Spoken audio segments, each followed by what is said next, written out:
Tantor Audio, a division of Recorded Books, presents Neighborhood Watch 6, After the EMP, by E. Isherwood, narrated by Kyle Tate.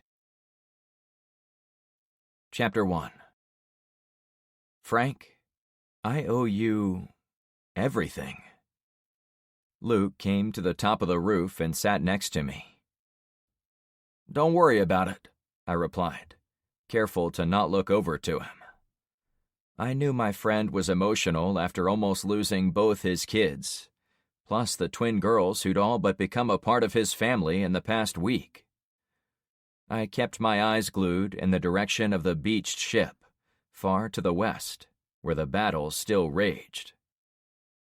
Saving each other's lives is almost routine out here, you know? Death had been chasing me almost relentlessly since the day the EMP canceled my retirement. I considered it a huge win any time I could keep my friends alive under the same circumstances. Melanie is checking all 4 of them for injuries and burns, even though none of them besides Zoe seemed to have anything obvious. Tyler's tall girlfriend had lost all 4 feet of her ponytail in the fire. That's good. I thought Tyler was going to lose his lunch as the adrenaline wore off. That little so-and-so really came close to... I cut myself off. Luke was the one guy I always tried to be completely honest with, but I didn't have to be more than honest. Asking Luke to imagine all the bad things that could have happened to his son, but didn't, would be more torture than truth. He came close to making me say I was worried about him. I laughed it off. Tyler was well known for doing crazy things, and he went out of his way to make people laugh. The last thing he would ever want was me worrying about him, but the dubious point made Luke crack up, which had been my intention. Mel and I trust both kids, of course, and we trust the adults around here to keep their eyes on them. But this night has been something new. He pointed to the light show happening around the ship. What do we know about all that? Me? I know about as much as you do. When I got to the roadblock, Carmen and I had a pretty decent view of how the battle raged over the ship, but no one on the ground had any idea what was going on. No idea who was attacking, who was defending. Nothing. So we almost died from falling military junk, but we don't even know who owned it. We can probably figure it out when the sun comes up, but I'm not going out into the woods to look at that wreckage in the dark, and while we're still under direct assault. While we sat side by side, a line of tracers reached up into the sky, seemed to search in a wide pattern. Then they abruptly stopped. No big explosion of light. No deep boom to rattle the house below. Best of all, no flaming debris crashing into Clownfish Cove. What do we do, Frank? How do we defend against this? He motioned toward the coast. Nothing short of leaving can protect us from falling planes, so that's a wash. If we had more of those Triton boxes, they would provide some shielding from heavier weapons, like that gun shooting into the sky. Each of those beams of light represented hundreds, maybe thousands of rounds being pumped into the darkness. Since the attacks seemed to come from the Gulf of Mexico, most of those anti-aircraft rounds were probably aimed that way. But if they ever got aimed above the local homes, large shells could soon fall from the sky. Want me to get the teens working on more of those boxes? He asked. No, let's get through the night first. It would be more dangerous to have them walking around, while there is potential for debris to drop on them. With a little luck, the attack will be over by the time the sun comes up. I had nothing solid to base my observations on, except it seemed to me the military attacked at night, rather than during the day. That assumed rational thinking on the part of whatever Air Force was up there. Frank, aren't we taking a risk by sitting up here, exposed to the whole world? We could wait our entire lives before another plane fell on our neighborhood. The reason we're up here is we have to figure out what the hell is going on out that way. And to do that, we need to be at the highest point possible. So, what's going on? I could tell by his tone Luke was being cheeky, a trait I'd come to appreciate in both father and son. I have to admit, I answered, other than a pretty light show, I'm not getting anything out of this recon mission. We sat there watching the lights for another half hour, mostly in silence. When someone stuck his head out the bedroom window below us, I thought for sure I was going to see Tyler's smiling face. However, it was Nathan, the father of Alex and Zoe. Mind if I come up there? He asked. We both invited him to take a seat. Frank, this is the second time I've had to thank you for saving my daughter's life, he mock complained as he came up the roof tiles. Get in line, Luke laughed. Nathan shook my hand, then sat down.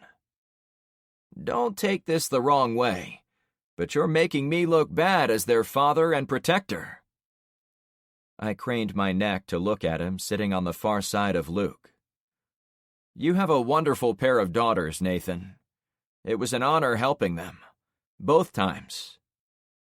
Nathan spoke to my neighbor. And thank you, Luke, for taking them in and watching over them. I'm not one for hidden lotteries and jackpots, but I feel like I did strike it big by having my baby girls come to this street. What other strangers would risk their lives for a couple of kids? I wanted to believe every normal human being would watch over lost children, but I knew that wasn't how life worked. Kids had been exploited by sick adults since time immemorial, and that tragic fact wouldn't get any better during the apocalypse. You're welcome, Luke replied. Nathan sighed as he got situated on the uncomfortable peak of the roof. So, what's the next step? We going to take out that boat? I knew the guy was a wild card, prone to grab his rifle and run into the woods by himself, so I had to be careful not to give him any reason to strike out against the ship. We're waiting for daylight so we can see what the hell is going on around here. We need to figure out who was in that fallen plane, who's fighting in the skies above the ship. Once we have a few more facts, we'll all sit down and discuss what to do next, okay? We are absolutely not going to attack the ship tonight. I know, he laughed. You don't have to worry about me. Are you sure? I asked with a friendly chuckle. Last time you took matters into your own hands, you got smashed under a tank. Darla and the girls were pissed at me, he allowed. I'm not going to make that mistake again. Good. Why don't we all get whatever shut-eye we can, then meet when the sun comes up? There's dozens of things I want to do around here before we even think about getting closer to a ship like that. I'd really appreciate your help, Nathan. He stood up again. I'm here for the duration. Good night, Luke said to him. When he was gone, Luke tapped me on the side of the leg. You think he meant it? What? That he won't go off on his own? Yep. For some reason I do. I feel like a change came over the street when that plane dropped on us. Yeah, he said with a long sigh. Everyone realized how close we all are to... He spoke quieter. How close we are to losing each other, Frank. I almost lost all 4 kids in the crash, but if that plane had fallen a few houses down, Melanie and I might be dead right now. If it had struck Trevor's old place, 20 teens would have been wiped out. If it had hit your home, we'd have no leader. People have been scared straight. It meant good and bad things to me. Good if people were going to be more cautious, but potentially bad, too, if my neighbors were going to live in fear of immediate death. Yesterday, we'd been maintaining a healthy balance between survival and keeping a sense of humor. Today, once the sun came up, I wanted to keep that delicate balance intact. "I'll keep that in mind," I assured him. "But I'm heading off to catch a few Z's myself. Carmen told me if I didn't come down from here after an hour, she'd come up and remind me." It makes all the difference, doesn't it? Having a good woman look after you. I'd barely had a moment to think about Carmen since I'd left her down below, but being reminded I had a Cuban woman waiting for me who looked like J-Lo and acted like a goofy best friend was a jolt of caffeine into my flagging body. "I try to tell her I'm the one looking out for her," I said in a knowing way. "Keep on believing it, brother. You and I both know that's not how women think. Not ours, anyway." "No, I guess not." We shared some tired laughter. "But yeah," I finally said, "good women really make all the difference." People slept in shifts. Our defenses were up. I could catch a few hours of Z's knowing my good woman would watch out for me. That would help me approach the day fresh, to avoid making those mistakes that spawned from lack of sleep. We headed down. When we came back to the surface level, I tried to go back to my home, but I was hit by a series of runners and bikers who came from many streets in the surrounding areas, as if checking in and making sure our security arrangements were still in place. They weren't the leaders of those areas, like Charlie, Zen, and Jack, but were common, everyday people. They didn't even necessarily know who I was, only that the leader of the neighborhood watch lived at the end of Clownfish Cove. Carmen came by to check on me, as I'd expected, but then she went off to settle the teens, who were amped up by all the excitement. The next few hours were a blur of busy. By about 3 in the morning, after a long, long day, the foot traffic died down, and I finally got inside my house.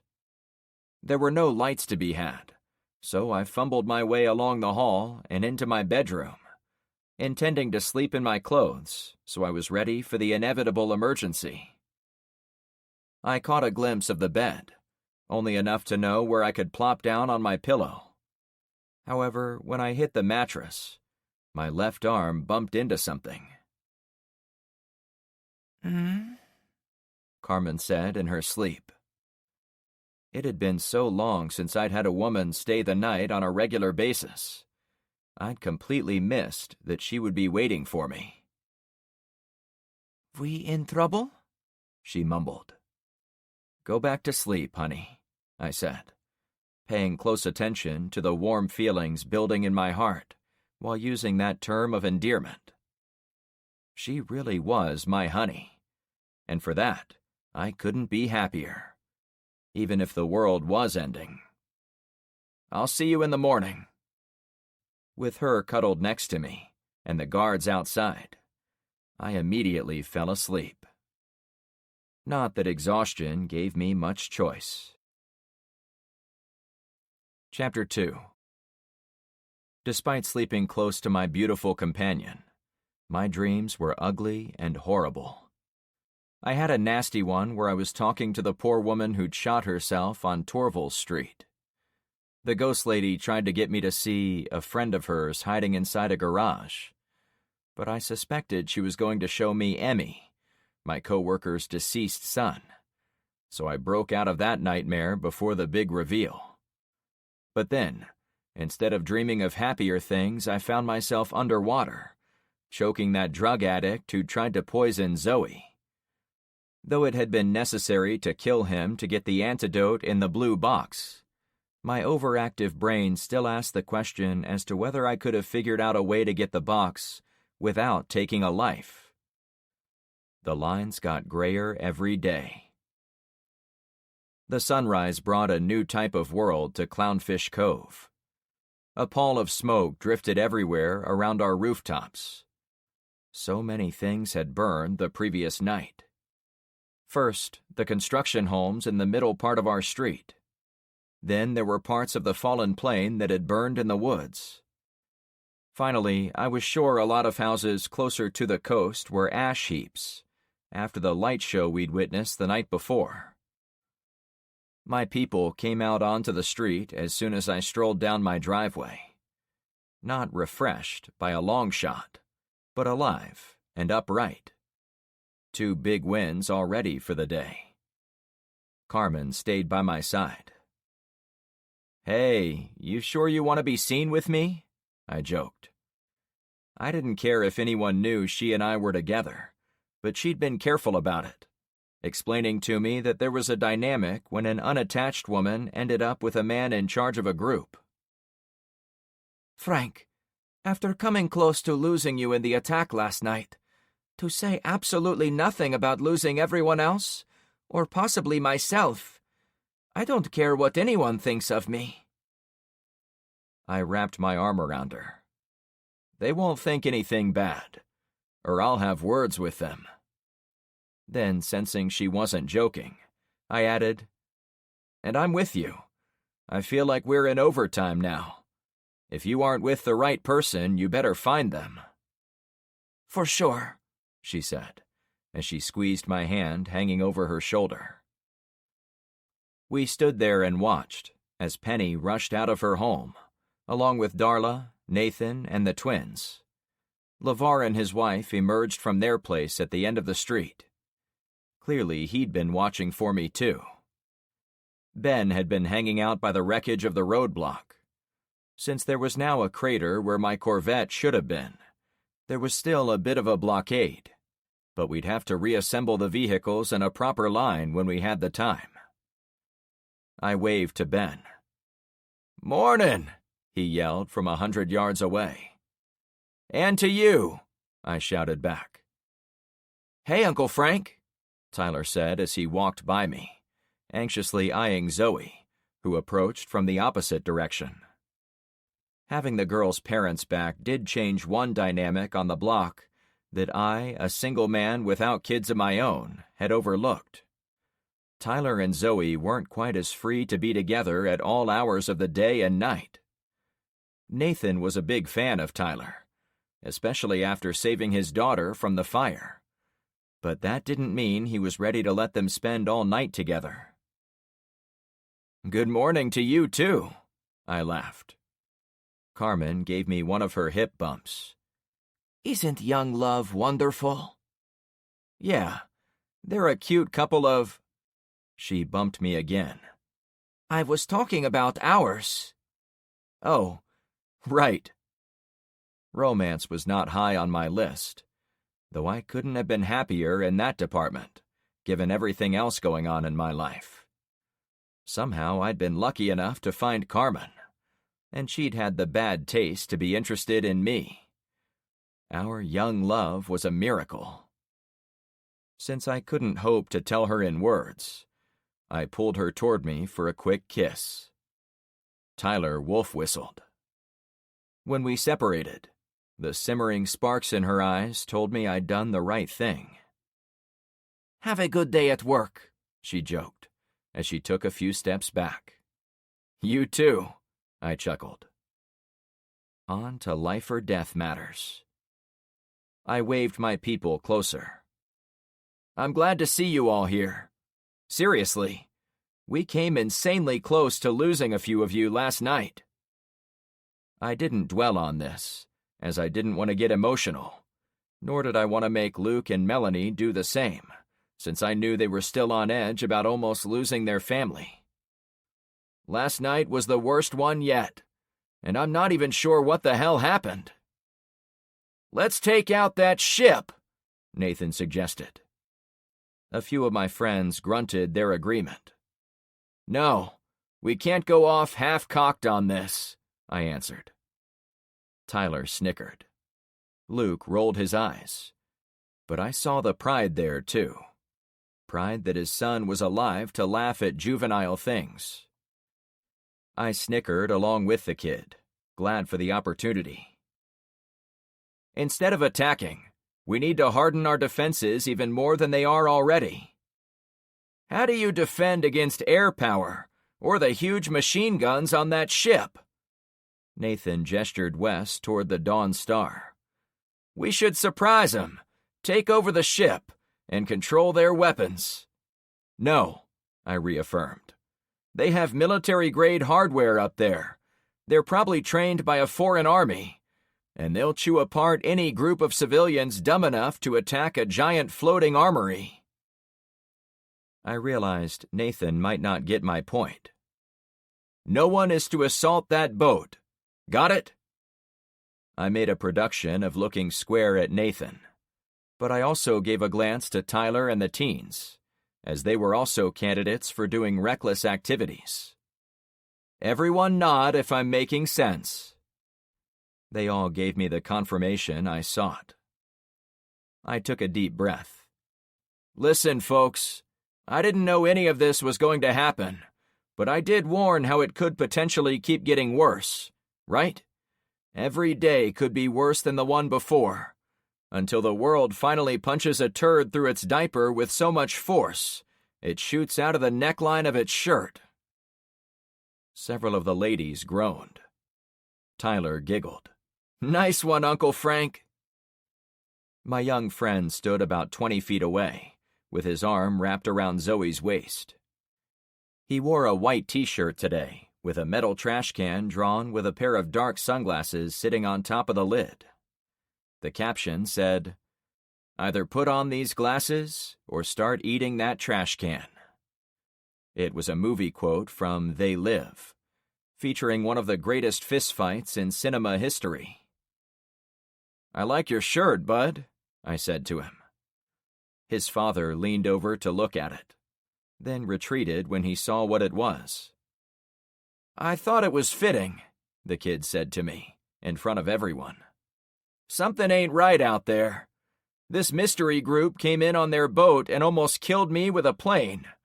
So I, for one, think they need to eat a few trash cans. And they will, I offered in compromise.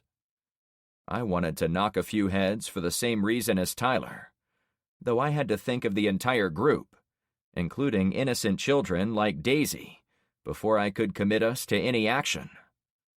But first, we have to strengthen our position.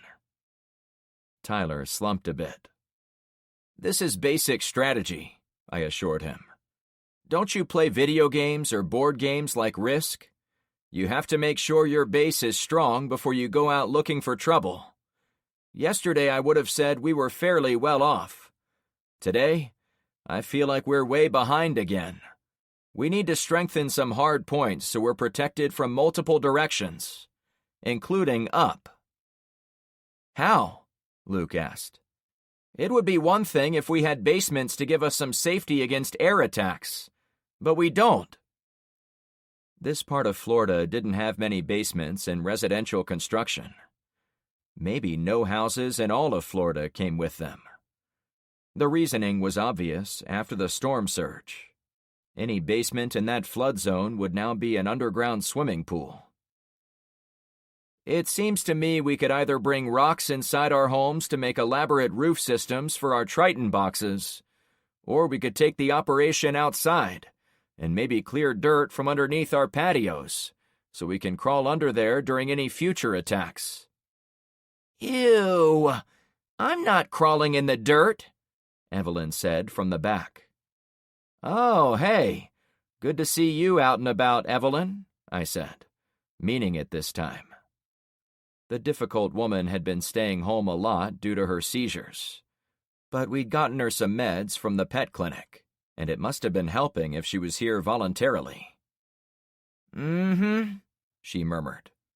I'm still not crawling around. Let's say this is voluntary. Whoever wants to grab a shovel, go to your backyard and start clearing dirt from under your patio to make a dugout. I know the soil is soft, since we had no issues digging our well, so you should find it goes fast, especially if you work together. I pointed to LeVar. I have a special request for you. An underground shooting range would be nice, he laughed. No, not quite that nice, I mused. But I need your construction skills to finally make the sniper nest at the edge of the forest, so we can get the bullpup sniper rifle into the game. You want me to take the wood from the wrecked homes? The fires still smoldered in the 3 construction homes, though the embers were mostly spent. The 2-story home was a total loss. Almost nothing was left to salvage. However, the other 2 structures were about half gone, leaving a lot of lumber for us to tap. In my head, I'd anticipated having those homes as sources of wood for years into the future, but they'd barely made it a week. It reminded me you couldn't plan what was going to happen in the apocalypse. The best you could do was roll with it. Yeah, have Luke show you where we need it built. I can show him, Tyler interrupted. Yeah, him, I said, pointing to the anxious young lad. I'd read about sniper positions in my books. My plan was to build a blind at the edge of the woods, so a sniper could watch over the roadblock from a position the bad guys wouldn't anticipate. And since several of the construction homes were now totaled, a sniper would have an even better view of the blockade. Nathan raised his hand. Yeah? I drawled. What can I do? I've been thinking. I know you like to sneak into the woods by yourself. What would you say to being in charge of a patrol that sweeps all around our subdivision, looking for trouble out there? We'd been sending men and women into the woods to check it out, but I wanted it to be more official. I'm down to clown, he guffawed. Zoe flashed him a look of horror, as if her father was embarrassing her to no end. Tyler only laughed, oblivious to any social blunders. People arrived from down the street. Good morning, a man said. Red had walked over from Barracuda, along with Amanda, Marco, and a couple other guys. The new morning had brought them at sunrise. Hey, Marco, do you have all the well parts at your circle? Yes, sir. I've been moving it over there in my free time. He was a big man, so it was nothing for him to carry a piece here or there when he went back and forth between streets. Good. I'd like you to sink your well today if possible. My plan from the moment I scored those wells was putting one on my street, plus one each on Albacore and Barracuda. The last one was slated to go in on Zen Street. However, life had gotten in the way. I might not have bumped it all the way to the top of my list, except the water had been shut off, and the storm had filled the canals and pools with salt water, so no one on the far side of Bayside Road would have clean drinking water for a while. We can do that, he said, as he hocked a big, nasty piece of chaw into the grass. There was one detail I wasn't telling anyone. If people were desperate enough, they would come to our street and take the tubes, wellhead, and fittings to construct a well on whatever street they lived on. It was safer for everyone to finish the wells and get them working where I wanted them, so there was no temptation for anyone to resort to violence. Great. If you see Dante, make sure he digs his well today, too. Additional people arrived from down the street, this time on bicycles. I noticed they'd stopped at where the roadblock used to be and talked to Ben manning the security checkpoint. Then they walked their bikes the rest of the way. The distinctive woman in cowboy attire was Charlie, a block captain who lived close to the beached Dawn Star cargo vessel. Hi, Charlie, I said as she strode up. The young woman always seemed serious, as if she walked around with barbed wire underwear, and this was no exception. Hey there, Frank, good morning. Looks like you had more excitement than we did, and you were 10 times as far from the ship. Yeah, you could say that, I replied. Well, you should have been at my house last night with all the explosions. Every window that survived the flood is now shattered. My dishes bounced out of their cabinets and onto my muddy kitchen floor. 6 of my neighbors had their homes go up in smoke, too. You got hit by falling debris, too? I asked. She shook her head. No.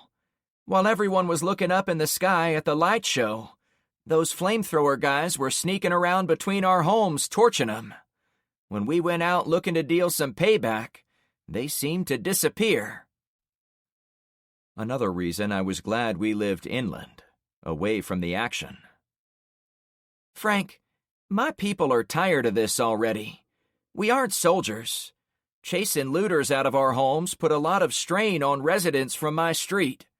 But now we've got an army on our doorstep, trying to turn us into Memphis barbecue. I'm not sure they've got it in them to go another day like this. She'd missed my description about the turd and the neckline. Earlier in the week, I'd been hesitant to explain how bad I personally thought things might get, as I didn't want to scare the snot out of people, and I was still holding out the EMP situation would somehow reveal itself as a big misunderstanding, or a localized event. However, when none of those things proved to be true, I had to start feeding my neighbors the unvarnished truth, so they weren't smacked in the face by it. You've got to tell them to hold out a little bit longer. I've asked for help setting up a more traditional group of military fighters to act as our main defense, but it will take some time for them to assemble and take over. Until then, it's up to each street to help each other hold off threats. But they have flamethrowers, she said, finally showing some emotion. Okay. I took a deep breath. For now, try to keep our people out of their crosshairs. Save food or valuables if you can, but abandon those edge homes if it keeps you away from the flamethrowers. And then you'll send soldiers? She asked. I looked at the guys closest to me. Luke, Nathan, Tyler, LeVar. Not a soldier among them. I don't want to overpromise anything, I answered. We'll do our best to protect you with the closest things to soldiers we have.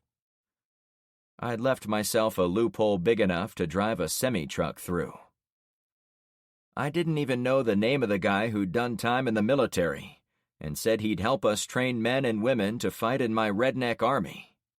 He lived on Zen's side, and Zen knew him, but it was clear to me I'd need to keep a close eye on its creation, if only to let people know when they could expect some help.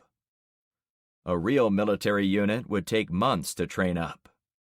I needed guys with guns in a matter of days. For today, I continued, did you talk to Zen about sending a few extra guys down there? I tried to find him, she replied. I think he was fighting the invasion last night, but he obviously didn't stop them from torching the place. That's why I thought I'd come up this way and see what you could do for us. Wait, Zen went out fighting last night? She brushed bangs aside as she seemed to consider. Yeah, I think so. He wasn't on his street. I checked on the way here. To everyone. Ladies and gents, we have our assignments.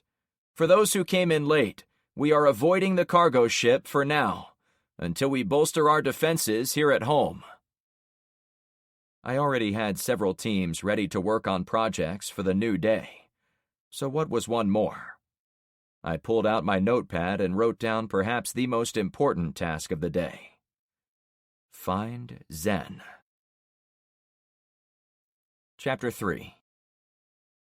The first place I went after our meeting was the roadblock at the front of Zen's subdivision. Anyone seen Zen? I asked the guards. Unlike the day of the storm, the people working his blockade were men and women I didn't recognize. Their presence was a testament to the growing number of residents coming out of their homes and cooperating with the neighborhood watch. The nighttime battle must have shaken people out of their indifference. He hasn't been here this morning, a middle-aged, mom jeans-wearing woman replied. We can pass a message if you tell us who you are," a guy in a red t-shirt asked. "I'm Frank, the leader of the streets on the other side. If you see the guy, great. Tell him I'm looking for him. However, would one of you mind finding him for me? It's critical we locate the guy who is supposed to be in charge of this side." Charlie had left earlier on her bike, and I figured she'd be on the lookout for him, but it didn't hurt to have more people on the hunt. If he'd gone missing while fighting invaders in the middle of the night, there was a real possibility he was already dead. I wouldn't say I was ready to have him over for a full-course Thanksgiving extravaganza, but I would be more than willing to sit down for a beer, or 3, with the guy. I certainly didn't want to see him come to any harm. After the red-shirt guy nodded to her, the woman picked up a bicycle and went on her way. "Thank you," I called after her. Redshirt spoke to me. "We'll find him." "I hope so," I said, as much for his benefit as my own. When I walked back to our roadblock, Carmen waited for me on the corner. Her wicked smile and animated eyes clued me in how she'd obviously been dying to get me alone. The act of walking down the driveway with me earlier seemed to have energized her, as if a torrid affair had gone public. Not that we'd had an affair. "We can go back home now?" she asked, holding out her hand. "Sure. I guess I've done all I can up here for now." Short of knocking on 100 different doors, there wasn't much else I could personally do to find Zen. Therefore, I had to get back to what mattered most to my immediate neighbors, strengthening our defenses. "Good." She spun around and immediately pulled me away with her. "This way." I redirected us onto Albacore. "Fine," she agreed to be led on to the side street. "What's got you in this mood?" I asked curiously, when we had some separation from the guards manning our front gate blockade. "This," she pointed to me and her. "Walking together in our own territory. Talking about stuff. We get to hang out, but without the threat of being shot dead, like when we went over to Torval Street yesterday, or when we drove into the forest to reach the fallen wing." "It is nice to have a minute to breathe," I admitted. For days I'd been driving around, running around, and even boating around. Taking a quiet walk with my special friend was a rare treat. And being the apocalypse, it wasn't a pleasure-only stroll with her. I'd deliberately gone down Albacore to see how my 3rd Street was faring in the new day. "I've been thinking," she started. "Welp, there goes the neighborhood," I joked. She smacked me on the chest, as I deserved. "Frank, stop," she laughed. The joke hadn't been that funny, but it helped to laugh heartily together, as if we'd been breathing the moldy air left by the hurricane for too long. We held hands as we walked in the middle of the lane. Almost every home had someone sitting on the front porch or tooling around with rakes to clear debris from their soon-to-be overgrown lawns. Many of those folks were older, as in extremely elderly, like Regis and his wife. We saw them resting in a pair of gray Adirondack chairs on their porch. "Hey," I waved to them. "Good morning," the couple replied in unison. We kept walking. As long as no one stopped us to report problems, I thought we should continue along the street. The next house had no one on the porch, and I didn't see anyone inside. "Abandoned?" she asked. "Maybe." The next couple of homes on the left had gray-haired gents in their garages. One house had a young family hanging out in sleeping bags by their front porch, as if they'd spent the night there. Then there were 2 that seemed empty. "You should put some duct tape on the garage door, like in an X, so you can tell at a glance which ones are abandoned," she suggested. We went another couple doors down the road before I replied. "That's a great idea, but I'm already worried criminals would figure out those homes were safe to hit. Maybe we could put small strips of tape in out-of-the-way places on abandoned homes, so only we knew they were there." "Yes, we should do that," she agreed. As we got closer to the cul-de-sac end of the street, my bright-eyed and bushy-tailed companion seemed to turn into a different person. By the time we'd made it to the circle, she gripped my hand like I was secretly thinking about throwing her in the canal. "My dear Carmen, are you sweating bullets right now?" Perspiration beaded on her forehead. Her eyes flicked toward a house on the end. "I didn't bring you down here to check on Mr. James, if that's what you're worried about." She made a show of exhaling all the air in her lungs. "Thank God! He's a Grade A industrial tool." I laughed. "You thought that's why I came down here? To torture you?" "We have our little pranks," she said with great care. "No, I owe you big time for taking care of that problem for me. Is he still being watched?" I'd asked her to get Mr. James off my list of concerns, and she delivered for me. Thanks to his almost theft of Red's big rig, we had to assign him a guard, as well as have Tyler and some of the teens watch over all our vehicles. "I asked his neighbors to tell me if he left, but I also warned him if he caused even an ounce of trouble, I was going to stuff him into a dumpster and roll him deep into the woods, where he would never be found." "Yee-yow," I said, while touching her for an instant as if she were on fire. "I need to put you in charge of more things around here." "As long as I get to keep working closely under you," she giggled. "Not here, or up here." She raised her hand like a bar to my shoulder, and then she reached above my head, setting a level she could barely touch.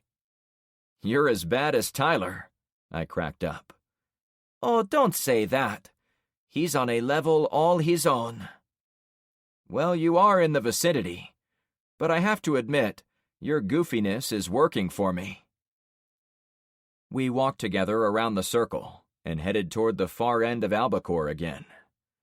It was nice to have the time with her, and the walk was pleasant, but as soon as we'd gone another few houses, I caught sight of Dante in one of the garages. "I've got to talk to him," I whispered. "Dating you is like dating the weather," she said in a sarcastic tone. "You are always changing." "Hey, I'm not fickle," I protested as we walked up the driveway together. At the end, I squeezed her hand. "No matter what else is going on, I'll be here for you, whatever you need." "I know," she said with a charming smile. I put on my serious face when I got close to the open garage. "Hey, Dante," I said. "This your place?" One problem with the homes on these streets was they all looked pretty much identical to me. A few two-story homes broke up the monotony, but the rest were one-story ranches with the same gently sloping roofs, colorful paint on the stucco walls, and flawless lawns tended by outside professionals.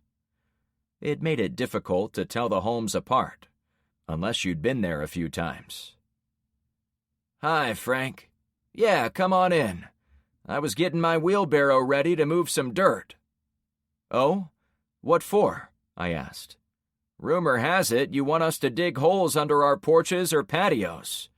Plus, you're trying to get some more of those box things inside the homes, for our protection." Word travels fast.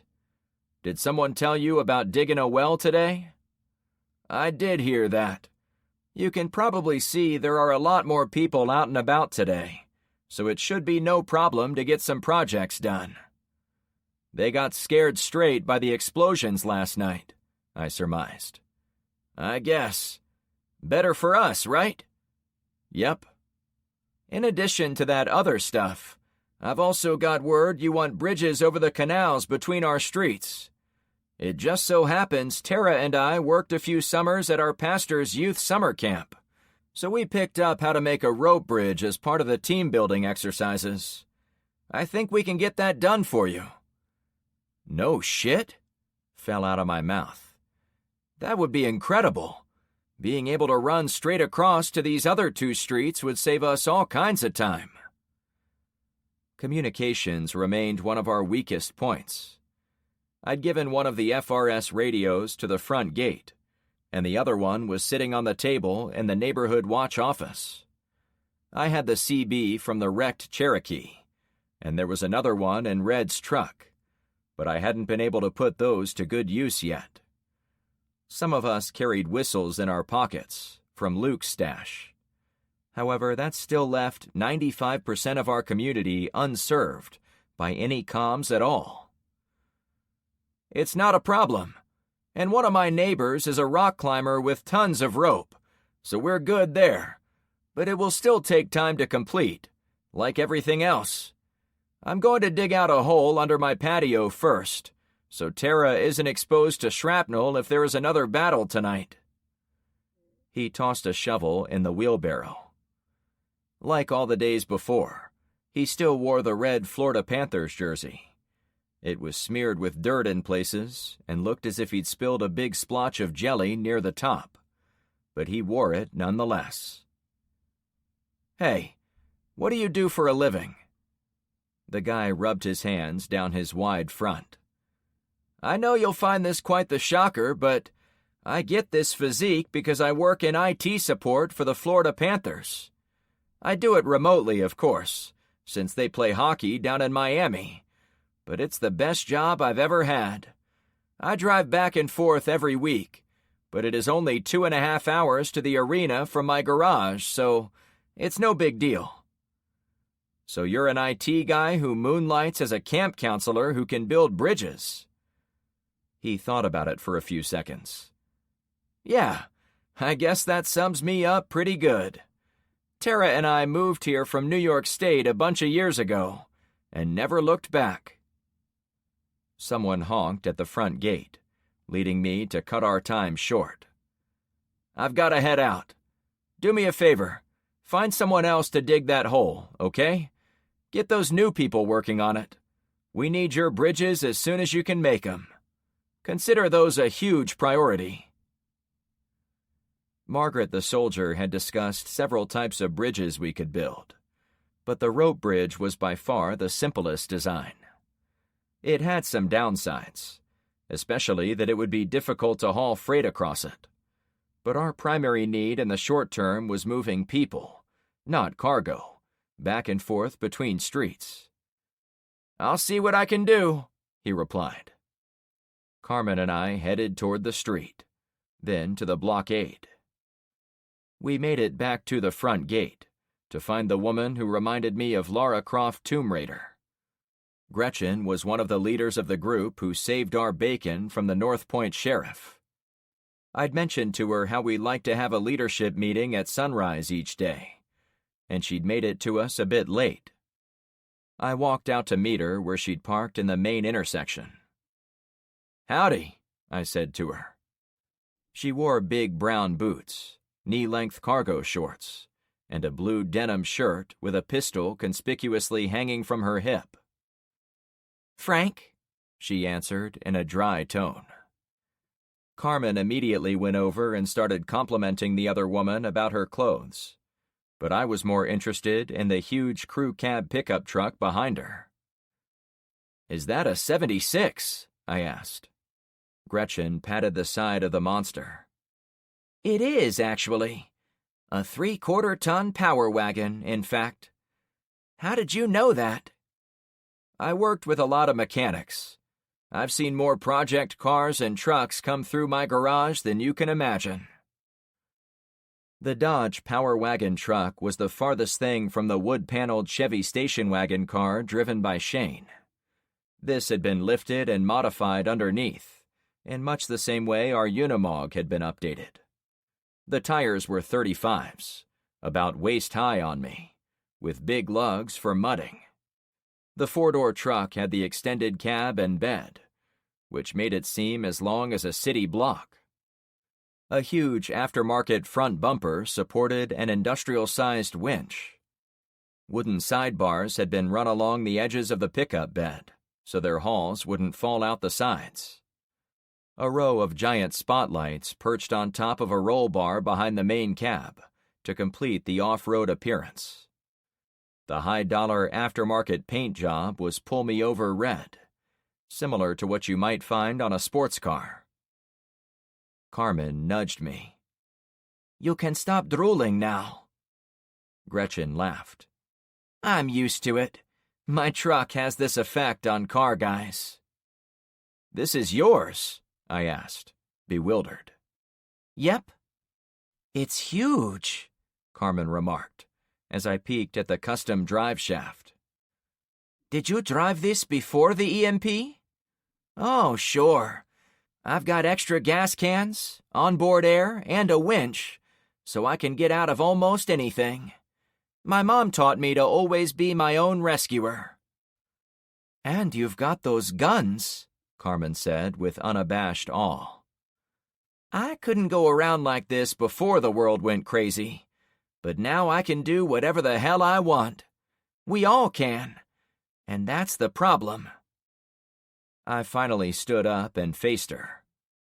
"I'm a huge fan of your style, and the Power Wagon is an American classic, no doubt about it. But I'm sure you didn't drive down here just to make me feel jealous." I chuckled to show I was a good sport, though I couldn't deny I'd always wanted a truck like hers. "No, I came down here because World War III has broken out to the west and north of us, and I'm afraid it won't be long before it comes to your homes." I got my head out of the Mopar clouds. "The sheriff?" "Not exactly. I'm talking about those guys." She pointed to the Dawn Star at the end of Poseidon. "They moved last night after the big fireworks show. They kept to the coast and cut along 50th Street for a while, but they eventually turned to the east since their trucks couldn't cross the last canal before the sheriff's territory." "I had some people get burned out of their homes, saying they came through their streets, so I know what you're talking about." Charlie had come down complaining about this very issue.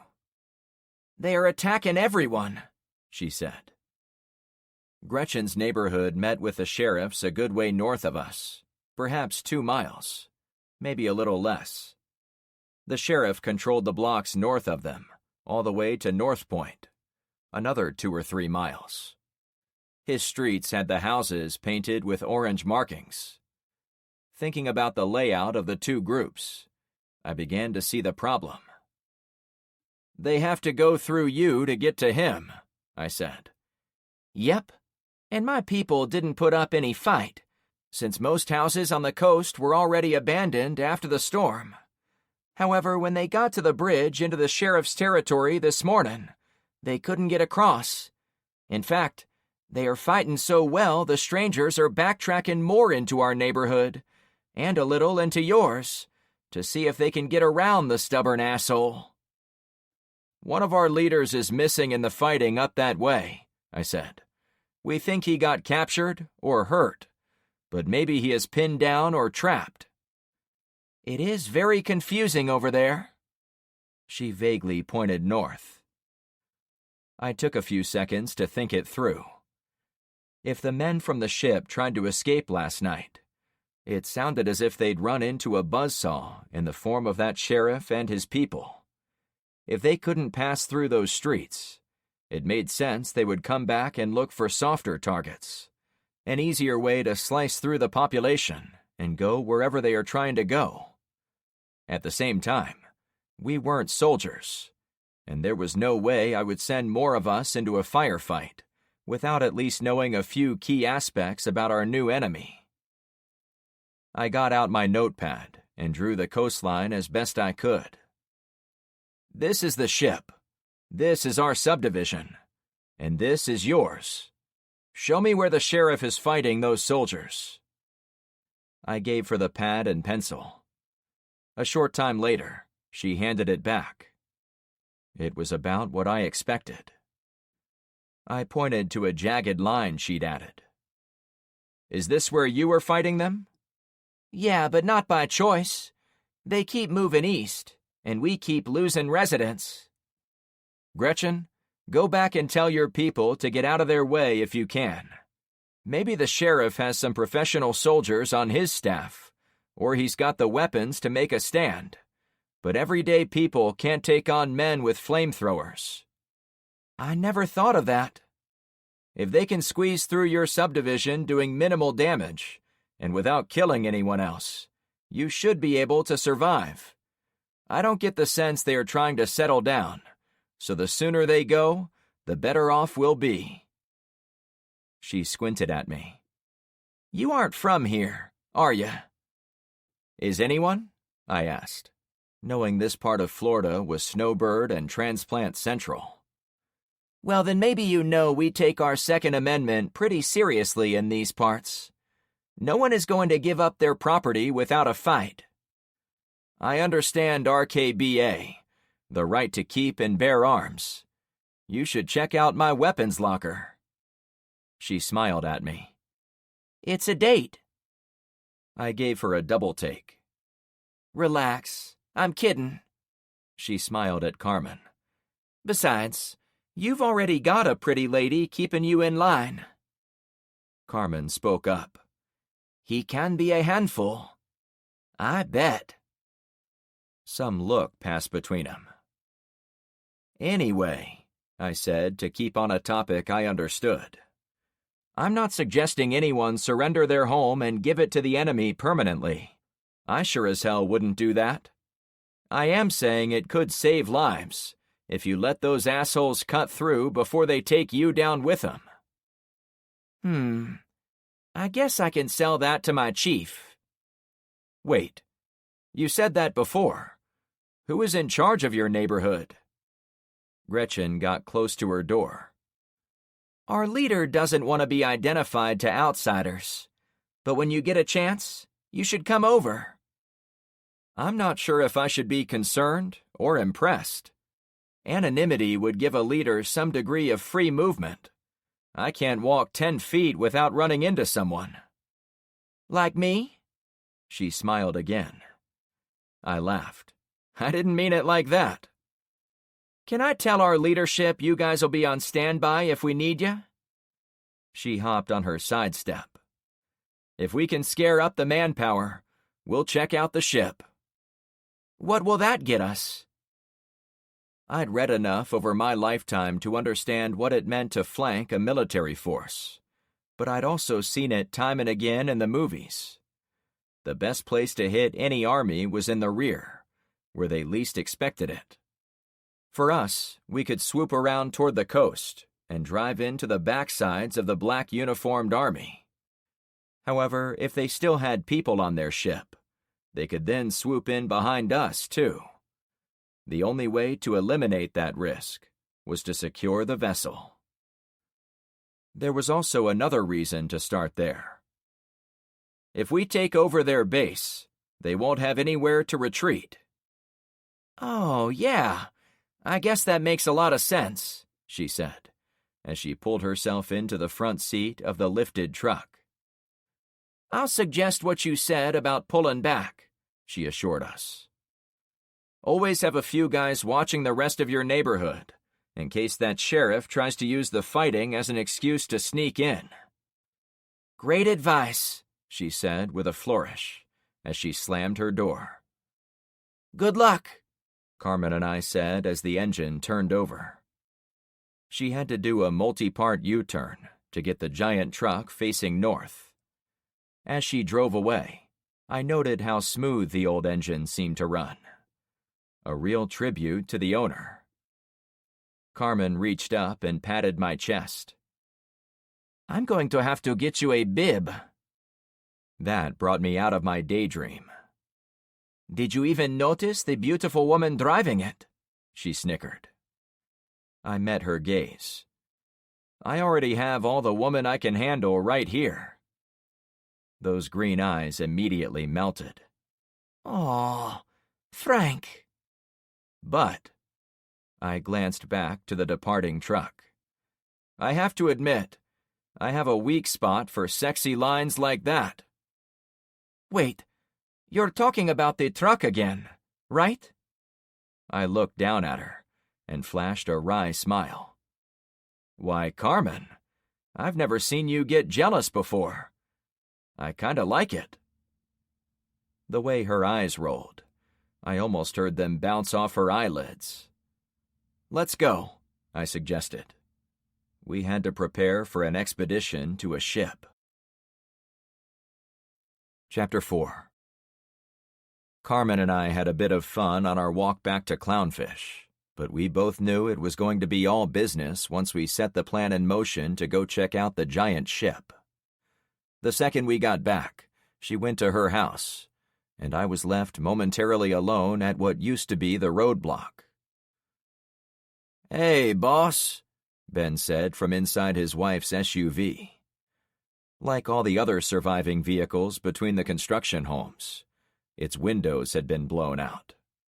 Unlike my Vet, which was now scrap, the SUV still had seats and a roof, but Evelyn would need more than a hose and vacuum cleaner to get it as pristine as it had been before the blast. "Hi, Ben. How you feeling?" I would have preferred to see him rest after hitting his head in that tunnel, but I was still glad to see him. "Good enough to be here, though Evelyn is doing everything she can to get me to come home, where she thinks it is safe." "You can find someone else to watch this." I pointed around at the devastation. "I need to get these cars back in a row," he said. I always found it satisfying when my friends anticipated the needs of the community, instead of waiting for me to explicitly state them. Dante had mentioned the bridges. Ben knew we had to get the cars in line again, or the whole function of the roadblock was for nothing. Getting those tasks done without my input freed me to focus on big-picture problems. The giant ones, like the beached cargo vessel. "Get help for that, Ben. I know you'd do it yourself if you didn't have a concussion." Ben was one of those guys who liked to be on his own, so it would not have surprised me in the least if I came back and found he had somehow moved the vehicles by himself. He would use leverage, or pulleys, or even animals. Anything to get the work done without hassling other people. Normally I wouldn't think anything of it, except for the bandage on his head. "I promise I will," he said, sounding mostly sincere. The ruined home still had some hot spots burning inside the piles of timbers, reminding me of the previous night, reminding me of what had come through. "I'm going to take a peek at the wreckage," I announced. Nathan was far down the way, behind Penny's place, heading into the woods on patrol as I'd requested. I would have preferred if he'd taken a buddy, because no one should be in the woods by themselves. "Oh, want me to come with you?" Ben asked, trying to stand up. "No, I need you to keep an eye on this blockade." "Are you sure? Not supposed to go out alone." "I'm literally going right there." I pointed behind the house to the pile of blackened metal that was once the fuselage of a military aircraft. The engine had struck in a different place and tumbled far into the woods, but the nose portion was at the tree line. "You'll see me the whole way." After complaining to myself about Nathan being alone, it didn't escape my notice I was saying the opposite to Ben, but I was comfortable going across 30 yards of open grass by myself. I had my rifle out, and I had great visibility about 100 yards left, right, and straight into the forest. The teens had done a great job of scouring the nearby undergrowth for firewood, and their movements had tamped down most of the weeds and brush. If there was anyone out there, I'd see them from a mile away. "Fine," he sighed. "I'm happy to hang out here." I walked around some of the demolished cars until I was next to the pile of cinder blocks that made up one of the remaining walls. From there, my path to the wreck was clear. After about 10 steps beyond the back of the smashed home, Mr. Puppers appeared at my side. 10 steps beyond that, the little tan pup seemed to magically appear next to the first, as if he'd been hiding until the moment was safe to join the walk. "Are you keeping each other out of trouble?" Mr. P looked up at hearing me speak.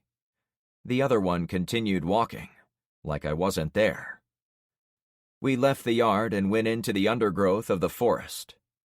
I had to step around a big trunk that continued to smolder, as well as numerous piles of ash. The dogs had no trouble staying with me. "Thanks, by the way, for saving Tyler," I said to Mr. Puppers. "I mean, I know he's your brother and all, so you had to do it. But I'm grateful you were there at the right time."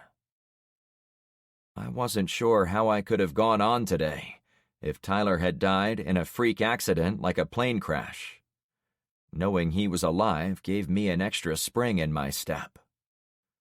"And here I am talking to a pair of dogs," I said, as if explaining how my sense of humor was both an asset and a bit of a crazy person side effect. The little dog ran circles around the larger one. "You've got to learn a new direction," I laughed. We all arrived at the gray metal of the plane wreckage, not far inside the line of trees at the border of the woods. The cockpit was canted to the side, allowing me to see into the empty compartment, even from 20 feet away. The canopy roof was gone, a fact I attributed to the pilot ejecting from the dying plane. I took a quick peek in the trees surrounding us, taking note for the first time there could be a pilot running around out there, or in a nearby subdivision. In fact, how many other planes were knocked out of the sky last night? I'd focused on the one that had crashed, for good reason, but I recalled at least one other big airborne explosion before the one that almost hit us. Did that also generate a parachute? The real question was whether the pilots who came down were with the United States or someone else. The Golden kept his distance from the mess, but the little tan dog trotted to the broken metal and sniffed away. "Keep watch," I said to the little guy as I stepped on some warped steel so I could bend over and look inside the cockpit. I had no idea what I was looking at. To me, it was a mess of buttons and dials, most of which had been burned or melted, so no words were left to read. The seat was gone, further confirming my belief the pilot had managed to get out of the plane before it tumbled to a fiery end. But the empty cockpit didn't reveal the only item left that remained a mystery. What Air Force had been flying the plane? I wasn't an expert on models of warplanes, but I would recognize a few distinctive ones, like the F-14, the F-15, or the F-16, older airframes that were common in film and television back in the day. I would not recognize any plane from other nations, like Russian MiGs or whatever the Chinese flew. I finally found writing outside the cockpit, scorched and soot-stained, but readable. "Captain Roger McCormick." I laughed a bit as I carefully let myself down. I don't think I've ever heard a more American name. The tan pup sat on the ground nearby to watch me. Mr. Puppers rested on his haunches a few yards behind the other doggo. It looked like they were anticipating something. "You guys expecting me to fall?" Talking to them got them both moving. I hopped down. They came over to me as I started walking back through the undergrowth. I'd exaggerated a little about the plane being close to the house. It was at the edge of the trees, but still 10 or 15 yards beyond the lawn. "You guys don't know it, but you got real lucky. If that name had been Russian or Chinese, our whole lives might have turned upside down again. But since it is American, it means there is still a U.S. military out there protecting us. It means the whole world isn't living in the 1700s. What remained to be seen was how serious of a war was going on. Were nukes being tossed around in foreign countries or distant American cities? Were paratroopers dropping into Colorado, Red Dawn style? And did the fact a war was taking place somewhere out there mean our odds of survival were going up or going down? While it was nice to know some degree of civilization still existed, a war could only lead to more death. Instead of only worrying about clean drinking water and tomorrow's food, we now had to worry about planes dropping from the sky and gangs of flamethrower-wielding soldiers lurking around the community. It was hard to call that a net win. I'd almost put my foot on the rear edge of the lawn when I heard a branch snap to my left. "Don't move," a male voice cautioned, "or I shoot." Chapter 5. My heart lodged in my throat with the surprise. "Don't shoot," I insisted, raising my hands. I looked ahead, desperate to be seen by the large number of people active on my street. Ben puttered around by the roadblock. Teens piled rocks in a wheelbarrow behind Trevor's place. Other youngsters stacked broken branches and storm debris in huge piles next to the street. A crew worked by the burned vehicles at the edge of the woods behind Carmen's place to bolster our defenses against anyone who came from that direction again. Unfortunately, none of them were looking my way. "Put your hands down and walk over here normally," he said.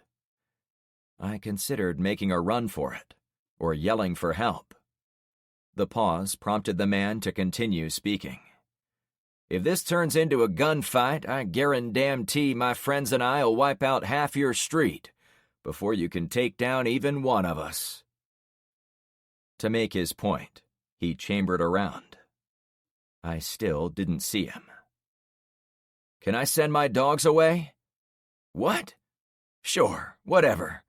Just come with me." I looked to Mr. Puppers. "Go to your dad, okay?"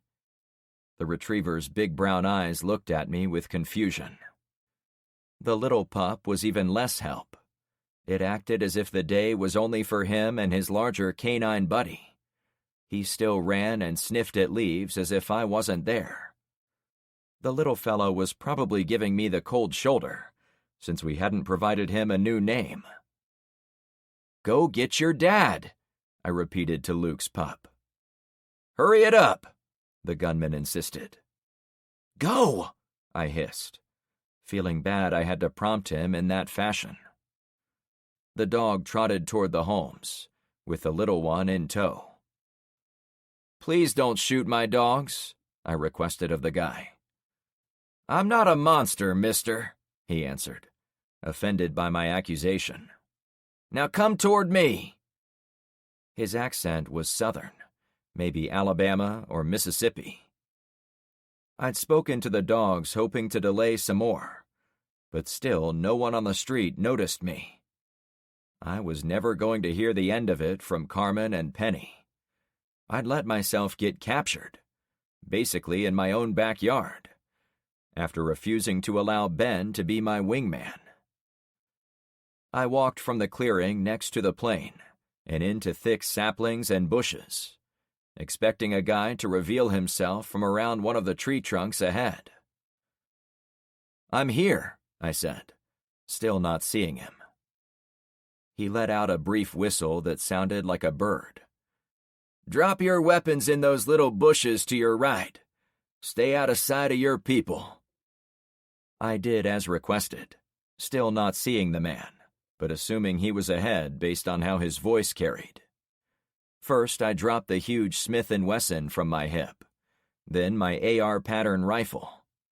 I held on to my Springfield XDS, which remained in my pocket. "That's a nice Bravo Company rifle," he said in a way that sounded as if he'd meant it.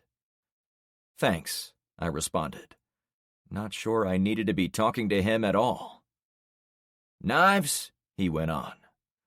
I pulled out a pocket knife. "Lighters?" he pressed. "Any type of weapon at all." I put down a Zippo-style lighter. "Anything else I should know about?" "That's all I've got on me right now," I lied. My blood simmered at the danger I was in. "I need you to walk 20 paces forward, then stop."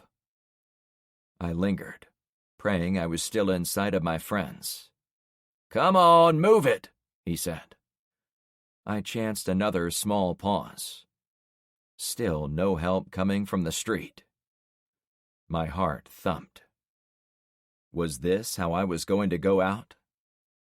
Content I'd given it a good effort, I took a few steps in the appropriate direction. I might have made a run for it, but I still couldn't see any of my captors. Was this man the pilot who ejected? If so, it would explain why he was being extra careful. "Look, friend, if this is your plane, you should know we're on your side. My street and several others have banded together to form an alliance." "A mutual assistance group?" he asked. The term MAG was common in my EMP literature, but I never liked it. This MAG, that MAG, it never sounded friendly. "I guess you could call us that, but I prefer the term Neighborhood Watch. It's a name non-prepper people understand." "That makes sense." His voice was now to my right side. I was sure of it. But he was doing an incredible job remaining hidden. My 20 paces ended near the trunk of a large pine tree. "Don't turn around," he insisted. Blood zipped behind my temples, as I intended to do that exact thing. I tried to keep him talking until I could find an advantage. "As I said, we're your garden variety Americans. I'm a truck driver. My friend works in IT.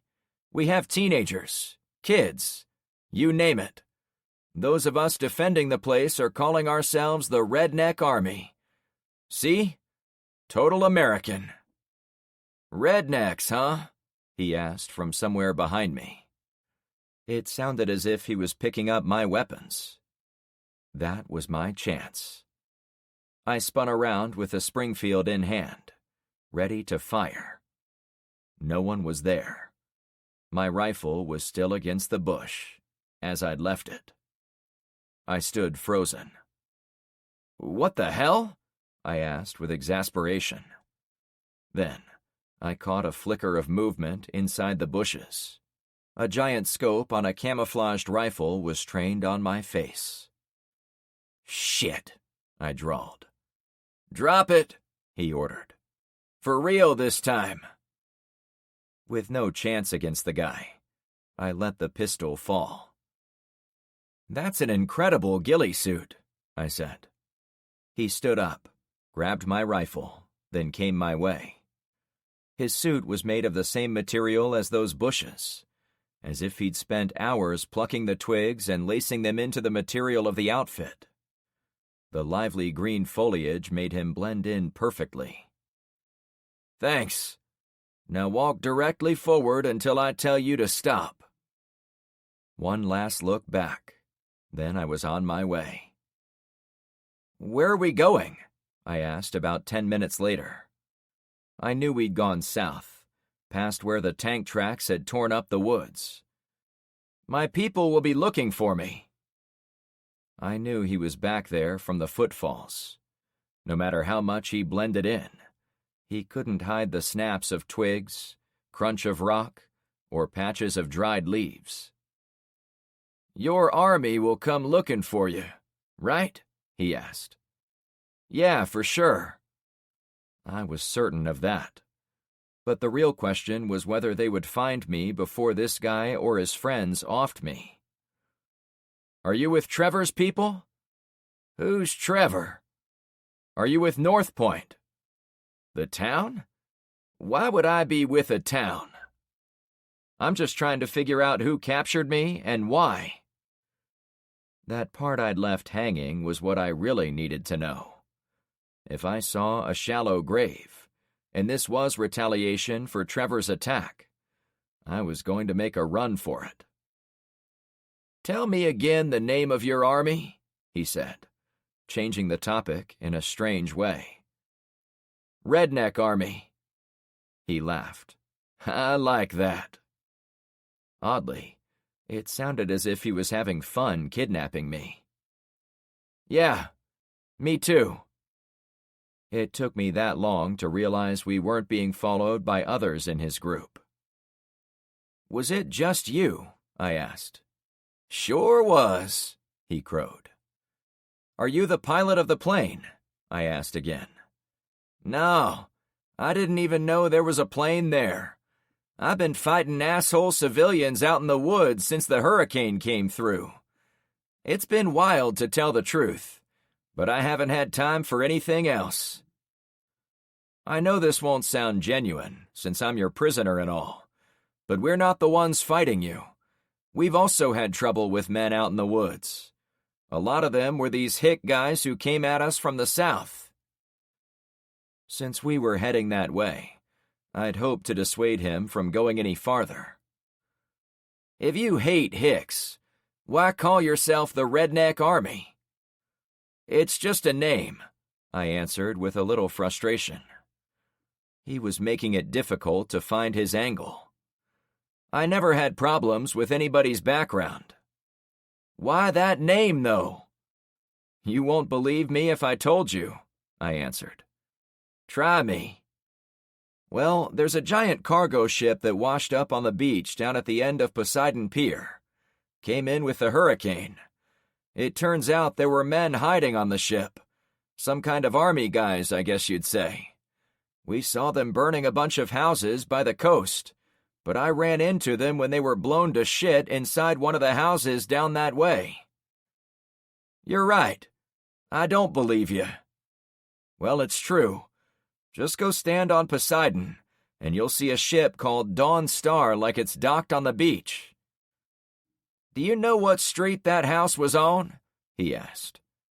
I don't know the name, but it is almost to 50th Street, and it is 1 block north of Poseidon. Shit, he muttered. What? You know someone up there? I thought I'd found an inn. If you do, it means we're on the same team. That whole area is in our mag. The guy halted, and I stopped too. Tell me exactly what happened at that house, he requested, now sounding a bit anxious. He'd lifted the headgear portion of his outfit, so I saw his face. He was young, not much older than a teenager, with a goatee and a face full of stubble, backing up his claim he'd been out in the woods for a few days.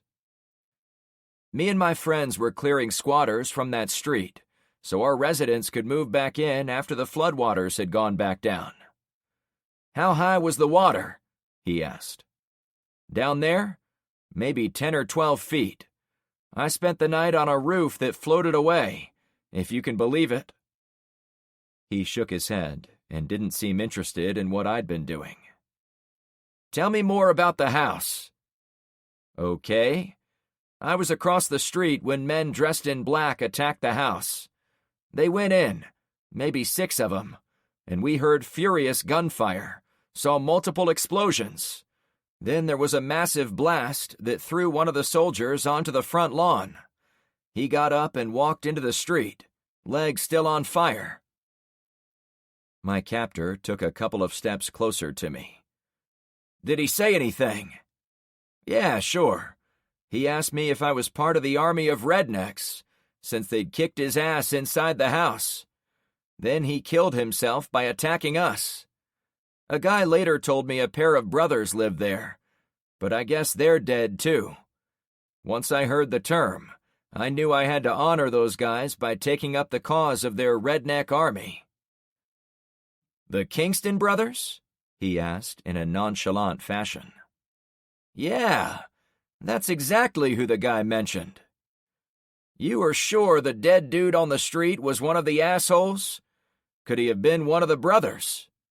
No way. The enemy soldiers have a distinct look, with black uniforms like Mao. I don't know what he dresses like. It's kind of a Chinese uniform. All black, almost a pajama look to them. One last question. Was there anything left of the house? Why was he so concerned? A couple walls, a little of the roof, yeah. The man turned and looked around for about half a minute, seemingly unsure which way he wanted to go, but he finally pointed ahead. Look, buddy, I only need you to help me get my car out of the mud. Then I'll let you go unharmed. I promise. I didn't let myself relax. He could still be lying to me. The promise of freedom was exactly what someone would say if they wanted me to walk willingly to my grave. You're the one with the guns, I said, hoping my pleasant demeanor would make him drop his guard. I can see my ride up ahead. We aren't far. I didn't think I should trust him, but I had no choice. We'd gone another 30 feet when the man halted. Shit, he whispered. Someone's out there. I tried to listen. Maybe I could imagine footfalls hundreds of yards away, or perhaps it was birds or squirrels picking at leaves from around the next trunk. Sound traveled in weird patterns in the forest. Frank! A male voice shouted from behind us. The ghillie suit man glanced at me. I take it you're Frank? I shrugged. Yeah, my rednecks must have followed me after all. Look, I don't want anyone getting hurt. If what you say is true, I think we're on the same team out here.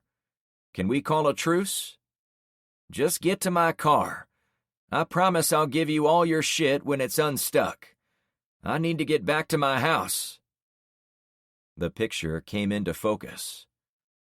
That was your place that blew up. We were both looking behind us when, for the second time in 15 minutes, I heard the snap of a tree limb close by. Someone else had gotten the drop on me and my captor. It came from ahead of us. Did this guy have allies coming to save him, exactly as I did? Ghillie Man rushed toward me. I expected a bloodbath. Chapter 6. The ghillie suit guy came right up next to me. I figured we were going into a hostage situation, with his guys ahead of us and mine coming up from behind. But he didn't point his weapon at me. Instead, he tossed his rifle aside and got on his knees. I give, he shouted as he held up his hands in surrender. Those aren't your people ahead of us? I asked with shock. I told you I'm alone out here. Getting close to me was a smart self-preservation move on his part, as my friends wouldn't risk shooting while I was next to him. Everything happened so fast, and people were definitely closing in, so it took a couple extra seconds before I realized he was giving me the initiative. He's cool, I shouted to my friends. I held my ground, hoping that would show I didn't want the guy shot. Don't shoot, I added. Ben and Tyler emerged from behind distant trees in the direction of the plane, but the real threat was the guy ahead of us. Nathan stepped around a tree littered with hanging moss. How the hell did you get here before us? I asked with both shock and relief. Nathan pointed his M1A SOCOM 16 our way as he came closer, never dropping his gaze on my would-be captor, though he was panting as if he'd knocked out about 20 50-yard dashes in a row. The second you went off with this guy, Tyler caught up and told me the direction you'd gone.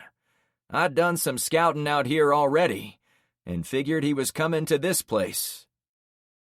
Nathan nodded behind him, toward the man's vehicle stuck in the mud. I ran in a wide circle around your route and barely made it here in time, he said, still breathing hard. Nice job, our captive said to Nathan. Shut it, Nathan barked. Now I turned to the man. You aren't going to be trouble, are you? He looked past me.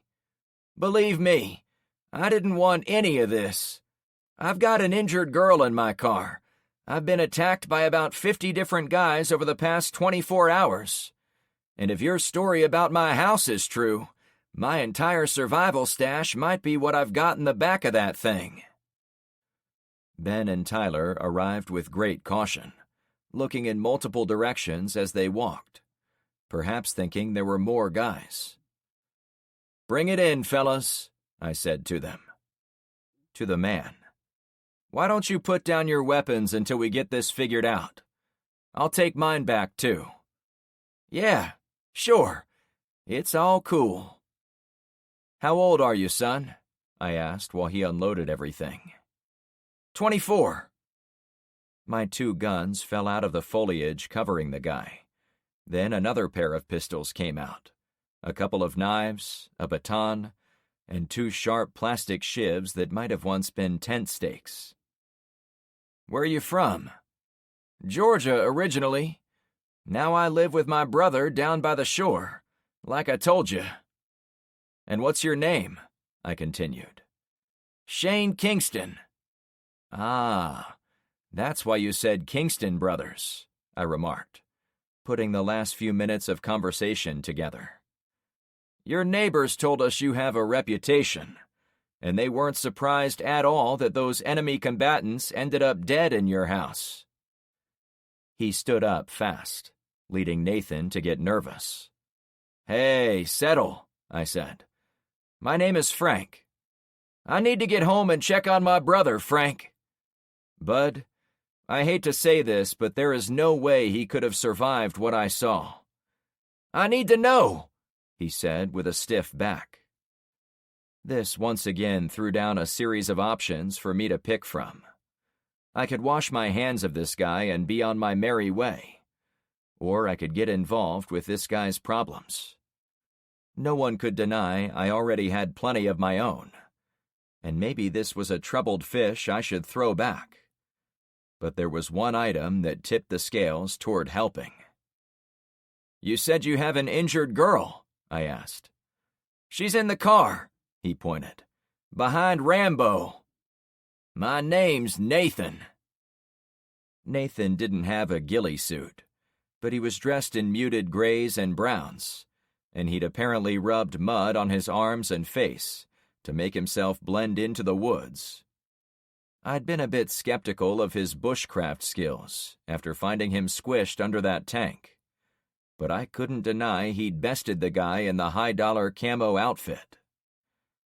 I was about to pass assignments to my 2 friends guarding our rear, but I was distracted by footfalls racing through the woods toward us.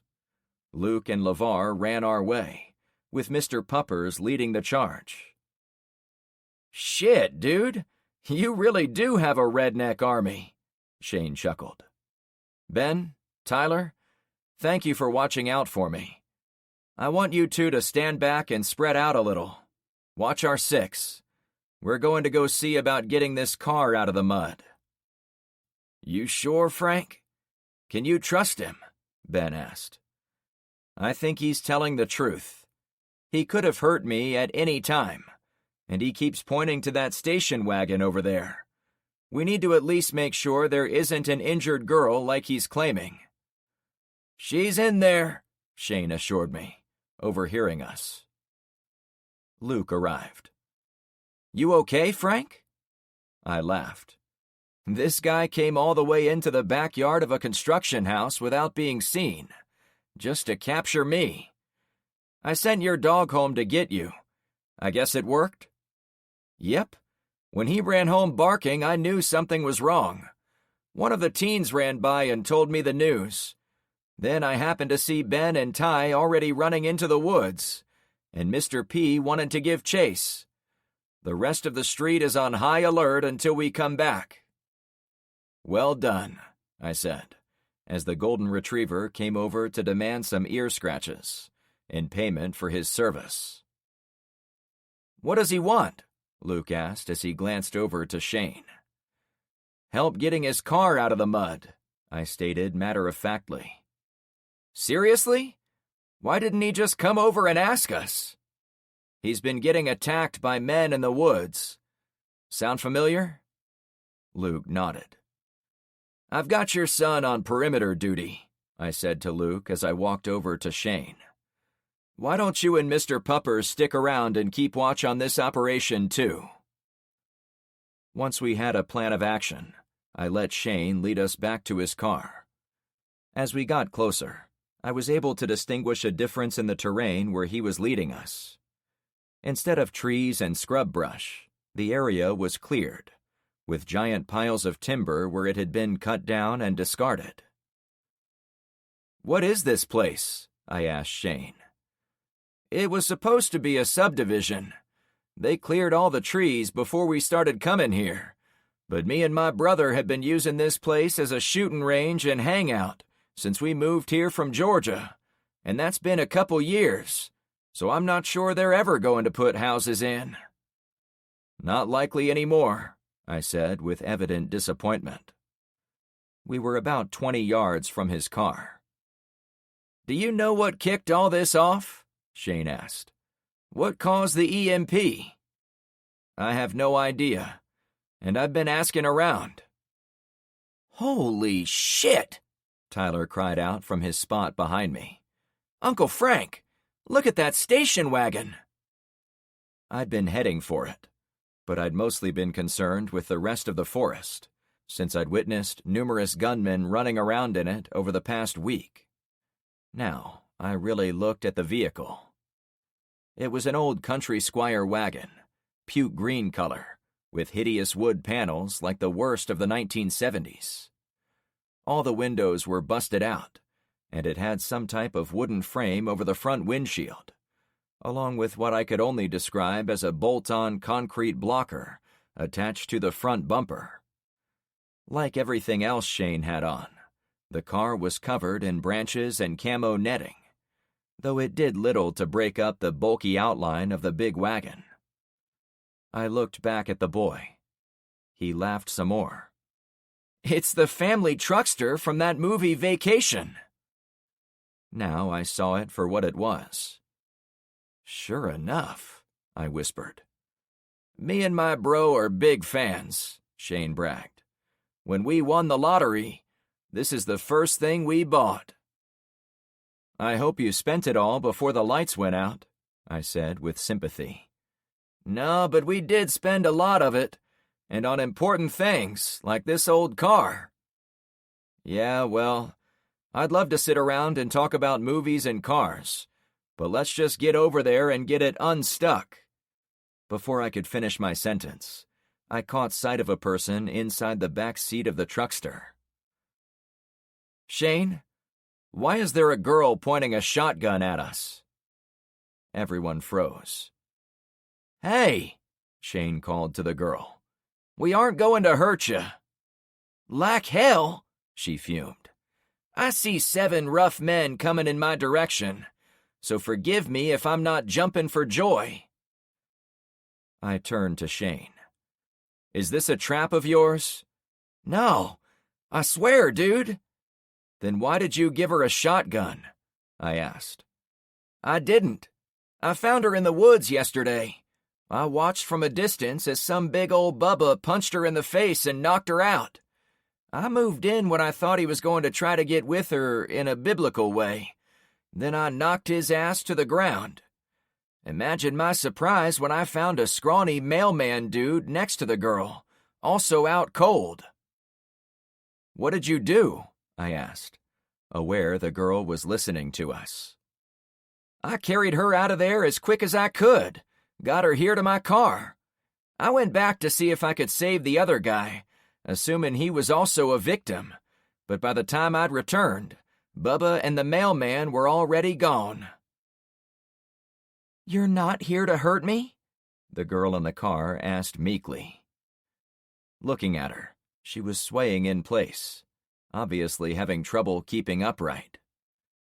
"Hey, is that Nikki from American History class?" Tyler said, getting closer to us. "Yeah," she answered. "How did you know that? Is it you, Bobby?" "No, it's Tyler. Tyler Farmington." "Tyler." The girl fell over backward. We all rushed to the door. Before opening it, I noted how the back storage area was filled about 2 feet deep with firearms. "You left her in there with all those guns," I said with horror. Shane hunched his shoulders. "I had no idea she would wake up." The faint whir of an engine drifted in on the wind. "It's coming from the south," Nathan said, already picking up on it. "I'm going to blend in." "Hold on," I said to him. "Let's see what's involved with this." I opened the back door, and the hinge complained with a deep groan, as if it were 1,000 years old. The weight of the door was beyond what I would have thought possible. "Sweet Lord, what's in this thing?" Shane patted the front door. "I put sand and concrete in the doors and quarter panels, so everything is bulletproof. The deflector on the windshield is bulletproof, and so is the shield on the front. The swing-away on the back is also filled." "Well, that explains why it got stuck in the mud," Nathan chuckled. "Yeah, me and Sonny have been out here 1,000,000 times with no problems, but I didn't count on the extra weight this time." When the door swung away, the girl straightened back up, gun in hand. "Get back!"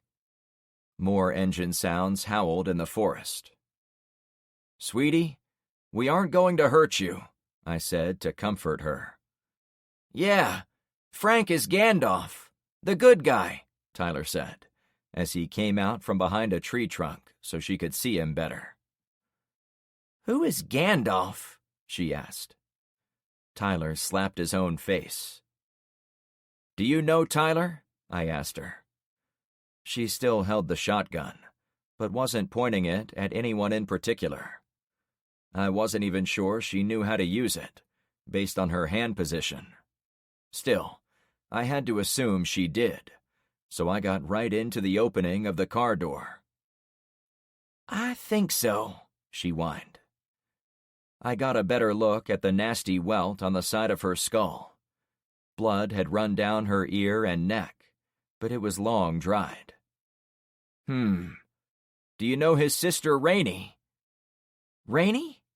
Yeah, I know her. Is Lena with you?" "Yeah, Lena is here," Tyler replied with his usual cheer. Those engines were much closer. I took a look in the back at the stash of weapons. Shane hadn't been lying when he'd said he had a stockpile for the apocalypse. It looked as if he'd robbed a gun store. It was a literal treasure.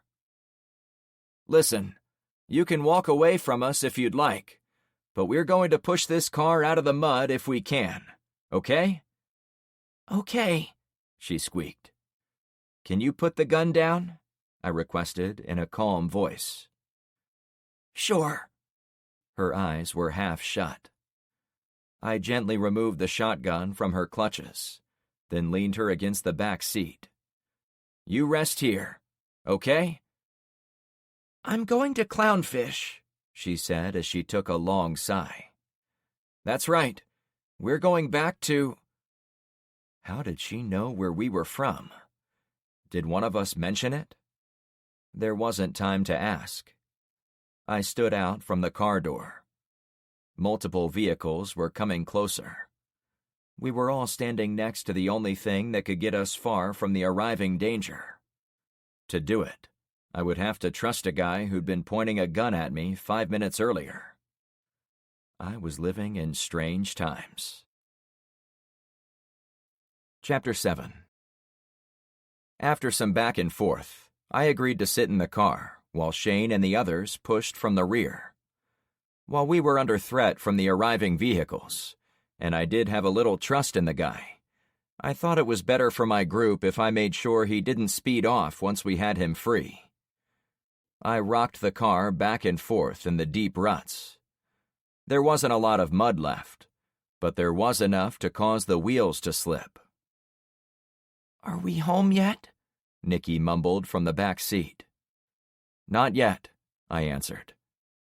"Okay, Mom," she said. The teenager was way out of it. I reversed, then put it in gear to go forward. For a second, I thought it was going to pop out of the hole, but it settled exactly as it was. Shane's keychain slid back and forth against the steering column until it caught up to the rest of the car. The key ring was attached to a clear plastic Confederate flag with the word Rebel plastered on the bottom. The last time I saw the stars and bars, it was on a drunk a-hole with Alvaro's group. "You almost had it, Uncle Frank," Tyler cried out. His dad shushed him. "I know," I added, looking over the girl and the rear storage area filled with guns. "Toss in some more crap." I thought I saw a flash of chrome out in the woods. We were running out of time. "Make it snappy," I said, now talking quieter. As a group, all the men ran to the sides and back of the car as they scooped up pine needles, leaves, and pine cones. Anything to throw in the hole to give the tires more grip. I might have suggested pulling out all the cargo to lighten the load, but we had no time to experiment, and I didn't think the relatively small weight reduction would matter if the rest of the car was made of concrete. 30 seconds later, they were back in position. "We'll get it this time," I said to my pushers. Without tow straps or another vehicle to use as assistance, we had to rely on muscles and my ability to give some momentum to their shoves by torquing the wagon back and forth. The engine was burly and healthy, like the El Camino, which surprised me. I'd assumed the car had been a hand-me-down from an old grandma with a tired 40-year-old motor under the hood. But significant work had been done on this one. I was sure of it. After rocking back and feeling as if it was almost out, I switched gears and gassed it forward. The men behind me screamed and yelled as they really leaned into it. "Go!" Tyler shouted. The tank-like station wagon rolled forward and up the end of the tangle of ruts underneath. The second I was clear with the back tires, I put it in park. "Shane, you want to drive your car?" I asked, already with the door open. "No," he said immediately. "If you give me my rifle back, I'll take care of these guys coming at us, at least making it so they don't follow you out of here." The woods were thicker beyond the cleared space for the yet-to-be-built subdivision streets, so it was hard to see more than those flashes of chrome and glass. But they had to be close. "Shane, you don't have to do that. We'll get out of here before they even see us." He shook his head and pointed in a new direction. "They've already seen us. Some of them are on foot, coming around in advance of the vehicles." Sure enough, men in camo closed in from the south, from the left side of the car. Assuming they were the same group, it was an exact repeat of how they'd approached us and Alvaro's group at the solar panel wing. "Besides, this hog is so heavy, you might get stuck again in the first 100 yards. I need to make sure you have all the time necessary to get that girl out of here." "I'm staying too," Nathan said. "Can I give him his rifle?" I looked to Ben and Luke, searching for any reason to not allow both men to leave, but they only confirmed what I knew to be true. It would be good to have someone be our rear guard. "Give it to him," I ordered, short on time. "Tyler, Ben, Luke, climb in." "Thanks, Guy," Shane said, as he dropped the lid on his ghillie suit, turning him into a walking, talking shrub. "I'll follow you as soon as I can." "I'll make sure he gets to Clownfish," Nathan assured me as he handed weapon after weapon to the bush. My friends were in the truckster. Luke sat in front with Mr. Puppers on his lap, and the other dog on the floorboard. Ben and Tyler each sat on one side of Nicky. LeVar sat to the other side of Tyler. In the side mirror, I caught a glimpse of... My stomach pulled the ripcord. Gone. It was a red CJ7 Jeep, almost certainly the one that had been looking for us on our trip to the tractor supply store. "Sweet Louise," I whispered. Nathan and Shane were already gone. Whatever was going to happen, we were committed. I thought I saw one of the pair moving toward a pile of downed trees, but I couldn't be sure. "Stay low," I said to my riders. The engine responded with power as I drove us along the cleared route that was once going to be a subdivision street. Big clods of mud and dried dirt sloughed off the tires, into the wheel wells. A lone gunshot signaled the start of trouble behind us. I looked over to Luke. "They'll be fine," he assured me. "I know," I lied. The two men had volunteered to take on and delay a much larger force. Yeah, they had the element of surprise, but once they were spotted, it would be over. I wondered if I should have ordered them to run like hell as soon as we were clear. My job, however, was to get the bulk of my people to safety. The path got a lot harder to follow as I went east, but I assumed there wasn't far to go before we reached Bayside Road. Shane had mentioned he and his brother had gone to the same spot many times in the station wagon, suggesting the route would be flat and easy. "There's the road," Tyler said from the back seat. "Huh?" Nicky said. "Tyler, what are you doing here?" "I'm, rescuing you, I guess." "Lena said something about you." "She did?" the boy asked, sounding nervous. "Oh, did I mention my boyfriend is dead?" She made a sound like a wounded giggle. "Him and his Mach 1. Both dead.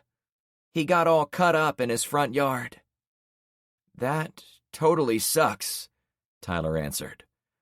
"Yeah, sorry to hear that," Luke added. I'd seen a Mach 1 on that first day at the school. "Was your boyfriend's car yellow by chance?" "Like Tweety Bird, yes." It wouldn't have shocked me to learn some bad apples had wanted his hot rod, as I remembered it being a well-maintained model. However, the young lady was in no condition to talk about it.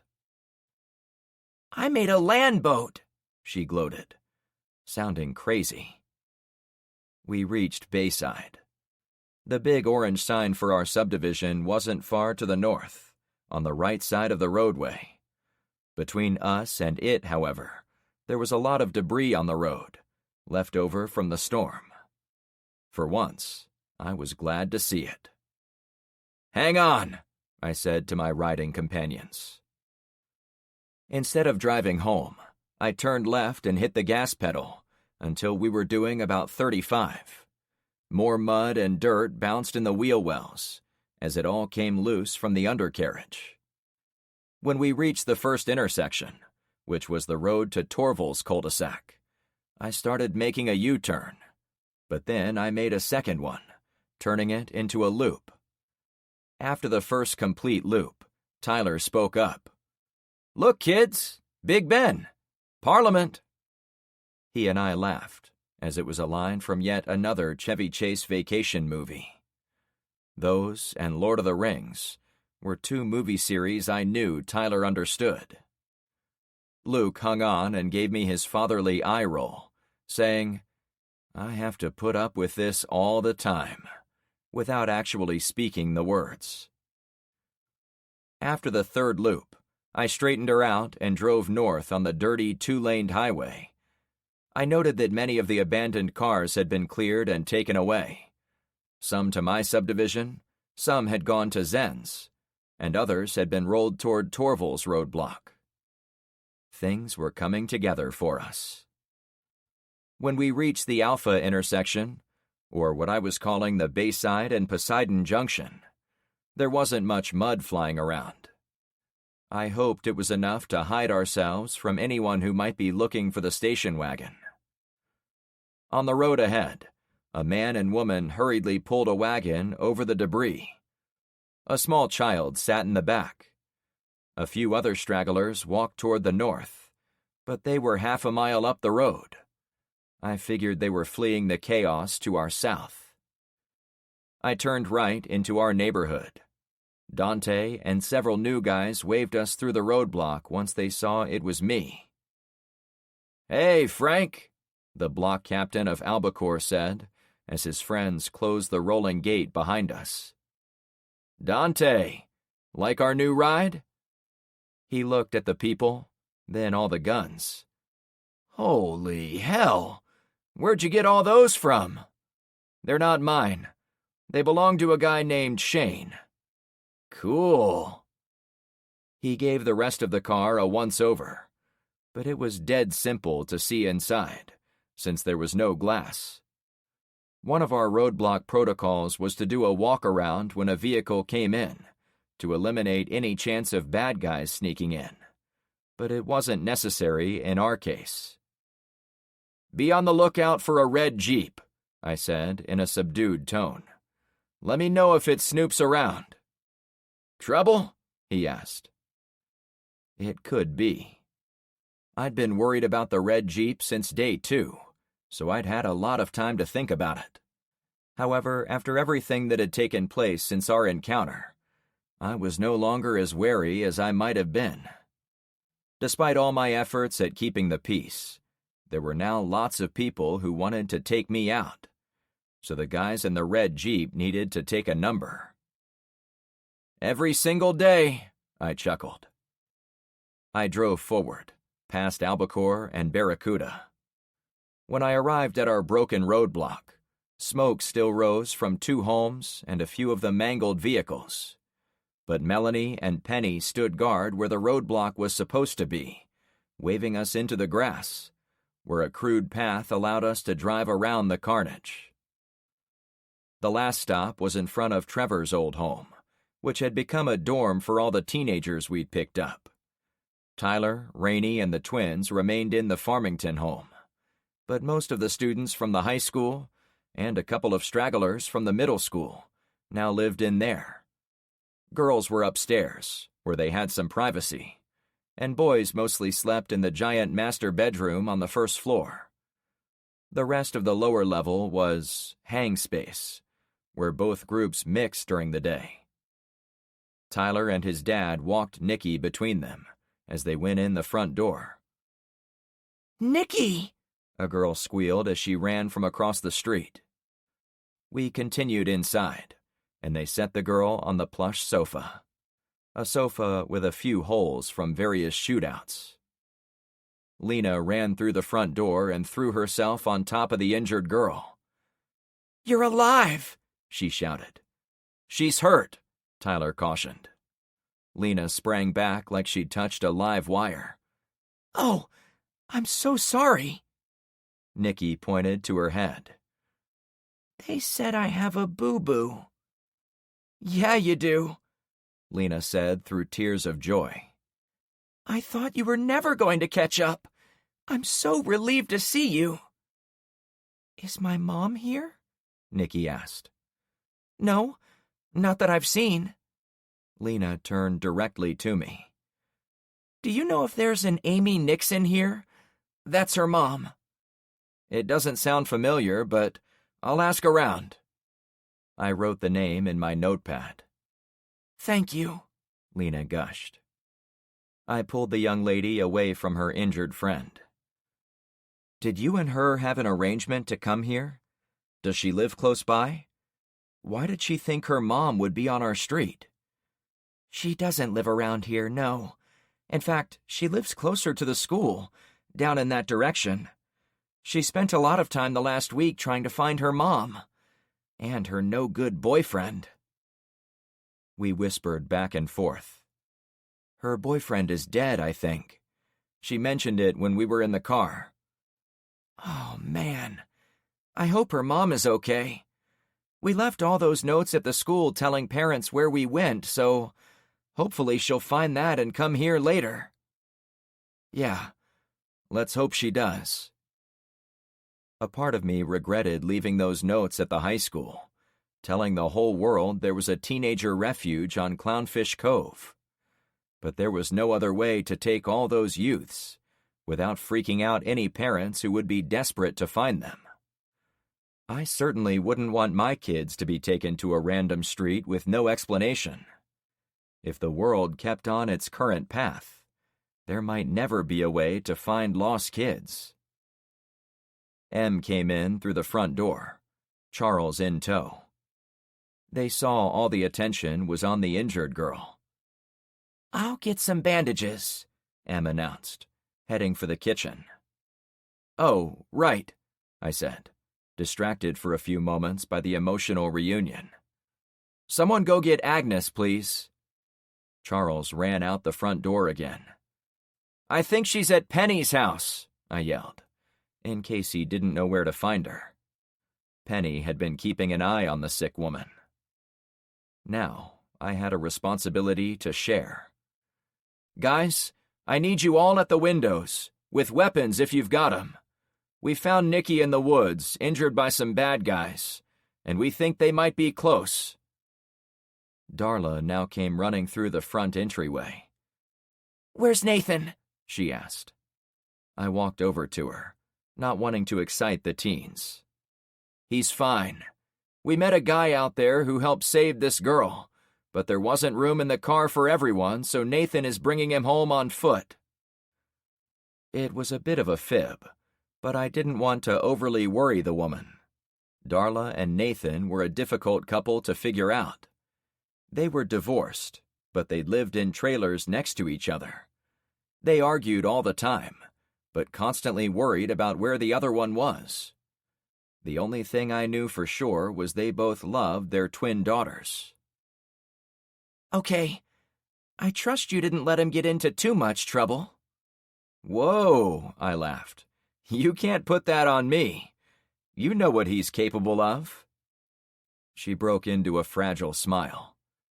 Yeah, I always said he was a few six-packs short of a case for sure. If it makes you feel any better, that man saw me get kidnapped, ran into the woods to get in front of my captor. Then he jumped out and saved me. She rolled her eyes. That's Nathan for you. Yeah, I'm a big fan. Let's hope he's okay, she said to finish our dialogue. As soon as she saw Nikki in pain, she ran over and sat next to her so she could wrap an arm around her. The girl leaned on her shoulder and seemed to draw comfort from the motherly doting. M soon came back with bandages. I was turning to sneak out when Carmen slammed into the open front door, as if she'd been going too fast to make the turn inside. After a bounce off the frame, she ran to me. Frank, I heard you'd been kidnapped. Nah, it was a big misunderstanding. She raced over and slammed into me harder than she'd done to the door. Oh, Frank, I can't leave you for even a second, and you find trouble. Looking back, she and I had separated when we'd come back from the front of the subdivision, and I'd made it about 10 minutes on my own. Maybe she had a point. I laughed it off. I'll tell you the story when things settle down. You're not going to believe how close this guy was. I almost told her the punchline, but I held back in mixed company. Was it worth freaking out the teens that they could be stolen away if they walked into their own backyard, or while on guard duty? Where was the balance between fear and basic survival information? Carmen had mashed herself against my chest, but now she pulled back. What is it, Frank? Being right there, I had to give her a quick kiss. She pressed in, and we were both relieved at how things had played out, but I had to gently push her from me. "I've got to make an announcement." "Sure," she said, not appearing hurt at my abrupt demeanor. I got everyone's attention. "Guys, I did something stupid today, and I want to own up to it. I'd been thinking it was safe to walk around our subdivision houses by myself, since everyone is keeping watch and looking out for each other. However, a man in camouflage managed to get all the way up to the edge of the trees without being spotted, and he marched me at gunpoint into the woods." A collective gasp went around the room. Charles chose that moment to come back in, panting. "She's on her way." I motioned him over. "I was just telling everyone about my encounter in the woods. I'm going to put a new rule in effect based on my experience. You can walk alone anywhere on the street and front yards of the houses, but if you have reason to go into a backyard, you have to be with a buddy. Okay?" "What if we're going to the canal?" one boy asked. "I know I said the problem was in the woods, on this side of the street, but there is no telling what crazy person might try to sneak into our subdivision by swimming. Besides, we're soon going to have a footbridge across the canal, so I want you to get used to traveling in pairs if you go across, okay?" 15 or 20 nods came back at me. Agnes waddled through the front door, which was still wide open. "Right here." I directed her to Nikki. "Thank you," Agnes answered. "So in summary," I said to the teens, "front of the houses, 1 person. Back of the houses, 2 people." I pointed to Tyler. "And special thanks to Ty here for keeping his eye on me, even while he was doing other work in the backyards. He managed to alert Nathan, who stopped my captor from taking me." The kids clapped and hooted for their buddy.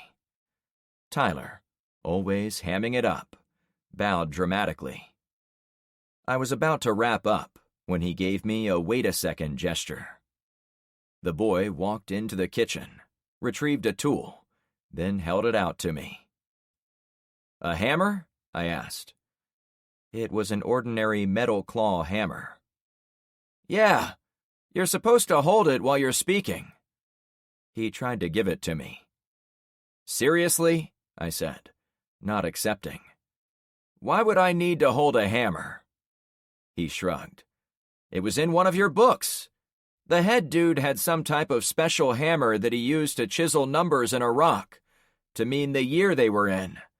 If we're going to be doing this a long time, we figured you should carry the special hammer." He was talking about Earth Abides, though it wasn't the same type of hammer.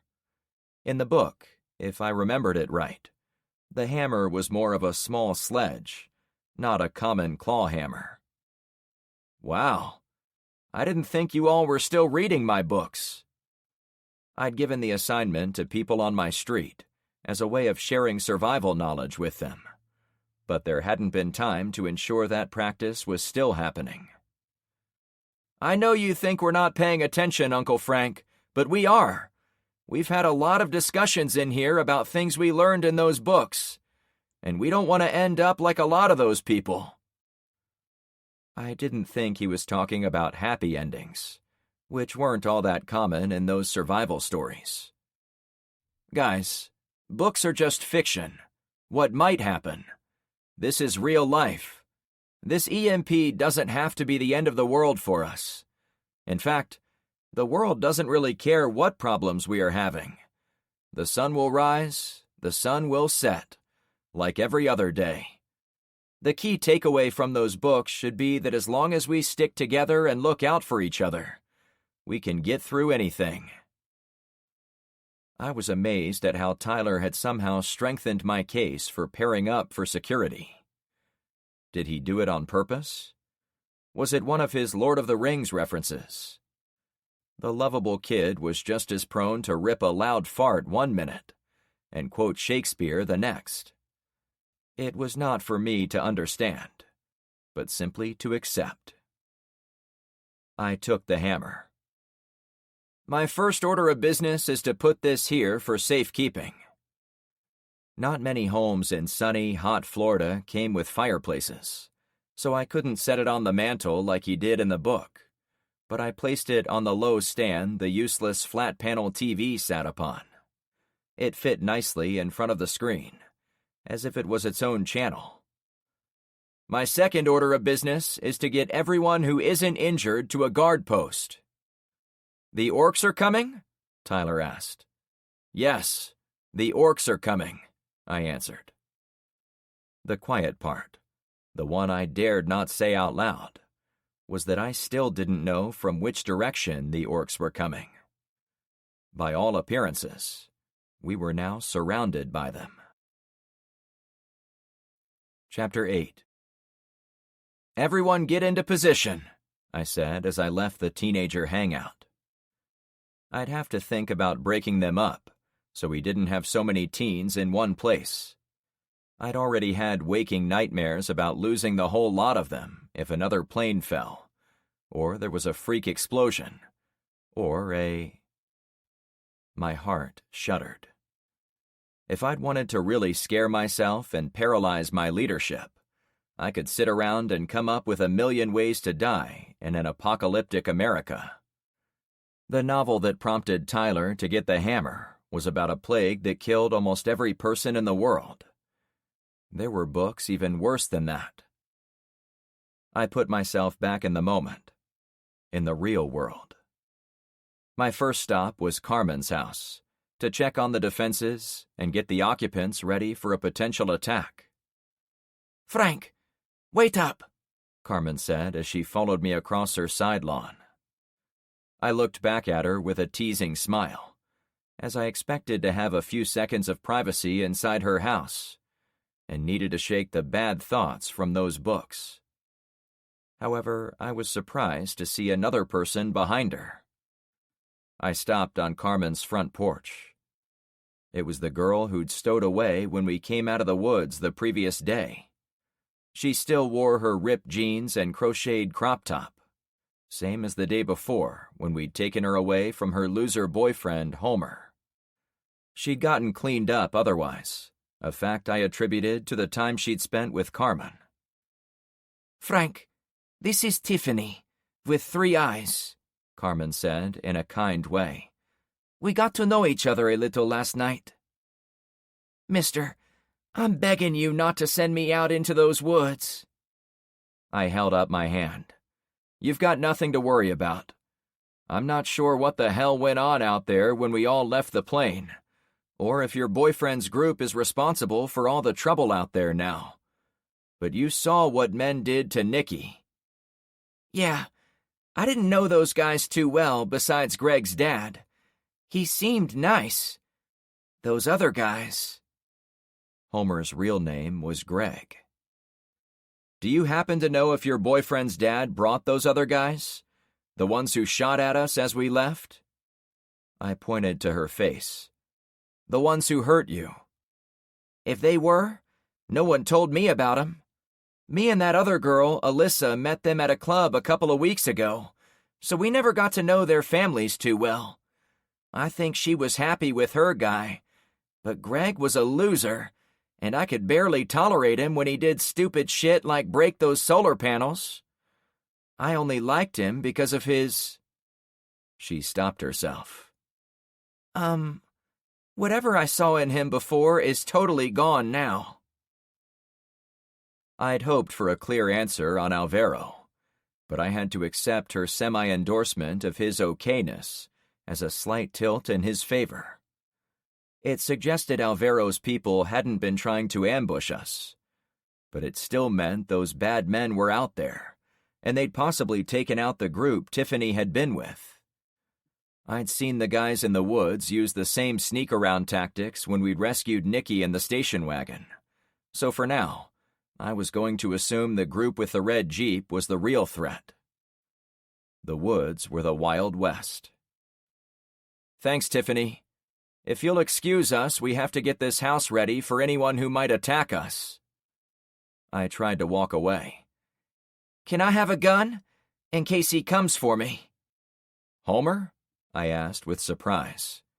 Yeah, I don't want him or his dad's men to see me here. He's the kind of idiot who will sneak into one of these houses to beat the dog shit out of me. You saw him. He is not a kind or well-balanced person. Yeah. Hey, how old are you?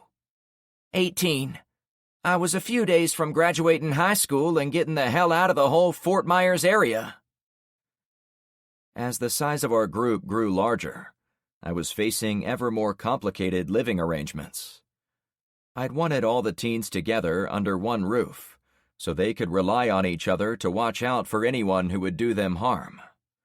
I'd already been thinking about spreading them out, to lessen the chances of a total wipeout. So perhaps the older Tiffany would eventually be able to keep an eye on a group of young ladies. Eventually. She took my pause as indecision. Am I old enough to have a weapon? Around here, it more than is, I laughed. After my experience with Bonnie, I wasn't ready to trust her entirely. However, I had to acknowledge that we were now living in a wartime setting. Guns were easy to come by. If she wanted to do us harm, she easily could. That meant it fell on me and the other adults to learn more about her, ferret out her motivations, and see how we felt as we got to know her. If it all worked out, she'd have her gun. Eventually. For now, why don't you go back with the other teenagers, okay? We aren't going to throw you out on your butt, if that's what you're worried about. I would also never force you to go back with someone you don't care about. That said, you might want to lay low for a few more days, at least until the action in the woods shakes out. She perked up. I'd been studying her to see if her emotions were real or manufactured to get me to let her stick around, but I couldn't detect any ill will on her part. Carmen glanced back and forth between me and the girl as we chatted, and I didn't sense any nonverbal warnings from her either. 2 for 2 was good enough for me. Thank you, Uncle Frank. I sighed. Not you, too. Her face froze. Shit. I'm so sorry. Everyone over there calls you that. It's fine, I chuckled. I answer to Uncle Frank. She clasped her hands together as if praying for thanks. You won't regret this. With that, she headed back to the teen house. Carmen and I went inside her front door. As I closed it, I was thinking about swooping her in my arms for a moment of couples time. But there were voices in her kitchen. Renting out the villa? I mused. Just a few house guests. She grabbed me by the hand and led me inside. To my mild surprise, Chris and Andy sat on 2 kitchen chairs, facing each other, with playing cards on their thighs. "Oh, hello," the man Chris said to us. Andy, the dour-looking young lady who could have been his daughter, but was apparently his life partner, barely gave us a sideways glance before laying down a card. "Didn't you two hear anyone yelling out there? We're on high alert in case some bad men come out of those woods. You should be keeping watch outside." I pointed to the kitchen table leaning against the sliding back doors. "Tell them I don't have to," Andy whispered to her much larger and much older male friend. Chris looked back and forth before settling on us. "I know how this is going to play in this town, but Andy and I abhor firearms. I'm not sure we're the best you can do." I crunched glass on the floor as I walked in the kitchen. Carmen had made some effort to clean things after the incident with Trevor's people and all the gunfire, but there were still shards on the tiled floor. "Do you guys see that?"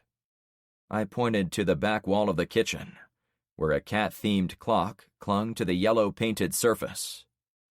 It, like most of the rest of the interior, was pockmarked from bullet strikes. Those bullets were also why there wasn't a whole pane of glass on the backside of the house. Chris looked where I pointed, but Andy continued to fiddle with her cards. That's where some bad men shot the place up. Bad men a lot like the ones out in the woods right now.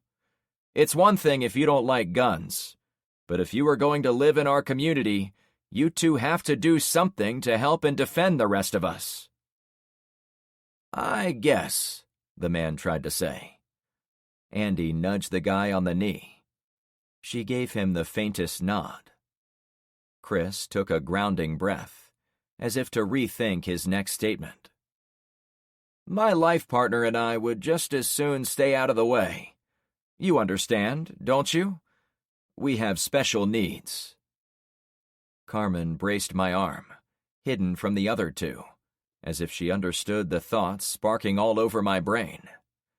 If they weren't going to lift a finger to help, I had a mind to frog march them into the woods and let nature sort them out. However, my girlfriend was soothing me from such a rash action. LeVar and Kyra are in the other room, she told me. Hey, Frank, LeVar said with great cheer, as if he too knew how I felt at that instant. If he'd been in the house, he'd probably already dealt with the odd couple. Hey, LeVar, I answered. We at least had some defenders in the home. I was momentarily at a loss for words, and I didn't like the experience. It wasn't even a matter of explaining it better. The couple was sitting in a kitchen that had been riddled with bullets. If we hadn't shot back to defend our homes, we'd probably all be dead. The same thing would happen again if we all chose to play cards instead of gearing up. How could I get through to someone like that? Frank, I'll keep watch here. Why don't you continue over to Penny's and make sure she and Daisy have enough protection? Yeah, sure. I watched Andy throw down more cards, oblivious to any emergency. Carmen gently pushed me out. When we got to the front door, she stood on tiptoes to whisper in my ear. Save your breath, Frank. Not everyone gets it. But we have to try. We will, but not right now, she assured me, then gave me a peck on the cheek. Go check on Penny's place. You've got more important things to deal with. Right. Have a good day at work, she said with a giggle. Standing at her door, she waved as I hopped off her porch and went down the walkway. There were no cars on her driveway, so it was a clear shot over to the young mother who lived next to my place. In between the two homes, I took a moment to look around. My side of the circle was crammed with our little fleet of vehicles. The Unimog, the El Camino, the Charger, and the damaged Ford Courier pickup truck were all there. Now we had a loaner station wagon. I caught sight of Kyra, who happened to be walking out of my garage, along with several people from Albacore, if I wasn't mistaken. She gave me inspiration. Hey, Kyra, can you or someone please move that station wagon and put it in a garage somewhere to hide it? She waved at me. Sure, Frank. I'm carrying the keys when you're ready. That task done, I went to Penny's front door. It was closed, so I knocked and made myself known. It's Frank. I didn't think there was much chance she would blast me through the door, but it didn't hurt to be perfectly clear who I was. Come in, she responded. It was unlocked, so I went through the doorway. I found her and Daisy reading books on the living room sofa, which was against the back window but faced inside the house. They read using the sunlight coming through the eastern window. The toddler read a book with a butterfly on the cover, while her mom stood next to her watching the backyard. A pile of my books was on the arm of the couch. Still reading those? I asked. Tyler and the teens are reading my books too. She looked back. I think everyone wants to know what to expect, now that we've experienced the movie trailer for the end of the world. Those are just books, I tried to reason out. I would much rather be reading a good cozy romance novel, but books about savages... She reached over and held her hands over her daughter's ears. Raping and killing hapless citizens is apparently more my speed now. Yeah, those stories can be brutal, I've got to admit. I can't believe you read these for fun, she laughed to herself. Mommy, can Uncle Frank read with me? Daisy asked her mom. No, he's not here for story time. Penny looked at me. I heard the alarm. Rainey and the twins came through here and said to be ready. The twins are in the bedroom, actually. And where did Rainey go? I asked, always keen to know where the teens were in our watch area. She said a new girl showed up at Trevor's place. I think she wanted to go back and be with her. I must have missed her while I was in Carmen's place. They knew each other from school. Uh-huh, she continued. I heard you had some excitement in the woods when you found Nikki. Wow, word travels fast, I answered, taking a few steps closer to the two ladies. Charles came through to get Agnes. She was in here reading with us for a time, and he explained the whole thing in about 10 seconds before bolting back outside. Ha! I'm glad he was able to find her. After a moment's pause, I added, How is Agnes? Can you tell? She's in a lot of pain, Frank. I'm not sure what kind of cancer she has, but it seems aggressive. I let her sleep on my comfy bed, and I could barely wake her up this morning. The blonde woman seemed so happy in the presence of her little munchkin. I didn't want to talk about ugly things like cancer or war, but I had a job to do. Where are Corey and Brendan? I asked. The two young boys were older than the little girl, but too young to hang out with the teenagers. Since their house was gone, and their parents hadn't come home since the EMP, I'd invited them to live within our community. The last I remembered, Penny had been in charge of them. I talked to Luke and Melanie about taking them in. I didn't want them in this house next to the woods, so they don't... She covered Daisy's ears again. Get shot in the middle of the night by jerks in the forest. Smart, as usual. And I have Daisy sleeping over at their house at night, too. Without you? I asked. Yeah, she likes Melanie and those puppies. I think it's good for her to be comfortable in new places. She sounded wistful. What about you? I asked kindly. You sleeping okay? Oh, I catch a snooze wherever I can. When I'm not on watch here, I take little cat naps while she reads. It didn't escape my notice she hadn't answered my question, though that was also a type of answer. Well, I hate to cause a stir, but maybe you should take Daisy over to their place right now. Shoot, I was hoping this would blow over. She looked out the window, then back at me. It might, I allowed, as I joined her at the window. For half a minute, we watched the forest behind her house. Motion caught both our attention. Was that? She asked with a start. Shit, I said by way of reply. Get ready. Someone was already out there. Chapter 9. Get behind the Triton box, I said as I ran toward the front door. I'd seen movement in the woods, but it was far out there.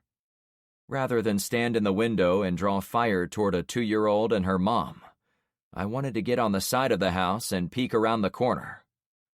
Before I went out the front, I yelled down the hallway, "Girls, don't fire unless they do." Okay, Uncle Frank, one of them replied. Outside, My people were still scrambling to get in position. "There's someone out there," I warned Melanie, who stood a little way outside my garage. She gave me a thumbs up. I made my way between the houses, behind the sheets blocking the route between Penny's house and mine. I ducked down when I heard a gunshot. "Crap," I said to myself. I sat there looking out on the woods. From my spot, I got a good look at the burnt trees where Trevor's attack had come through. In the daylight, it was obvious we had nails in boards out there. If the red Jeep and other vehicles came at us, it still wouldn't be easy for them. Yet there were no vehicles out there. No sound of engines in the distance. Nothing. Still behind the sheet, I called out, "We have you covered." "No shit," Nathan called back. "Someone shot at us." I let out a sigh of relief, but I didn't get up and run into the open. "You here to see your twin sons?" If he was under duress, being forced to lead an attack on us by those strangers, I figured he would agree with me to give himself away.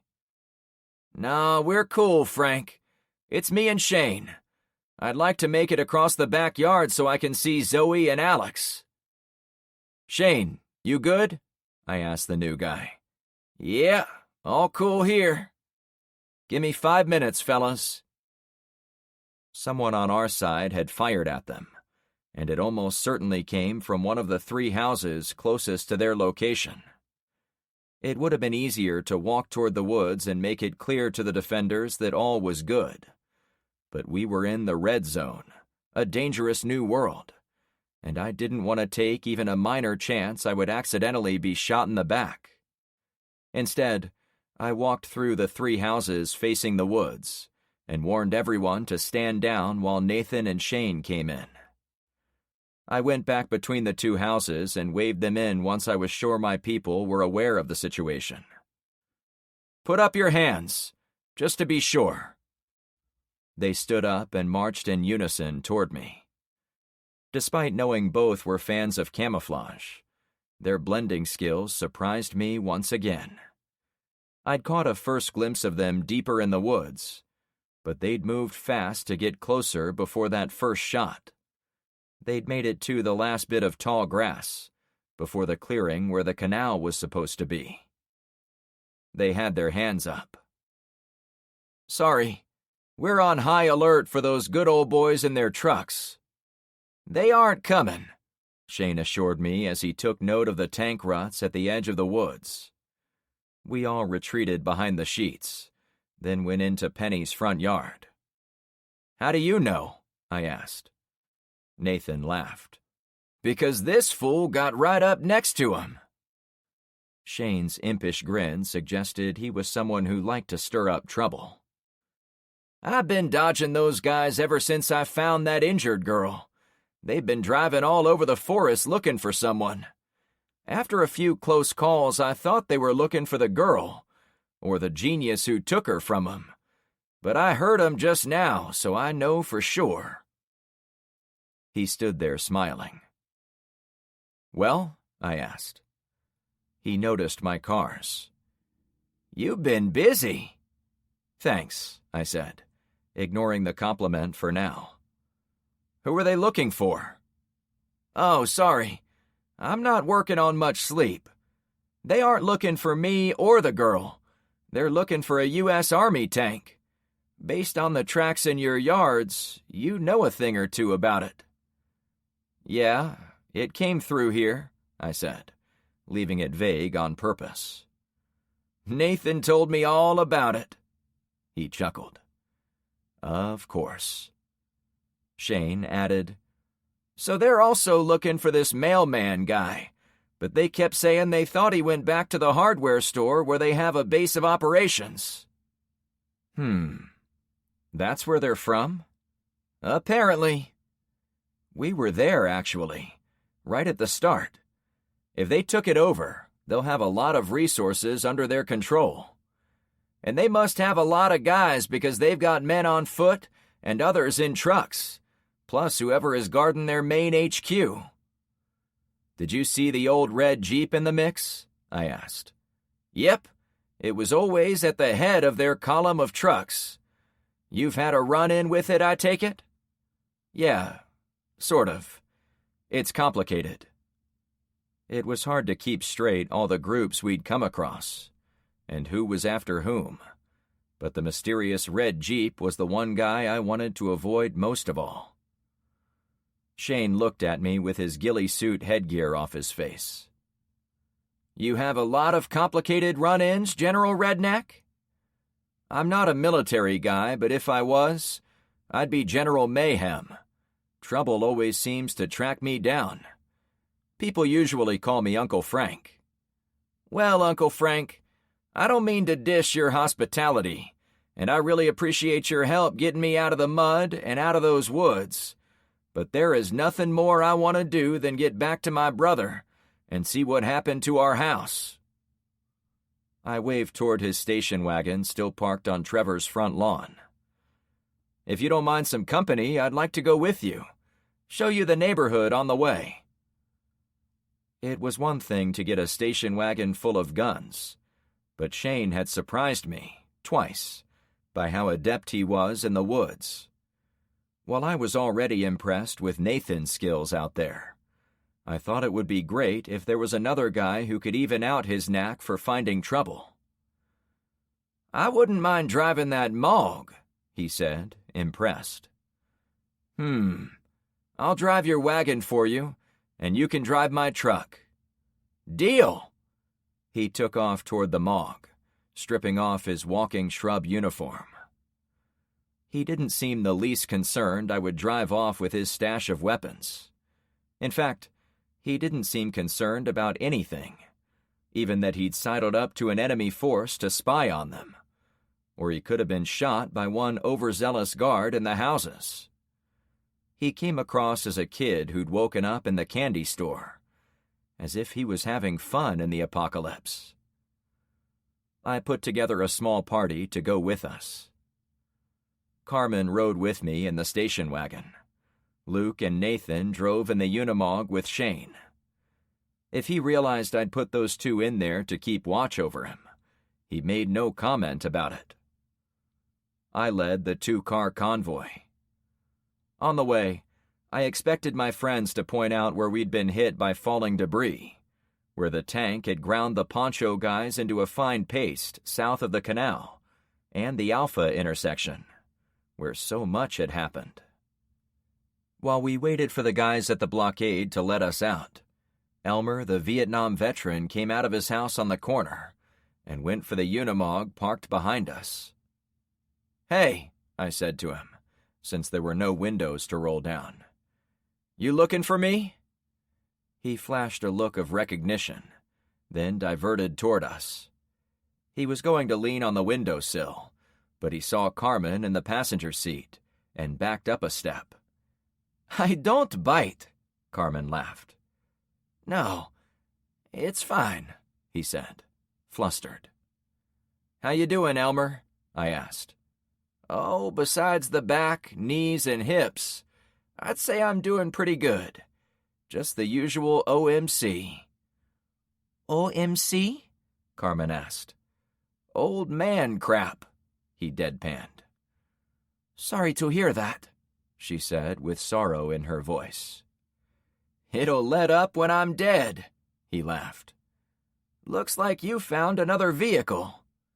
Yeah, we have a new friend, I replied. He's driving my truck while I check out his wagon. I don't know about all that, but I thought you'd want to know what Mr. James is up to this morning. The last time I saw the confused school principal, he was trying to steal Red's truck. Let me guess. He's going around whipping people up to vote for him. Elmer's gray eyebrows popped up. How did you know that? Just a hunch. The older guy motioned behind him. He's been up and down this street, and I think he's been over to Barracuda. I've also seen our old HOA woman hitting some of the houses, though she didn't come to mine. Probably because she knows I would never vote for him. That's disappointing. I'd been under the impression I'd brought Amanda around to my way of thinking, especially after the gun battle and nighttime attack by Trevor and his friends. But if she and James were secretly going around to build up votes against me, I would have to rethink my relationship with her. "Want me to give her a piece of my mind if I see her again?" he asked. "I'll give her some too," Carmen added. "No, but thanks. I'm not planning to have a vote anytime soon, seeing as we're in the middle of a catastrophe, but we'll have one eventually." Carmen hit me on the arm. "Frank, you don't really think that guy has a shot, do you?" I shrugged. I can't be everywhere and hold their hands. If they think James can do a better job, in the face of everything we're facing right now, then he'll have to prove it to them. In the meantime, we'll keep doing whatever we can to help everyone through this. The guards had the gate open. "We've got to go, Elmer," I said to my neighbor.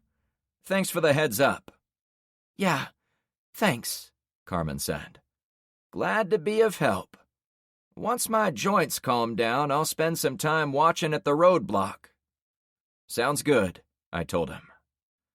Behind us, Shane pounded on the side of the Mog, as if dying to roll out.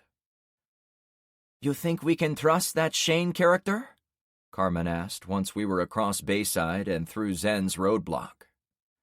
"He's a chameleon, that's for sure." "But do you trust the guy?" I thought about it for a few moments. "Nathan seems to trust him. What do you think?"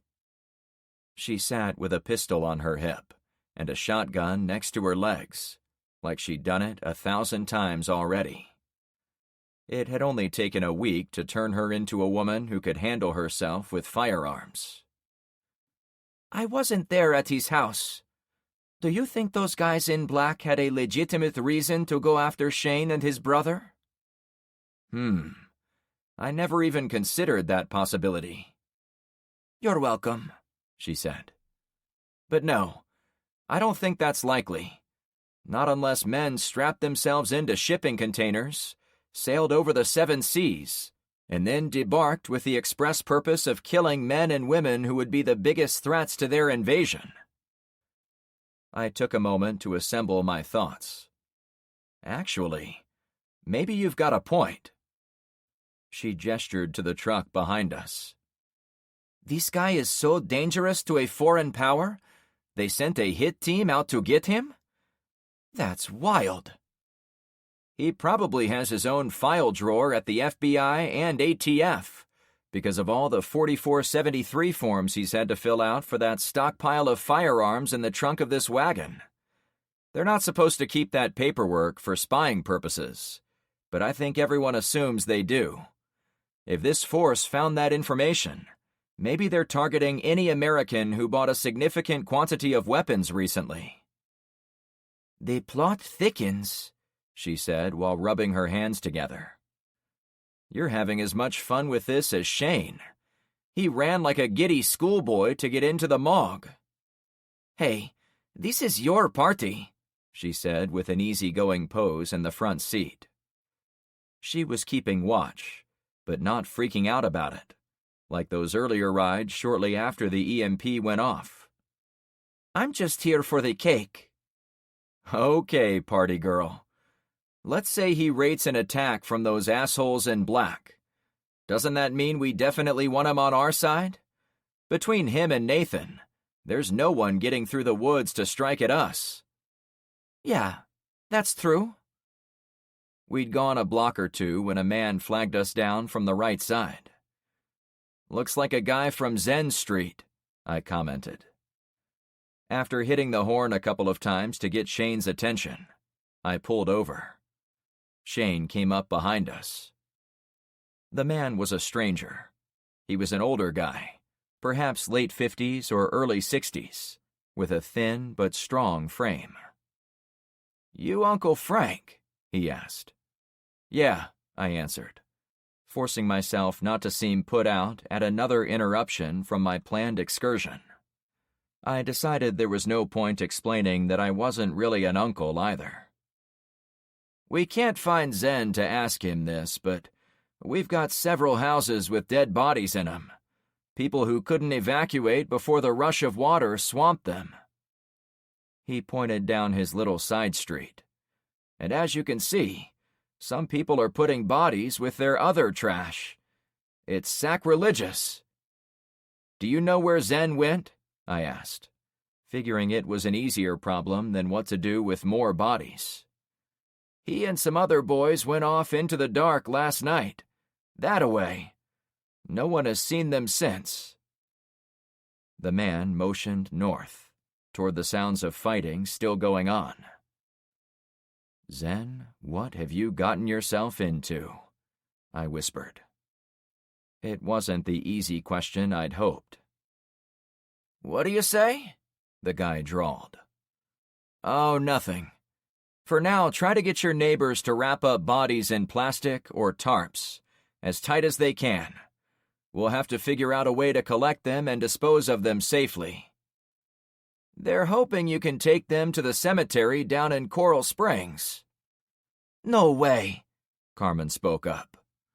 She's right, I added. It's too dangerous to be hauling bodies all around the city. But I don't know what is realistic yet. It will depend on how many bodies we have. We've got 3 or 4 on this street. Damn, I said under my breath. I spoke louder for the man. Sir, I'll work on a solution to this problem. In the meantime, keep your eye out for your leader, Zen. If you see him, tell him Uncle Frank is looking for him. The pops of gunfire drifted in on the wind from up north, by Gretchen's neighborhood. A middle-aged woman ran up the street and stopped about 50 feet away when she saw the guy talking to me. Hey, tell him there are kids breaking windows in the abandoned houses. Oh, yeah, the guy said, sounding tired. Can you help us protect the houses at night? Damned kids went around to every abandoned house and threw rocks through the windows. We all heard 'em last night, but no one did nothing about it. I immediately wondered if the teens from our street were sneaking out at night to stir things up.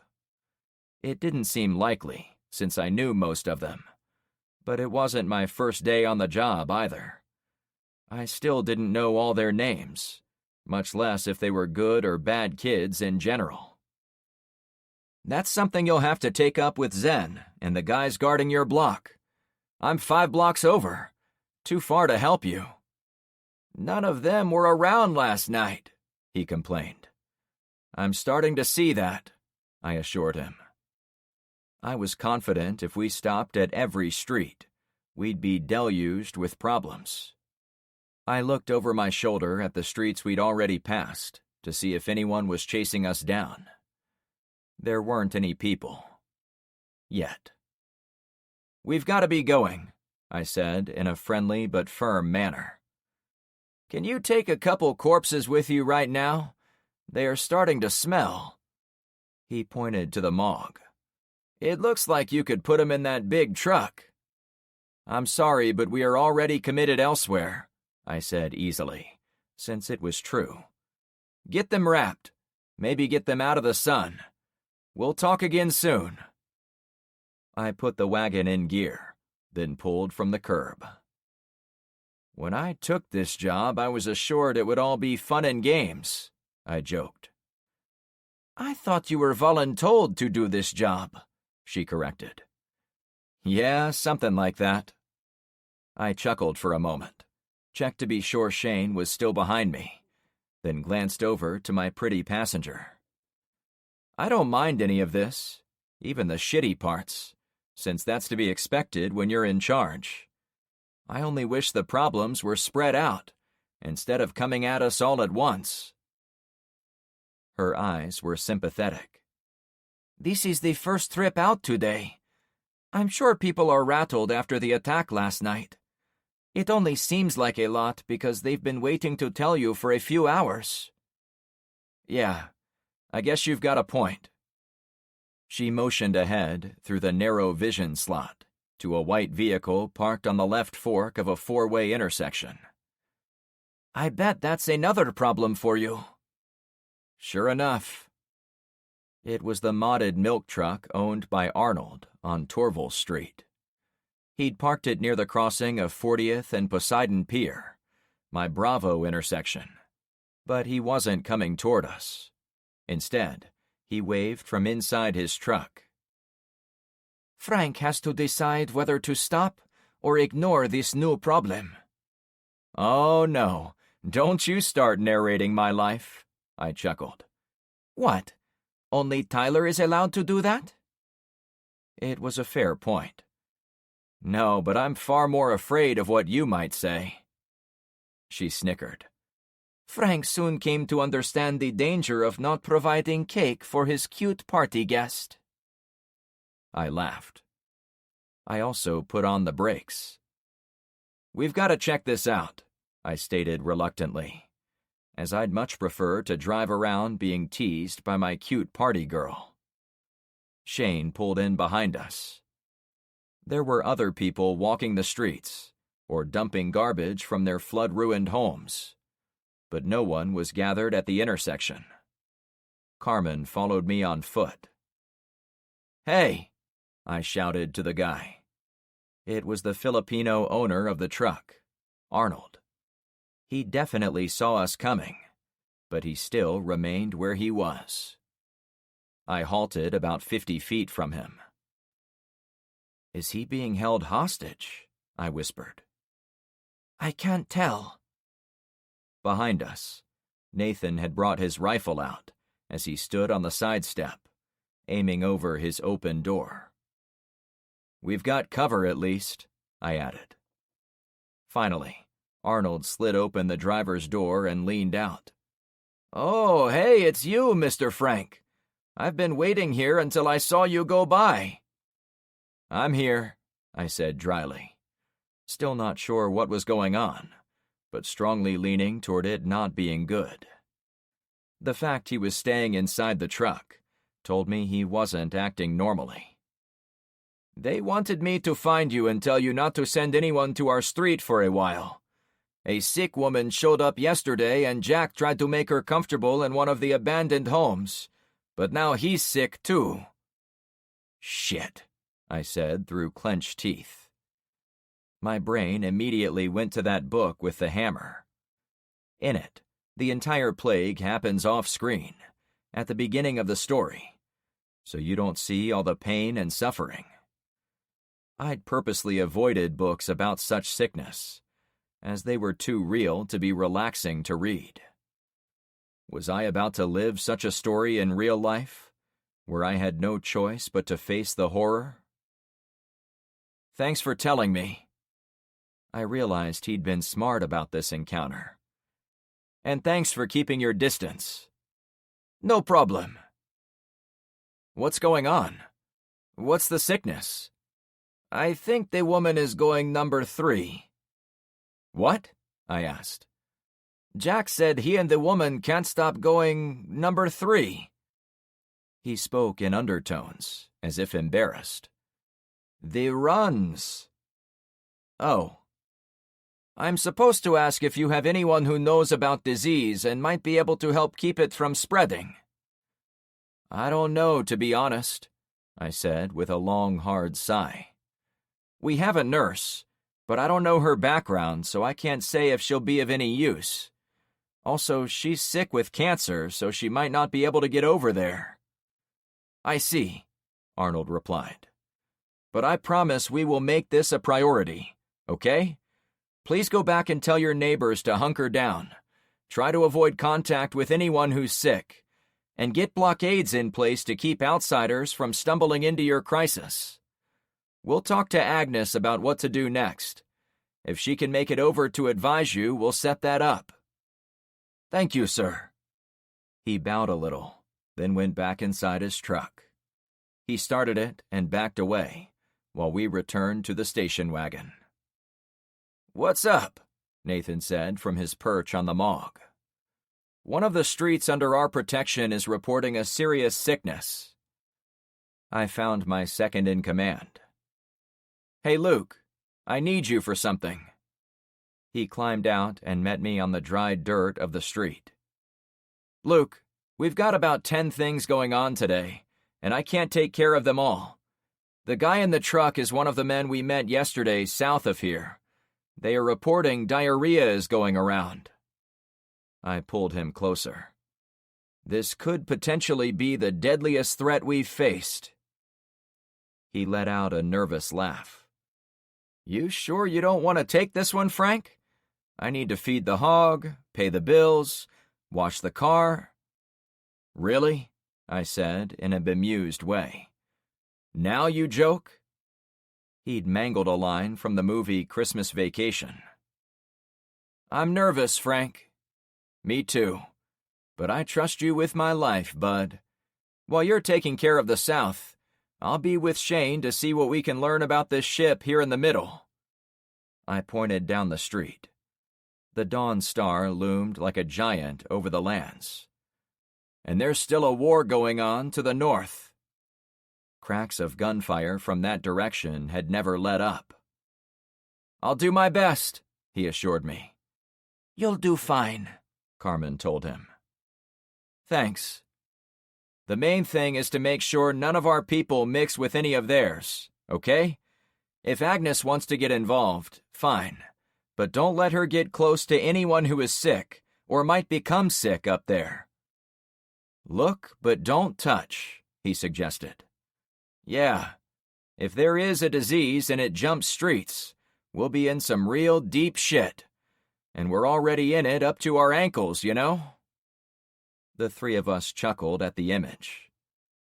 I'll warn the roadblocks, too, Luke said, now warming up to his role. Good man, I answered. Luke reached out to shake my hand, which took me by surprise. This isn't goodbye, I joked. No, but look at the crew you've got with you. Nathan, Carmen, and that wild man Shane. I was coming along to even them out. We shook anyway. Hey, don't lump me in with them, Carmen snarked. I'm the only one without the Y chromosome that makes you guys do stupid stuff. If anyone is the voice of reason, it's me. All right, get going, I said to my friend. See you soon, he said, already turning to walk away. I watched him go, unsure what mess I was giving him. Running a neighborhood watch wasn't all that different than running my trucking enterprise, except for one important detail. I'd been at the top of my company, but I had managers who took care of various divisions of the business, like service, parts, and accounting. However, back then, I was assigning a tough engine rebuild, or putting extra people on the taxes. Now, I was potentially sending my friends into situations where they could get seriously hurt, or even killed. Carmen pulled at my shirt. Come on, your brother from a different mother will be fine. Yeah, you're right. By the time we drove around the corner to our destination, I had to worry about more immediate problems of the apocalypse. Shane's house was even worse than I remembered it. Almost every wall had tumbled in or out, and the roof had completely collapsed on what little was left. The side with the garage was cinders and ash, while the other side with the bedrooms had a little more meat on the bone. We parked the vehicles and got out. When I saw Shane, the guy headed to the back of the MOG to grab the sledgehammer. I figured he'd simply turn around and leave. Son, I hate to be the one to say it, but your brother couldn't have survived that. He hefted the big hammer like it was nothing. That's what everyone thinks, but as long as my brother didn't die in the shootout, he survived the explosion. What makes you so sure? There were hundreds of empty beer cans on the lawn, most burned or crushed, as if they'd gone up in the explosion and rained all over the yard. because me and him built that house ourselves." I didn't see the need to dump on his plans. Not yet. Maybe he'd lost his mind, or maybe he needed to be put to work, so he didn't dwell on his missing brother. Whatever it was, he went directly to the right side of the structure, where there were still a few walls standing. Then he took a swing at the upright portion. I grabbed a pair of work gloves and a crowbar from the back of the truck. "Well, I hope you find him," I said as I strolled his way. "I will," he said with absolute certainty. Chapter 10. "This is insane," Carmen whispered to me. Shane continued to slam the sledge into a portion of fallen roof, as if he had to bust through to save his own life. If I'd known for certain someone was alive in the debris field that was once a house, I might have thought it was a good idea. But I didn't see how anyone could have survived an explosion as big as the one that had torn the house apart. "We'll help him until he tires out," I advised. We'd been at it for about 30 minutes, and I was getting antsy to move on. The ship still needed to be checked out and made safe, so we could proceed to the north and maybe help Gretchen with the men in black up in that direction. Every few minutes, bursts of gunfire would signal there was still a battle taking place. Men and women stopped by 3 different times, often walking from the houses behind Shane's to check out what we were doing there. They were with Charlie, the block leader from our group who lived nearby, though she wasn't present. They all must have known Shane by sight, since they turned around as soon as they saw him.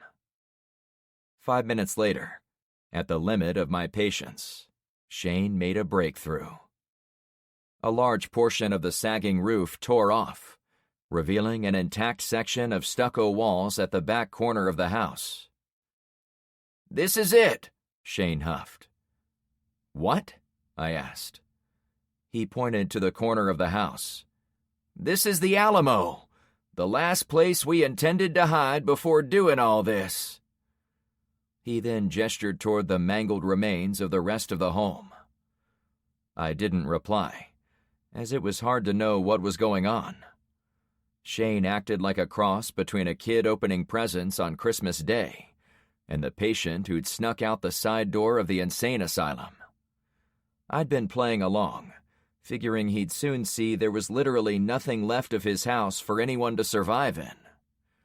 I wanted to be there to watch out for him a bit, as I didn't want a repeat of that poor woman on Torval Street, who'd put the gun to her head. It was easy to lose hope when your whole world was a pile of ash. "Okay, you think he's on the floor of the room inside?" I asked. "Not inside the room. He's inside the room inside the room." Now I knew he was nuts. "Shane, I'm sorry, but—" We all stopped in our tracks, as several taps echoed in the wall. "Is that?" I whispered. The taps repeated. Shane grinned ear to ear. "That's your brother?" I asked. "It better be," he chuckled, "or I'm going to be pissed. You have no idea how much work it was to build our bunker." He lined up the sledgehammer on the back wall, but Nathan grabbed it from him. "Hey, bud, take 5. I'll swing this a few times." "Thanks, pal," he said in return. Nathan was about 15 years older than Shane, but he was strong and made some solid connections with the sledge on the cinder blocks. About 10 minutes later, seemingly spent, he set the hammer in the grass and took a few steps back. "Holy shit," he panted. "That's only the outer wall," Shane commented.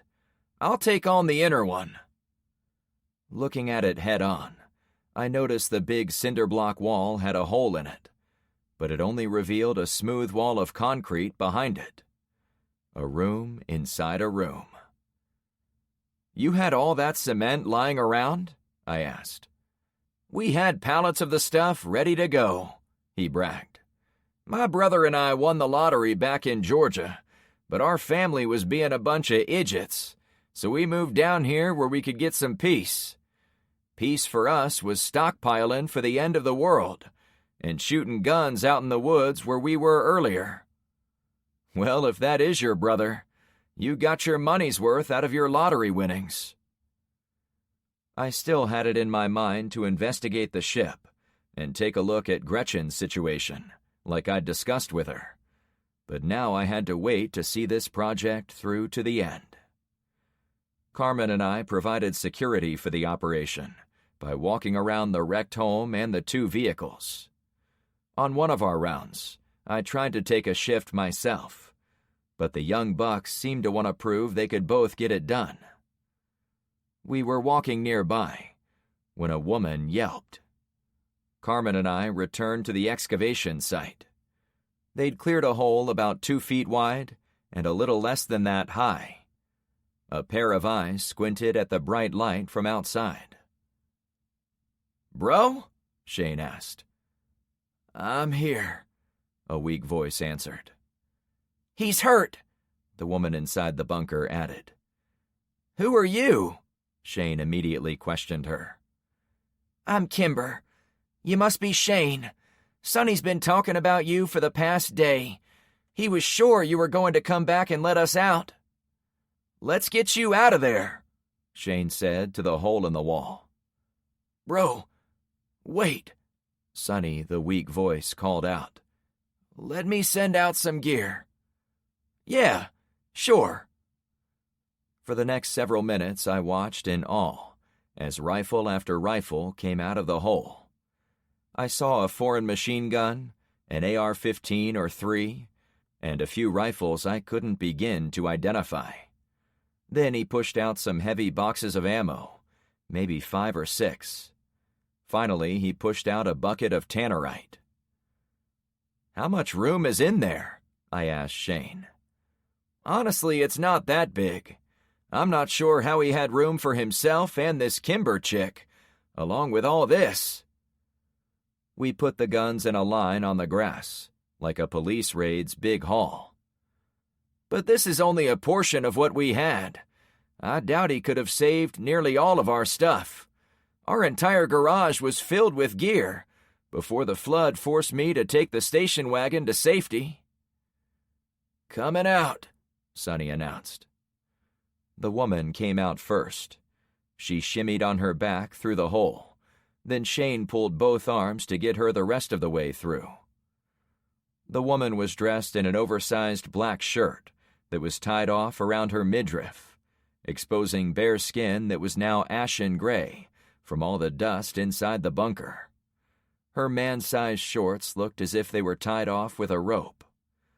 She was a grown adult, but the giant clothes made her look like a little girl in adult clothing. Every inch of her skin was covered in thick, chalk-like dust, and her clothes were coated in dried mud. Only her cheeks were relatively clean, as if she'd wiped tears away while waiting for rescue. Sonny came out next, but he stuck his boots out first. "You've got to pull me, bro. My arm is jacked." Shane and Nathan each grabbed a boot. Then they pulled the second brother out of the hidey hole. He wore black tactical pants, but no shirt. Despite the dust and debris and some dried blood, I recognized the family resemblance right away. Both men had narrow but animated eyes, blonde hair, and matching goatees. Sonny laughed. "Did anyone bring me a McDonald's cheeseburger? I'm starving." After a brief pause, he got more serious. "I never thought I'd be so glad to see your ugly mug, bro." Shane appeared glad to have his brother back alive, but his eyes were on the young lady. "I don't remember us having any house guests." "This is Kimber, like she said. You remember those 3 girls walking down the street to that house party? Well, Kimber came back when everything flooded. I found her on my roof the next day." Shane spoke to his brother. "What's the situation? What the hell happened here?" "Well, Kimber and I just talked. Shane cut him off. "I mean with the house, not her." Sonny cracked up, making him wince a bit. "I would probably be dead if Kimber hadn't shown up when she did. She noticed men pressing in from the next street over, and I was able to get our defenses in order before they came inside the house. My new friend said they saw the whole thing from the outside." Shane pointed to me. "Yeah," I added. "Whatever you had in here, it blew a guy onto your front lawn. He told me you chewed up his entire force." "Good," Sonny snapped. "They were in it to win it. Almost killed me and my new best friend Kimber." I noticed the girl clinging to Sonny's good arm. I thought she was a redhead, but it was difficult to see through all the dust on her. Carmen got my attention again. "I should take her back to my house and get her cleaned up. I can take both of them." "No," Sonny said to stop her. "I mean, you can take Kimber if she wants, but I have to stay here with my bro and think of what to do next. We're way off our plan." "You two have a plan?" I asked, immediately interested. "Yeah, me and Shane had months of supplies in this house. I even saved most of them from the flood when I put them in trash bags. However, when those guys came in and tossed a bag of dicks into my living room, all that went bye-bye. We have to decide what to do next." "Well, we could use a couple of guys like you. This whole neighborhood is organized to help each other." Sonny looked at his brother. "A mag?" he asked. "Yeah," Shane answered. "We call it a neighborhood watch, in case you ask around," I clarified. "How many people?" Shane asked. "A few hundred homes, give or take 100? It's hard to know with so many abandoned and flooded houses, and families living together." "Threats?" Shane pressed. "To the north, the town of North Point is up to no good. To the south, we think there might be a disease moving around. There's the ship to the west. To our east, in the forest, it's the literal Wild West, as you know." Sonny didn't know about the woods, but he was more surprised by the ship.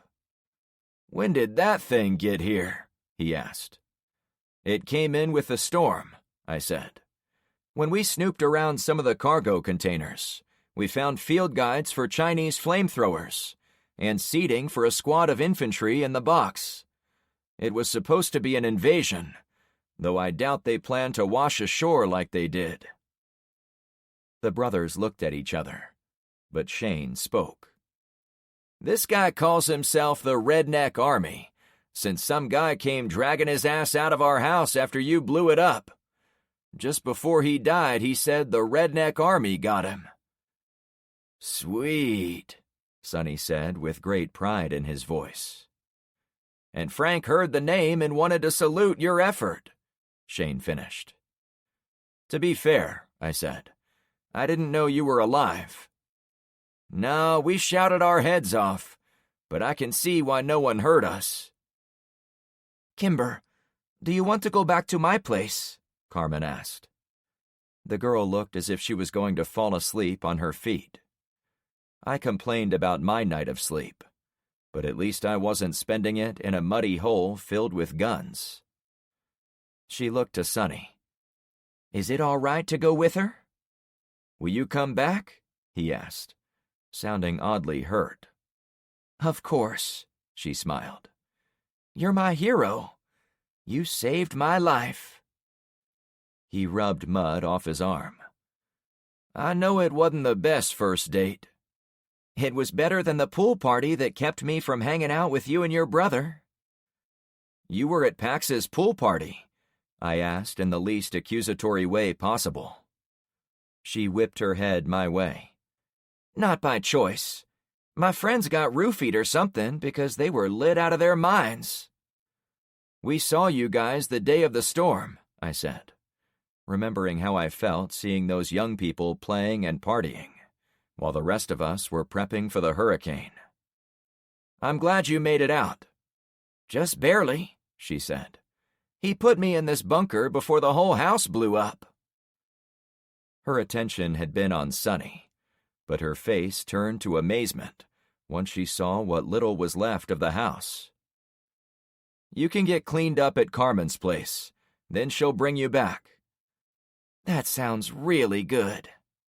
"Meanwhile, I'm going to go scout the ship," I said, turning my eyes toward the wall of steel at the end of the street. "We're coming with you," Sonny declared. "What about your arm?" Shane asked. The first brother smiled and leaned closer to the last remaining wall. "I just need an adjustment." He clenched his teeth and slammed his shoulder against the wall, causing a massive crack when it popped back in its socket. "Holy shit!" Shane cried out. "You okay, bro?" Sonny tested his arm. He was able to raise it about halfway before he winced in pain, but he seemed satisfied. "I'll take the NG-5. "What is that?" I asked, when he hefted the exotic-looking rifle. "This is a Negev NG-5 chambered in 5.56 by 45mm NATO. It's an Israeli light machine gun, and this bad boy is full auto." Sonny fawned over the gun as he brushed it lightly on the pistol grip.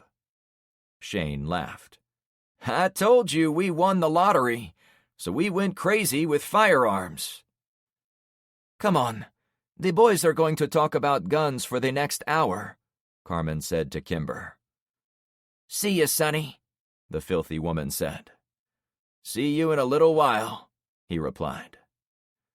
As Carmen led the girl away, it struck me I was left with three of the most gun-friendly guys I'd ever met. On literally every other day of my life, I would have said I was in the best possible company. Today, with war brewing all around us, and my desire to lay low while we fortified our neighborhood, they were probably the three riskiest travel companions I could possibly find. It fell on me to keep them in line. Chapter 11. "So let's go over this again," I said to my three wild friends. "We're going a few houses down to get a better look at the ship. That's all." My emphasis was on "that's all." It had taken the Kingston brothers the better part of 10 minutes to get ready. First, they had to pick out the rifles and pistols they wanted to take. Then they pulled out packs and other bags that had been hidden in the station wagon. Finally, since they no longer had a garage, they had to find a place to hide their baby. It turned out the house next to theirs had been partially wrecked in the blast and was abandoned, so they used its muddy garage. Only when everything was just right did the brothers line up and mock report for duty, and they looked like they were on their way to the front lines. Each had what I'd describe as exotic, expensive, and foreign rifles. Each had at least 2 pistols, a knife or 2, and zip-up vests with webbing and pockets stuffed with ammo and God knows what. "You lead, we follow," Sonny said to me. His brother looked at him sideways, but didn't say anything.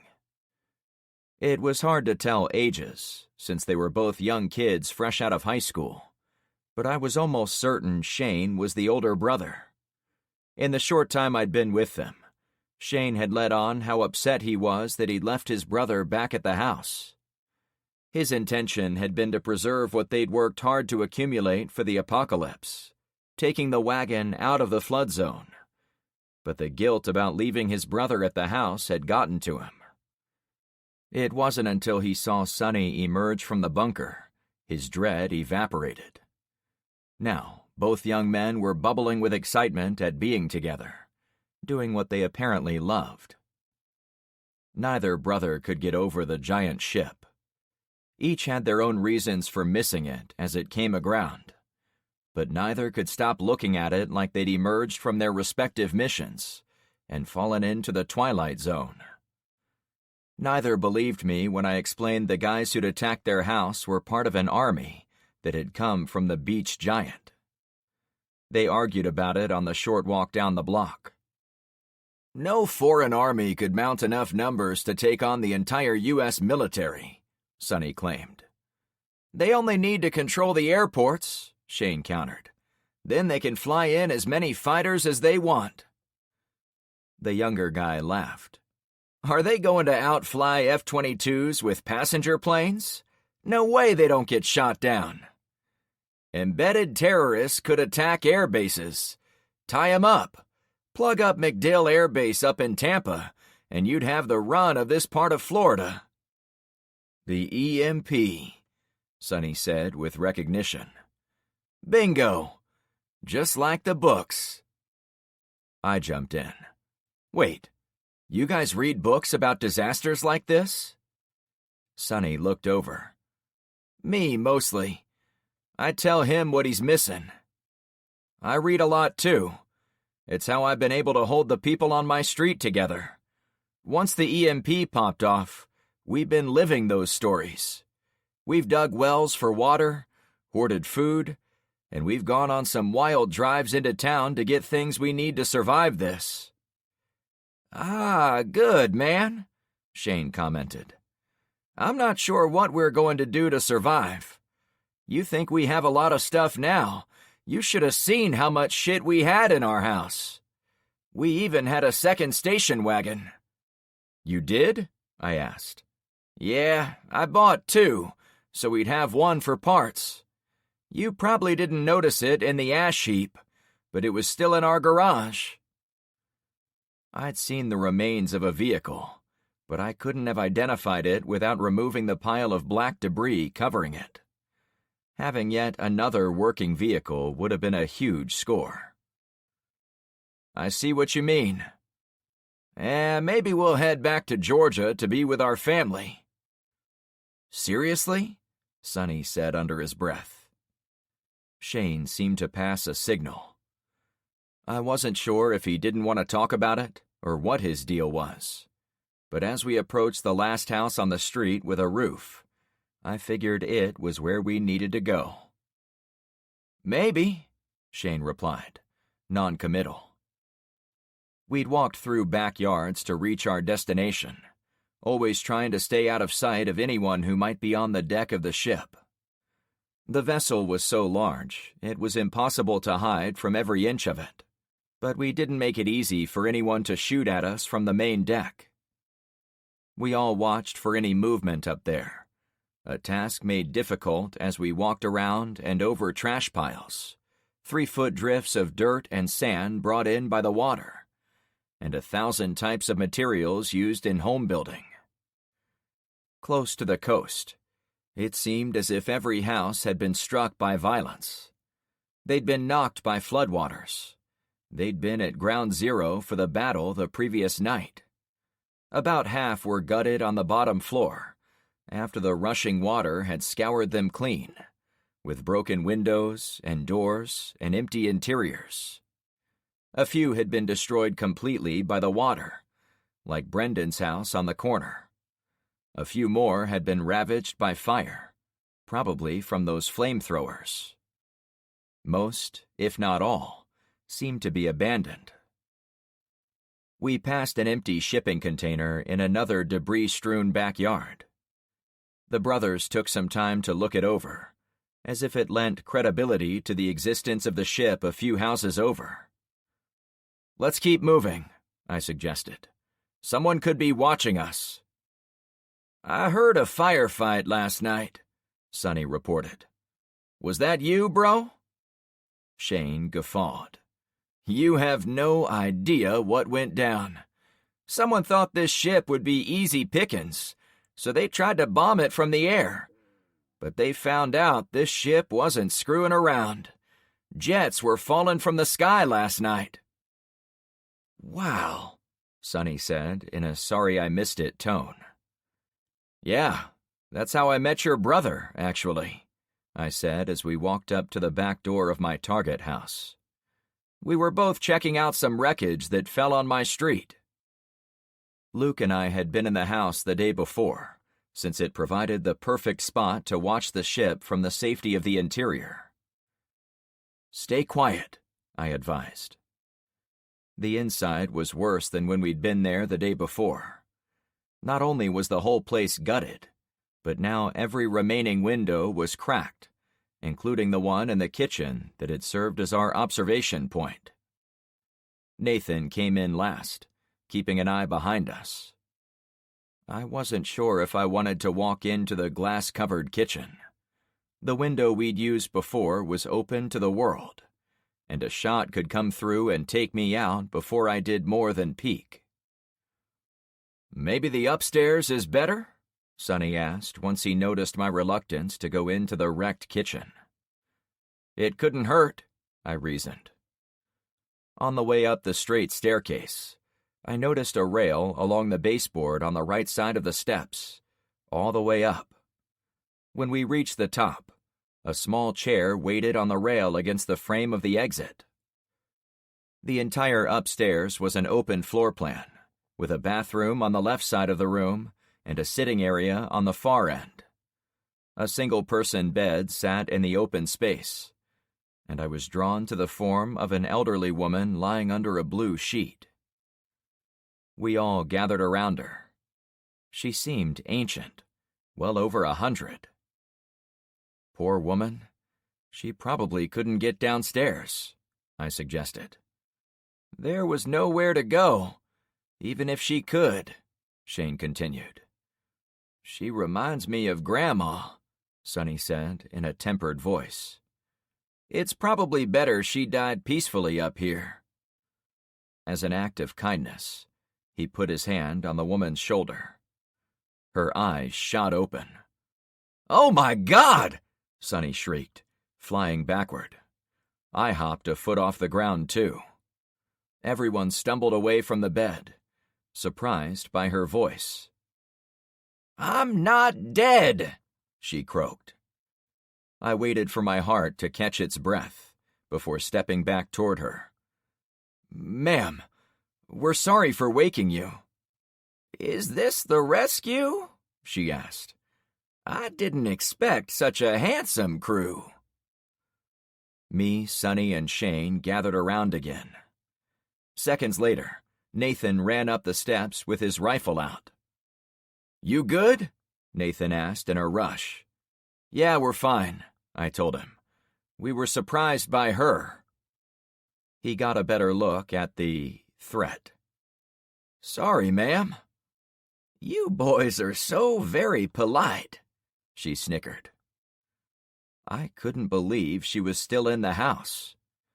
The windows on the second level were in no better shape than those on the first floor. None of the windows on the front side were intact, though there was one survivor on the rear side. How long have you been here? I asked, afraid of the answer. This is the 7th day, she said with minimal thought. The first one is when my lift chair wouldn't turn on, so I had to stay on this floor.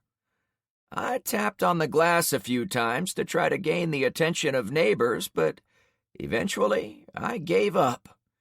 The only 2 people I saw with any regularity were 2 kids who lived next door, but they avoided me like I was going to eat 'em.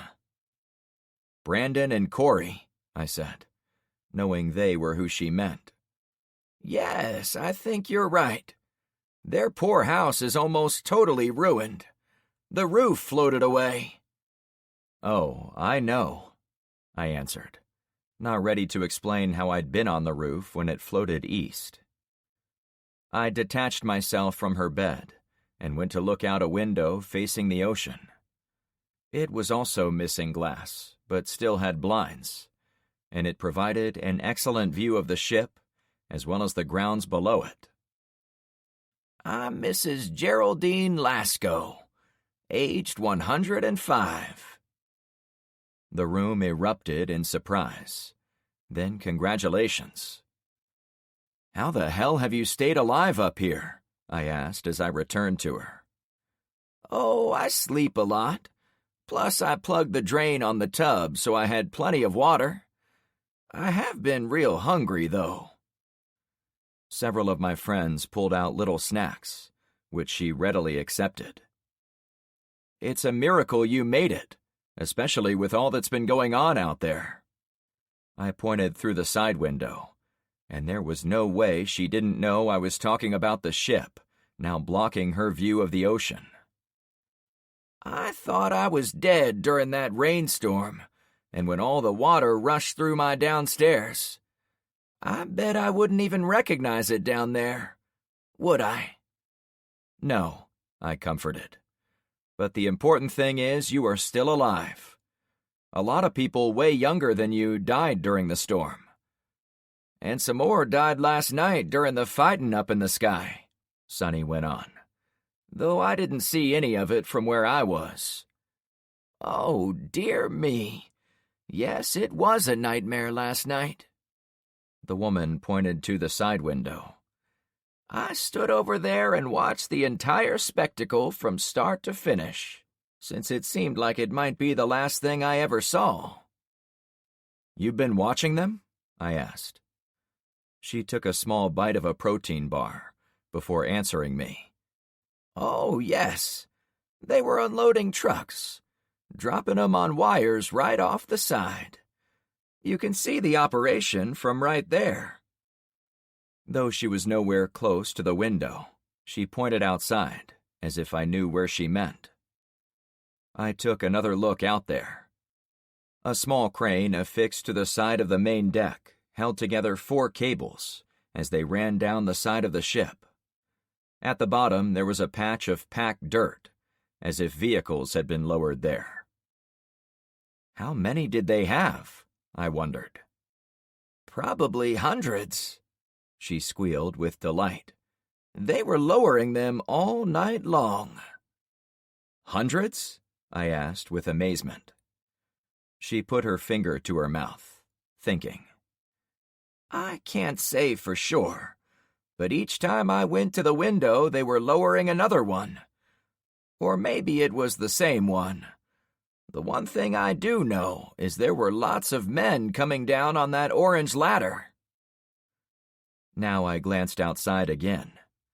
Sure enough, there were a few orange ladders hanging over the side, providing a way for people to get from the deck all the way down to the ground. It was a long climb, since the ship was huge. They hung over open air, since the ship had rolled a bit to the side when it came aground. Is anyone still up there? I asked her. Definitely not, she said with complete conviction. Once they had their precious wheels, none of them wanted to stick around.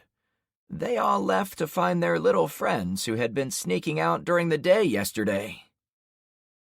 I spun around to look at the woman. She was tiny and shriveled, and had said some things that seemed suspicious, like she was a little dehydrated or on the edge of starvation. But I also wanted to believe her. That was why I couldn't take her words at face value. I pulled my 3 friends into a huddle away from the woman. Guys, we have to get her to safety. Then we're going up there, Shane said matter-of-factly. We should wait, I tried to say. We'll take care of the old woman, Shane interjected, since it's the right thing to do. But then we're going to check out that boat. I want to have some words with the asshole who ordered the hit on my brother. I had to be careful about picking my next words. Shane and Sonny were 2 guys I didn't want to push away, and bossing them around didn't seem like the right approach. They were hot flames burning hard, and there was no way to contain them. I have an idea, I began. Chapter 12. We'll go up there after dark, I suggested. Hearing myself say the words, I wondered what Carmen would have said if she was with us, or Luke, or anyone from my street. Me and my bro can go check it out now, and you won't have to endanger yourself, Shane said to me. Whoa, this isn't only about me, I corrected. Look, I understand you want some payback. So do I, for all the destruction they've brought us. However, if you go up that ladder right now, anyone on the boat can lean over and shoot you in the head. They won't hear us coming, Shane said, less sure of himself. Maybe he's got a point, Sonny spoke up. Night would be safer. Oh, not you, too, the older brother complained. We've got to strike hard and fast. We can't wait. The other thing is the rest of the subdivision. I pointed to the old woman in the bed, but I was referring to everyone all the way back to Clownfish. If you poke around up there, it's possible they will call their men back, swoop in here, then attack your street, your people. Don't forget, Kimber is back by where I live. Shane seemed to chew on nails. Going at night will give us a chance to dig up our NVGs, Sonny teased his brother. Did they really have night vision gear? If so, it would be a huge get for us. Assuming these boys were going to stick around and not get themselves killed. No, those were in the house, Shane said with a sigh through his nose. But I guess we should still wait and go when we have some concealment. I let go of some of the tension winding its way around my stomach. I wouldn't have liked it, but I wouldn't have let the boys climb that ladder up to the boat without providing cover, and more than likely having to climb after them. Is this what it felt like to have kids? Always chasing them around, redirecting them to safer activities? I'd known quite a few parents over the years, and they often talked about the art of the redirect. Do you guys want to drive up north to our ally, Gretchen? I promised her I would pop in when I had a game plan. Is she hot? Shane asked without embarrassment. Come on, man, Sonny pleaded. We've got to keep our heads in the game. Easy for you to say. You found a gal, Shane replied. You won't believe this, but she's a cheerleader for the Atlanta Falcons. No friggin' way, his brother exploded as he acted like he was stabbing himself in the heart. You mean if I'd been there, I would have had a shot at her? No, Sonny ribbed. Just me. Guys, let's stay in the moment, I said as I tried to lasso them to the task at hand. We were still standing in Geraldine's upstairs bedroom, so she was probably wondering what we were talking about. We'll get her to safety, then go north. Once I put the proverbial foot down, both guys fell in line and helped get the woman out of the house. While they went to put her in the car, Nathan and I stayed behind to gather some of her belongings. You'd tell me if I ever get that crazy, wouldn't you? Nathan asked, as he scooped up some of her jewelry. Before about 30 minutes ago, I thought you were the wild and crazy one. Boy, was I wrong about that. We both laughed. Yeah, they have the hardware and some crazy good bushcraft skills, Nathan said. But they're lacking in life experience. You can see that right away.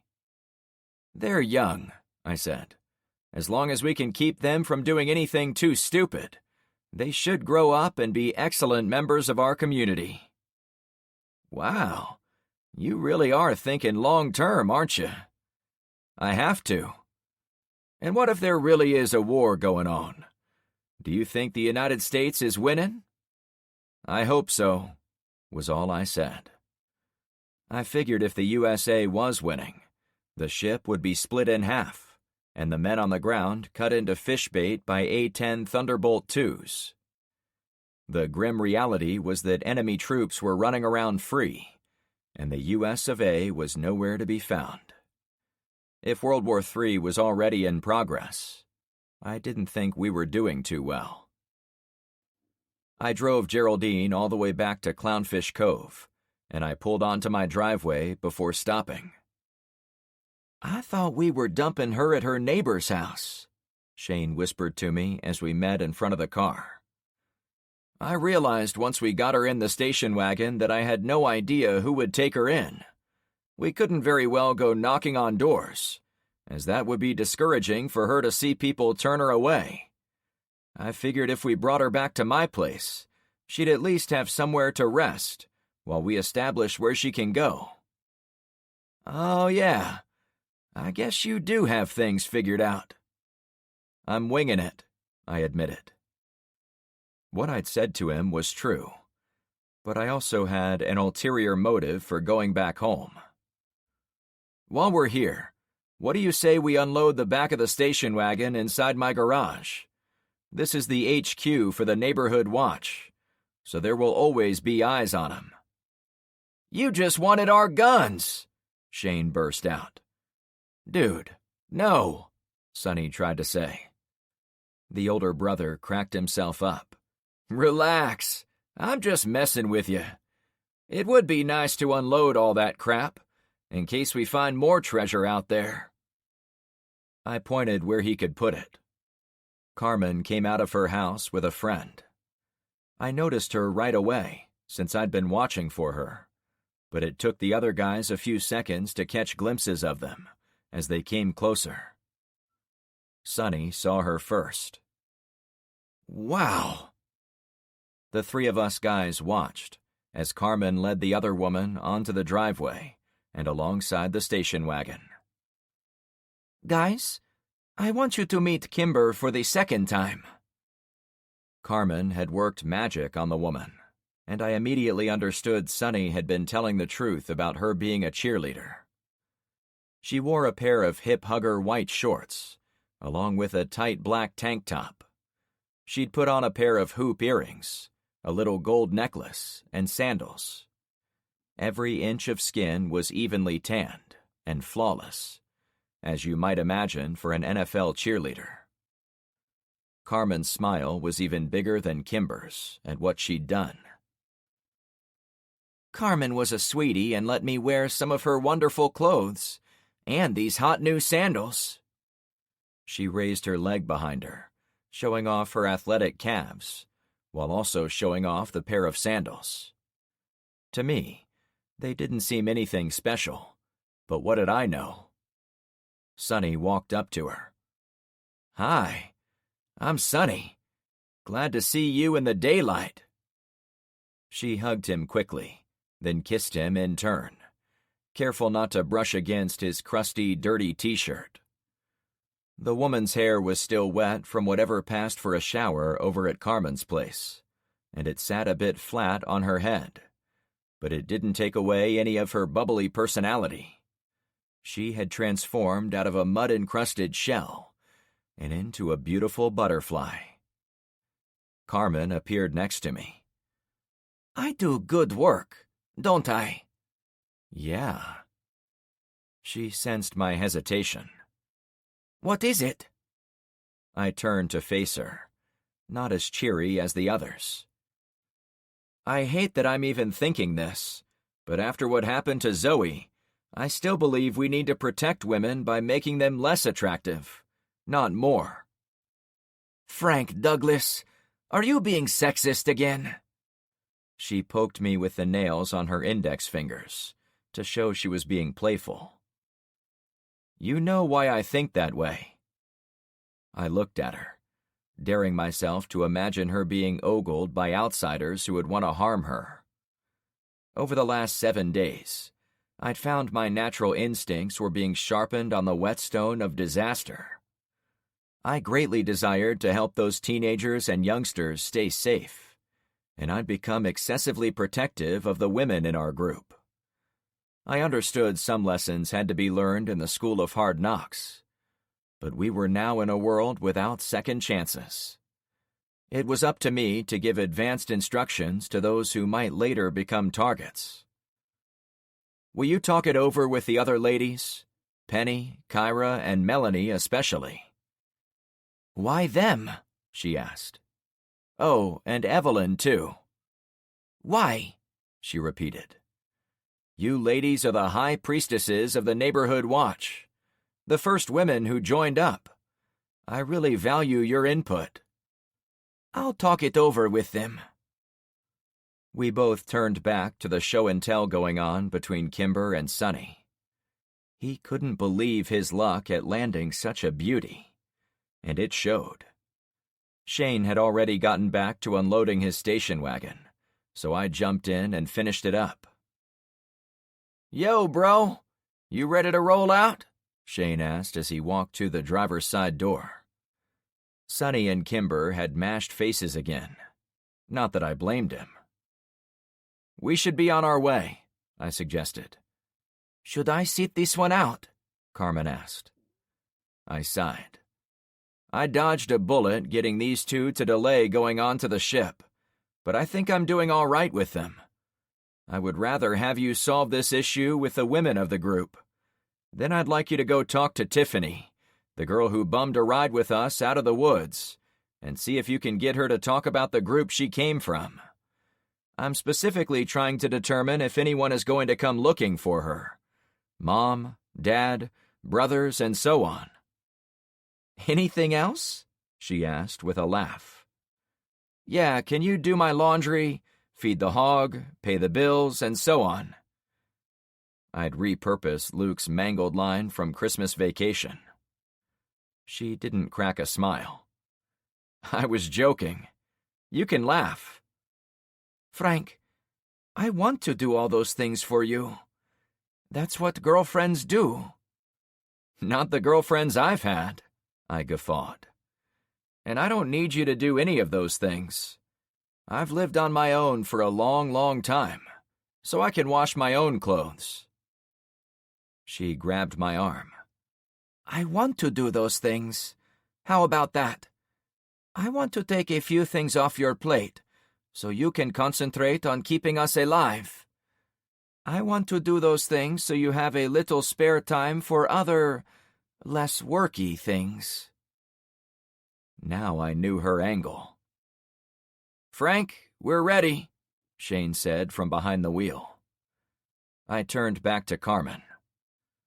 I wish the apocalypse never happened.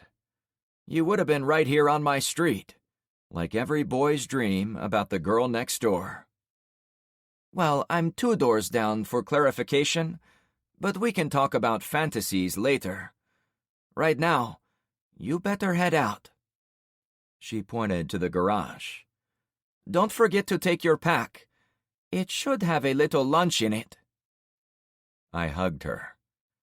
You really do make my life easier. And you make mine hunkier, she giggled. Please, I laughed. Once I had my pack, I spoke to Shane. You want to take 2 cars? You can, but I'm going to go out on a long limb and say your car won't have concrete doors, a bullet shield on the front, and run flat tires. I've got none of those things, I admitted. Then jump in, partner. I'll get you there in one piece. Sonny and Shane passed words back and forth in the front seat, but the younger kid hopped out to let me sit there. I thought it was to be nice, and maybe that was part of it. But being in the front seat allowed the roadblock guards to identify me as we approached. That was my guess, anyway. As soon as we were clear of the clownfish roadblock, Shane looked behind him to his brother. I'm dying to know. Did anything happen between you and Kimber while you were waiting for me to rescue you? The kid in back flashed a devilish grin. Don't tell anyone, okay? But I did mention to her I thought we might die. Shane slapped the wheel. Oh, man, that should have been me. But it was only because I really thought we were, Sonny continued. We drove a few houses before the driver turned again. I had him drive down Poseidon and turn right on 40th, like we were going back to his house. But I kept him driving north from there. The houses all looked exactly the same, as did the fruit trees and canals all around. But we soon passed more pedestrians on the roadway, all heading south.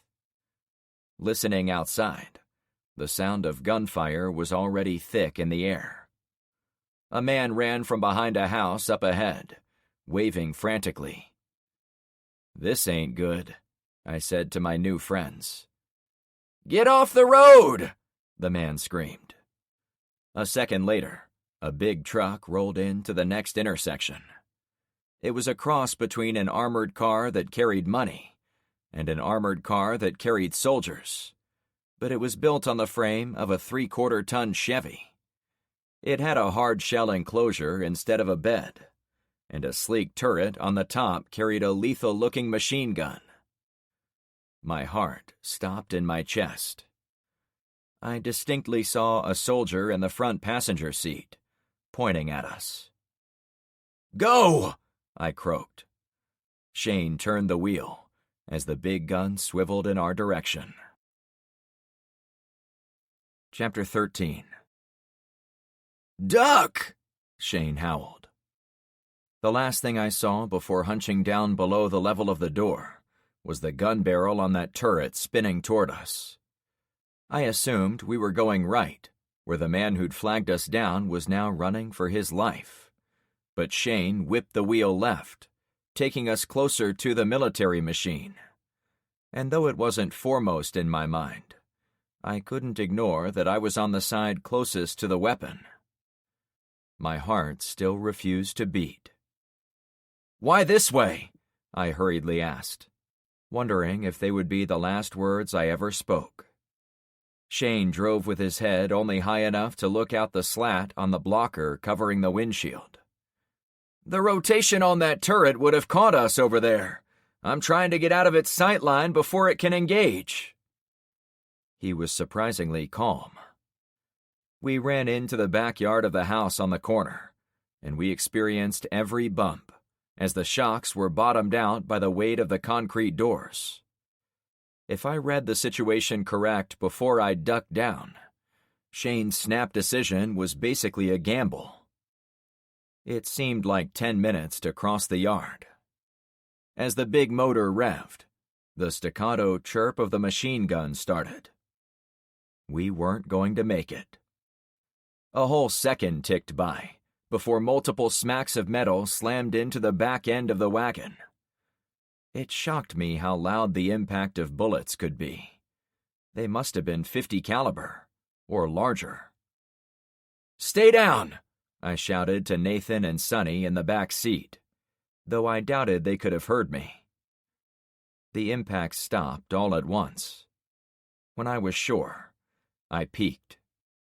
The machine gun tore into the corner of the house, as if the operator had been tracking the family truckster as it passed behind the home, and had been unable to avoid clipping the structure. I started breathing again. "We're clear," I said. "As long as it doesn't follow us," Sonny said cautiously, also looking back. A chain of 10 or 15 plinks echoed off the big bulldozer-like shield, affixed to the front bumper. They were rifle shots, and deadly, but compared to the armored car, they sounded like harmless confetti. "And we've got company ahead," he finished. "Back down," I suggested, following my own advice after seeing men in black behind the houses ahead of us. "I can get some shots on targets," Nathan said. "No," I said at the same time as Sonny. Sonny kept speaking. "This is all in my bro's hands. He's got to get us out of this." I glanced over to Shane, wondering if the young guy would crack under the pressure. I experienced the stress of it, and was only sitting next to him, not driving. He kept focused ahead, but he peeked out his window, too. "I can't turn left," he said after evaluating the situation. "Why not?" "Water crossing," he reported. I took a quick peek, but bullets smacked off my door an instant later. Men shouted from close by as we drove into the next yard. The words were foreign. "I see what you mean," I said, almost hugging the seat with my chest. There wasn't a canal behind the row of houses, but there was a small depression, perhaps a drainage ditch for the yards. It was still filled with water from the storm, making about a 10-foot barrier for us. It could be an inch deep or bottomless. "We can't keep on this path," I added. When he glanced over, his eyes weren't as confident as before. "I know." A few seconds later, we crashed through a white fence. I saw the boards fly outside our windows. More shots struck the right side of the wagon. One lodged into the stanchion above Shane's exposed head. My heart was working again, but it now pounded at 200 beats per minute. The kid was going to get his head blown open. "Son, you've got to try it," I said. "I know," he repeated. We drove through the next fence. More slats went flying in the air. His eyes grew wide as he looked ahead. "Flamethrower!" he screamed. Now he jammed the wheel to the left.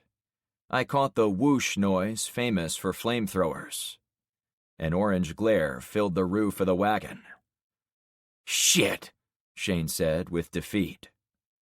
I stayed low as we passed under a fiery archway of flames. Looking up into the inferno, I could have been peering into a gateway to hell itself. Bits of fire splashed inside, too. Sonny and Nathan both howled. The back of my seat erupted in flames.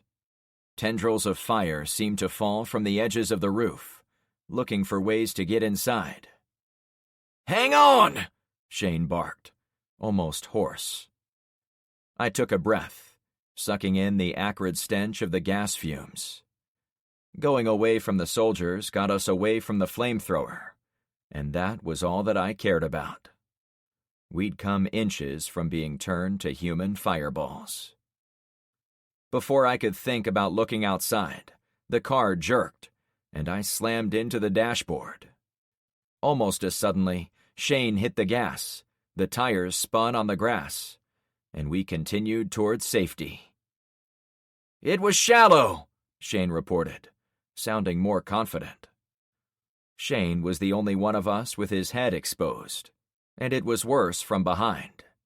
Any snipers over there would see him as target number 1. I snatched my backpack from the floorboard and hefted it onto the seat behind Shane, so it created a blocker for him. It wasn't bulletproof, but it did have loaded mags, ammo, lunch, and... The bag jerked out of my hand and struck Shane's back. "Shit!" I yelped with shock. The echo of a sniper rifle rumbled behind us. "Get down!" I ordered him. He didn't reply. Way late. It hit me he could be dead at the wheel. A round had come in the second I raised the big target. "Yeah, good idea," he finally said. I let out stale air. Riding with him as a passenger was testing me. I much preferred to be behind the wheel, where I knew everything going on around me. We ran over some kids' toys. I saw one bounce by. Then we went between 2 houses on the next street. "Stay low," I ordered, sure someone was going to look behind us and get struck. Shane cut the wheel to the left again when we were in the front yard of the home, and we fell into a spin on the overgrown grass. After gunning the motor one last time and ripping the tires enough to get us facing the street, he finally let the vehicle come to a complete stop. He looked over. "Dude, your seat is on fire!" My brown headrest smoldered. Totally at odds with everything I'd witnessed, I guffawed at hearing him say it. At first, he looked at me like I was the crazy one. Then he laughed, too. Nathan and Sonny sat up, both studying the smoky seat cushion. In moments, they were cackling and hooting along with Shane and I, as if we'd all been let in on the world's funniest joke. A tiny flame danced around a gulf-like hole on the side of the cushion, possibly removed by a bullet. That fact alone made it more hilarious, as if we dodged two methods of death at the same time. I'm not sure how long we indulged our joy at being alive, but we were finally interrupted by someone calling out to us. "Hey, want to come inside?" a man asked. I patted the headrest to tamp out the fire, heart already racing again. Shane revved the engine like he wanted to leave. "We're Americans!" someone yelled. "Stop!" The man outside was the same one who'd flagged us down to start this whole nightmare. "Wait," I said to Shane. He'd struck the pedal and we'd shot onto the pavement of the street, but he immediately slammed on the brakes. I assumed he'd listened to me, but he was looking at the houses on our left, not me or the guy. "What is it?" I asked. "If that truck turns south, it will come at us from up there." He pointed to 40th Street, now about 4 houses down the row. I paid attention to the man coming toward us. He ran along the front of the homes, staying close enough to duck inside if we got hostile. He also went faster in the gaps, so he wasn't shot by the enemy soldiers. His attire was sporty and casual, as if he was used to working out, but he was balding a bit and a little on the old side, maybe in his 60s. "Everyone be ready," I said. Shane backed into the closest driveway, causing the guy to falter, as if worried we were going to drive away. But when he saw us waiting, he resumed his trek. When he finally got to us, he huffed from exertion. "Hey!" he croaked. "Thanks for the warning," I said first thing. "Yeah, thanks," Shane echoed. "Oh," he tried to catch his breath. "Glad to help. We figured one of those people running up the road had warned you about the trucks, or we would have tried to stop you a lot sooner." "We were trying to get to Gretchen," I replied. "That's the other thing," he said, wiping sweat from the top of his head. "When you turned in that direction, I thought you were going to rescue her." "Rescue?" I asked. "Yeah, she's in that house on the corner," he said. "You drove right past her." "We did?" I said with disappointment. "She was coordinating our retreat from the streets to the north, but she was surprised by the arrival of those trucks even farther behind us. Before she could escape, the Norks trapped her in that house." "Wait, the Norks? Is that who launched this invasion?" He shrugged. "No one knows who they are, but there's a rumor going around they speak Chinese, or are from that part of the world. Norks is our best guess." I wasn't sure what to make of the situation. "Do you have men in these houses?" I asked, pointing to the homes protecting us from the flamethrowers and rifles of the soldiers. "A few. Why?" It was then I noticed the candy apple red power wagon sticking out from between 2 homes across the street from us, maybe 3 properties farther down the block. Gretchen must have parked it there, where she thought it would be safely behind the lines, and then got caught when the soldiers pressed in. "Can we go inside one of these homes and look around?" I asked, not willing to take no for an answer. Intel was everything now. I needed to know where Gretchen was. I needed to know where the flamethrower guys were. Finally, and most important for the survival of my friends in the old truckster, I needed to know where the armored car was. Chapter 14. "Stay low," the guy said, as we followed him to the back windows of the nearest house. "I'm John, by the way." "Nice to meet you, John. I'm Frank." He completed my sentence. "How the heck did you know that?" I inquired. He pointed to the window in the bedroom, which was decorated with fancy sheer drapes that blocked some of the daylight. The rest of the room was pristine, as if it was only used for guests. "I was on the roadblock when you came through yesterday. Gretchen told us who you were and how we would be working with you. When she went off to find you earlier today, I figured you'd show up at some point. You just didn't expect me in a Mad Max station wagon while simultaneously avoiding armored cars and men with flamethrowers." "None of that was my fault," Shane chuckled. "No, but you saved our bacon." I congratulated him with a pat on the shoulder. "Thanks." "Yeah, good job, bro," Sonny added. Nathan snuck away to look out a different window, but I went to the nearest one. Outside, across about 40 or 50 yards of lawn, men in those black uniforms walked behind the houses as they went from one to the next, not unlike what I saw them doing before meeting their doom in the Kingston estate. This time, it didn't seem as if anyone was in those homes to stop them. "Where is Gretchen?" I asked. "The last one," John replied. He pointed to the one with a giant-sized bite chomped by the truck's machine gun. "We tried shooting him, but there are more trucks on that street, and they pull between the homes and fire like hell at any house that shoots at their people." "Shit. They don't have much time," I said, estimating the few minutes it would take for the military guys to jump from one house to the next.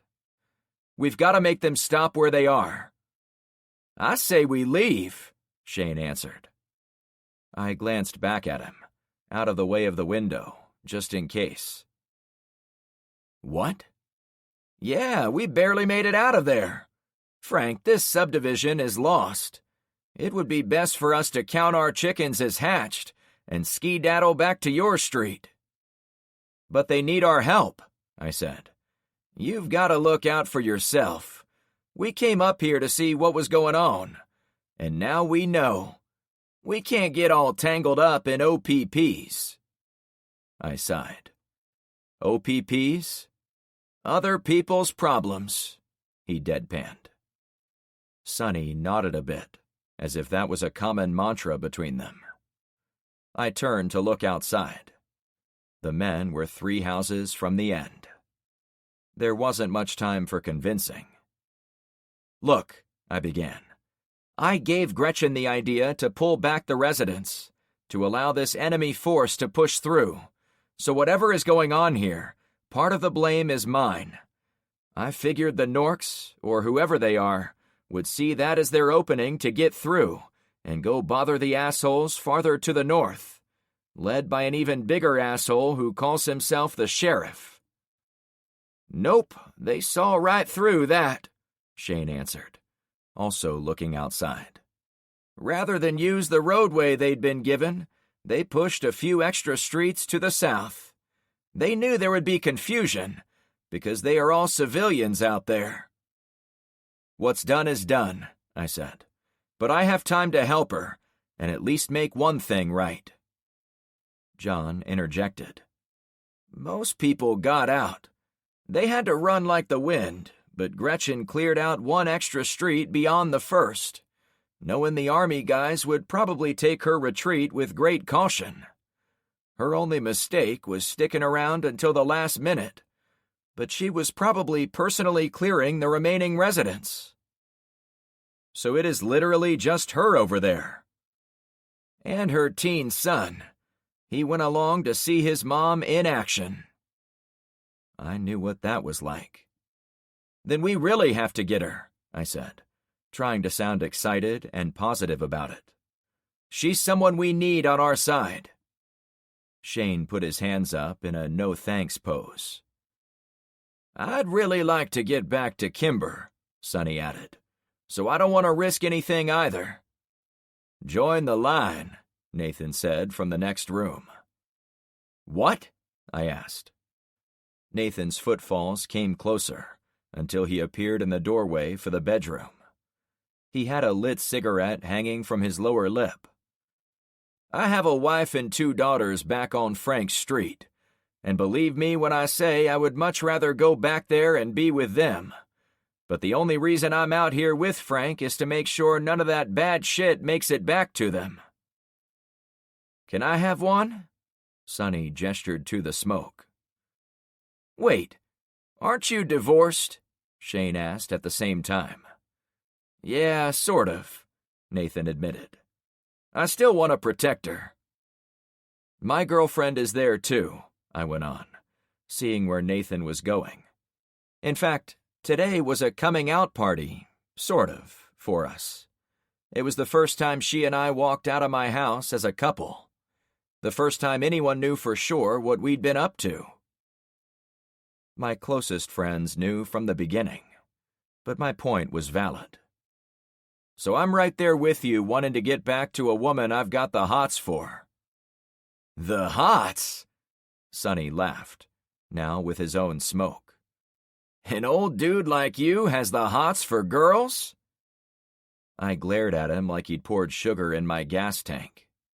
"What?" he chuckled. "Kid, you are so wrong on so many levels. I'd need a whiteboard to explain it all to you.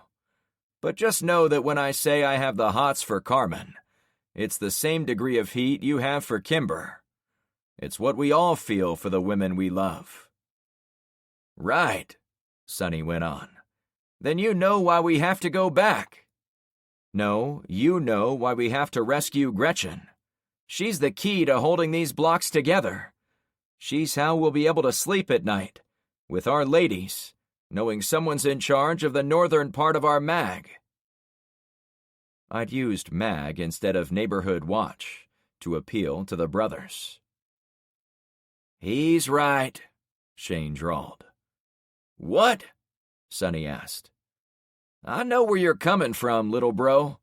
But if we go back now, there's a good chance this whole area falls apart. What are you going to tell Kimber then? That you could have stopped it, but you and I preferred to only look out for ourselves? Isn't that what you've been teaching me the past few years?" Shane seemed disturbed as he stroked his goatee, like he'd stumbled upon the answer to a question he'd not expected or wanted. "Yeah, we've been making it on our own, but something changed while you were in that bunker. And I don't mean because you became a man in there." Sonny punched his brother on the arm. "I mean it," the older one continued. "Something changed in me, too, when I was out in the woods. I couldn't make it through this by myself, and I don't think the 2 of us can make it through either. People seem to respect this Frank guy, and he already has a redneck army going, so maybe we should fall in." It was a bit disturbing to be talked about as if I wasn't there, but the brothers were unusual all the way around, so I didn't take it personally. The brothers looked out the window as Shane spoke to me. "Those men are one house closer to the target. What's your plan?" After the EMP, I'd gotten a little better at multitasking in my thought processes. While the brothers had been arguing over staying or going, I'd been working on a plan. When I shared it with them, I found it hard to tell if they were impressed or disappointed, but they still agreed to it. I stepped away from the brothers while they argued about which one was better with the Israeli machine gun, and they lamented they only had mags for it, rather than belts. They also mentioned how they wished they'd brought their Dragunov sniper rifle. Finally, they chatted back and forth about whether the plan was going to work or not. That part I didn't want to hear. 60 seconds later, we were in our places. There wasn't time to think through every possibility, but I knew enough that Gretchen would never be able to leave that house without help.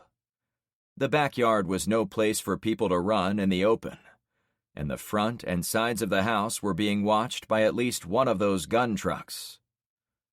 John ran off to warn the nearby residents. Many, he claimed, were heavily armed, but shy to come out. I started the station wagon. My heart raced up to speed with the motor. Was this a dumb move or a smart one? Was it necessary or extra? There were few black and white answers in the apocalypse. The only certainty was the need to save a fellow leader. I put her into gear and did a wide turn to the left, toward the end of the street. Gunfire chattered on the next block to the north, and many beyond. I wasn't sure how many of those military guys there were, but it sounded to me as if there were thousands of gun blasts out there. It was a good thing I'd driven the big station wagon earlier, as I was already familiar with the general controls on the car. The main thing was the response time while maneuvering, since the weight dragged it down. I took it slow when I made a left turn on the driveway of the last house in the row. Then I put the hammer down when I sped onto the lawn between that one and the second. As soon as I emerged in the backyard, the soldiers across the way zeroed in on me. Shots pinged off the front and the left side. "This thing needs a side shield," I said to no one. The brothers had designed a clever system for driving while being shot at, but it really only worked if the shooter was directly in front, as the sides and back were open to the wind. At the very least, they needed a concrete block about 8 inches tall on the front doors. All this flew through my head as I sped the old battle wagon across the backyard and made a sharp right turn, cutting directly across the view of the last house. At the same time, I honked like a crazy man. The problem with the rescue was that we couldn't contact Gretchen to let her know we were coming. Maybe we could have shouted across the yards and got her attention, but there was so much gunfire in the area that there was no way to be sure she'd heard us. Also, there wasn't time to try. A man ran out the rear patio door of house number 2, intending to go to the last house on the line, the one with Gretchen in it. Sonny and Shane opened up on the guy, cutting him down after only a few steps. Bullets continued to rain onto the wagon.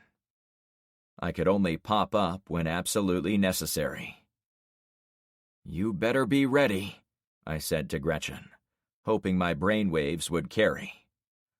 I had to sit up at the end of the yard.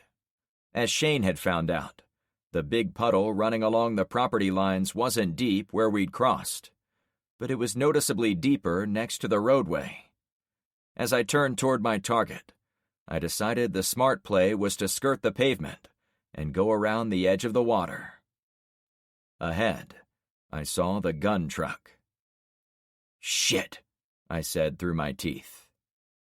It had driven onto the lawn of the corner house and faced south, so it could protect the intersection. Unfortunately, by going around the water, I put myself in the path of the turret. It was already pointed at me. I ducked and made myself small. The gun targeted the station wagon, barking out a dozen rounds in a few seconds. Each impact on the front blocker rattled us like a fist punching through drywall, each shot getting closer to me. I had no idea what the homebrew shield was capable of withstanding. The instant I was around the water, I hooked the circle to the left, causing the car to slide as the tires tried to grip the green grass. For a terrible trio of seconds, I had to expose the side of the station wagon to the big gun, and it blasted away at me. A round hit metal in the back, and sparks shot all around the inside, including the dashboard. I looked back, past the burned headrest on the passenger side. The boys should have kept their backup car, since this one was being abused like a rental. Without a care for stuff, I smashed into the cheap patio set on the rear slab of concrete, honking with abandon. I looked inside the sliding glass doors. "Come on!" I shouted. Ahead of me, men stirred near the back door of the next house. One tried to look outside, but he was struck by my friends watching me from the next row of homes behind us. It was only a matter of time before one of those flamethrower guys found a way to spray me. "Come on!" I repeated. Someone appeared at the back door. It looked like the teen boy. "Get your mom!" He ran off. Time slowed to a glacial pace, much as it did while waiting for your girl to answer the question when you ask her to marry you. I had no idea why that particular thought entered my mind. I'd never asked a woman to marry me. Another soldier poked out from the back of the next house, but Sonny or Shane forced them to retreat with the automatic banging of the light machine gun. I watched it fire through a window across the way before the operator pulled it back inside and relocated. The window and rear of the house erupted with dozens of bullets coming back at my friend. While I couldn't see them from my position, I knew each of the houses down the way had soldiers keeping watch on the yards, same as my friends were keeping watch on me. It was a bit like 2 rows of old sailing ships, traveling in lines and firing broadsides at each other. "Thank you," I said to him. Now I thought about other weapons that could get me. One grenade would mess up the car. They had flamethrowers. I was a juicy, open target for a Molotov cocktail. Could they drop bombs from the roof? Before my imagination got the better of my sanity, I noticed motion in the nearest window. Gretchen stood there incredulous, not moving. I waved her to come outside. She looked at her son. Then she slid the door open. "Is it safe?" she asked. "Hell no!" I laughed maniacally. "Let's go!" She almost looked as if she was going to retreat, but the boy ran outside, forcing her hand. He swung open the back door, while she and her AR pattern rifle got into the front. It took them a good few seconds to swing the heavy doors open and shut, and it only registered after the fact that I should have had the doors open and ready to roll. "Your back floor is on fire," the kid said the second he was inside. It barely registered for me. "They just shot up my car. Put it out if you can." My life came down to a bunch of angles. The armored truck was behind me, blocked by the house. All it had to do was move forward about 50 feet, swivel the turret, and it would be able to shoot me in the ass. The men in the house ahead were 20 feet away, kept there only due to the efforts of 3 men shooting from distant houses. For now, the soldiers didn't have the angle to strike me. Far down the way, soldiers had run into the yards, hiding behind fruit trees, children's forts, and broken fence lines. If my trio of shooters couldn't see them, those guys would soon be able to shoot at the car, since they had the right angles. If I drove forward, repeating Shane's path, those men would be ready. I drew in a heavy breath. Which way was the right one? Motion caught my eye in the side mirror. The front of the armored car appeared. "Oh, shit," I drawled. "Go!" Gretchen begged. I hit the gas. "Hang on," I yelled, turning right. "Where are you going?" Gretchen asked, stunned. The rear of the car slammed into the wall of the neighboring house, as I'd given the heavy machine too much gas. But I cut myself a break, as there was no time to spare to avoid being blasted up our tailpipe. "No, no, no!" she yelped. "Just a drive in the park," I said, projecting calm where I could. I let my emotions take a smoke break as I drove between the houses. When we shot into the front yards, I glanced onto the road to find a military convoy. My heartbeat pounded so fast, my blood was dizzy looping through my body. I saw a narrow tunnel everywhere I looked. 10 black gun trucks, all in a neat row, rolling through the neighborhood. Another gun truck, somewhere behind me. and men in black in every house. There was nothing to do but give the ugly green station wagon more gas.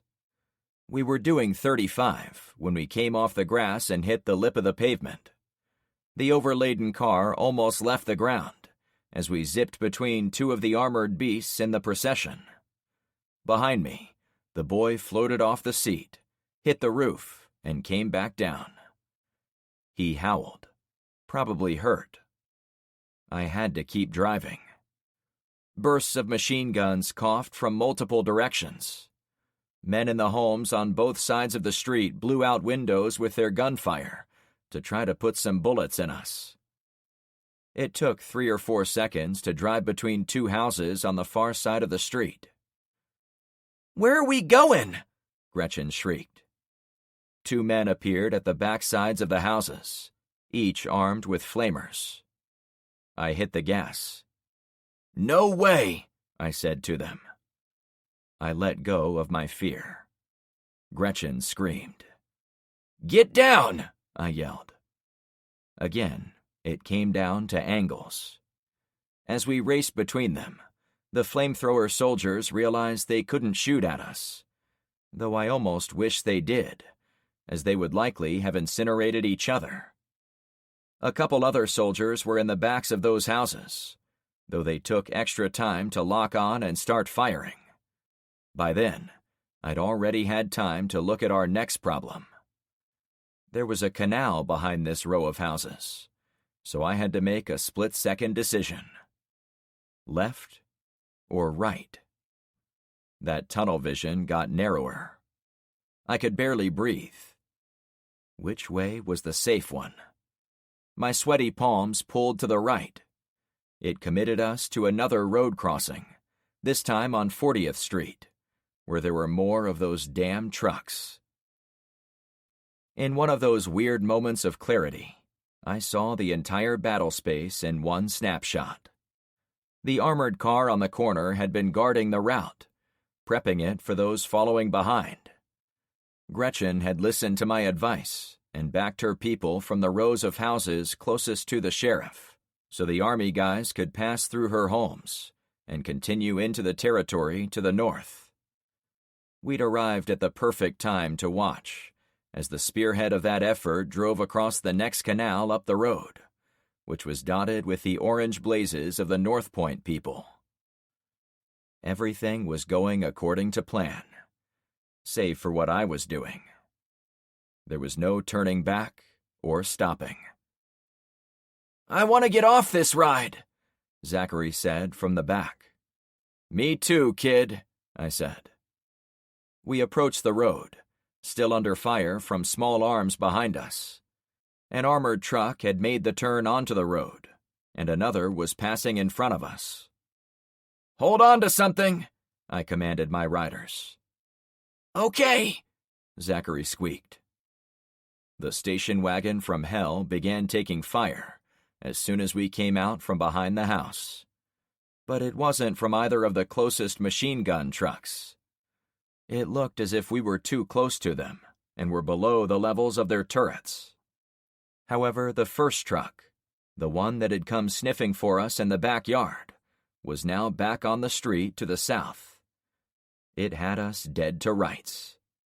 We launched at the edge of the pavement for a second time, but I'd gotten a bit more speed, and I'm certain our tires went off the ground. At the same time, round after round impacted us square on our right side. Clap, clap, clap. One after the next tried to punch through the metal and concrete. They slapped off the wheel rims, the bumper, and the roof rack. It was amazing how I could pick out the targets based on sound alone. Maybe war heightened the senses in some manner. I held the wheel with 2 sweaty palms at the 4 and 8 o'clock positions. The rest of me was packed low on the floorboard. All I had to do was keep the car going forward, whatever was in the next yard. We slammed down at the edge of the road, then rolled into the grass. Hammer strikes of the huge shells harassed us for 2 more seconds, until we sped behind the house, cutting the angle so the gun truck no longer had us in its sights. I was doing 40 across the flat yards. We plowed over a fence and hedge in yard 2. I think we hit an inflatable kids' pool and tiny tyke picnic table in yard 3. By yard 4, I applied the brakes. We started a long skid, and I looked through the slats on the front to see where we were going. "Oh, crap," I drawled. Ahead, we'd finally found an in-ground swimming pool. The brakes didn't respond on a dime. They didn't even respond on a quarter. "Hope you are still holding on to something," I warned. Chapter 15. There were only 2 choices: drive straight into the ornate teardrop-shaped pool, or try anything else in the world. I went with the second. I sat up fully to make it happen. While letting off the brake, I hit the gas and angled the wheel slightly to the left. With only 30 or 40 feet of grass in front of me, there wasn't a lot of time to get fancy, so I tried to aim the car only enough to nudge it to the side of the pool, rather than in it. It was going to be ugly. A crack of thunder smashed into the swing-out door on the back of the wagon. One of the trucks had pulled out of line to try to knock us out of the game. The roar of the machine gun barely registered. All my attention was ahead. Were my adjustments going to be enough? The front of the station wagon plowed through a hedge, swallowed up several lounge chairs. Then the right side tires fell into the pool. The grinding of metal followed as we bottomed out on the edge. However, we were still doing 20 or 30 miles per hour, and our approach angle brought us in on the long part of the teardrop, causing those dropped wheels to hook the edge and slingshot us along. More chairs went flying. We demolished the diving board. The tires slammed into the pool steps at the far end. Then we bounced several feet into the air, but only on the right side. A professional driver in a stunt car might have used the opportunity to pop onto 2 wheels and roll out of there like I was on the Dukes of Hazzard. But the overweight station wagon immediately slammed to the ground. We shoved through another hedge, knocked over a fence. Then I aimed us for the gap between houses. More of the incoming shells ripped apart a cooking grill, a small deck, and the windows of the nearest house. I stood on the brakes and made the car glide between the houses. "Please stop," I begged of the station wagon.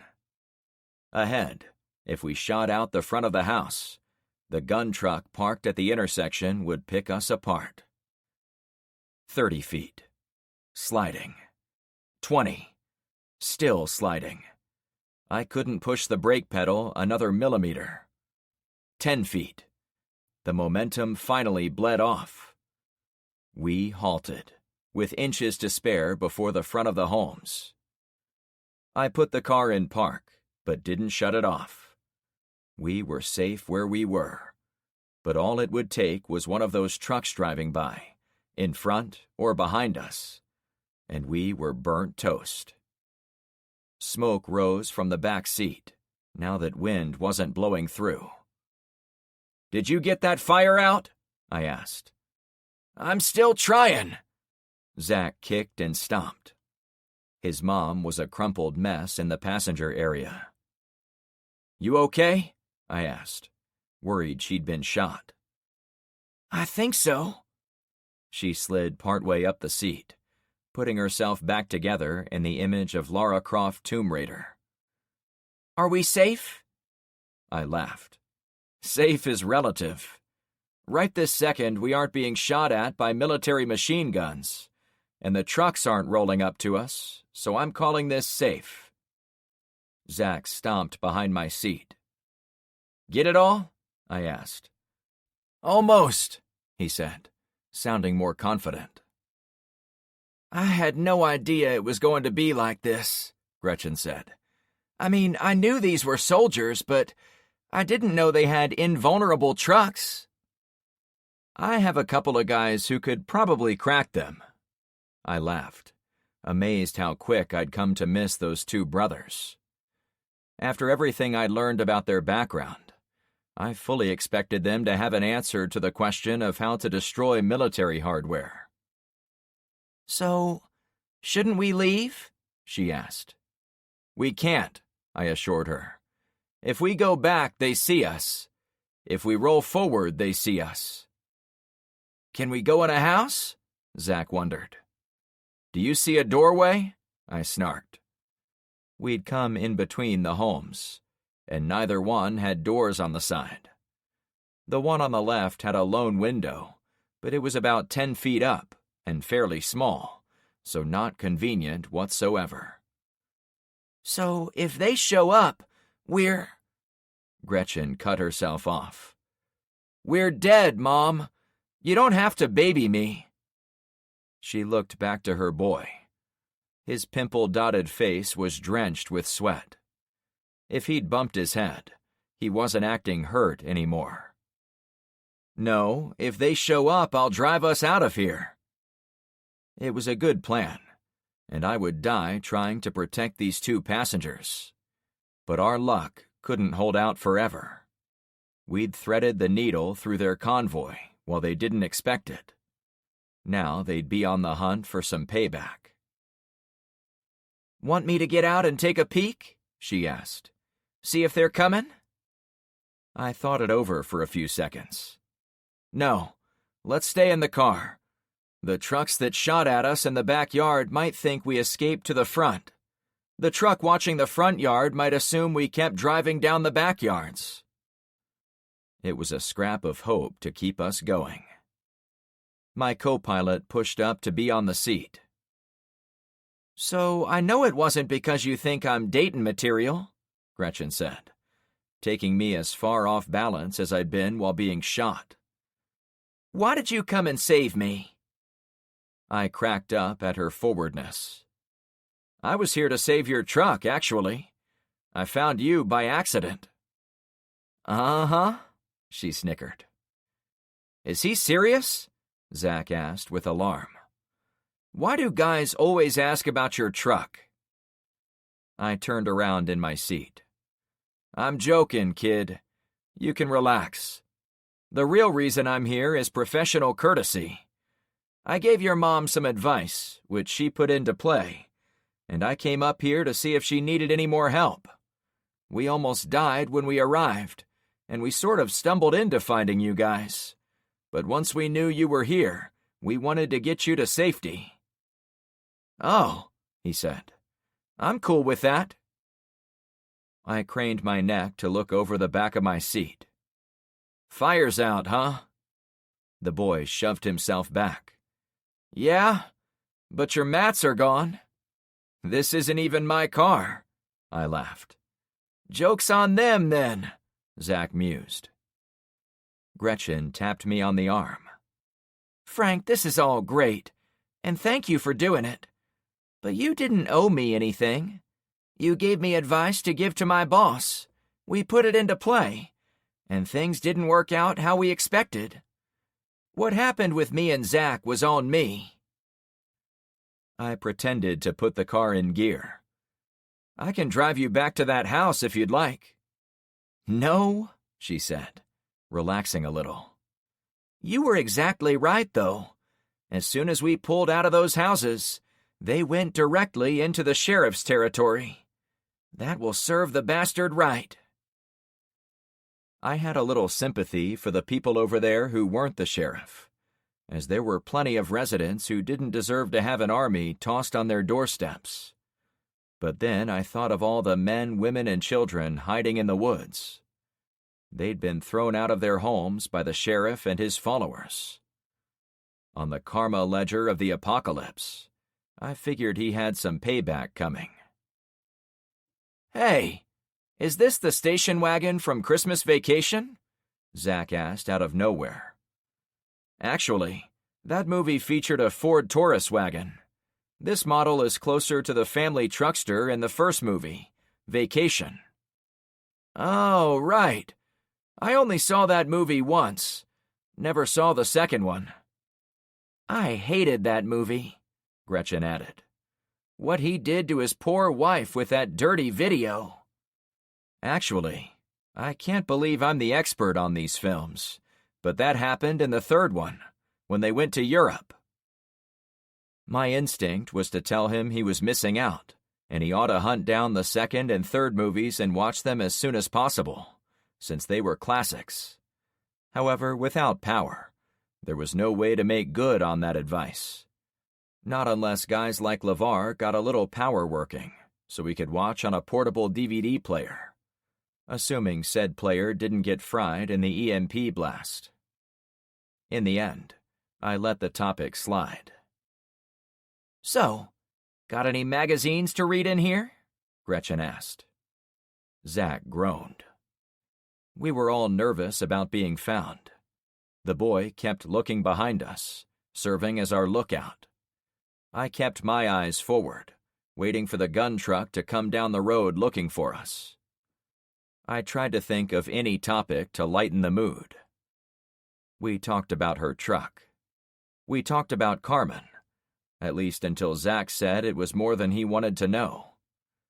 Then we talked about Zach, which was a topic the kid wanted nothing to do with. And I had to admit, once we talked about things like his grades, what he wanted to be when he grew up, and other standards of adult-kid interaction, I knew why he was keen to avoid them. Finally, about 30 minutes later, as we were talking about the two brothers and their magical station wagon, one of them walked around the corner of the house. "Hey!" Sonny said with a huge grin. I shoved the heavy door open. "Is that the guy?" Gretchen asked as she got out as well. "That's him," I said, in a voice suggesting I'd found the criminal. We rushed toward him at the same time.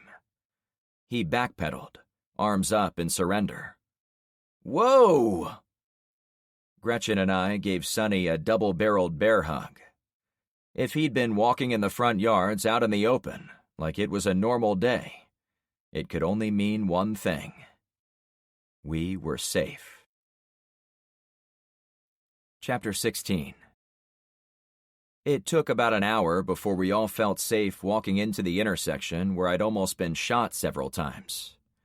Gretchen marshaled her people in the area, since the men in black had cleared out. Sonny and his brother had watched the enemy leave and gave us their report. "The convoy came through and picked up the soldiers still in the houses. They had a couple of old panel vans at the end, and we thought about shooting the crap out of those big honkin' targets, but we decided not to antagonize them, since we knew you mainly wanted them to leave." "Thanks for that," I said in a bemused fashion. Though the two brothers seemed to revel in gunplay and bushcraft, I discovered they weren't suicidal. They had limits, followed rules, and looked out for other people. "They are really taking a beating," Nathan laughed as he pointed up the road. Many blocks to the north, in the territory seized by the sheriff, 40th Street was clogged with willowy tufts of white and black smoke, perhaps from house fires or military smoke screens. We didn't know which side was getting the better of the other, but the shooting kept up with the regularity of popcorn cooking in the microwave. "Better them than us," Gretchen stated dryly. "Who do we root for?" Zachary asked his mother. She glanced over to him. "We root for peace. Neither of those forces wanted to cooperate with us, so I say screw 'em both." "Well, maybe they'll kill each other," he suggested. I knew we'd never get that lucky. The classic American part of me wanted the sheriff and his people to kick the crap out of the invaders, since they came here to do us great harm. However, I allowed that I wouldn't mind if they bloodied the sheriff's nose on their way to defeat. He'd been menacing to us. He'd thrown out other Americans like garbage, and he had a stated goal of taking over every subdivision south of him for our own protection. If we could put a stop to his vision for our community, while also eliminating the soldiers with the trucks, it would be a banner day. Trucks? I called my friends closer and put a little distance between us and the residents watching the battle up the way. I motioned for Gretchen to follow us, to be polite. "What's up, Chief?" Nathan asked. My voice was low enough not to be overheard. "Guys, I just thought of something, and I admit I'm not sure what to do with it." "Yeah?" Shane pressed. "I think we did the right thing letting those soldiers get through here. But it occurred to me we don't know a damn thing about the sheriff. Who's helping him? What kind of military resources does he have on his side? What is he capable of?" "He isn't capable of fighting those armored cars," Gretchen said with certainty. I rubbed my sweaty neck. "What if he can?" "I don't follow," Sonny spoke up. "What if the sheriff manages to take out those trucks, but he doesn't destroy them? What if we just handed the sheriff a whole fleet of military vehicles that he can use to take over any part of the city he wants?" "Dude," Shane laughed, "you go right to worst-case scenarios, don't you?" "I wish I didn't, but I have to play a few moves ahead, or my people," I looked at Gretchen, "our people, get taken by surprise." "So what do we do?" the woman asked, now speaking in the same hushed tones as me. I looked to the brothers. "You got any weapons we don't know about that can take out armored cars?"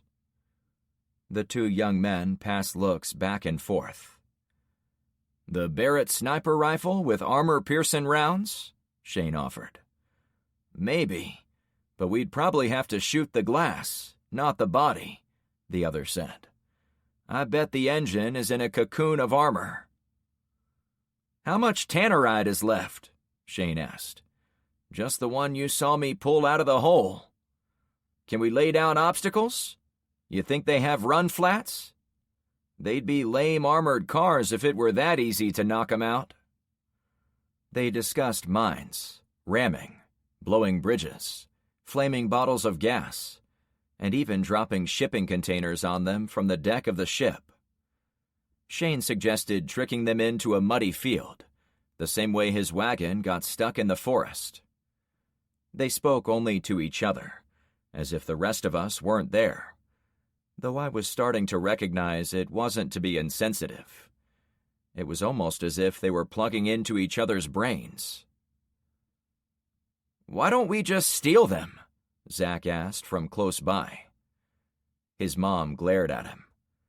"This is a private conversation."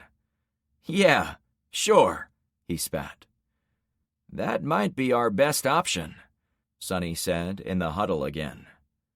"The whole reason you let them go through is because there is no easy way to take them out without putting people at very high risk of blowback. If I knew they were coming, I'd be laying roadblocks on all the bridges, so they could only go where I wanted. Then, I don't know, we'd have to use one of the high-risk methods we discussed." None of this was encouraging, but I wrote some notes on my idea pad. "Okay, let's not get too far ahead of ourselves. I want everyone to be thinking of ways to take out those trucks, mainly as a precaution, in case the sheriff has tricks we don't know about. But we can't assume we won't tangle with those soldiers again. Hell, they could turn around and come right through here again." To the north, the battle gave no hints as to which way it was going. It was a hot day, but a cool breeze seemed to pass over me, so I tried to frame the day in a more positive light. But for now, let's celebrate surviving those soldiers. None of us are injured. We rescued Gretchen and her son, and we've more than done our part to help our friends here." "Agreed," Gretchen added. When we walked back to the middle of the intersection, a middle-aged man and woman were waiting for their leader. "Hey," the short-haired woman said to Gretchen, her hands on her hips. "You told us to clear out of our home. Now look at it." She pointed to a house down the row. Almost without exception, the houses that had been occupied by the soldiers, no matter how briefly, were on fire. Militarily, it was a smart move to deny your enemy a place to live, but such things were hard to explain to someone who'd lost everything. "First the flooding, then the fire. What do you expect us to do now? We can't even drive to my cousin's house in Orlando." "If I would have known this was going to happen," the man added, "we would have stayed and fought him." He had a good paunch, wore thick glasses, and didn't seem the warfighter type, but he was red-faced angry. A couple other men nearby harumphed, as if they'd been thinking the same thing. I wanted to jump in and defend Gretchen, but decided it wasn't my place. She stepped closer to the couple, unafraid, but spoke to those nearby.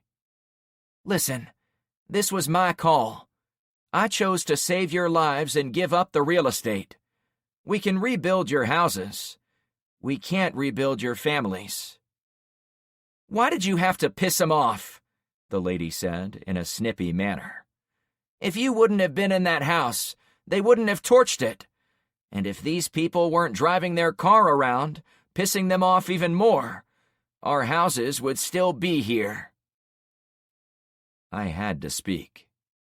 "That's on me," I said. "I did the same thing as Gretchen, your leader. I chose to make her life a priority, rather than sit back and watch her die. As for the fires, this is what they do. They burn everything, and there's a path of torched houses all the way back to their ship." "They came in a ship?" the man asked, taken aback. "It's beached about a mile south of here. It washed ashore near my street, actually." "So you pushed them out of your neighborhood and into ours?" he suggested, as if solving all his life's ills. "No, they want to go to Port Charlotte." "We will have to report this to our insurance agent," the woman snapped. "I'm going to need your full names." She looked at Gretchen and I. It was tempting to laugh in her face, but I was way past childish reactions.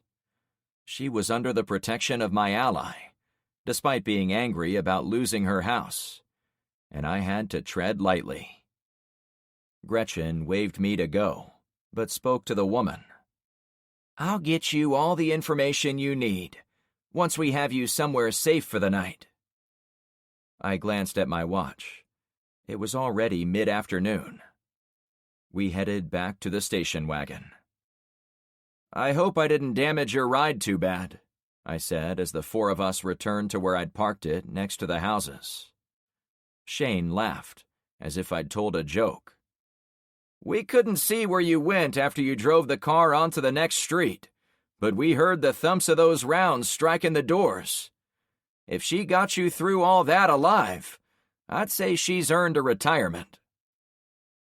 Coming around the corner, it was like seeing the car for the first time. There were deep pockmarks down the sides, with torn metal and flecks of concrete dust in each hole, indicating all the hits it had taken. There were holes in the metal supports where the windows used to be. There were broken tines in the roof rack, and the back bumper had about a dozen boreholes. It was a miracle the gas tank hadn't been struck, even by accident. Sonny stuck his head inside the back door. "Hey, the floorboard is showing." "Yeah, it was burned by molten steel sparking around back there." "Sweet," Sonny added, as if amused. The brothers' reaction mystified me. It was like each new bullet hole was a battle scar they were proud to claim. They chuckled at how the passenger headrest had both been burned and shot. They laughed at how the flamethrower flames had glanced off the roof, burning away most of the paint.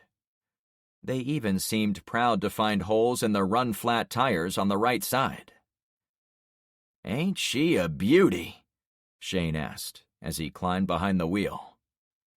Actually, I never thought this thing would hold up as well as it did. It made me begin to wonder if I could make the same modifications on one of my vehicles.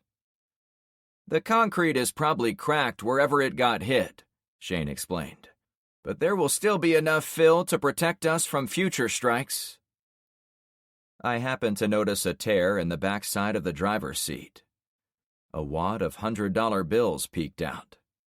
Sonny slid in and closed the Velcro strip seal. Our rainy day fund.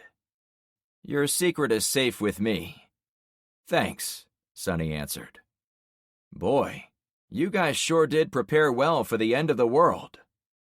We had it all planned out except for the people, Shane commented, as he turned the key on the ignition. We didn't count on running into so many bad guys, like those in the forest or these friggin' soldiers. We also didn't count on meeting any good dudes like you old-timers. I was getting used to people under 30 thinking I was old. The truth was, after seeing the endless enthusiasm and energy of the teenagers, and even the go-go enthusiasm of the brothers, I did feel a bit my own age bracket. I'd given up my business to start a new life and finally relax for once. But that seemed like it was going to be the one thing I might never get again. Even if I wasn't young, I had to act like I was. Thanks for counting me as one of the good guys, I said to deflect from the age comment. Shane drove us through the small crowd at the intersection, and I didn't get the same warm and fuzzies I did as the time I'd come through with the solar panels.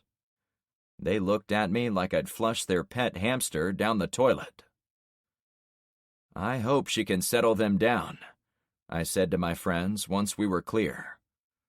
Those are some angry elves, Sonny laughed. Angry what? I asked. Elves, like from that movie Elf. Yeah, that's what I thought you'd said, I snickered. It's a Christmas classic, he added. We drove in blessed silence for the mile or so back toward our own neighborhood. The streets between us and Gretchen were a bit of a mystery to me, but I asked Shane to stop when I saw a gray-haired shirtless man hauling garbage to his curb. I had to yell a little, as he was 2 houses down the side street. Hey, got a second? I asked. No thanks, he said the second he saw me. On reflection, I didn't really blame him, since we were in a car that looked like it had been used as target practice by half an army. I just want to know who is in charge around here. Who is watching out for you and your neighbors? Some guy named Zen or Zan or some such. I've never met him, but some kids came through a few days ago telling us he was the boss man. His name is Zen, and he's real. I saw my opportunity. Hey, each sunrise and sunset, Zen and I have a subdivision meeting down on my circle. If you pick one person to ride a bike down there, we can plug you into what's going on. He'd been angling back toward his front door, but he was now coming a little closer while staying on his own property. Where is this meeting place? Go down 40th until you reach Poseidon Pier, then turn left. Go all the way to the end. We're called Clownfish Cove. Is it safe to travel? I hear all the gunshots. I couldn't lie.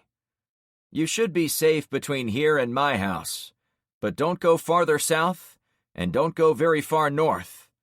We can explain everything to your street representative. Yeah, okay. The wife and I have been saying it would be nice to talk to someone in charge, especially since we ain't heard jack since the hurricane flood. We'll find someone to send down, probably one of the younger people. And if you could, tell members of the other streets in your area. Spread the word, so we can all support each other. Sure, he agreed. I patted the door. We can roll out. Does it matter that this is Zen's territory? Nathan asked from the back. Not really, as long as he and I are on the same team. What I'm more worried about is where Zen went off to. It sounds like he set these streets up to be part of his watch area, but he never did much follow-through. In his defense, we'd had a lot going on closer to home, and we were still half a mile from Poseidon Pier, but we needed to be more diligent about adding territory and making ourselves known. As we drove away, I marked it down as another little victory for us. With the threat of the sheriff and North Point pressing south, it was good to solidify all the homes between us and them.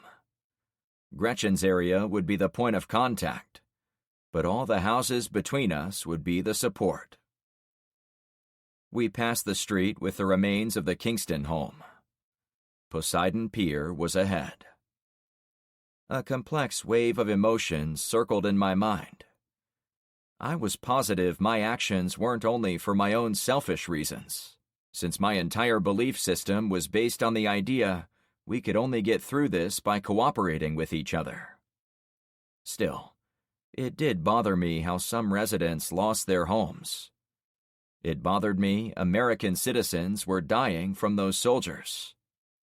It bothered me to almost lose my own head out there.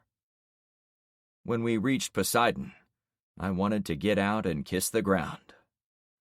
We'd survived a trip to another dangerous frontier. Chapter 17. The drive back through friendly territory was uneventful for once. Many residents had spent the last few hours cleaning the interiors of their homes, which was the local hobby after the storm surge had come through. Piles of garbage had been stacked on the front lawns or by the curb, and some were 10 feet tall. Those houses were now empty shells, caves essentially, with no method of heating or cooling, no working electrical outlets, and no means to store perishable food. If the residents hadn't saved their food stocks ahead of time, as Zen had gone around telling them, it meant they'd be sitting inside empty homes with empty cupboards and empty stomachs. Yesterday I told Gretchen we might take the semi-tractor out onto the highway to find some food. I'm beginning to think we're going to have to do that sooner rather than later. Maybe there's food up on the ship, Sonny suggested from the back seat. That would be nice, but after seeing all those trucks and all those men, I wonder if anything up there is for civilian use. Yeah, maybe, but we can check it out tonight, Sonny reasoned. I hadn't forgotten our plan to check out the ship after it got dark. It was a good thing we'd waited, as I now had a better idea where the main body of the enemy force was located. But there was always a chance they'd left a team on the ship, in case they needed to return.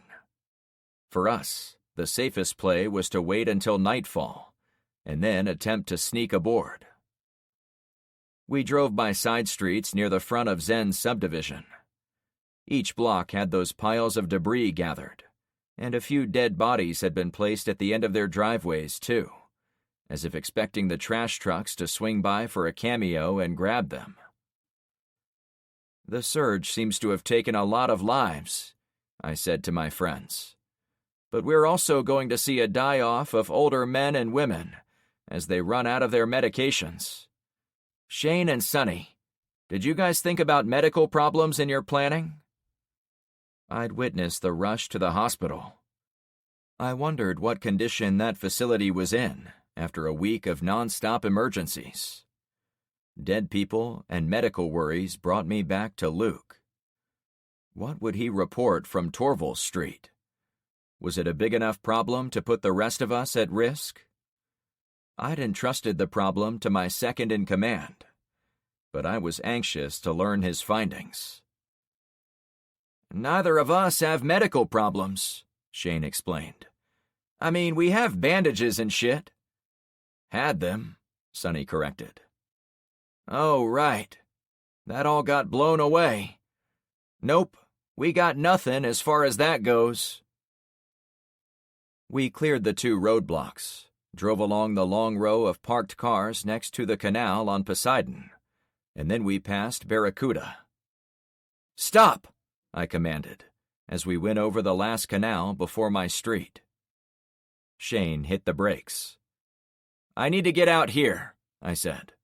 "Shit, is everything all right?" Nathan asked. "Yeah, it's cool. I need to take a quick walk. I'll meet you at my house." "Roger," Shane said. "Does he have to take a leak?" I heard Sonny ask his brother as they pulled away. "The world is his toilet," Shane laughed. The car turned left on Clownfish, then headed for the roadblock at the broke-down construction homes. I walked along the bank of the canal on my side of the waterway. It took a few minutes to get there, but I wanted to see what the bridge building team had been doing all day, while I was focused on other things. "Ahoy!" I called out to Dante and his always serious girlfriend Tara. They also had a group of 5 or 6 strangers, people from Albacore, no doubt, helping them. "Hey, Frank," Dante said. Then he spoke to the others. "This is Frank, my boss." I got some hays and highs from the people. "It looks like you've been busy," I said to all of them. The bridge didn't look as if it was completed, but the ropes across the canal and the wooden A-frame supports on each bank seemed to be done. They'd built it directly behind Luke's house. "Yeah, thanks for coming by. We got clearance from both homeowners, so we were able to run lines from the back of each house, link them with the wooden frames, and then join them with their companion pieces on the far side.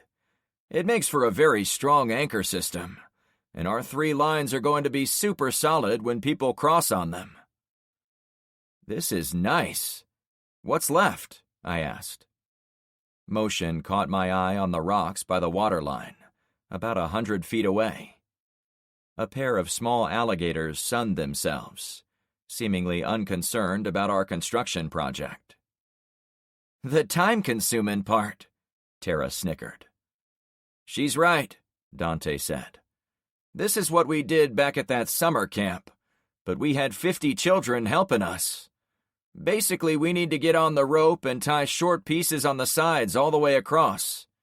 When we have those side braces done, they'll make it so we can lay planks on the bottom rope to make it easy to traverse."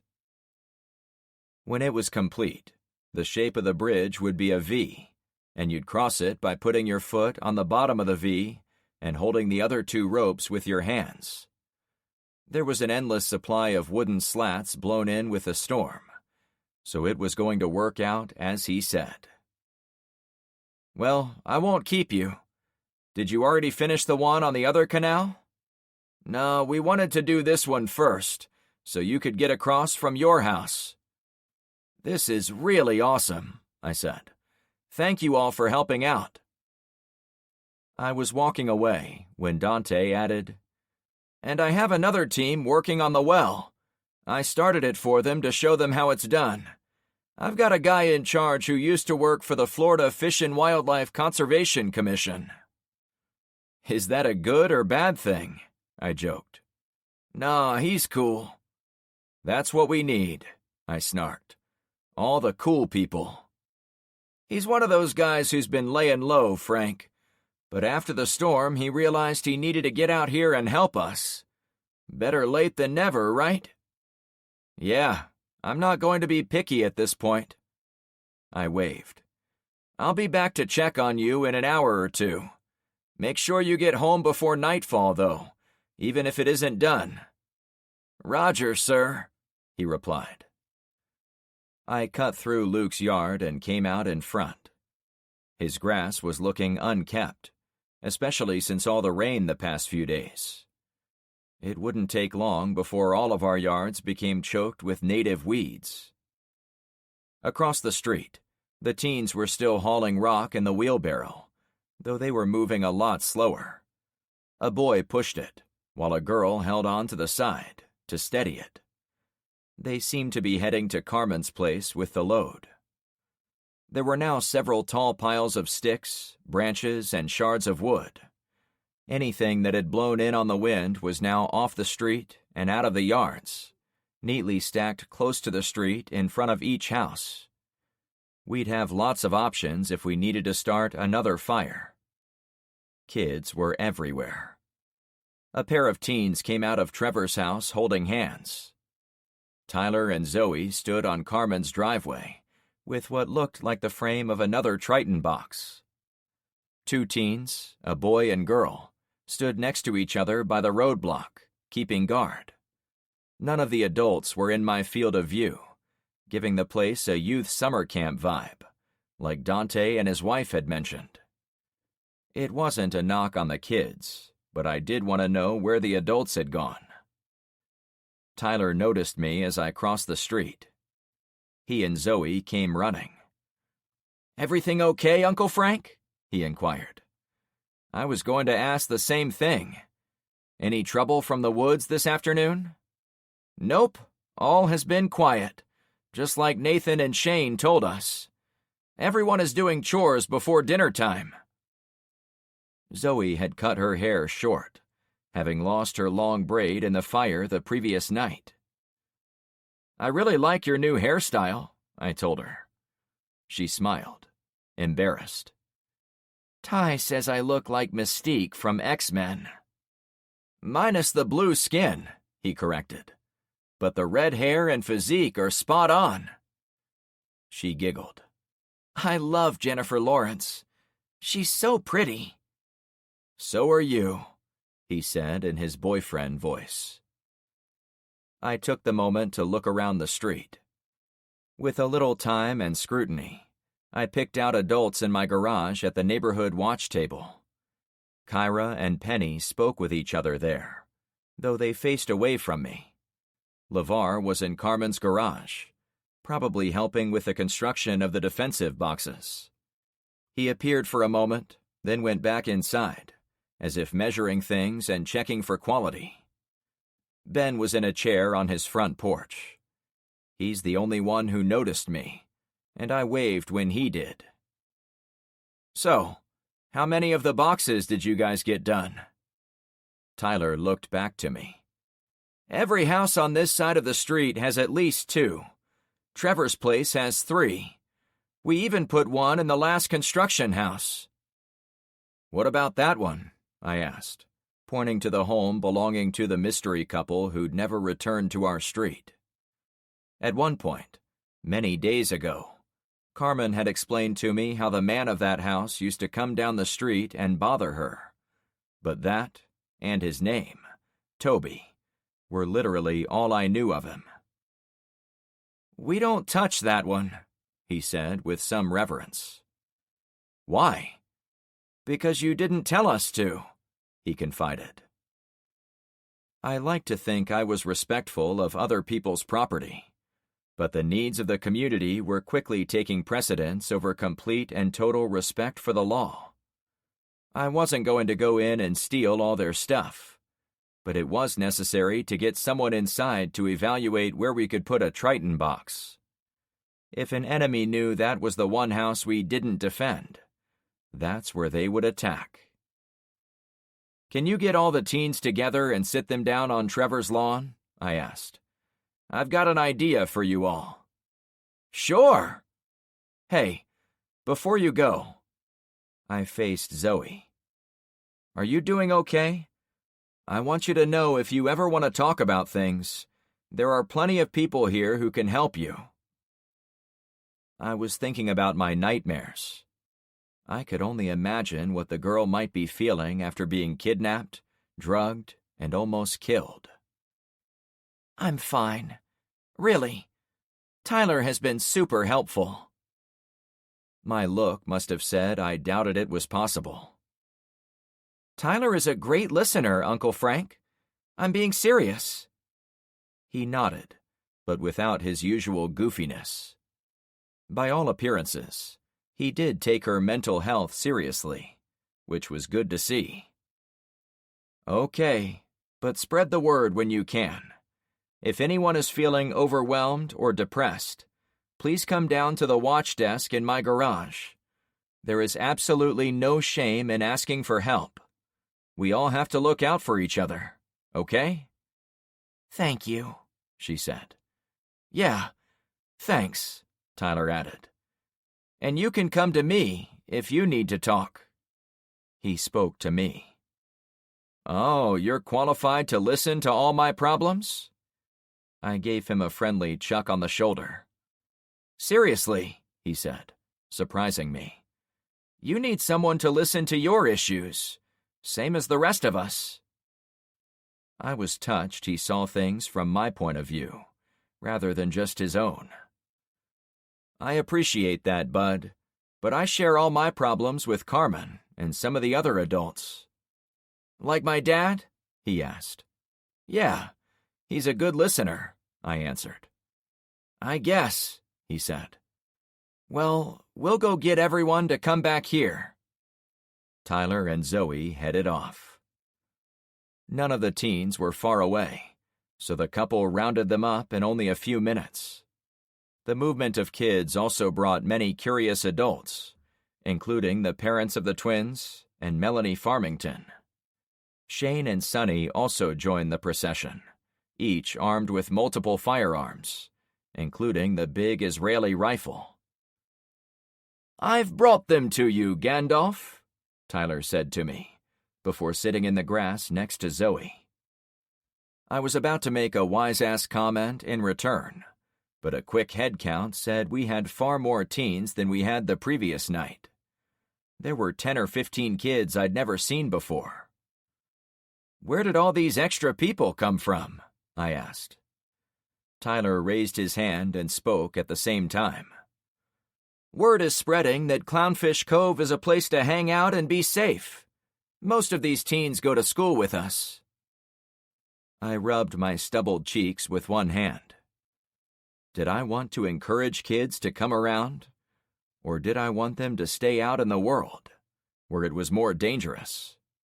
There had to be a limit to who we could accept, I was sure. But were we there yet? "Okay," I said slowly.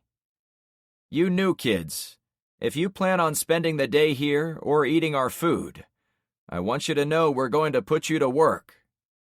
Nods all around. "If you don't want to put in the work, please head on out." I pointed toward the roadblock. No one got up. "Okay then. First, thanks for all the hard work you guys have been doing for our street. The boxes of rocks might look kind of dumb, but some of us have seen them in action and know they work.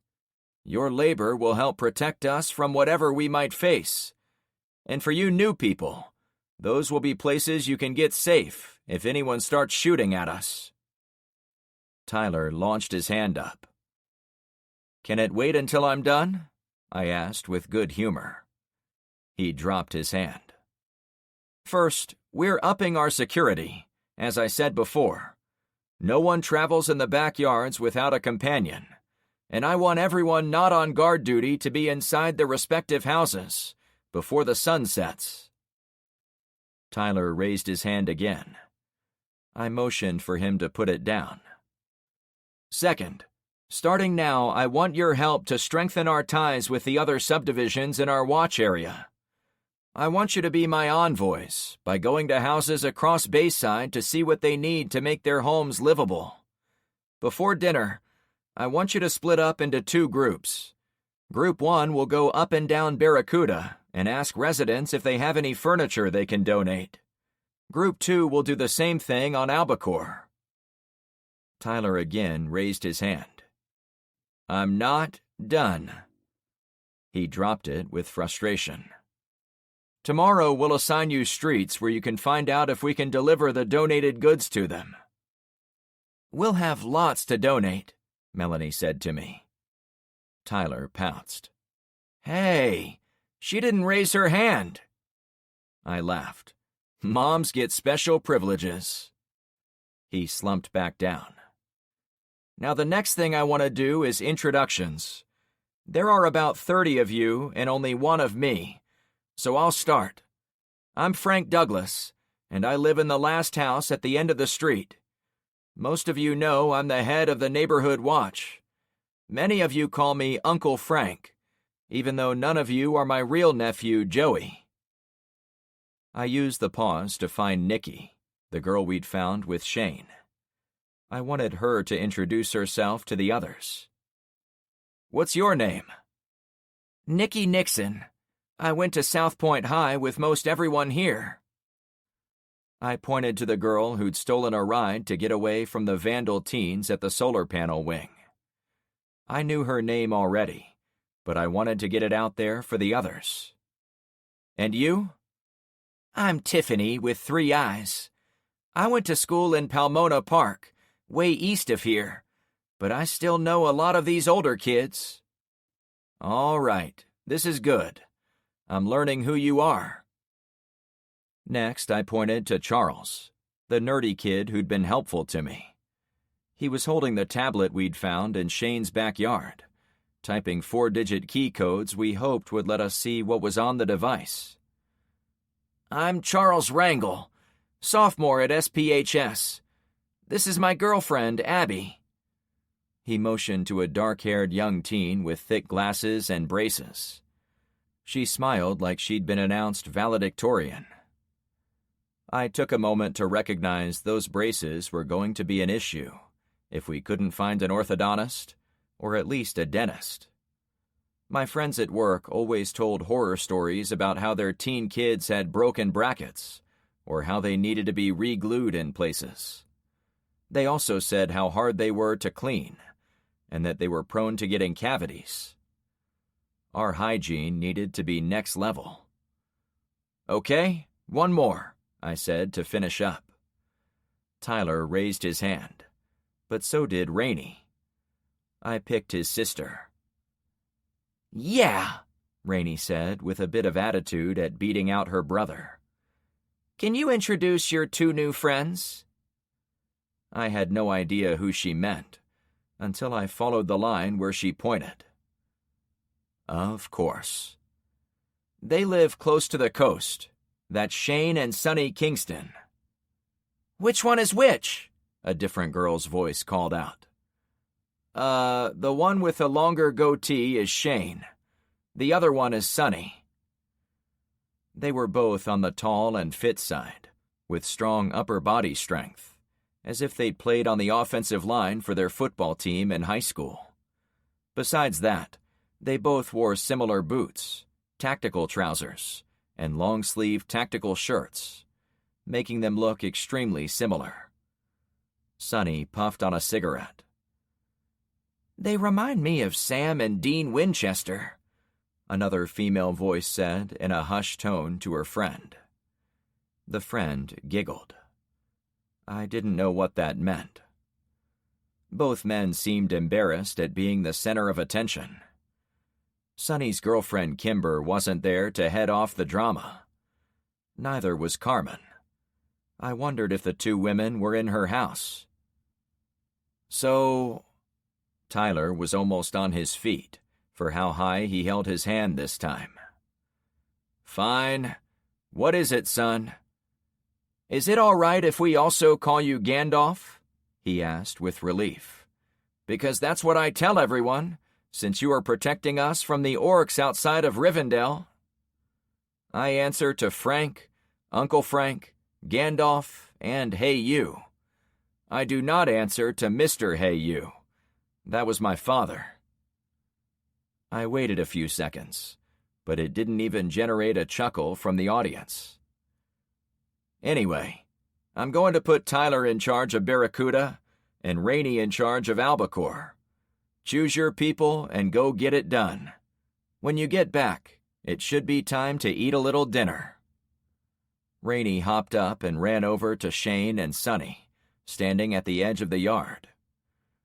I watched for a few moments as Tyler lassoed his group together, but I was distracted by the sight of Penny reading a book on her front lawn while sitting on a blanket next to her daughter. "See you soon," I said to the teens.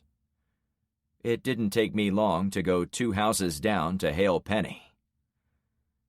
"Hiya, Frank," she said quietly. I stopped in my boots about 10 feet from her. "Are you smoking?" She held up a cigarette with about 2 puffs left on it. "I know. It's wrong as hell." "No, it's fine. You just surprised me is all. Lots of people are taking it up." The leader in me wanted to get everyone to stop, as I knew it would make things worse when they finally ran out. But the realist in me knew people were smoking to deal with the stress of our new life. I'd never been one to smoke, but even I was tempted to give it a try from time to time. She smashed it in the grass. "No, I shouldn't. Not around her." Penny had evidently taken great pains to care for her body, and she'd said it was a result of needing to comply with her husband's wishes. So maybe smoking was an act of rebellion, much the same as Carmen and her cat figurines. However, I wasn't there to criticize, so I motioned to what was in her other hand. "You don't give up on those, do you?" I said. It was the same book she'd been reading when I saw her on her sofa earlier in the day. "You gave us the task, so I'm trying to read through them all." "That's helpful, but I'm beginning to think my time would have been better served reading about project management, as I feel like that is all I do now." We both looked to the gathering of teens. Tyler's group took off ahead of the other one, though both groups had a lot of grab-ass going on, and it didn't take me more than a few seconds to figure out why. "I think all those kids think they're going on a date right now," I said, pointing up the street. "Well, it is getting to be evening, and they are teenagers." I snapped my fingers. "And I told them this morning they needed to pair up when they go anywhere but on the pavement. I meant for them to pair with anyone else at hand, but I think they took me literally." "Yeah, it looks that way." Not every teen was with a companion of the opposite sex, but most of them were. Rainey had somehow got Shane to go with her, even though he wasn't a teenager. Sonny remained where he was, probably still looking for Kimber. "I have to watch how I say things from now on," I admitted. "Oh, I don't know. You usually say the right things." I caught the double meaning in her words. When our eyes met, and after seeing her smoking, I had a good idea what had her stressed out. "How are you doing? I get it you don't like to talk about Daisy's dad, but after our chat the other day, I want you to know you aren't alone." She pursed her lips, checked to make sure the toddler was zonked, then smiled at me. "I appreciate that, but I'm fine. Really. It actually makes things easier to know he wanted to end our marriage. Can you imagine what an idiot I would have been if I'd been sitting here pining away for him, only to find out later he'd gone off with that other woman?" "Yeah, I guess it's good to be a glass-half-full person." "Carmen's been great to talk to. She has a way of seeing things that really helps." "That's why I give her the tough jobs," I chuckled. "I had her talk to both Evelyn and Mr. James to defuse those bombs in waiting." "Yeah, she plays tough. But you should know she really misses her mom, Frank.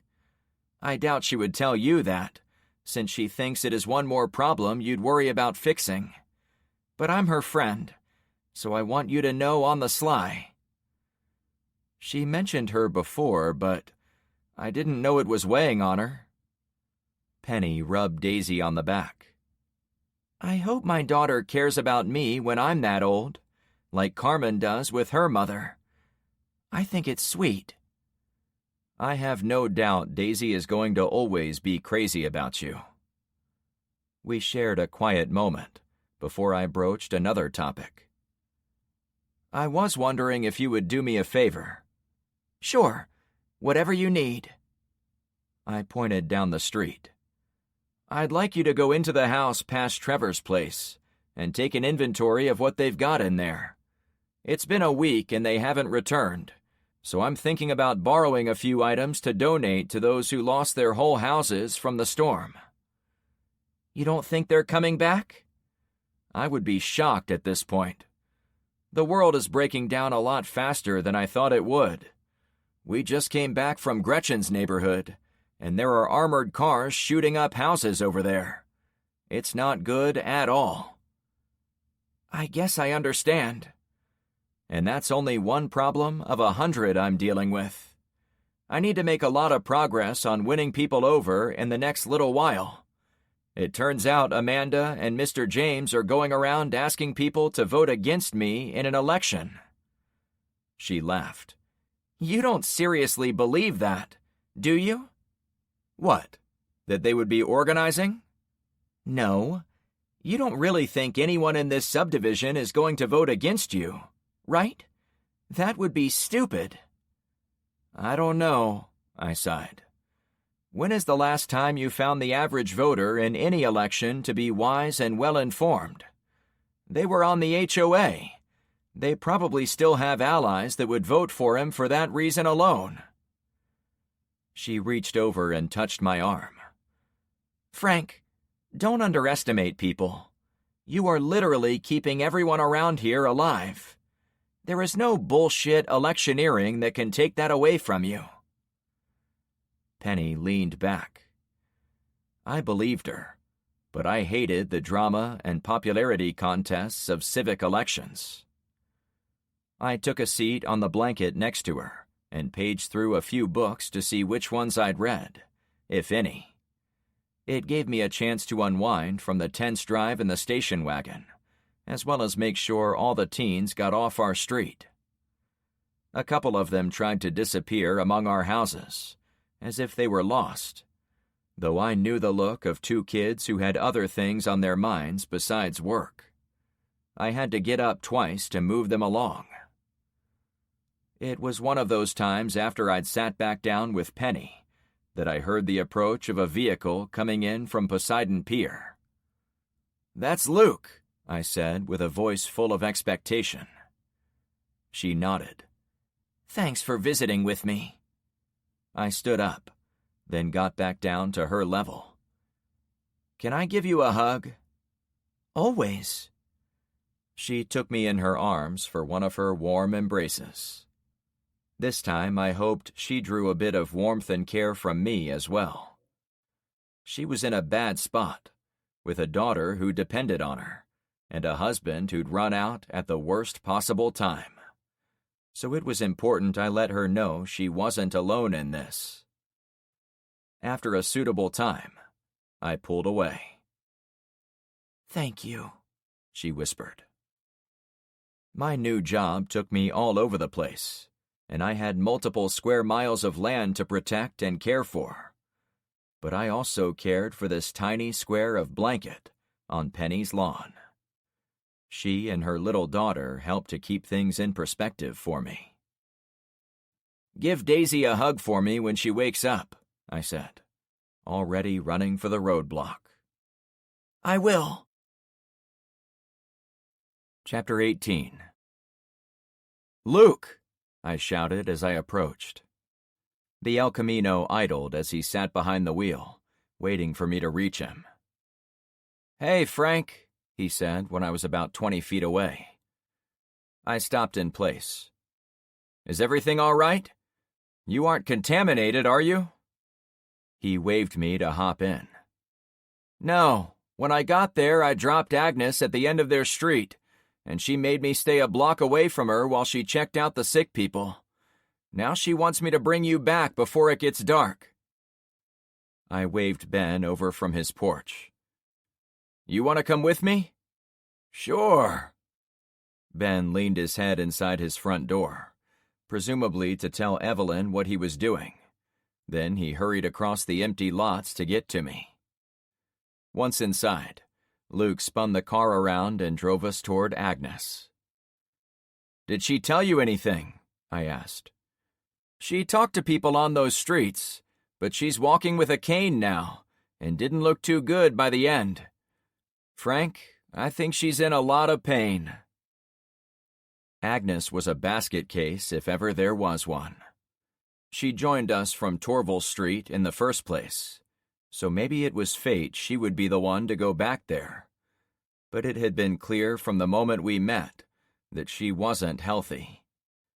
Cancer had her in its grips, and it was made worse when there were no modern medical treatments for her, and that whatever drugs she'd been taking to lighten the effects were stolen on the first night.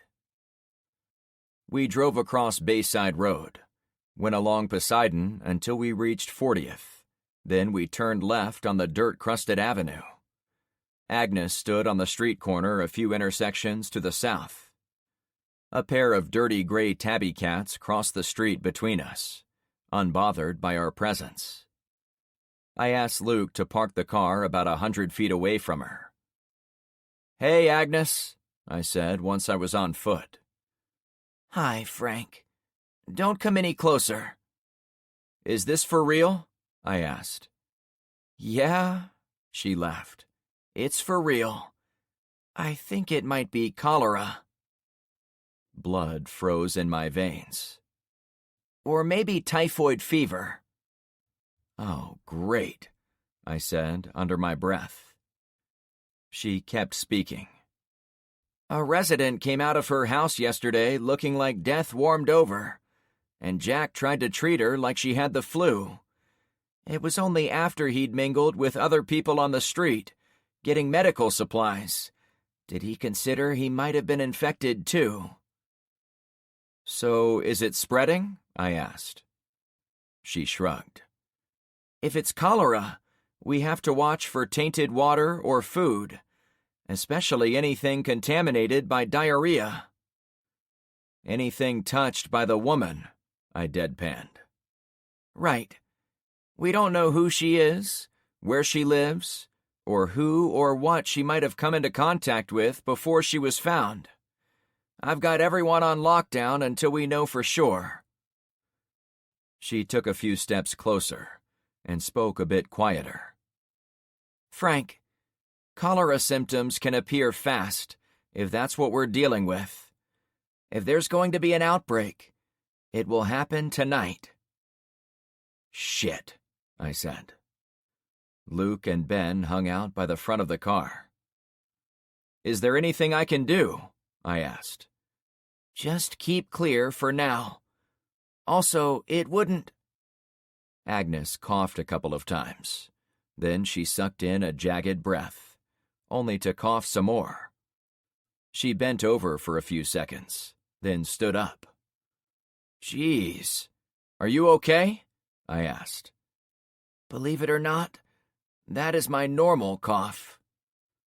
"I'm sorry to hear that," I consoled. She lifted a hand to wave off the thought. "I'm well enough to watch over my former neighbors. I think the good Lord put me in this position for a reason." I noticed a couple of men with guns loitering on the corner behind her. "They keeping people out too?" "Yeah. We have guards on every street to keep it from spreading even more." She coughed again.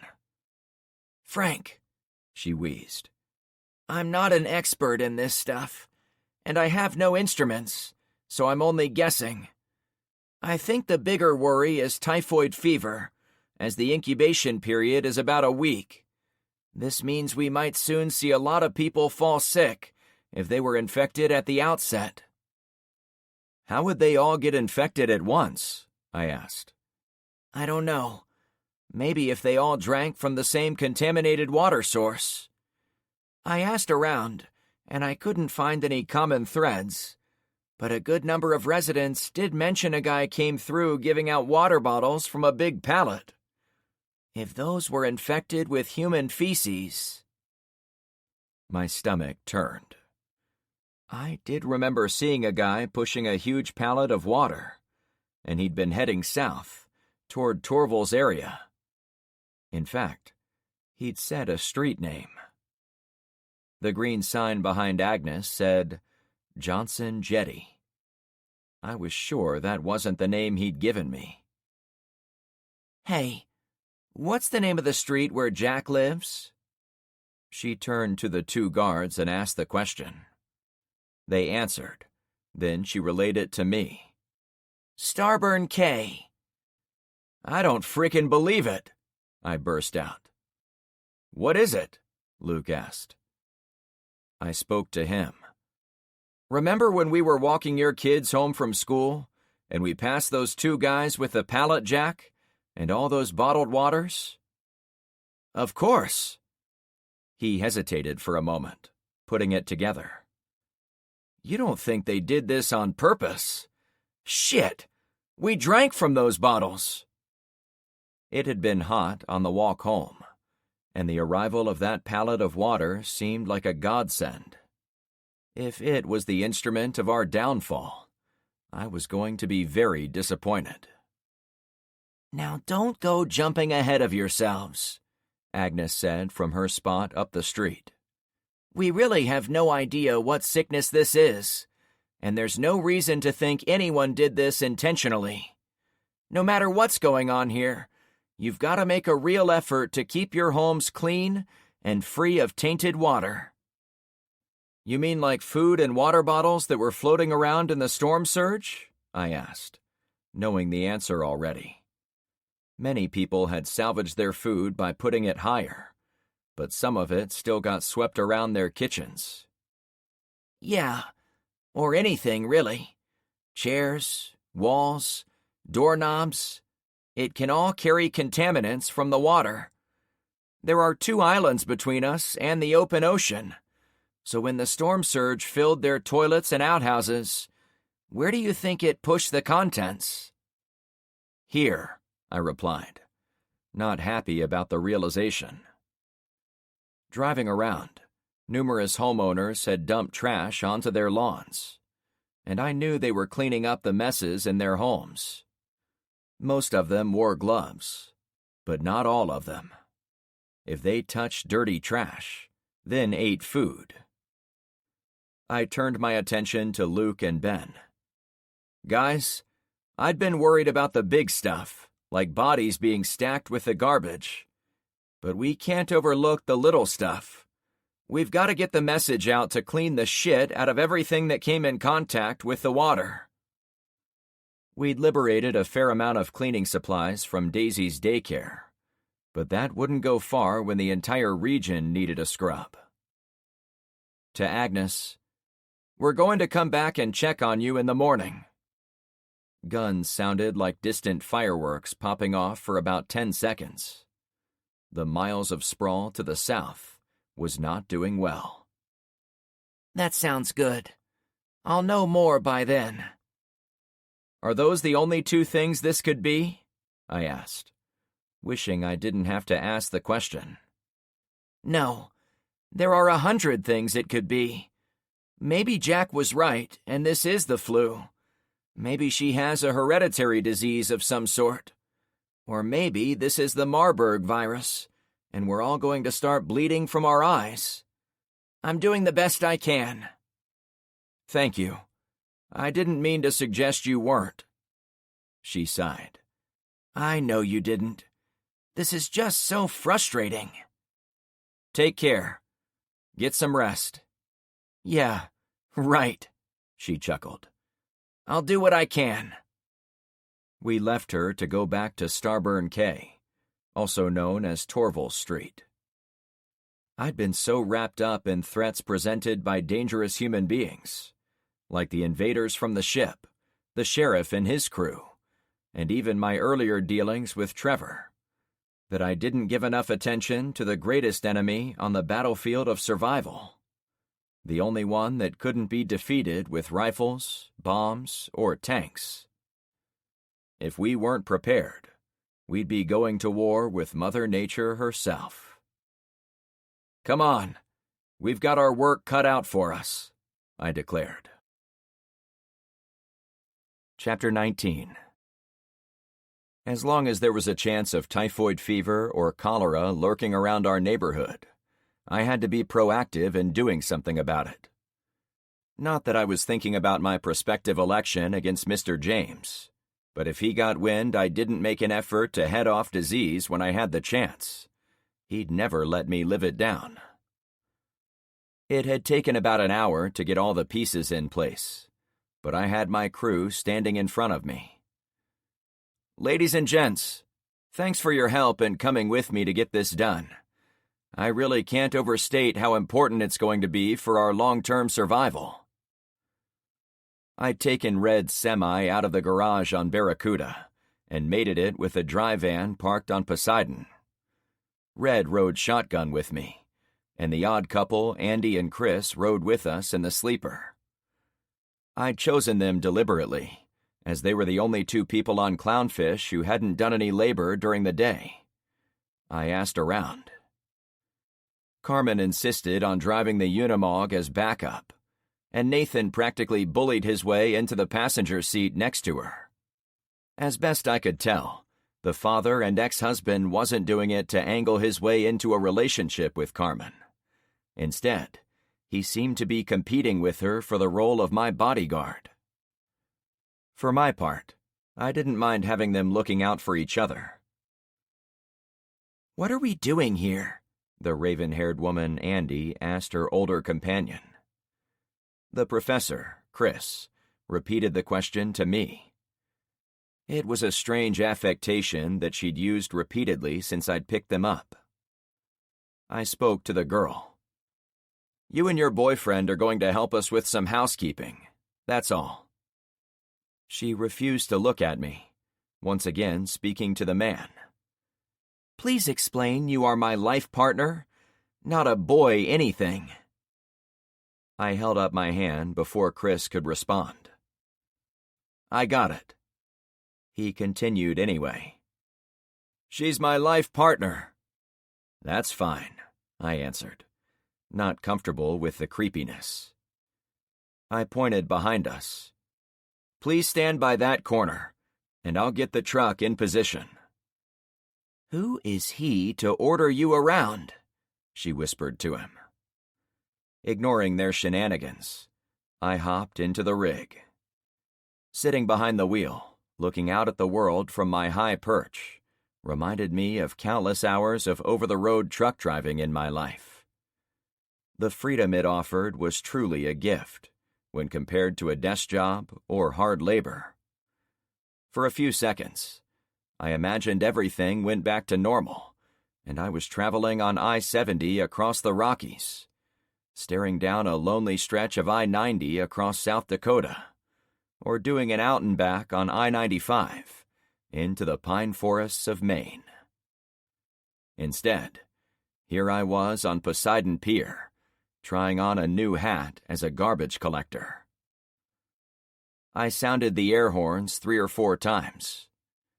This was why I didn't bring my flatbed trailer and a smaller vehicle. This time, I wanted to be seen and heard all around, so I could share the message about cleanliness and disease. I parked and got out, then secured the rear doors so they stayed open. While walking by the couple, I pointed to the pile of garbage on the nearby driveway. "Guys, put on your rubber gloves and wrap those bandanas around your faces. Then grab that body and toss it in the trailer." Andy's mouth flopped open. An elderly woman trundled out of her house in tears, waving me down. "I'm so sorry," she professed. "I had nowhere else to put him." I pointed to the body, wrapped in a tight white sheet. "Was he your husband?" "Yes. He wouldn't leave when the water came in, so we stayed together in the house while it flooded up to our windows. The old coot had a heart attack in the middle of the night, even as we thought the water was flowing back to sea." "I'm so sorry," I said to her. "My friends will take good care of him." I hadn't planned any of it, but the situation put Chris and his young life partner on the spot. If the angle of her frown was any indication, she really didn't want to touch the dead man, but she slowly put on her gloves and cinched that bandana over her face like I'd asked. "What was his name?" I queried the woman. "Dennis." I pulled out my notepad and started a new page, adding his name and a brief description of how he was wrapped. I wanted to make an effort to identify who we were taking away. "Is there going to be a service?" she asked. The woman was old and stooped, probably nearing the century mark, like Geraldine. I felt sorry for her as she hunched her way down her driveway to talk to me about such a terrible topic. Her question gave me a moment of pause. Would there be a service? How would we coordinate it? Who would hold it? I didn't even know where the bodies were going yet. I'd heard Agnes lay out the threats we faced by keeping the bodies around our living spaces, and I jumped into action. However, there were second and third order effects I hadn't even considered. We'd gotten away with little fanfare with Trevor's goon squad, but we had to be more sensitive to our own people. I'm not sure what we're going to do, or when it will be, but we will absolutely have some type of service to celebrate the lives of those we lost. I walked closer to her, once I realized she intended to come all the way. Unprompted, she hugged me. "Thank you for taking care of him." It really hit me that our community needed some spiritual healing. We'd suffered a huge blow with the EMP, but we'd been kicked in the groin by the hurricane. For all I knew, we'd suffered a landfall bigger than Katrina in Louisiana, and that storm had left a scar on the Big Easy for many years. My people were expected to keep taking those uppercuts and never stop to catch their breath. I hugged her back. "I've got to go, ma'am. If you ever need someone to talk to..." It struck me I couldn't tell the whole world to come to Clownfish Cove and have a chat with us, as much as I wanted to be supportive in that manner. Instead, I needed to set up the equivalent of camp counselors on every street, so that campers like her could share their problems and find solutions. And some residents, like her, wouldn't be hopping on a bike to come over to our street anyway. I doubted she could walk to the roadblock on Bayside, and it was only a few houses down. I thought up a new task for my boundless energy teens. "We'll have someone come around in the next day or two to check on you." "Oh, my lands. That would be wonderful. I'm old, you see. Can't get around." Andy and Chris stood by the truck with the body inside. They left the man on the edge, and someone would have to go in there and pull him back eventually. But for now, it was job well done.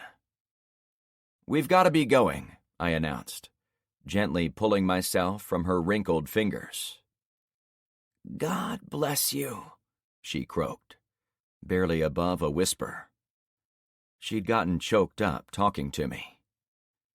I was back in the truck before the woman returned to her doorway. "I'm going to back down this cul-de-sac," I advised my assistants. Using my mirrors, I was able to run the truck backward into Zen Street. Carmen moved the Unimog to the intersection so she could watch both ways on Poseidon, while I was wedged into the side street. When Red and I hopped out again, we went to the first pile of trash where I saw the distinctive shape of a deceased person. However, the two people I'd brought along to do the heavy lifting were nowhere to be seen. "Andy!" I yelled. It only took a few seconds to realize they hadn't come to any harm. "Looks like they had better things to do," Red laughed. He pulled a bandana off his neck, as if knowing what came next. Nathan waved from the truck a few houses down.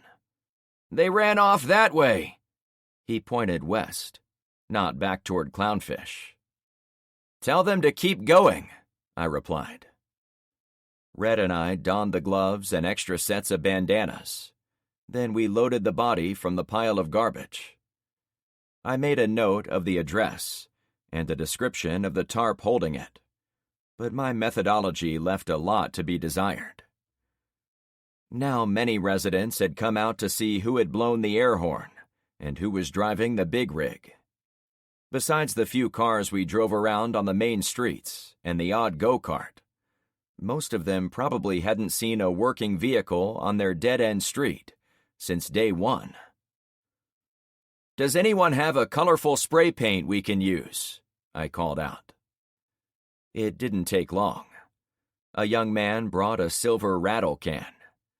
It was covered in grime, as if it had been doused in the floodwaters. And it reinforced Agnes's point about how everything needed to be carefully scrubbed down if it touched the water. With the silver, I was able to number the bodies and use those numbers to record their address. It wasn't perfect, but it was better than mixing everyone together and not knowing anything about them. With a little luck, my notes and the paint combination would be enough to later identify them. I'd come to the rapid conclusion we wouldn't be burning them this time. Again, it came down to what people would tolerate. We could burn Trevor's goons, since no family was there to stop us. I didn't think the locals would want to burn dozens of their family members in our neighborhood. I wasn't even sure if that was sanitary, since diseases were now high on my mind. The next 2 hours were a mix of tempered joy and abject misery. Some people, like the first woman, were pleased someone cared enough to take their loved one away. Others were furious it was a group of nobodies taking their fallen family member. A few here and there even helped us load. A couple men changed their minds about releasing the bodies of their wives and said they were going to bury them in their backyards. I didn't argue with them. As long as it got done, it was enough. On the way down Poseidon Pier, it came to me why there was so much dirt and sand on Poseidon, while there had been very little up in Gretchen's area. The big ship had been blown off course, and its huge hull had acted as a giant shovel, pushing the beach and shoreline ahead of it. All that mud then went straight into the homes nearby, like rolling out a dirty carpet. It seemed as if someone upstairs wanted my neighborhood watch area to get the worst of everything. I resolved to ask for better treatment when I ran across the next prayer circle put on by the teenagers. Close to dark, as we neared the Dawn Star to clean up the last few occupied homes, Carmen honked a few times to get my attention. When I looked at her out my window, she was pointing to the inside of a garage a few doors down. It looked like a gathering of deer hunters. Several stood on the driveway, as there wasn't enough room inside. When the men looked our way, I felt a moment of concern, as they outnumbered us 10-1. But they were in my watch area, and they didn't appear to be out for blood. In fact, I immediately recognized one of them. "That's the guy that's supposed to be training the Redneck Army," I said to Red. "He sounds interesting." The group of about 20 hunter types came out of the garage and milled about on the driveway as the lead guy came over to my truck. "Hey, Uncle Frank," he said. "I forget your name," I replied. "I'm Tom Unger, but everyone calls me Turk now." "Turk? I like that. Nice to see you again." "You too." He drew my attention to the men and women on the driveway. "You asked me to evaluate some people for your private army, and this is what I could come up with on short notice." I put the truck in park and hopped down to speak on his level. A pair of collies ran under my truck and shot into the backyards of the nearest houses. "It's not my army," I corrected. "These people are going to be defending us all." He shrugged with indifference. Turk was mixed race, with black hair, a small mustache, and the V-shaped body of a guy who put in a lot of time at the gym. If he'd been holding a can of spinach, he would have made a buff version of Popeye. "This won't be enough to call an army," he continued. "But you've got about one mixed platoon of vets and active duty who at least know how to fire a weapon. We've got miles of perimeter around these streets, so if it were me, I'd use them as a QRF, quick reaction force, where you can apply pressure at certain points of the line, wherever an attack comes from. Your civvies can act as spotters and static guards along the rest of the perimeter." I took a huge cleansing breath. "I really appreciate your help getting this together. I hope you'll be able to stick with them and train them up over the next days and weeks." His eyes turned distant for a moment before returning to me. "I'll do what I can while I can." "Good. Then it looks like we have the beginnings of our defense force." "As good as it gets." I clicked my teeth, not sure how to ask my next question. "Turk, I don't know if you've seen what we've been doing with the truck as we drove down the street. My scouts tell me you are retrieving bodies." I hadn't seen any scouts, which was a good thing. "I've already had 2 people abandon the group when I enlisted them to help me with those bodies, so I won't ask you guys to make this mandatory." He held up a hand. "Brother, just tell me where you want them buried." I didn't tell him on the spot, but I'd never experienced such pride in the military service, even one as disorganized as ours. Men like Turk saw the problem and what needed to be done to fix it. They might have hated it, but they were men and women of necessity. They would get it done. Chapter 20. The burial process wasn't as bad as I'd feared. With almost 20 people pushing soft dirt out of holes, we were able to get our fallen community members into the ground by about 10 o'clock at night. We put the burial plots on the sides of several wrecked homes, so we kept hard cover between us and the ship. We worked by the light of small lanterns and flashlights, but if anyone had night vision on the ship, we didn't want to risk being picked off. Turk provided giant contractor trash bags, sufficient in size to wrap each person an extra time. He brought them after I'd mentioned we wanted to dig the holes at the end of the street, miles from the wells we were working on for fresh drinking water. Neither of us thought the bodies would contaminate the water from so far away, but we also didn't know for sure. The safe thing to do was wrap them the extra time. We made the holes at least 4 feet deep, and we covered each one with debris from the numerous homes in the area, destroyed by flooding or flamethrowers. The goal was to create deterrence against animals seeking to dig down into the holes. I stood over my assigned grave, tamping the dirt after filling it in. I'd chosen to bury the husband of the first woman we'd met, as it seemed appropriate. At the same time, I made sure my new friends all kept track of the spray paint numbers, so we knew which body was in what hole. "Thanks for doing this," I said to Turk when he walked by. Thanks for taking a shovel too. We thought you were going to give the order and walk away." Turk was a big man, early 30s, with thick arms laced with tattoos.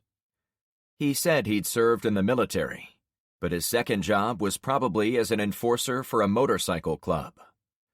He didn't have a beard, yet, but black stubble grew from his mustache to his neckline, as if it was destined to be thick. "No, I've worked enough blue-collar jobs in my life to know what that does to morale. Some things I won't be able to do, like lift 55-gallon drums over my shoulder, but most labor is fair game. This would probably be a nice resting place if it weren't for that ship." Turk pointed behind us, beyond the homes. Then he shoveled dirt into the next hole. Digging and hard labor provided ample time for me to consider what to do next.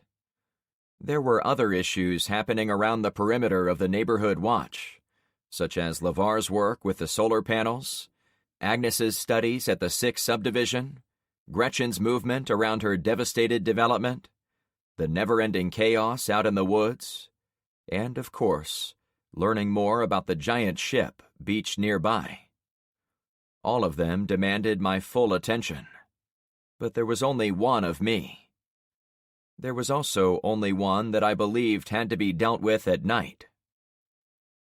"You have any interest in checking out that ship tonight?" I asked. "Me? Hell no. We don't have the manpower to go up there and snoop around. I don't want to fight a war. I only want to confirm those soldiers are gone. In fact, it is probably better we don't make a big show of force up there. I've got 2 young men, Shane and Sonny, who are dying to check it out." "The Kingstons? How did you get tangled up with them?" "You know them. Everyone on this end of Poseidon knows them. They're the 2 drunk brothers who somehow managed to win the damned lottery. If they aren't drinking beer in their backyard, they're drinking beer in the woods and shooting everything in sight. I wouldn't travel 10 feet with those guys." "I don't know. I saw Sonny crawl out of a bunker in the remains of their house after he said he sent 12 of those army guys to Kingdom Come." He chuckled. "Divide that by half, maybe by 2/3. Guys like him are always talking big, but when the shit hits the fan, you'll notice they aren't around. Those mall ninja guys are all the same." His impression of the brothers did not line up with mine. "Shane rescued a woman from the woods, and he didn't have to. He put on a ghillie suit and snuck all the way to the edge of my neighbor's backyard in the overnight hours, so he could get the drop on me at first light. He became a bush in full view of my guards." "Then you need better guards, guy." I fought the urge to snap back. "I'm working with what I've got, Turk. That includes teenagers and residents who should have been defending their pudding cups in retirement communities. We don't have a single soldier among us." "That's why you travel around with that woman." "Carmen? She's become one of my most trusted lieutenants." Women don't belong close to danger." I looked around to several women who were with his soldiers. "What about them?" "If I was still in the army, I'd have them guarding the rear. Not out here where it's dangerous." Turk chuckled. "But with them, I'm more of a figurehead." "Well, I trust Carmen and the other women on my street with my life. I admit I was a bit skeptical at the beginning, not because they were women, but because everyone on my street was a bit clueless about what the EMP was bringing to our lives. However, after a week of training in some pretty intense situations, I wouldn't trade them in for the same number of real soldiers." "You go to battle with the army you have, not the one you wish you had," he said in a wispy, dry tone of voice. "Is that a famous quote?" I'd heard that phrase before. He hunched his shoulders. "I think it was something my LT used to say. Or maybe I heard it on The Simpsons. It don't matter. Carmen and I have been all over this town, and she's proven herself the whole way. In fact, I can't go anywhere without her forcing her way onto my team. That's the type of teamwork I try to foster." "More like she wants you." His tone was gruff. "Do you have a problem with me or my people?" I asked, on the border between friendly and pissed off. He stopped shoveling and looked at me. I expected an outburst, but he instead sighed for about 10 seconds. "Sorry, I didn't mean anything by it. I'm dumping on you, but I'm really angry at myself for not being able to protect my family. My wife is in Chicago right now, with my 2 sons. They left the day before the EMP, so they could all look at colleges up there." He became quiet. "I used to live in Chicago. Good colleges for sure. I hope they make it back." Turk looked up at me, perhaps knowing that wasn't likely. It was impossible to see the expression on his face in the nighttime. "You seem like a nice dude, which is why I agreed to help get some of these vets in line for you. But if my people don't come back, I'll be going to them. That's why I can't commit to training forever, and why I won't be boarding any ships in the middle of the night." "I understand. Anyway," he continued, "ignore my cut-ups about chicks on the front lines. You do what you gotta do, and I won't say shit about it. But if some guy, even a nice dude, had my wife walking around with a rifle taking patrols and shit, I'd be mad as hell." His philosophy was evidently different than my own, and maybe even a soldier like him didn't fully understand how the world had changed. I was firmly in the camp of giving every person in our neighborhood the means and the will to defend themselves. "Every city has its good guys. Maybe your wife—" "Don't say it," he interrupted. "That's a fairy tale. Most places are going to fall apart with no one in charge. I talked to a guy who came up from a subdivision a few miles south of here. He said people are going door to door knifing each other for a few cans of corn." "Shit.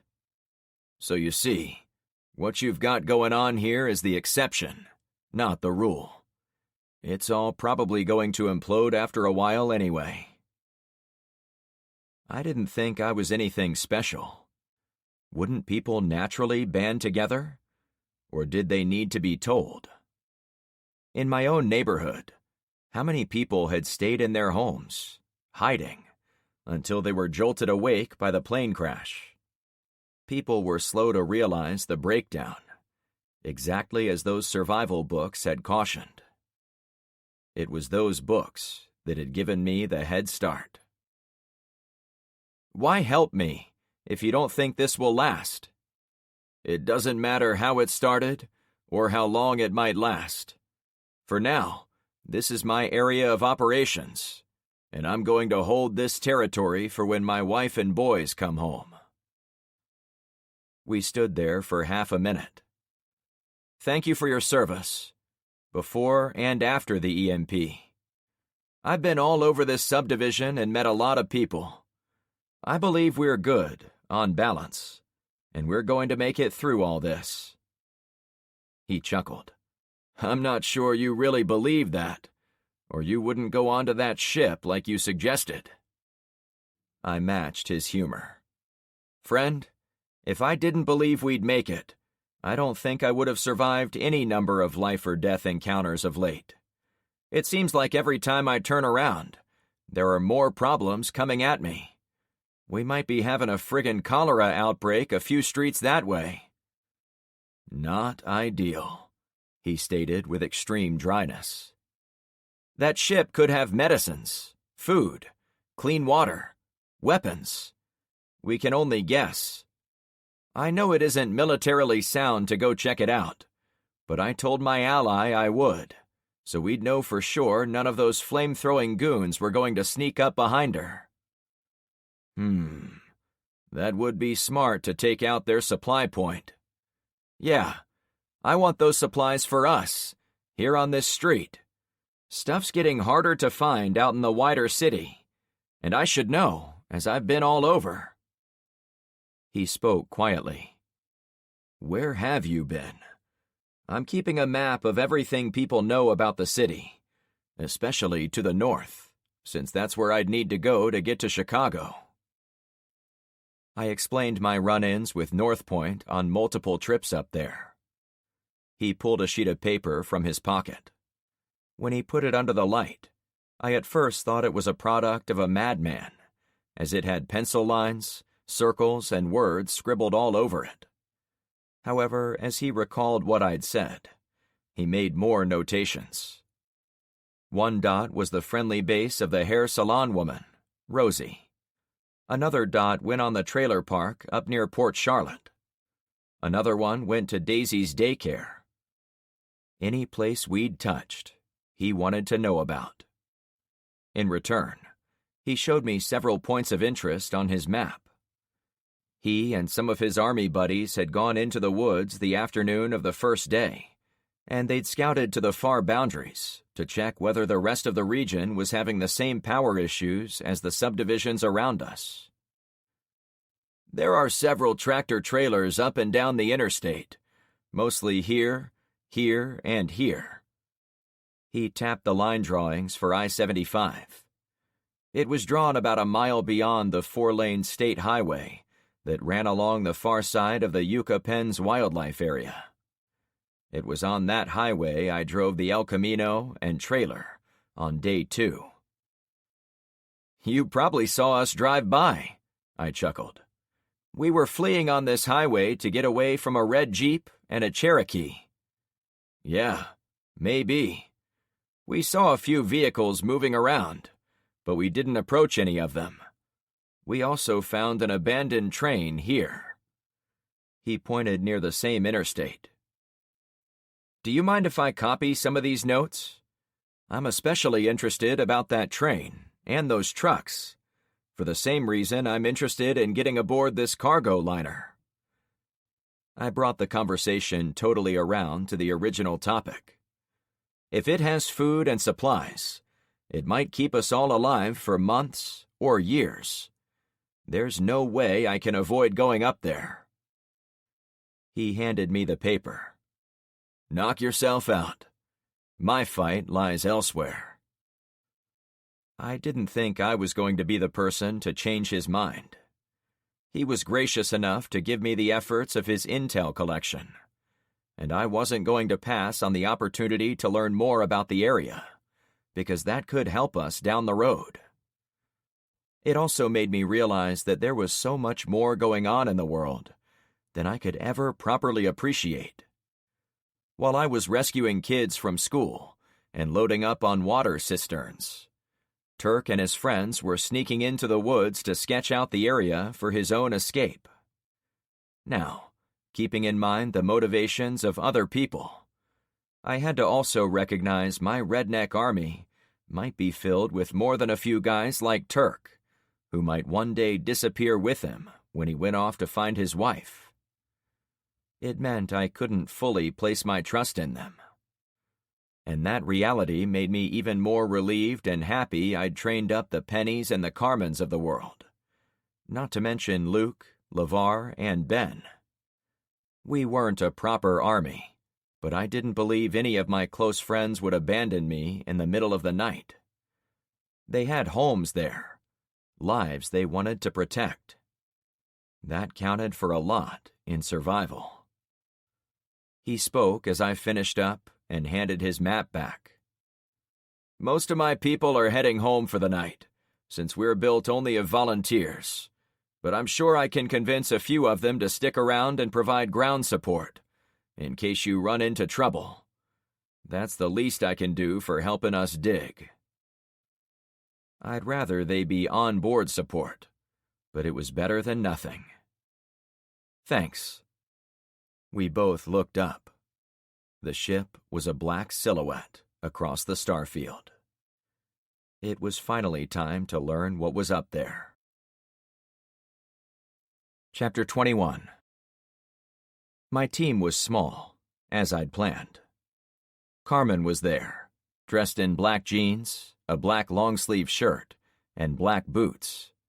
Her long hair was under a black baseball cap, perhaps trying to look plain and simple, as I discussed earlier with her, but I still thought she looked like a beautiful jewel thief.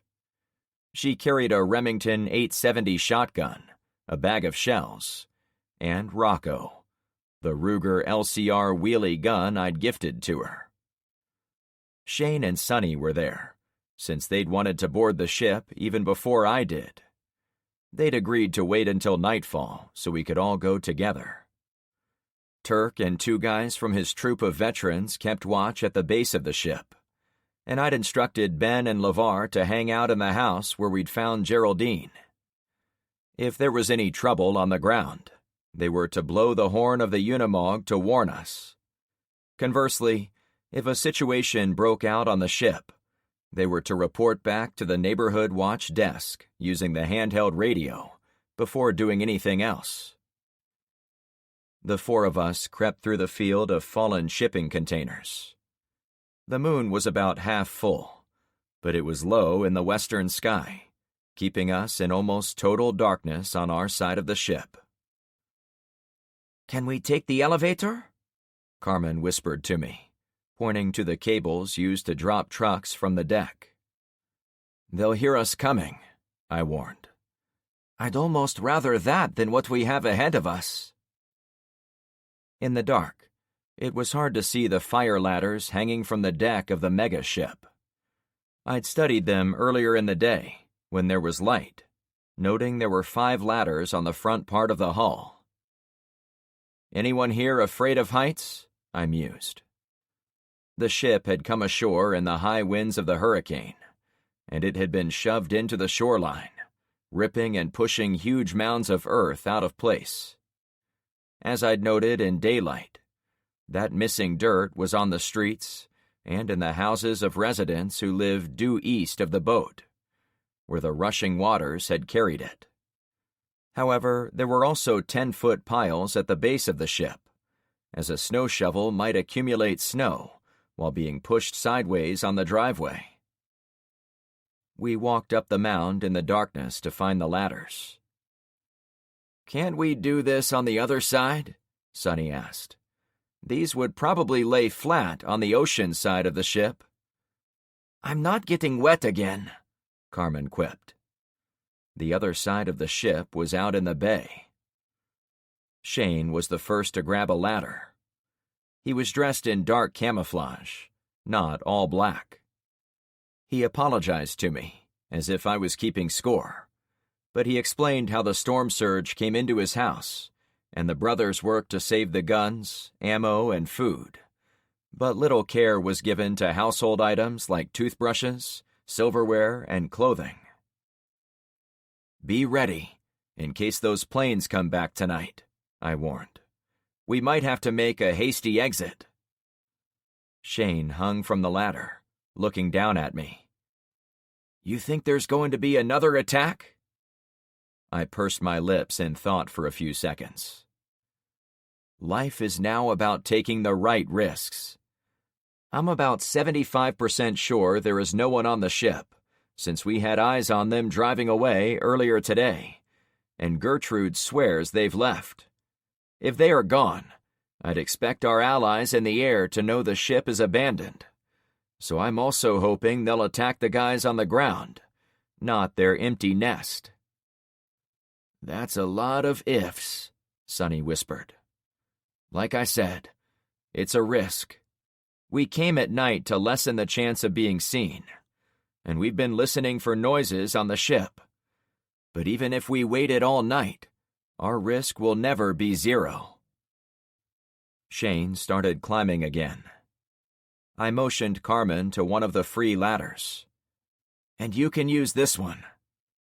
"You'll have the decency to pick a different ladder? Not the one I'll be on?" she asked, as she put a foot in a rung. It was tempting to make a joke about her butt, but we had guys watching us, and I didn't want to reinforce the stereotype that she and I were here to play grab-ass, rather than do serious stuff. Even though, I had to admit, I really wanted to smack her derriere as she climbed. Finding my own ladder, I started up. The fire ladders were wide, about 3 feet, and were made in a way that you might find on an elementary school playground. The plastic rungs were round, with a rope running through each step. The sides of the ladder were ropes, so they were easy to roll up or drape down the side of any vessel. Every 5 or 6 feet, one of the rungs would be much longer than the others, sticking about 3 feet to each side, so the ladder wouldn't flip-flop while against the hull.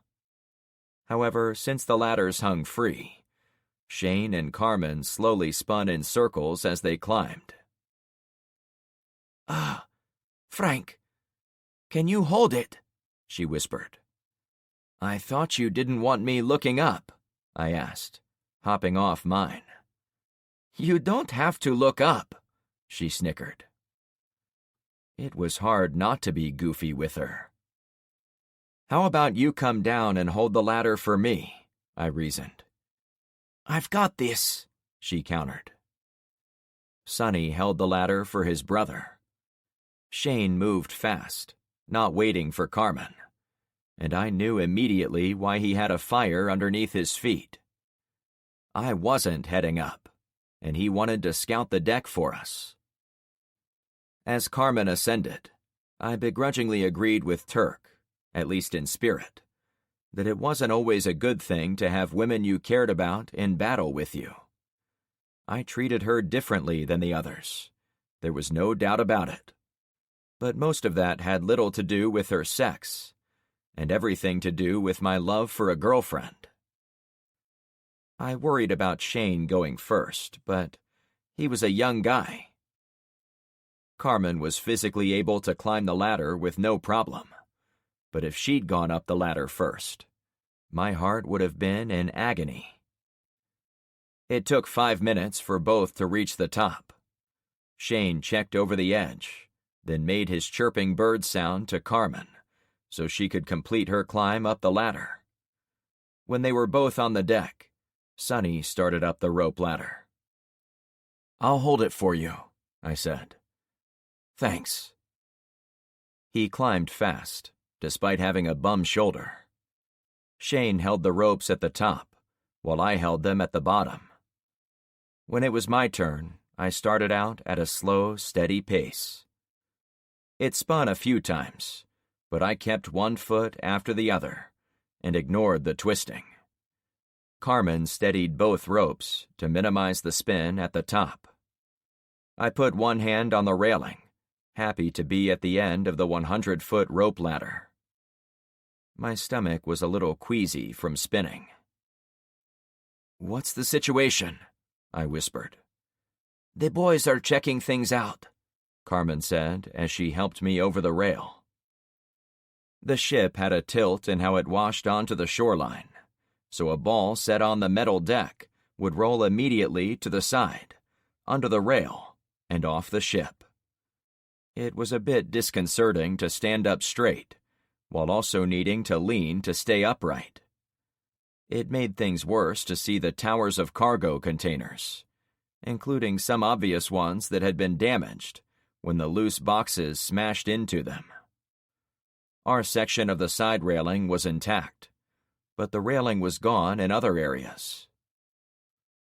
While we stood there catching our breath, the sounds of gunfire wafted in on the warm breeze.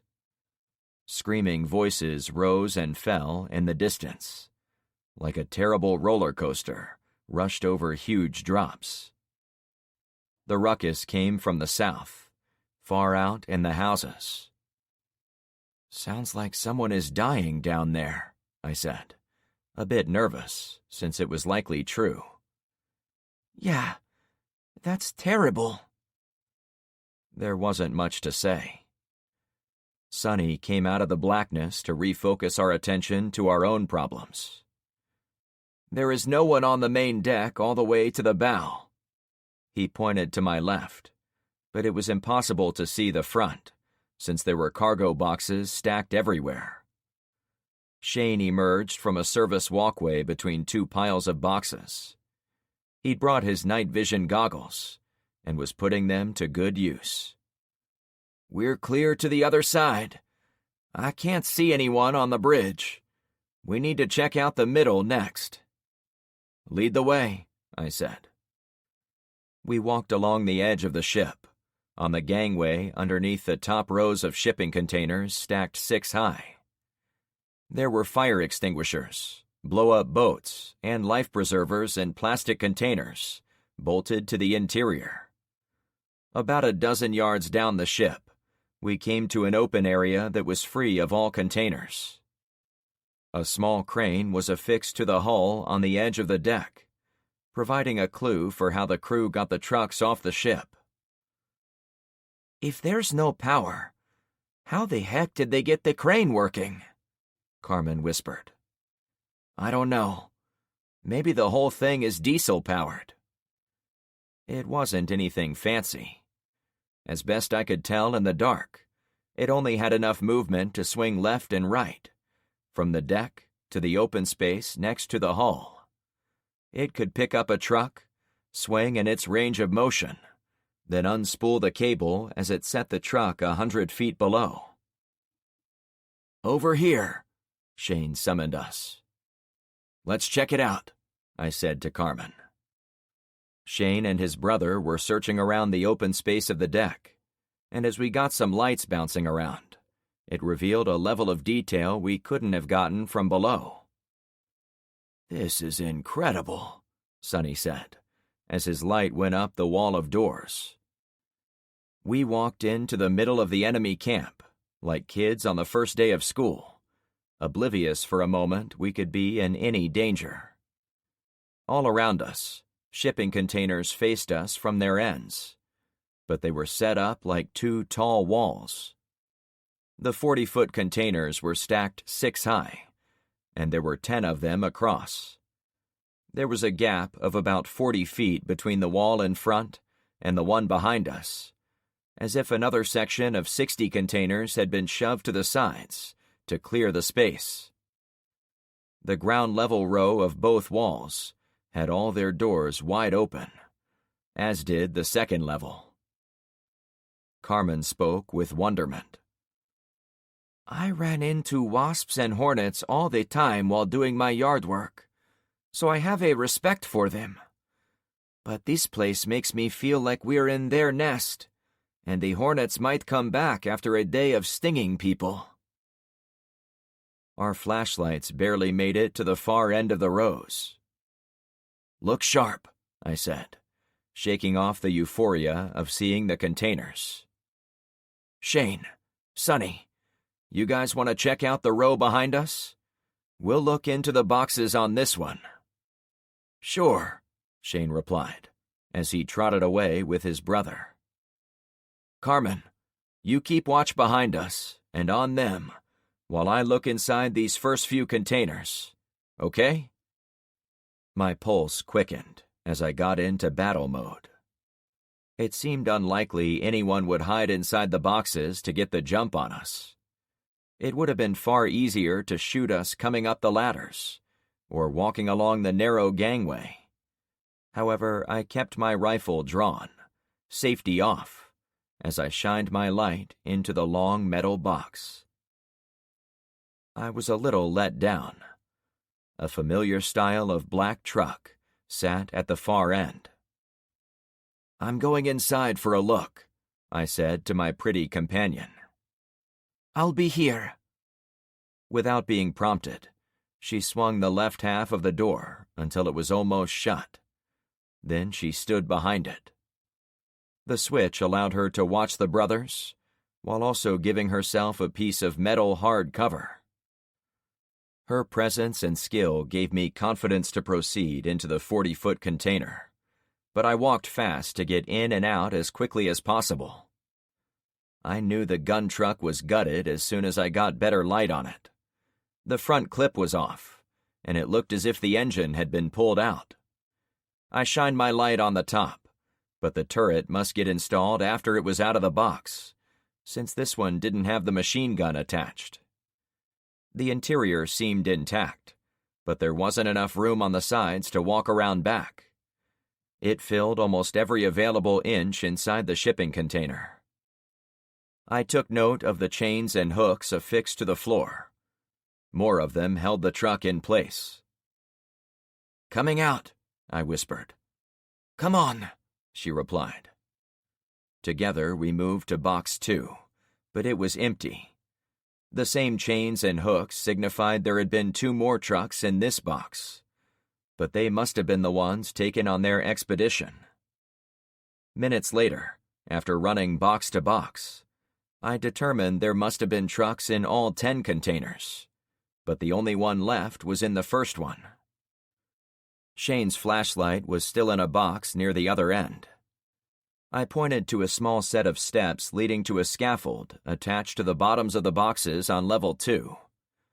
It wasn't designed well, since the swing-out doors had to be shut in order to have enough room to squeeze through.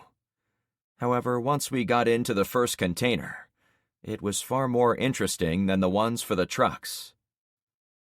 "Oh, shit. I think I've died and gone to heaven," I said in a low but shocked tone of voice. I walked into the container.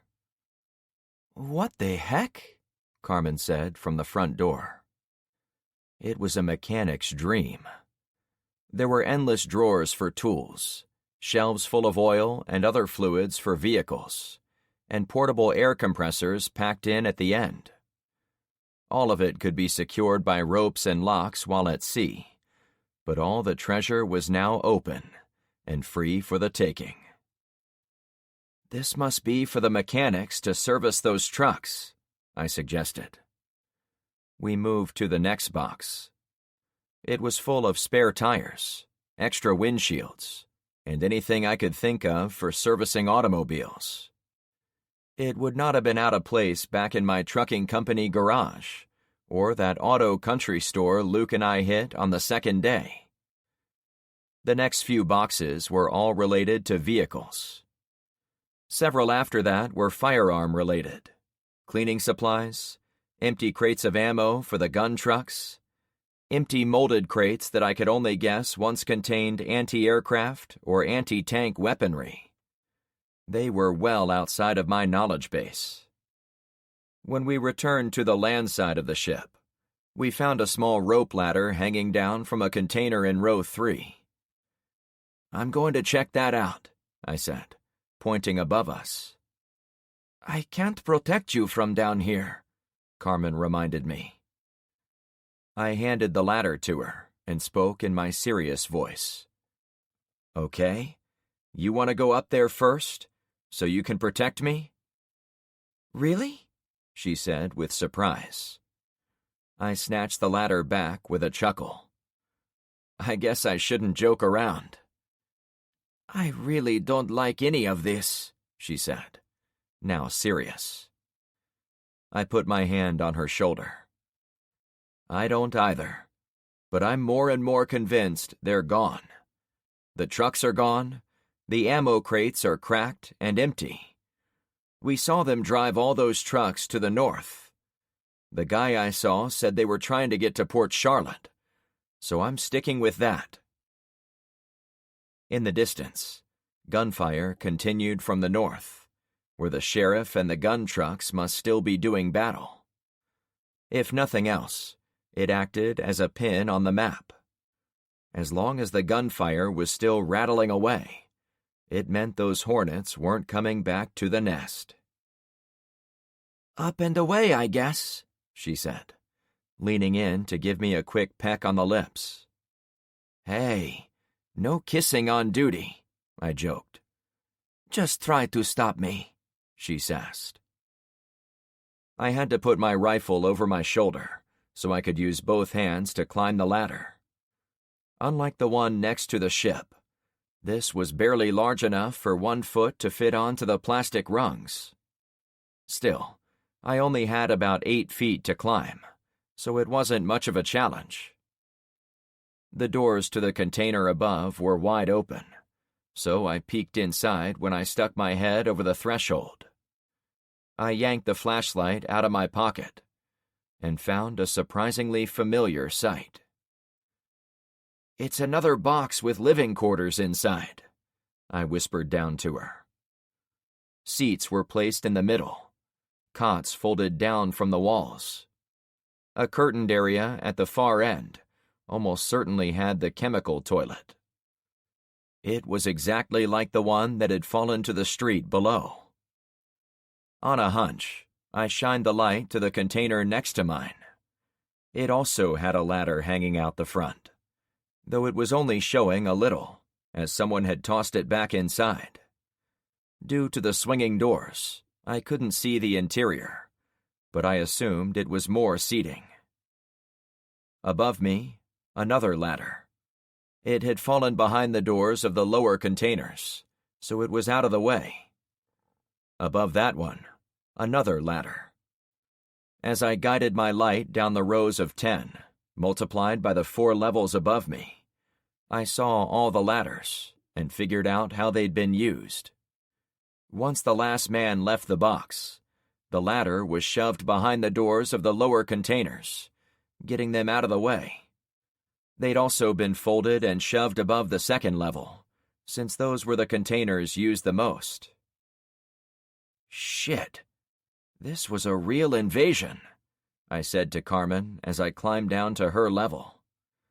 Every box up there has the same seating and sleeping arrangements we saw in the box that is down on the street. Figure 40 boxes of 10 men each. 400 soldiers? She gasped. Make it 800, Sonny said from the main level behind us. We turned around. Shane was directly across from us and inside another container with the cots inside. His light bounced from point to point, showing us all the details. It might even be 1,200, I went on, if this open row was also filled with enemy containers. What about the rest of the ship? Carmen asked. What if we're only seeing the surface boxes? We can't pop open every container on the ship, I said. There could be 1,000 of them. While it is still dark, we could go to the bridge and see if we can figure out what boxes are what.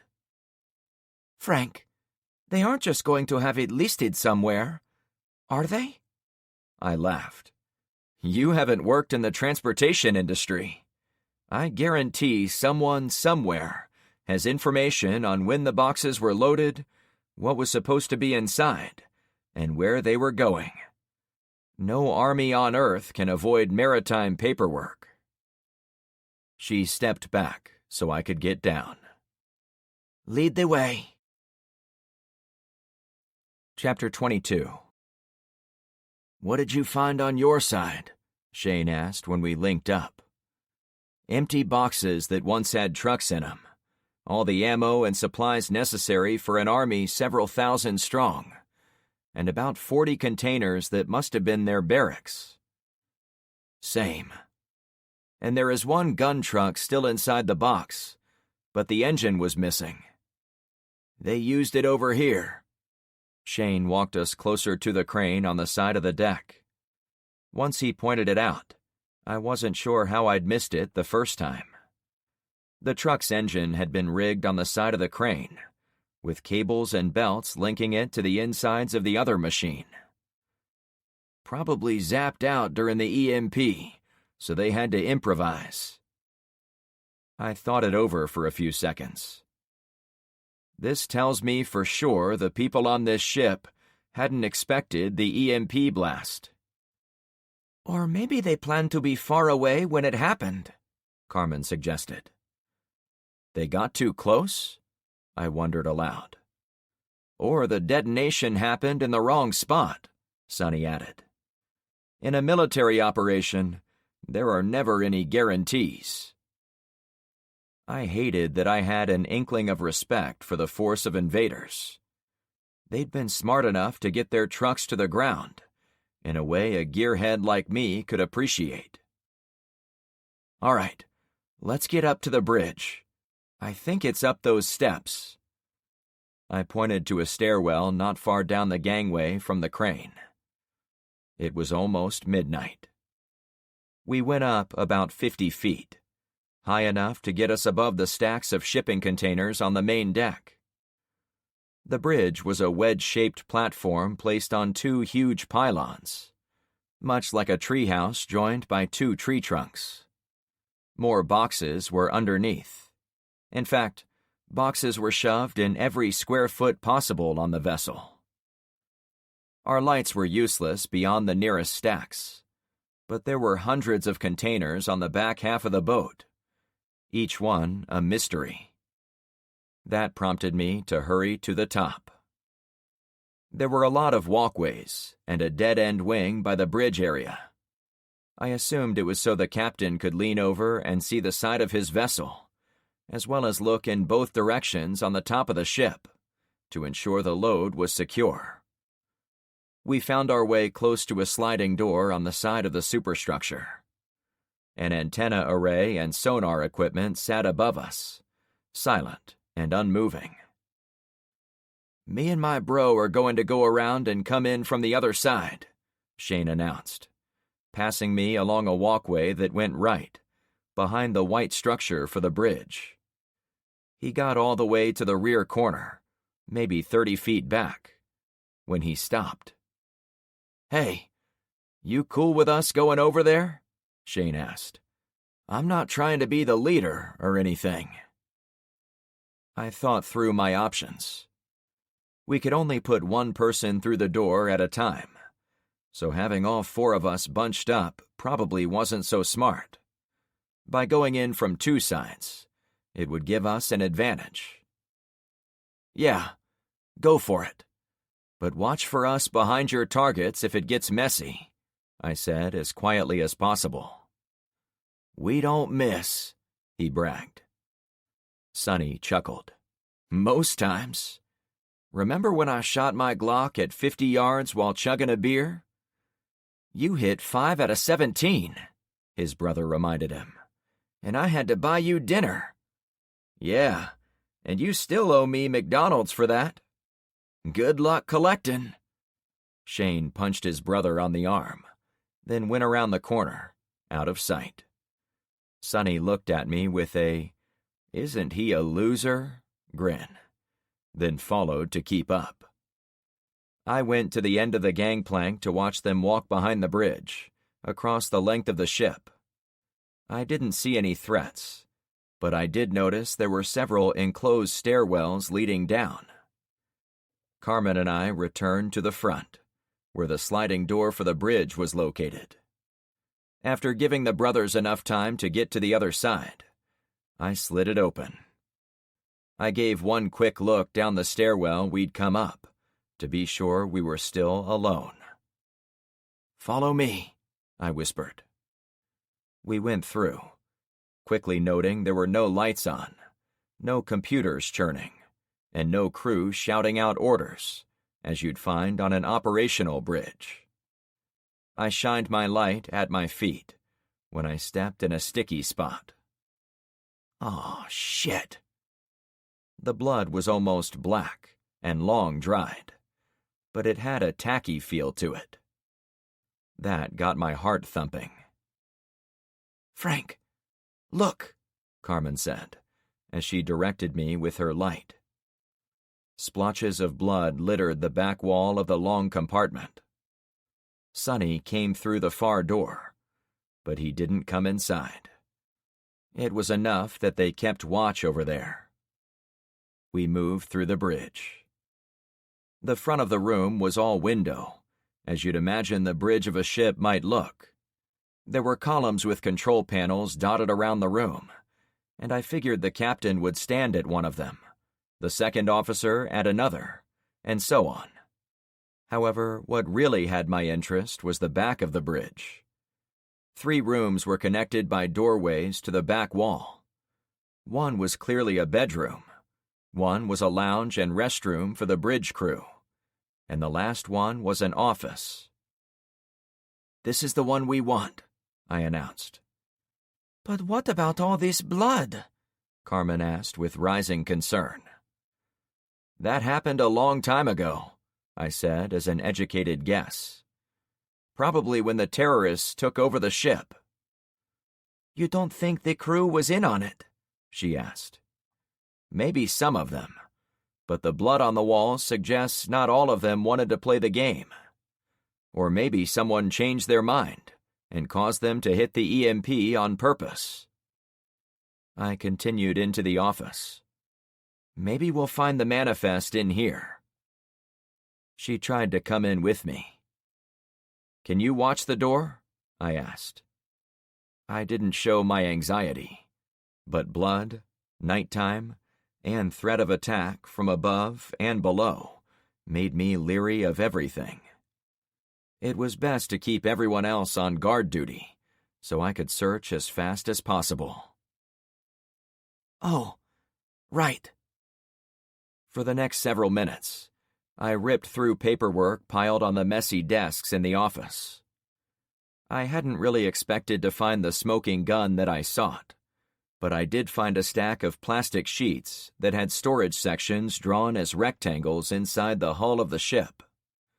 The owner of the sheets had used red, blue, and green dry erase markers to cross off sections that had containers in them. "I think I've found something," I announced. "Good," she said without turning around. "This place creeps me out." "The Dawn Star can carry 1,200 containers," I said, impressed, after seeing it marked on one of the sheets. "That could be the entire army of a nation, right?" she answered. It didn't seem possible any enemy force could get all the containers loaded with men and material in their port of origin. But there could have been a lot of shenanigans on the vast, empty oceans before coming to our shores. If they'd gotten even 1,000 of them filled, they could have brought 10,000 men to America. "Let's hope not," I murmured, redoubling my effort to get this done. I paged through the plastic sheets and figured out they'd outlined the group of containers in the area where we'd been snooping around. The stack with the trucks, the stack Shane and his brother investigated. Plus, there was supposed to be a stack in between. All were outlined in red. There were 3 additional stacks below the main deck, directly underneath those first 3, and they were also outlined in red. "We need to look in the containers directly under the other ones. I think they also belong to the same owners." "Who were they?" I looked around. There were 3 desks, each with messy piles of papers. They also had computers, but my guess was that companies still like to deal in paper, especially overseas operations. With unlimited time, I could probably piece it all together as to where and who, but I didn't want to sit in the little room while everyone else was exposed to outside danger. "Hey, Frank," Shane called into the bridge. My pulse went nuts. I came out of the office to find Shane at the front window, shining his light through a 6-inch hole in the glass. At first, I thought he was showing me the hole, but his light hit the true target of his concern. "What the heck is it?"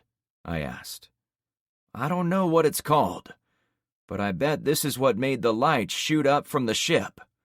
It's an automated anti-aircraft gun with 4 barrels, and it flings thousands of Coke bottle-sized shells at anything dumb enough to get close." There were an untold number of empty shell casings on the nearby tops of the containers. It was hard to tell in the darkness, but it looked as if the weapon had been in the container. A trapdoor had been built into the box, so it lifted out when the Army guys needed it. "And," Shane continued, "it looks like they spiked it on the way out." When we put a pair of flashlights on the black metal of the anti-aircraft gun, it was clear the 4 barrels had been bent and cracked. "Are we sure they weren't hit by a U.S. missile?" Carmen asked. I thought it was a good question, but Shane immediately waved it off. "A missile would have taken out the top row of boxes. This one looks like a friendly simply put a couple grenades inside the workings." "Maybe they really are gone then," I said, with the first hint of relief in my voice. "Mind if we come in?" a strange man called from the far door. Shane and Sonny jumped outside the near door, but Carmen and I were too far inside the bridge, so we ducked behind the nearest piece of steering equipment. It was a good thing, too, as there was already a man pointing a rifle at us. Wide shirt, ample girth, burning cigarette. There was only one person it could be. The sheriff. Chapter 23. "We've got guys watching you," I said immediately. "I saw them run out," the sheriff responded matter-of-factly. Did they leave you here alone? Those guys, plus a few others, are my overwatch, I said, leaving it ambiguous what that meant. The truth was, I had no idea what the brothers were doing out there, but I'd gotten to know them well enough to guess they weren't jumping overboard and leaving Carmen and I to our fate. There were foot shuffles near the door, and whispers back and forth, as if the lawman was talking things over with whoever was out there with him. "We agreed to a truce," he finally said. "Why don't you stand up, so we can talk?" I looked to Carmen. She held Rocco up to her chest, ready for some close-up shooting. "You stay down, so he can't get us both." "I'll do my best," she replied. Secure in the knowledge she would listen to my request, I clutched my rifle and stood up. I kept the workstation between me and him, so I had some cover. "That's better," the sheriff said, as he came inside the room. He made his way behind another tall island of computer gear, same as I was doing. To someone looking at us through the front windows, it had seemed like we were playing on a game show, standing at podiums across from each other. Like me, he kept his allies outside the door, so I couldn't get a good look at them. "What brings you to the ship this fine night?" I asked, trying hard to sound casual and in control. "Same thing as you. I had to see what was here, now that those bastards aren't in it." I knew I shouldn't engage the guy, but he had intel I needed. "It sounds like you are really taking it to them," I said like it was no big deal, motioning outside to where the sounds of battle still came in on the breeze. "Yeah, it's almost like someone told them to drive through Gretchen's neighborhood, so they would give my boys a lot of hell." I shrugged. He guffawed, then dabbed the butt of his cigarette on the controls. "It's smart to play your hand close to the vest, but we'll come out on top. Don't you worry about that. When we do, we're going to be looking for a little payback." "I'm sure," I replied, careful not to antagonize him. He stood across the control center from me, about 30 feet tops. But he had a presence about him that carried all the way to my position. His breath stunk of cigarettes, and his sweat-stained polo shirt was probably the same one from the day before. It could have been my imagination gone wild, but I believed his bad body odor broke through the shirt and carried over to me. An instinctual part of my brain didn't want to get an inch closer to him. "We don't want any trouble here," I commented. "We're only trying to establish whether those guys in the gun vehicles have stopped using this for a base, so we don't have to worry about them. Or you want to be sure you can attack the trucks without someone slicing your throat from behind," he said. "Is that what you were doing when you sent Bonnie into my neighborhood? Looking for ways to help Trevor slice my throat?" "My daughter played her part," he said with smug satisfaction. He either didn't know or didn't care that he'd confirmed who his daughter was, since he hadn't divulged the information the previous day. It made me feel terrible for Bonnie, a young woman who seemed troubled about helping Trevor, and must have been equally conflicted when dealing with her sheriff father. "Is she back with you?" I asked. "I'd like to know if she's safe." "That's touchin'," the round man sniped. "Look, it would be useful to know if she was still lurking around spying on us, but I'm trying to look out for everyone, even your daughter. It's a dangerous world out there." I knew she'd at least made it to North Point, since we'd crossed paths at the non-functional FEMA relief camp in the municipal center. "I guess you'll have to be surprised when she pops up," he said with cartoonish drama in his voice. I had to admit, his tone made it difficult to tell if he was serious or joking. Whatever it was, I wouldn't give him the satisfaction of asking. He seemed entirely too comfortable at our midnight encounter. Was he putting on a show of calm like I was doing? Or did he have a bunch of guys surrounding us? I'd come with a small force, to move fast and light. Did he bring a lot of men to sweep the whole ship? Was he talking to me to drag this out, so his guys could converge on us? Faster was better. If there's nothing to be gained by talking, why don't we both exit this room and go our separate ways? It's late, and I have to be up early tomorrow. Yeah, I have an appointment too. But we came all the way up these stairs to check this place out, and you've already been here a while, so maybe you can back away and give us time to look around.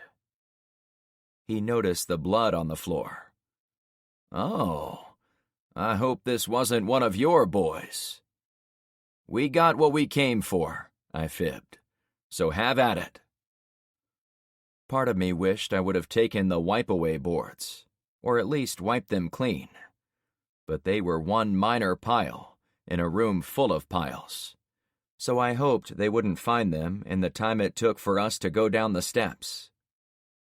I appreciate that, he said, pulling out another smoke. I motioned for Carmen to get up and move toward the door. Oh, and Frank. My heartbeat pounded in my ears. Yeah, I answered, sure he was going to try something as I backpedaled after my girlfriend. I'm going to get my truck back, one way or another. You don't even need more vehicles, I said, now at the door, with Carmen safe outside. Why are you risking lives for a piece of steel? No, Frank. The question is, why are you risking lives for a truck that isn't yours? You're telling me you own and operate the Port Charlotte Swamp Tours? Because that's what the sign says on the side. We'd argued about the truck at our first encounter. He was of the mind we'd been in the wrong to defend ourselves against Trevor, and he wanted the Unimog back, since it had come from North Point. My simple rule was that if you come to my street shooting guns from a truck, I'm keeping the truck after you're dead. He didn't answer right away. Instead, he took his time lighting a cigarette. Thinking at 1,000,000 miles an hour, I allowed that if I believed for a second there would be permanent peace between us if I gave up the Mog, I would probably get rid of it. However, that was no more realistic than orcs and humans becoming fast friends in those Lord of the Rings movies. Here, in real life, I recognized the sheriff for what he was, a narcissist with a god complex. He'd been in charge of the police. Now he was in charge of his private army, and enjoying the thrill of it. There was no negotiating with a man like him. A lesson I now took to heart. We don't have time for this, I announced, backing out of the door. I was sure he was somehow getting the drop on us. I just figured you out, Frank, he said from inside. Carmen gave me a look that said I should keep walking, but I couldn't do it. Just let it go, she cautioned. Keep watch, I whispered. Leaning my head around the door, I cautiously announced myself. How do you have me figured out? I know your weakness, and therefore I know how I'm going to take you down. He stood exactly where he'd been, smoking his next cigarette. This isn't a James Bond movie. You don't have to take people down. We should be working together. It wouldn't be my choice to work with him even for a second, but it would be much preferable to killing people. He made a finger gun gesture with his right hand. There, that's another weakness. You have no idea what's going on out there. You have no idea what the breakdown of society is doing to our fair land. You travel with women. You've got elderly dead weight. And you worry needlessly about little girls like Bonnie. I have a pretty good idea what's coming. Time was crushing me, as I was certain this was all a ploy to get me to stay and talk, while his men surrounded us. However, I had the brothers looking out for me. They'd warn if there were imminent threats. Oh, right. Those books you like to read. Bonnie talked to people in your neighborhood, and they all told her you were the expert at EMP disasters, because you were a reader. And? I returned his gesture with a hurry-up roll of my hand. And I'll see your books and raise you life experience. I know I don't look it, but I served a tour over in Afghanistan, right at the start. Kandahar, Tora Bora, Anaconda. I had friends in special forces who taught me to identify the weakness of your enemy, exploit it, and move on. That's great, but I'm not a military guy, nor am I your enemy. We both want the same thing. We want to help people survive. Wrong, he said as he slammed his fist on the computer terminal. I managed to resist a flinch from the loud noise. This isn't about people, Frank. It's about you and me. It was you who killed Trevor and took my vehicle. It was you who snuck around my town, multiple times, to disrespect my authority. Now you are sneaking around a ship that rightfully belongs to the people of North Point. The conversation was dialed up to 11 on seriousness. How do you figure? I asked. North Point has jurisdiction over commerce on the bay. All shipping is our concern. You mean all cargo is your concern, same as you seized homes and vehicles you needed. You're not a sheriff. You're a modern-day pirate at best. He inhaled about half his cigarette, causing ash to fall off. I'd gotten all I was going to get out of him. See you around. I ducked out. See you in the morning, he laughed. Carmen's face was begging me not to answer him. But I had to. Why in the morning? I said, barely looking around the corner. I'm going to take over your street, get my truck back, and kick you and your malcontents into the next county, same as I did for those people you saw in the forest yesterday. Best part is, I'm so confident my plan will work. I'm telling you in advance. You'll see the attack coming at the break of dawn, but your many weaknesses will prevent you from stopping it. He snickered like a James Bond villain, as if throwing my earlier statement into my face. We don't want any trouble, I said calmly. Why are you making trouble for both of us? I told you. I know your weakness. That weakness makes you a liability for me. That weakness is going to invite the killers from farther south to walk in, take your shit, and then use those resources to overwhelm me and mine. I need a southern flank that is strong and can hold against what's coming. Good Lord, I said, sad at where we'd come to. We've only lost power. We haven't lost our humanity. Not in 7 days. What are you going to tell them if the power comes on tomorrow and we have to rebuild? You're going to be the bad guy. He laughed a little more, then pretended to read from a sheet of paper. Frank Douglas was a criminal mastermind who exploited the EMP by stealing cars, engaged in multiple break-in and entering crimes in North Point stores. He murdered the staff of the Sunnyside Up Outpatient Center. He looted multiple homes after the hurricane. And to top it all off, he was found trespassing on private property, of an international shipping company. Am I missing anything? None of that is how it happened, I said. It doesn't matter. Whatever happens here, even if the power comes on tomorrow, we're living without a paper trail. For some, it scares the shit out of them. For me and my buddies, it's a dream come true. If the authorities ever return, I'm the one who will write the new history book. Don't you see the irony? Ha ha, I drawled, since I like to read books. Yep, and the end of your story is already written. Trust me. We'll see, I responded, ducking out for the last time.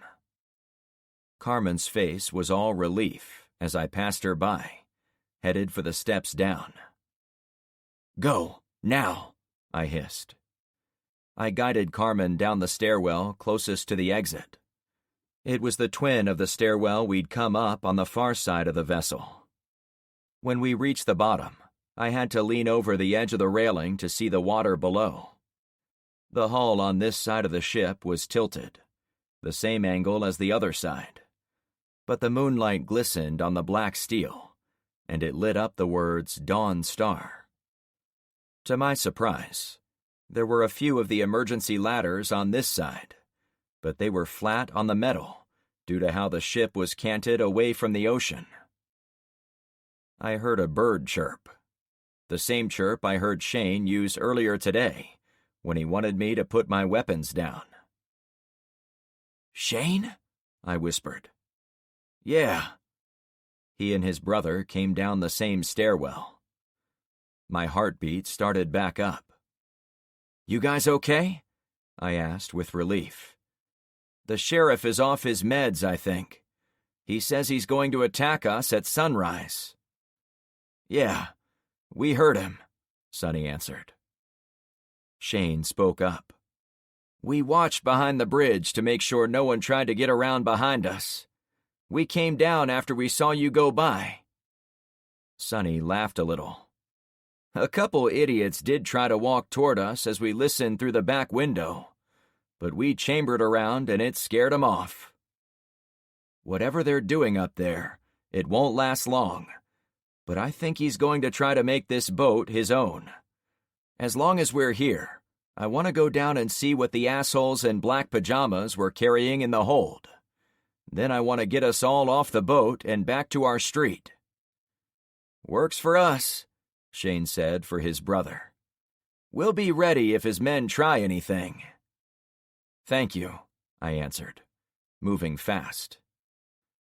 The ship was immense, and it seemed even larger while below the main deck, as the high roof made the stacks of containers in the interior seem small by comparison. We went down into absolute darkness. It seemed like half an hour to walk down flight after flight until we were at the bottom. Looking left and right, my flashlight faded to nothing in the long halls. Which way? Carmen asked. These are the ones we need, I said, as I led the group toward more cargo containers. In the hold, the shipping boxes were organized in massive blocks, with approximately 7 or 8 stacked on top of each other, and a similar number of columns across. It was no shock to see containers open on the bottom row. Let's see what we can see, Shane whispered. We walked into a 10-foot-wide hallway that cut lengthwise to the other side of the ship. Containers left and right were open, so we got a look at several boxes in moments. Instead of being empty or being filled with supplies, these open containers looked as if they were full of scrap metal. We all stood before the second box on the right. Our lights barely penetrated to the back of the container, but it looked as if there was about 4 feet of debris all the way to the back wall. This stuff has been blown with C4, Shane remarked, while studying some of the junk at the cusp of the container. How would you know that? Carmen laughed. Let's just say having a lot of money comes with certain perks." "Oh, that's right," she said. "You won the lottery." He pointed to the walls. "The even scorchin' front to back suggests this was done in a controlled way." He ran to the next box, pointing his light. "Yeah, see? Same in this one." On the other side of the aisle, inside each of the open containers, we found more scrap metal caused by the same type of explosions. "What do you think was in there?" Sonny asked. If I'd been asked to recreate the scene using my own parts, I'd toss in about 100 bicycle frames, maybe 20 refrigerators, and I'd top it off with some car axles. I'd paint everything black. Then I'd crush them all in a big blender and pour out the chunky metal smoothie inside each container. There were no markings either. I took a stab at what had happened. If we assume this group was surprised by the EMP, which is likely based on how they had to rig that motor to operate the crane, I would guess they couldn't figure out how to get the machines inside the containers over to land. These boxes would normally be lifted out of the hold by harbor cranes. Instead of leaving them here for someone to find, they turned them into useless junk. "But what were they?" Carmen held up a long, thin piece of bent pipe. "Can I see that?" I asked. Using my flashlight, I pointed the beam into the 3-foot tube. "Is that from a machine gun?" Sonny wondered aloud. "Yeah," I said. "That was my hunch, too. This has twists inside. It's definitely a rifled gun barrel." "Which makes these," Carmen said as a leading question. "Weapons," Shane answered. "But what kind?" I asked. "Are these like the anti-aircraft guns up top?" "I don't know," Sonny said as he climbed a little inside one of the containers. "The Russians are fond of putting machine guns on wheels, like the old Maxims. Maybe the soldiers did something similar with these boxy frames. It would be way more efficient than having men carry the parts and then set them up, especially if this group planned to move fast." "Yeah, my bro is right," the older brother added. "These were mobile weapons for sure." "Well, then let's be glad they couldn't get them to shore," I finished. I was also glad the sheriff and his pals couldn't have them. If we were going to leave the ship, we were effectively leaving the contents to him. I'd have to keep that in mind once we figured out how he was going to attack our street. Then I headed down the rabbit hole of what-ifs. Maybe the pumpkin-looking sheriff was throwing diversions at me. Get me worried about clownfish. Then he makes his move on Gretchen. Or he brings more guys onto the ship. Should I cover all those possibilities by dividing my forces? Or focus on my home base? Was this the time to set up the quick reaction force, like Turk suggested, so we could get to all three when we knew for sure? My mind was busy running through scenarios as we studied more containers. We'd walked all the way to the far end of the section when I heard voices. "Hold up," I said. I took a peek when I saw dim lights. "Shit," I whispered. "There are some emergency lights on the floor of this hallway.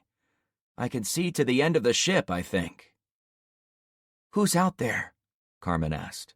"Is it the sheriff?" I'm not sure. I decided to take a chance. I didn't think it was the sheriff's men, as they were speaking in normal voices. The only reason I couldn't hear distinct words was how far away they were. With the emergency lighting, no matter how dim, we managed to go forward about the length of 2 containers to a new hallway across the ship. When I peeked around the corner, I observed 2 patches of flashlights. 2 groups of people. I motioned for my friends to be quiet, Then I took another look. The doors of a container were open, and 3 or 4 shapes stood at the front, looking at items they must have taken from inside. Beyond them, about 4 boxes down the corridor, another couple of men went in and out of the container, putting things in a huge cooler with a long handle and roller wheels. I let out some of the knot in my gut. It wasn't the sheriff. I retreated to my friends. "It's some people taking food," I said. "How did they get here?" "We're not the first people to climb the ladders, I guess," Shane surmised. We didn't have time to introduce ourselves and make a big production. The sheriff was still on the ship, and that meant we needed to get to dry land as soon as possible, so we could get our defense plan set in motion. "Are they with the sheriff?" Shane asked. "No idea. But follow me," I whispered. "Just walk casually." "What?" Carmen asked. I stepped away from the side of the container and walked past the opening for the makeshift corridor. If anyone saw me, they would assume I was one of them, looking for food. The others came with me after a brief hesitation. When they caught up, I motioned ahead. "I want to go to the front of the ship while we're so close, to see if there are other exits. I'm pretty sure they'll have a door near the waterline." "Were you in the Navy when you were younger?" Shane asked. "No, but I was on a cruise ship. Passengers can go on day trips in smaller vessels, and they pick up from doors near the water, not from the main deck." "But this is a cargo ship," he replied. "They still need to be able to get out. Let's just see." We walked toward the front, but the hull didn't get narrower until we'd almost gone the entire way. The last row of containers was only about 6 wide. The final cross-ship hallway had a pair of doors on each end, as I'd hoped. "We won't be going out this way," Carmen laughed. The left side was where the ship had run aground. Mud had pushed or bent the doors open under all the strain, and the interior had filled with muddy sand up to the top of the doorway. We had to walk over the mud and slop, as it had sloshed about halfway across the ship. On the other side, the service doors were already open. Due to the lean of the vessel, I saw the stars rather than the ocean. We walked up the slope of the ship until we reached the door and could see what was out there. "What the?" I blurted. A small fleet of kayaks, canoes, and other watercraft were parked in a group below the door. The door would normally be right at the waterline, but now it was about 10 feet above it. A short fire ladder had been set up underneath, so people could climb from the water up to the lip of the entryway. "Mark, is that you?" A woman's voice called out to us.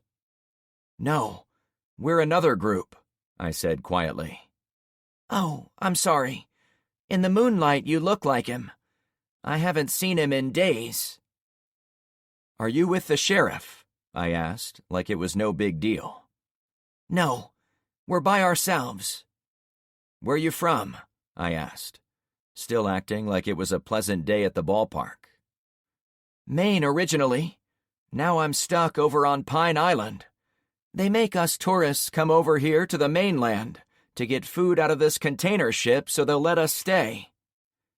"Sounds rough," I said.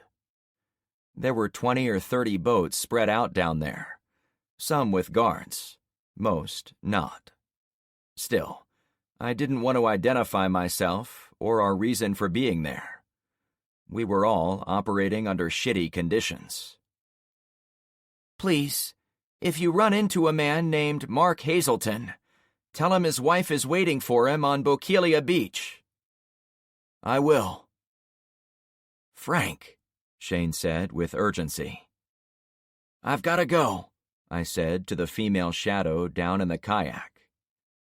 "Thank you," she replied. Inside, Carmen tugged at my hip to get me to go up the hallway on this side of the ship.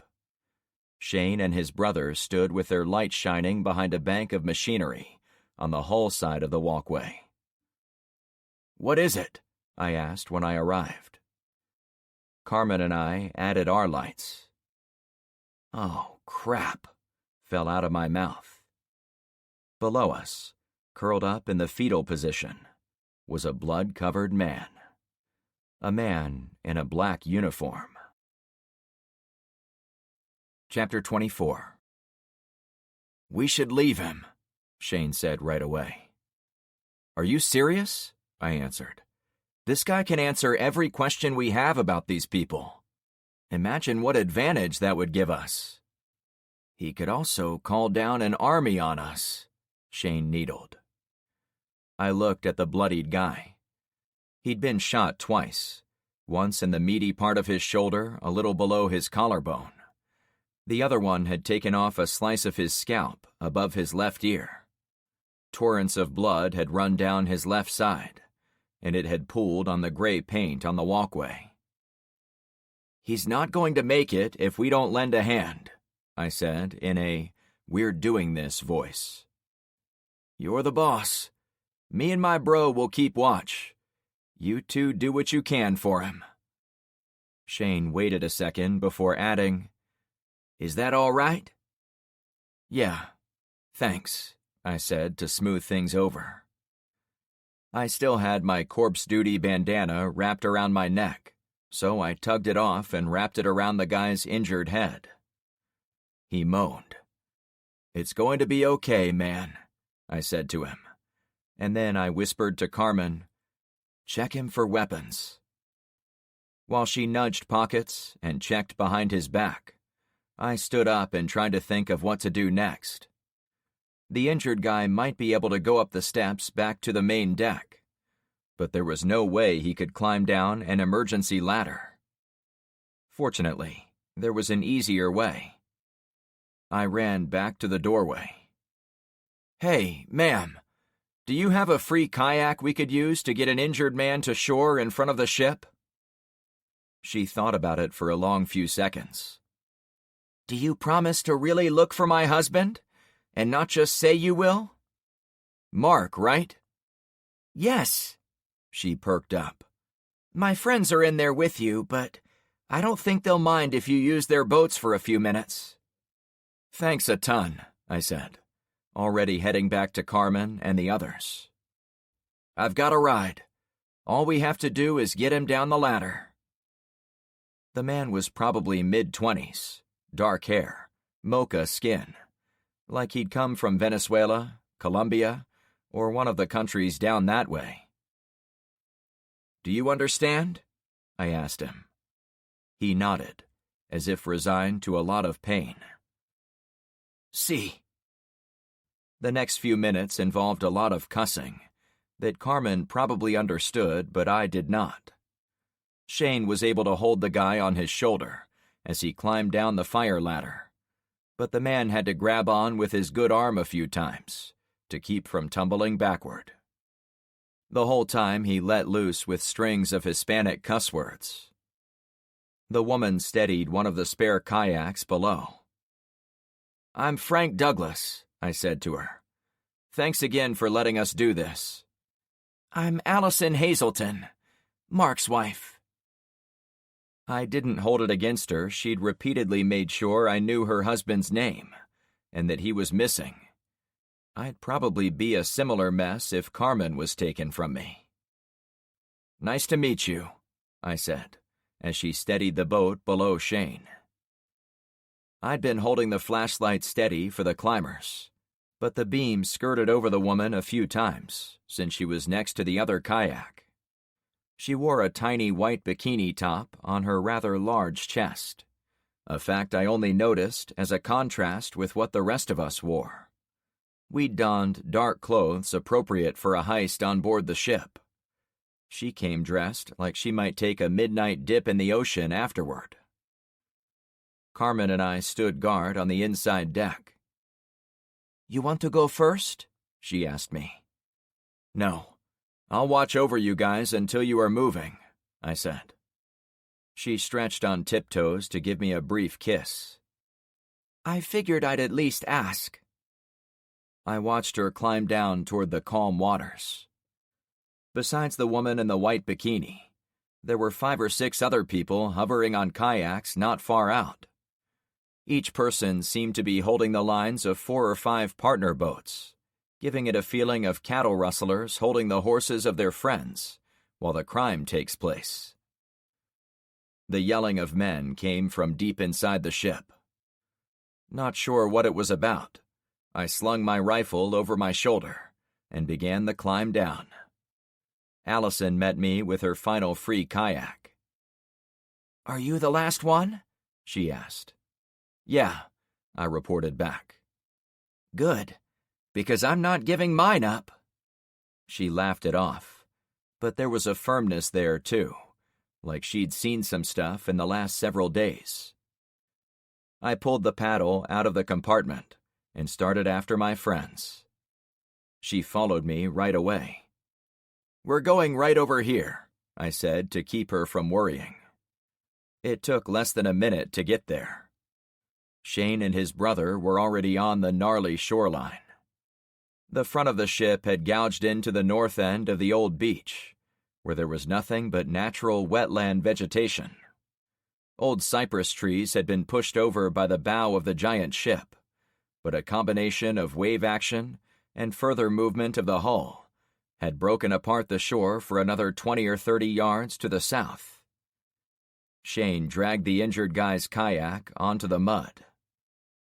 "Hey, don't take that," Allison protested. "They'll never ask me to go out again, and I won't be able to look for my hubby."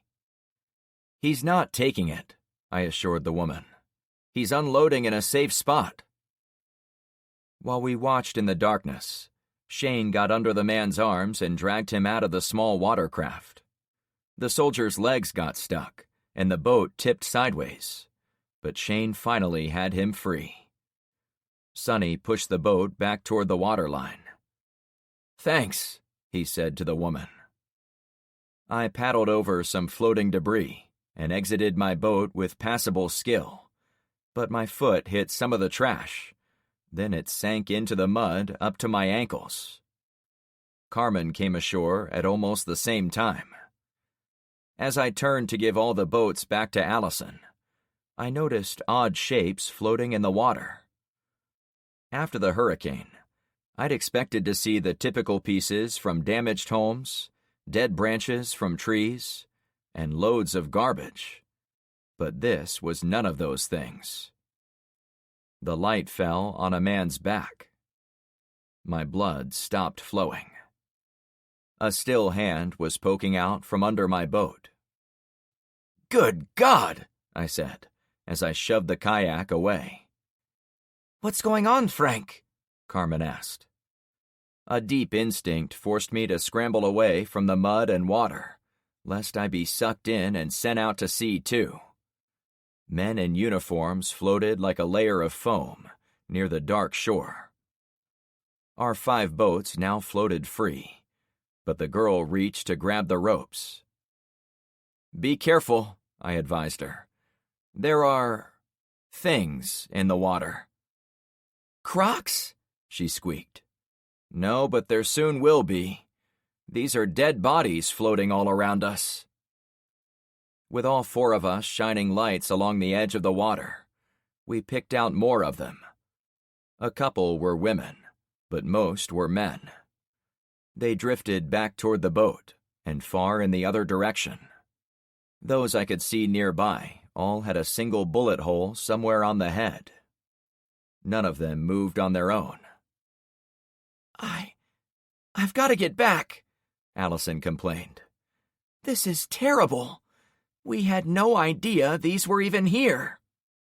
"Be careful," I answered. "If you run into a fat guy who calls himself sheriff, don't trust a word he tells you. He's attacking my friends up north, and he's cleared average people out of their houses so he could steal their stuff." Even at the late hour, I heard a few pops and cracks from up north, as if the battle between him and the men in black uniforms still hadn't been resolved. "I will," she assured me, already rowing. "Thanks again," I said to her silhouette. "Don't forget my husband," she called over her shoulder. "I miss him." "I won't." We dragged the injured guy away from his dead pals, then set him against a tree trunk. Around us, I tried to establish where we were relative to Turk and the others. "Okay," I whispered. "Shane, you and your brother get this guy between you, and Carmen and I will cover you as we walk him out of the woods." The MOG was set for off-road use, and the wooded area along the coast was probably a lot of fun to drive through, but it was far safer to walk the guy the 50 yards to where we'd parked, rather than try to drive to the shore at night. "We'll do it," he said, "but I still don't like the idea of helping one of these assholes. Didn't you tell me that plane was shot down by these guys? Doesn't that mean you were almost killed by them?" "Yeah, sort of," I admitted, "but we've still got to try to get information out of him." But did we? It struck me a person disconnected from emotions might be able to drown the injured guy and float him in the shallows with his murdered buddies. But it wasn't an act I could follow. Certainly not on day 7. Probably never. The sheriff had said I had a big weakness, but I took that as a compliment. If not killing people outright was what made me weak, I accepted the title. An unscrupulous person might be able to kill every person they met, ending up alone and happy at the end of the apocalypse. But he'd make a lot of enemies along the way. Those that he didn't knock off would always be out for blood in payback.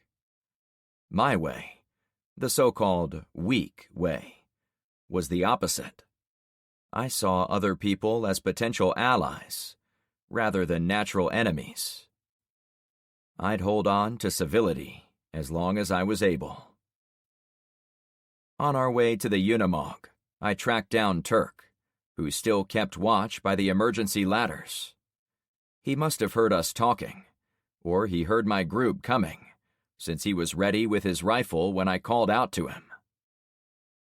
"Bring it in," Turk said once he established my identity. "Guess you found another way down?" "Yeah. Did you see anyone else come down? Maybe toward the back?" "No. We both froze. The distinct whine of an outboard boat motor came from the far end of the ship, though it echoed off the garage doors at our end of Poseidon Pier. "I bet that's the sheriff bugging out," I suggested. It figured he'd have both trucks and boats operational, since he had control of far more territory than we did. "He giving you grief again?" Turk asked. He and I had discussed many things while digging the graves, as people do while pushing shovels, but we'd spoken at length about the sheriff and his war with Gretchen, as it was logical to assume any defense force we created would soon tangle with him as well. "Every time I see him, apparently." I gave him a quick overview of my interactions with the lawman. He listened, but soon had other questions. "So what else was up there? Was the invasion force gone? How many do you think there were?" After being anxious not to go up, he had a lot of interest in what we'd found. "Yeah, the soldiers were gone," I answered. "Based on what we saw, we estimate they had 1,200 soldiers on the boat, though some of them are dead over there." I pointed toward the front of the ship. "Dead? How?" I shrugged.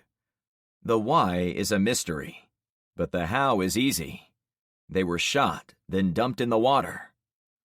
"Were they casualties of the big battle last night?" he asked. "I doubt it," I answered. "Unless those planes were able to put single bullets in each of their heads." "They were murdered?" It sure looks that way to me, Carmen interjected. We walked over them when we got out of our boats. Maybe some type of mutiny, he guessed. That's not even the scary part, I said quietly. Like I mentioned, the sheriff is busting my balls every chance he gets. Now he says he's going to attack our street at sunrise, and he was all dramatic about it. He's so confident of himself, he says I'll see the attack coming, but I won't be able to stop it. I highly doubt that, Turk replied glibly. Sounds like he's watched too many movies. You don't tell the enemy where and when you will attack. That's stupid. I wasn't so sure. I'd played poker a time or two with the shop guys in my garage, so I recognized bluffing from a mile away. The lawman was either so sure of himself it oozed out of his pores when he spoke, or he was a master bluffer, beyond my ability to recognize. Both were dangerous. It could be a diversion, Shane suggested. Or he wanted us off the ship, so he could have it all to himself, Sonny remarked, while supporting the injured man next to him. The guy didn't look good at all. With these pajama boys cleared out, he probably figures he can be the cock of the walk above our subdivisions. I needed to address one problem at a time. As I spoke, I walked us to the second house on the block, where LeVar and Ben waited. Okay, here's what I'm going to do. First, we're taking this guy to Agnes to see if she can fix him up. I glanced to Turk. Hey, do you know any doctors down on this end of Poseidon? No, but between all the ex-military folks, we can take care of most of the little things. That guy, however, needs some serious care. Yeah, we have a nurse, but she's out of her depth with all the problems we've got going on. I'll put the word out, Turk added. There has to be a doctor somewhere around here. A retired one for sure. This is sunny Florida. Retirement home of rich doctors chasing the beach babes, right? I hope you're right, I answered. Anyway, since we can't read his mind, I have to assume the sheriff is really coming for me on my street, like he said. We'll leave this man with Agnes, then get back and be ready for him when the sun comes up.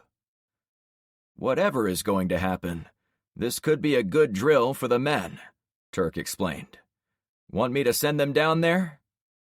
You really don't think he'll attack? I asked. Hell no.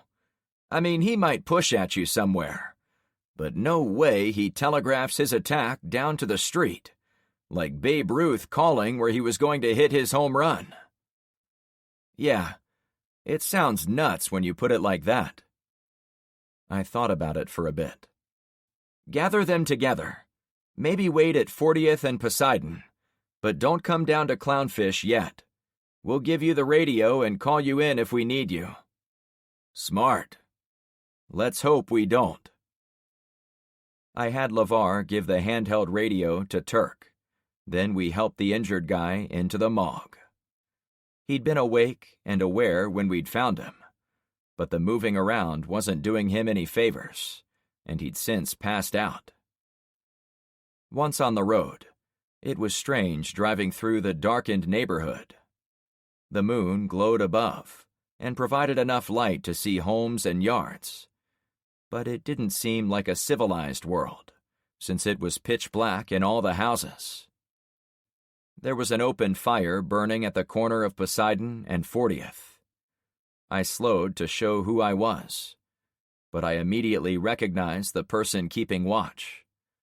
It was the same mom jeans-wearing woman I'd met previously at the roadblock.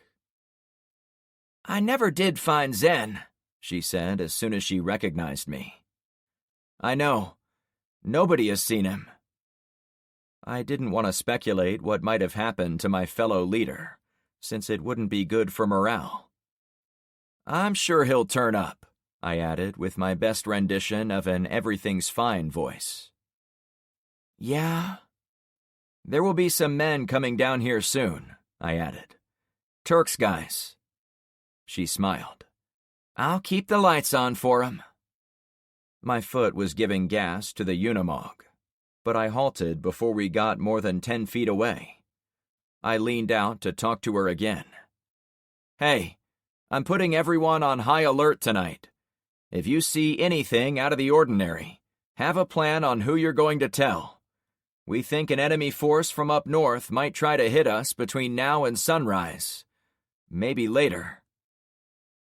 I kept it vague intentionally, so the guards wouldn't be fooled by decoy attacks. If I said the attack would happen at sunrise, but it happened at 4 in the morning, they might blame me for not getting it right. I certainly wasn't going to put them on the sheriff's schedule, though I was stuck with it myself. "And I like this fire idea," I added as an afterthought. "See if you can get other streets doing the same thing." Fire was friendly, inviting, primal. It kept away the bad things for our ancestors. We needed to embrace it. When we left, we headed to Torval Street, Starburn K. As expected, we ran into the guards who warned us about the possibility of disease. To comply with the nurse's rules, we set the man in the grass at the end of the block, and one of the guards ran off to get Agnes. I hated to get her out of bed in the middle of the night, especially when I knew she was in a lot of pain. But the injured guy was in a lot too. I instructed the guards to tell her the man was extremely dangerous, but that we needed him alive and well to answer our questions about the invasion of our country. We didn't wait to make sure Agnes showed up. We couldn't. I finally drove the Unimog toward the task I thought was most important. "Carmen, when we get back, your job is to get all the teenagers in action. Get them on watch. Get those comfortable with firearms to their defensive positions. And put eyes on the forest." "I'll get Penny to help me," she said from the passenger seat. "Shane, Sonny, would you guys want to keep watch in the woods for me?" Shane rubbed his hands. "I thought you'd never ask." I spoke over my head to the 2 men sitting directly behind me. "LeVar, I'm going to drop you off at the front of our subdivision. Your job is to warn the men at the roadblock, then alert everyone on Albacore and Barracuda about a possible attack. I want everyone watching and alert, so we're covered all around." "And me?" Ben asked. "I'm keeping you closer to home. I want you to wake up all the adults on your side of the street, secure their houses, then bring them to the watch office in my garage. Since we don't know what to expect or from where, I want to spread lookouts all over the place." "Fair enough," he drawled. The sun was still hours away, but I had hours of catch-up work to do, so I hit the accelerator to get us home even faster. We'd done a lot of defensive planning over the past 7 days, but there were always emergencies that took time away from completing what we needed on defense. We needed a fence around our whole neighborhood. We needed more nails and tire poppers along the edge of the woods. We needed sniper nests and outdoor bunkers. Most of all, at that moment, we needed time. Sunrise on day 8 was barreling down at me. Chapter 25. Carmen and I sat together on the top level of Trevor's house.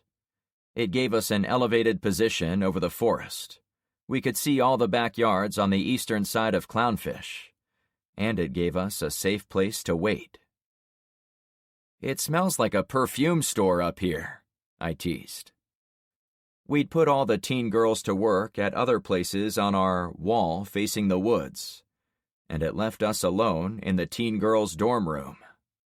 Since showers were hard to come by, the young ladies had leaned heavily on perfume to stave off body odor problems. I knew that wouldn't last long, since they weren't actually getting clean. We'd need to keep improving our hygiene, including rigging up real showers. Also, if we ever needed to sneak around in the dark, or in the woods, I couldn't have people who smelled like the mall. I stuck my head in the boys' area. You do not want to repeat my mistake. Duly noted, I joked. We'd done all we could in the few hours we'd had. All the teenagers were in position. The adults were all on patrol, watching the barricades, or behind hard cover. Shane and his brother were out doing their thing in the woods. Turk and his men were on standby, organized as a group by the Bravo intersection, but they remained hidden. One of the things I wished I would have done sooner was give the spare CB radio to Gretchen, so I could keep tabs on what was going on up north. It was already on my list for day 8. And the new day would be here soon, as the forest was getting lighter every minute. As we inched closer to the supposed attack by the sheriff, Carmen was keeping me calm with jokes and other inconsequential topics of discussion. Have you ever been serious with a woman? I mean, move in together and picking out rings serious. I stopped watching the woods long enough to throw her a curious glance. No motive here, she pronounced, though her cheeks flushed. Well, I've already told you about my first serious girlfriend, the woman from St. Louis. But there were a few others over the years. One was a granola chick I met up in the Washington State area. You wear the right shirts to impress a granola chick, she laughed, as she tugged at my Hawaiian shirt sleeve. Except for the ones with guns on it, I replied. I mean, I didn't have it back then, but I did have a lot of guns. I know what you're thinking, that she and I would have nothing in common, but actually, we had a lot of fun when we were together. Much to the delight of my prepper spirit, she wanted to homeschool our future kids and run a hobby farm. But she was dead set against violence of any kind, including firearms. You couldn't give them up for her. I thought back to those days for a moment, remembering how agonizing it had been to weigh the pros and cons. I have to admit, I came close to selling my collection, but the thing that stopped me was knowing she and I might have children someday, and I wouldn't be able to protect my own family. She said I could carry a knife or a can of mace, but I never came around to her way of thinking. Eventually, I realized our entire views on life were different. She thought the world was full of rainbows and kindergartners. I glanced over to her. Did I mention she was also a school teacher? No. Yep. She thought everyone was like the parents with students in her school. A bit misguided at times, but generally good people. I, however, had been driving trucks for a decade by that point. I'd met a lot of people. Most good, but some were real trouble. Trouble so bad that if it ever came around to our property, it couldn't be solved with mace or a butter knife. And now look at you. She nudged her head toward the AR hanging from my sling. If the EMP had struck while I was in Washington with her, we would have been at the mercy of every bad guy who drove by with a cheap pistol. I don't even want to think about that. Her name was Paige. Blonde. Bluest eyes I'd ever seen. Wore sundresses and straw hats like a country girl, as if she was already living on that farm. She was a free spirit that was tempting to tame. But I'd never looked on my choice to leave as a mistake. Certainly not now, while sitting with my new girl. Carmen, are you trying to get to know me, so you have things to write at my eulogy? I laughed it off immediately, but she'd been asking me ghosts of girlfriends past questions a lot this morning. Not exactly. We've only been dating for a few days, I know, but it weirdly feels like the longest I've ever gone out with a man. Except for my no-good ex-husband. At the same time, I know almost nothing about your past. Ah, looking to see if I'm still holding a flame for someone. We both laughed a bit. I might. I flinched as I caught sight of movement in the woods. Holy shit, there's someone out there. It took about 2 seconds to identify the person as a woman. A woman on her way home from the gym, not wandering around in the trees. She wore white sneakers, gray stretch pants, and a white tank top. My scope provided a better look. Oh, shit, I said. The sheriff wasn't lying. Who is it? Bonnie. She's being marched to our street again, and I'm sure he's using her for his own sick purposes. He said I would see this coming, but I couldn't do anything about it. What are we going to do? She whispered. Bonnie walked with her hands held high, as if surrendering. I had a feeling this was what the sheriff meant when he said I was weak. She clearly wasn't a military threat, which meant she carried a message designed to send my whole camp into disarray.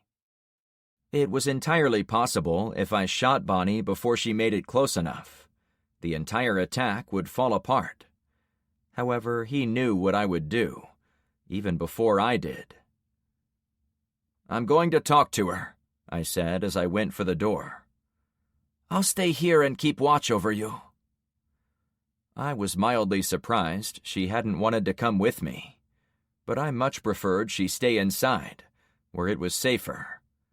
If we were both out there, we'd be easy targets for the sheriff's real army. On my way down, several teens ran over to me and reported Bonnie. I know.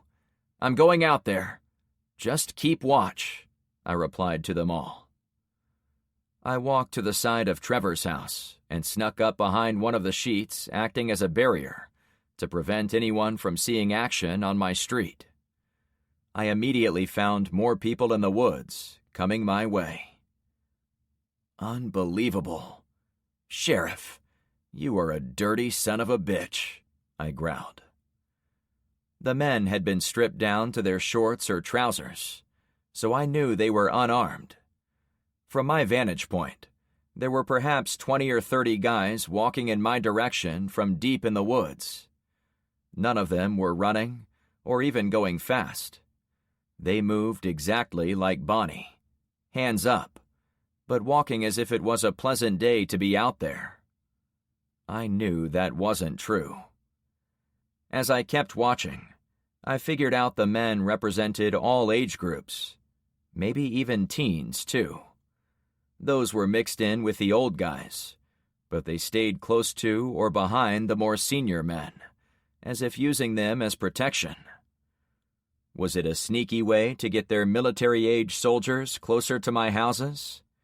Or were they good guys who genuinely were trying to take a bullet for the kids? Bonnie was now at the edge of the woods, about to walk onto the shorter open grass where the canal would have been dredged. Before I could call to her, someone ran up behind me. "Frank!" Shane blurted, making me jump. "Geez, man, you almost gave me a heart attack," I said as quietly as I could. Maybe I did need Carmen around, so we could watch each other's back. "Frank," he repeated, "I'm not sure what the hell is going on, but they are pushing vehicles through the woods towards your house, way out there, so you can't hear them here." Shane pointed due east, behind the advancing men, right where we were looking. "Where's your brother?" I asked. "He's holding position where I left him. We aren't going to give away our position until the shooting starts, but we'll be ready." "Got it. Thanks for informing me. How many vehicles do they have?" "Balls, I don't know. 8? 10? There's a lot." "Are they filled with men?" "There were several pushing each car, but they blended into the woods after they were parked facing towards your houses." "And now?" There's 1 or 2 in each car, I think. That's great to know. Go back and wait with your brother. Thanks for the report. I'd never wanted another radio more in my life. We had the one in the watch office, and its twin was with Turk, our backup. I really needed a third to give to Shane, so he didn't have to run back and forth. I noticed he ran south, toward the far end of Clownfish, taking the long way around the attackers. I admired his fitness level to run all that way, then do it a second time like it was no big deal.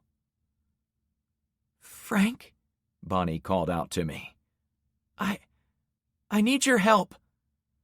For the second time, I thought about what would happen if I shot the poor girl. The sheriff had obviously set this up, so whatever was about to be said would spell bad news for me and me alone. "Stop right there, Bonnie," I said. "I can't, Frank.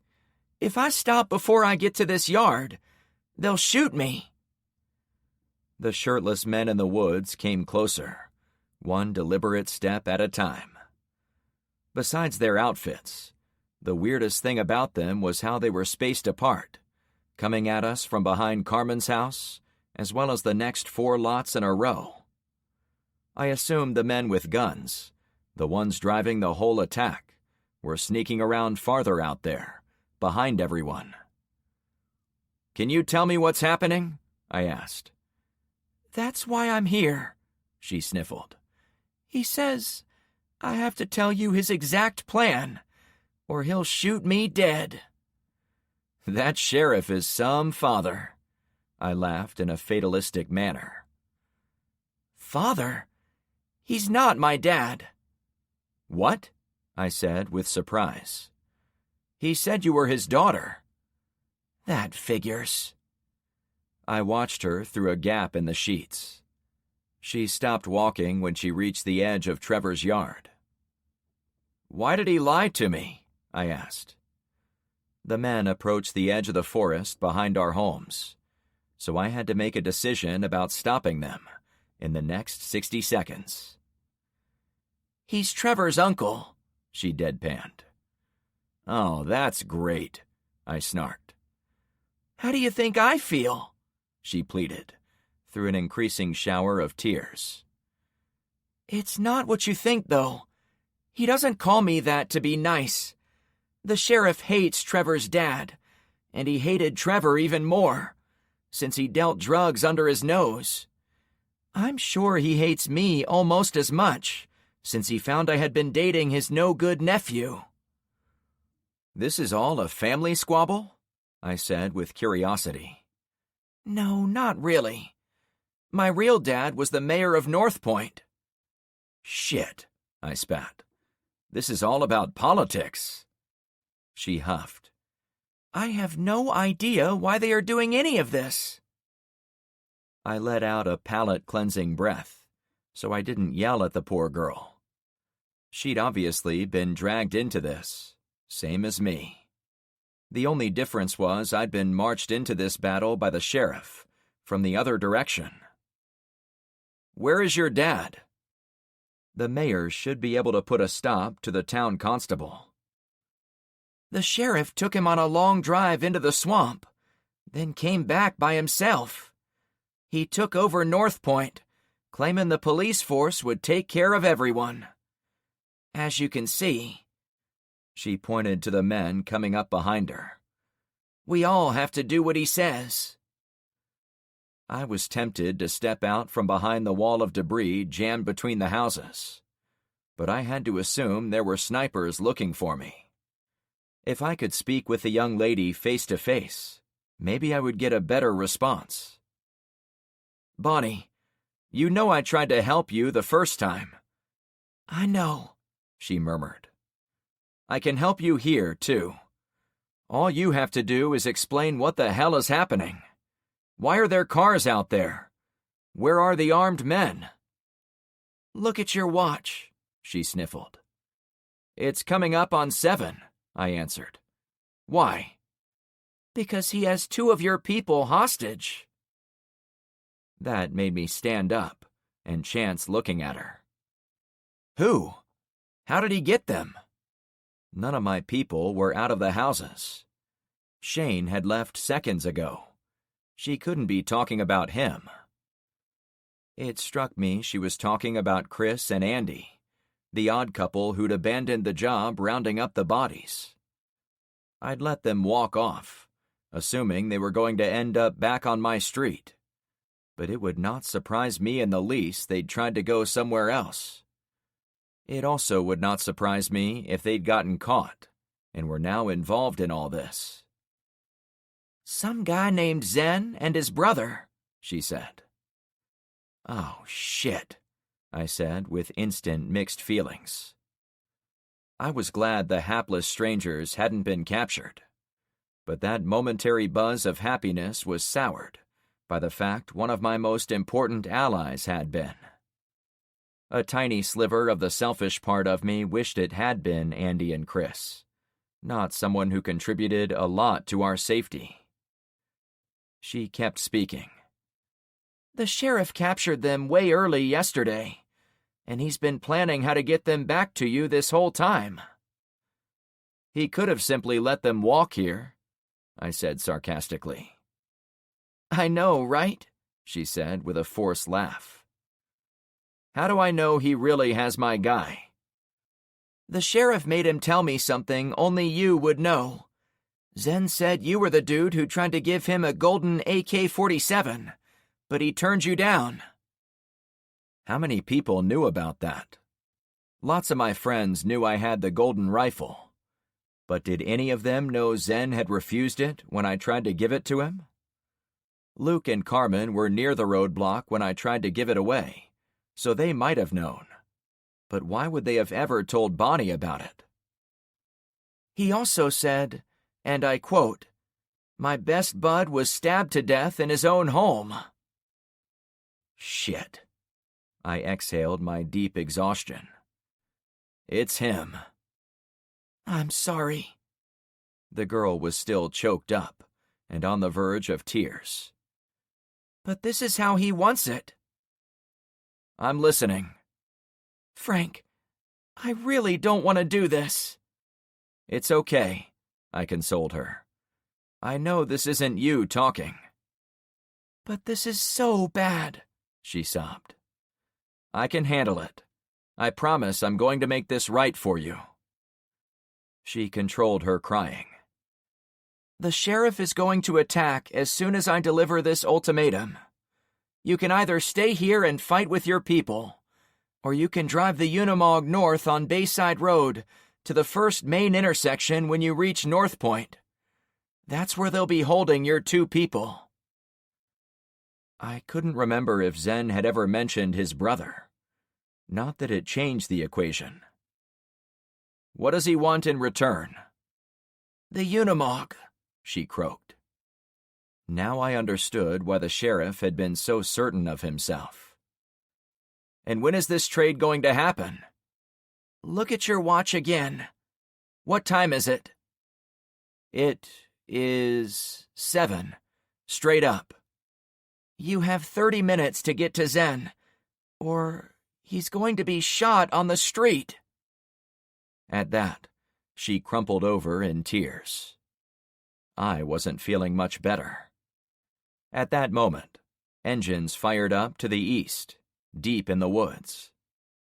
The rock that was my stomach tried to ball up even more. I knew exactly where, when, and how the attack was going to happen, like the sheriff had promised. He also said I wouldn't be able to stop it. It was time to prove him wrong. Chapter 26. I took the deepest, slowest breath of my life. The sheriff acted as if he knew me by the company I kept, but I had no doubt in my mind I kept way better company than he did.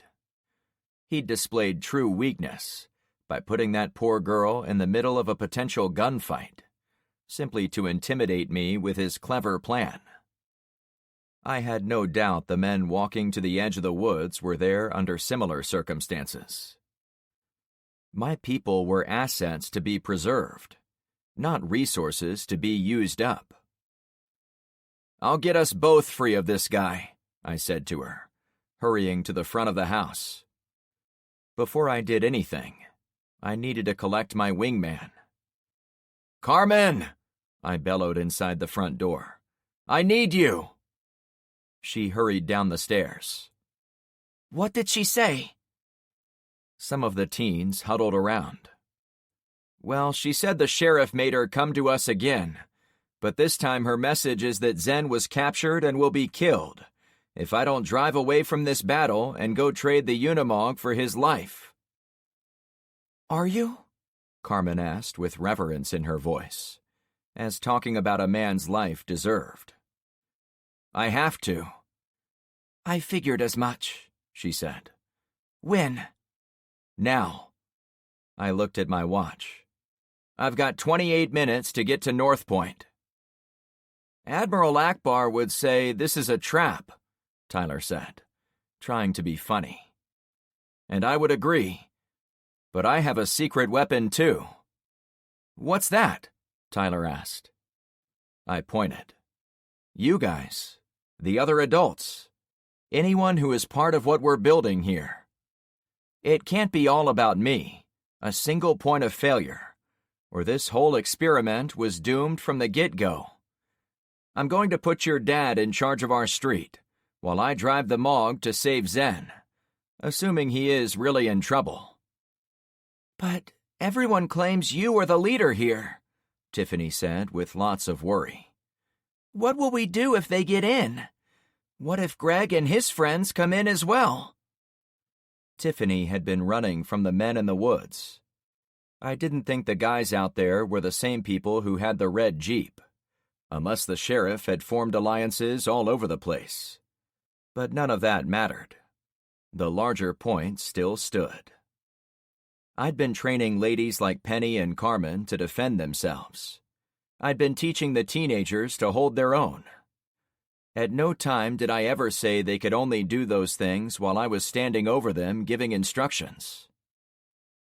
The sheriff seemed to be averse to using women as fighters, as did my own guy, Turk. But half the people living on my street were ladies, so they were critical for our defense. We had prepared positions, competent shooters, and familiar terrain in front of us. So I was confident all my people would do fine, no matter what came out of those woods. Now was the time to find out. "Tiffany, with 3 eyes," I chuckled. "I'm just the guy who got them organized. If it does come down to fighting, your new friends are more than ready to hold off the orcs." I glanced over to Tyler, my orc expert, and he nodded forcefully. "We'll make you proud," he added. I turned to walk out. "I'm coming with," Carmen insisted. "Yes, you are. But first, I need you to find Luke and have him meet us at the Mog." "Now?" "Yep." She shot out the door. I admired her for a few seconds, then turned back to the teenagers. "This is going to be difficult, because those people out there are not really our enemies. I think they're the male part of the population kicked out of their homes by the sheriff. The sheriff is using them, though I'm not sure what for." "So, we can't shoot them?" a girl in the back asked.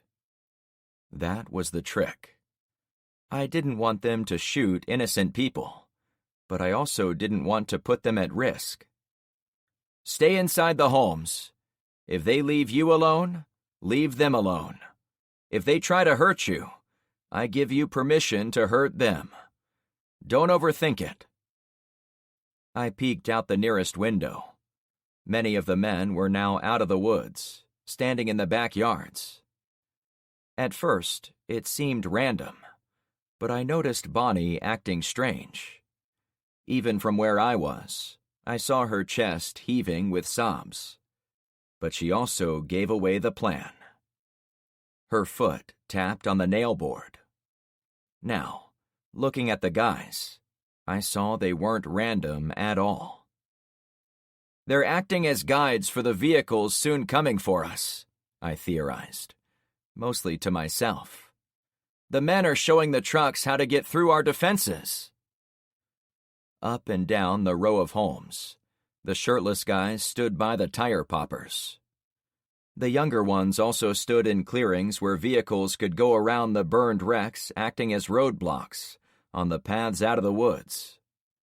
In real time, in front of my face, they negated all the defensive traps that had foiled Trevor's attacks. So, we should shoot them, right? Tiffany pressed. It would send a message to the sheriff that we are tougher than he thought, I reasoned out. But those are innocent men out there. We've got to do everything we can to keep them alive. But why? She cried out. A couple of the teen girls held Tiffany, as if she might grab a gun and shoot them herself. I stepped closer and spoke quietly. Because none of this is natural. The sheriff set this up. For all I know, he wants me to kill those men, to get them out of his way. But then, imagine what their girlfriends, wives, and daughters are going to think of us. We'd forever be known as the group that shot men in cold blood. The sheriff, I realized, was playing the long game. So what are you going to do? She said, sounding desperate. I'm going to play for time. I looked at my watch. My pulse quickened as I found myself with 27 minutes before Zen would die. I've got to go. I pointed to Alex. I need you to tell Tyler's dad what I just told you, okay? Tell him how the men are lining up out there. He'll probably give you instructions to send back to your friends in all the houses. You'll be his runner. Zoe's twin had been lying low, not participating in conversations, hanging out in the back. She'd suffered a bit after the last gunfight on our street, so I wanted her to feel useful and needed in this one. By sending her to talk to Luke, I didn't have to repeat my orders to him and waste time. I'll be back, I said. Good luck to us all. To my great surprise, Tyler caught me in a hug. Thanks for everything, Uncle Frank, he said, sounding every bit like he didn't expect me to return. Several other teens gathered around to join in. Sorry. I had to gently shove my way out of the gathering. I couldn't afford to get emotional when there was so much left to do. We can hug when I get back. After a brief embrace of her sister, Alex and I ran out the front door and hustled to the end of the street. Luke and Carmen waited at the door of the morgue. Do we shoot these people? Luke asked the first thing. Not unless you have to. Alex will tell you what I said to the teens. I pulled him a bit aside. Speaking of teens, talk to Alex about who isn't from our street over in Trevor's house. Put those kids in a windowless room, just to be safe. I won't ask if you trust them, he chuckled. But is there anything specific I should watch for? No, but we already know Bonnie is compromised by the sheriff. Who knows about all these new kids showing up on our street? We should be extra safe in case he's counting on any of them to help undermine us. Got it. I reached for the door, but the girl threw her arms around me. I didn't get to hug you earlier. Thank you for protecting us. There were too many emotions bubbling up in my people, and I didn't want to encourage it. Not until the job was done. I allowed a few seconds of an embrace, but I soon motioned for Carmen to pull her away. Come on, Alex, she said. Tell Luke what he needs to know, okay? The girls moved to the back of the truck. As soon as they were there, Carmen continued to the passenger door. No, Carmen, you are driving the El Camino behind me. She changed direction and got the keys from the watch desk. You want to take the radio? Luke asked. No, the watch people will need to call Turk and his men to come assist. Shouldn't we call them right now, so you can then take the radio until Turk can give us his? No, too many things can go wrong. Turk is our reserve force. We can't risk moving him all over the place. I'm going to drive up there with the MOG, and then speed back here in the El Camino. With any luck, I'll be back in time to help out. For now, you're in charge. I hopped on the side step and opened the driver's door, but I realized I needed another item for the trip, so I hopped down and strode with purpose toward my garage. But when should I call Turk? He asked as he chased me. You've got to wing it, bud. Too early, and the attack might be somewhere else. Too late, and the attack might be over. In my head, I imagined all the places the sheriff could be attacking, while I was focused on the woods behind the houses. The ship, Gretchen's neighborhood, any number of empty homes in my territory, Zen streets, the other 2 streets in our subdivision, or right there in the woods, like he said. As best I could tell, he really did call his attack. Those vehicles Shane had found were about to make their move. Hey, anyone know where Nathan is?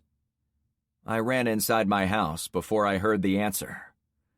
I went directly for the 3rd locker in my mudroom and pulled out the GM6 Lynx bullpup sniper rifle. I'd had it since salvaging it from the wrecked Cherokee, but we only had about 40 rounds for it, and might never get more, so I'd been saving it for the proverbial rainy day. Today, it was pouring. I ran it back to the MOG and set it between the seats. Seconds later, Nathan appeared from Luke's house. Hey, what's up? He asked. I was guarding the bridging team. They finished up the footbridge, so we can cross over to Barracuda. That's great, I said, a bit on the dismissive side. Want to go on a ride with me and a sniper rifle? He didn't wait to hear why, or where, or anything of consequence. By the time I'd started the motor, he'd gone around the front and climbed in. My watch said I had 22 minutes to go about 5 miles. As I drove away from the circle, the citizens of Clownfish ran from house to house, doing all the tasks I'd trained them to do, including passing messages while staying hidden behind the bedsheets hanging on those ropes. They were serving up ammo. They were reinforcing homes that looked to be the main point of attack. They were keeping watch all around. I had to let them do their thing, for now. We sped us past the Clownfish roadblock. Kyra and a couple of teens had rolled a compact car out of the way, creating our exit. I waved to them on my way out. As we turned onto Poseidon, more people were on high alert. Lookouts were stationed on the line of parked cars, staying hidden, but keeping watch on the woods from the south. The poncho guys were long gone, and the tank had knocked down most of the trees in the area, but we couldn't ignore how another attack could spawn from there. I honked as we approached the main roadblock. It's me, I shouted out the window. I'm in a hurry. Dante and Regis were there, but so were 3 other guys who went to work pushing aside the silver Lexus, acting as the gate. The attack still coming? Dante asked. It's happening right now. Be ready. Where from? He asked. I just heard it was coming. Not from where? By our street again. Almost exactly like the last time. My words gave me pause. Almost like the last time. Something about it didn't sit right with me. The sheriff literally called his own attack. Did he learn from the survivors of that first assault on our street? Was there a flaw I didn't know about that they planned to exploit? Had he been talking about my personal weakness, or a weakness in our defenses? Another look at my watch. 20 minutes. Shit. We have to go get Zen. He's being held hostage. Will you tell the folks on his side that we're coming back with him? Sure. The second the gate was open, I sped through. Good luck, Regis called as we went by. I waved. We rolled past what was left of the orange clownfish sign at the beginning of the subdivision. Then we leaned in to the right turn. The second we were on the northbound lanes of Bayside Road, I put the hammer down. The old diesel motor grunted and coughed, but it soon got up to a safe speed. Okay, this is what I need you to do, I began. I assume we're going to meet the sheriff when he trades for the truck, so I want to drop you off about a mile before we reach him. Then you're going to close the distance and hit him with a sniper rifle. While I would never take the lives of those shirtless men in cold blood, I had no qualms about taking out the man who put those men at risk of death. The sheriff had done nothing but evict people, threaten others, and now he'd escalated our disagreement to an all-out war. If he was this broken on day 8, what would he be like on day 80? Will you give me a sign? He asked. Yeah, I cut myself off when I looked beyond him and spotted some unusual color out in the woods. I barely saw them through the tree cover, but I caught sight of bright blues, reds, and yellows. I recognized them, even seeing only slivers of each one. F me, I gulped. That's the main attack. I stomped on the brakes. Carmen stopped the El Camino next to me, since no cars were coming from the other direction. What is it? She asked. Men in the woods, I yelled over to her. Out in the forest, roughly in the area behind Barracuda Bay, about 30 or 40 two-man kayaks glided through the woods, as if floating over the brush. Men in camouflage carried them, though they obviously hadn't thought through how their camo didn't work when they were carrying bright-colored boats. While my people were watching half-naked guys come out of the woods, the real attack was taking place around the corner, on the weakest side of our subdivision. The side with the fewest guards, since it had a canal protecting it. As I watched, men ahead of the boats threw canisters across the canal. They started to burn in the backyards of those houses at the end of Barracuda Bay, creating a poor man's smoke screen. Others were tossed toward my house on Clownfish and houses on Albacore. I put both hands on the wheel, unsure what decision was correct. I have to go back. I can't save Zen and the subdivision at the same time. The sheriff predicted this down to the minute. His attack had been right in front of my face, and I'd been unable to stop it, like he said. But a second attack was slipping in behind the lines. I wouldn't have been able to stop that one either. Not unless I gave up on Zen. I can save the subdivision, Nathan said, now looking my way. I won't be able to get the sheriff for you, but I can work over these guys. More smoke erupted all around, including between us and the boats. They were protecting themselves from being shot from all directions, while vulnerable during the crossing. Was the sheriff some type of military genius? Did he want me to see the attack as I drove to meet him? Did he anticipate I'd go to kill him with my own mini-army, but I'd be forced to stop when I saw his men in the boats? Could anyone be that smart? 19 minutes. A shot ripped through the back of the truck. My heartbeat slammed behind my eyeballs. Back up, I ordered Carmen. I put the truck in reverse. They know we've spotted them, I said dryly. My stubble grew out another inch in the time it took me to back up the quarter of a mile to the roadblock. As I stopped, Nathan grabbed the big rifle and opened his door. "If you'll take care of this second attack, I'll go save Zen," I said.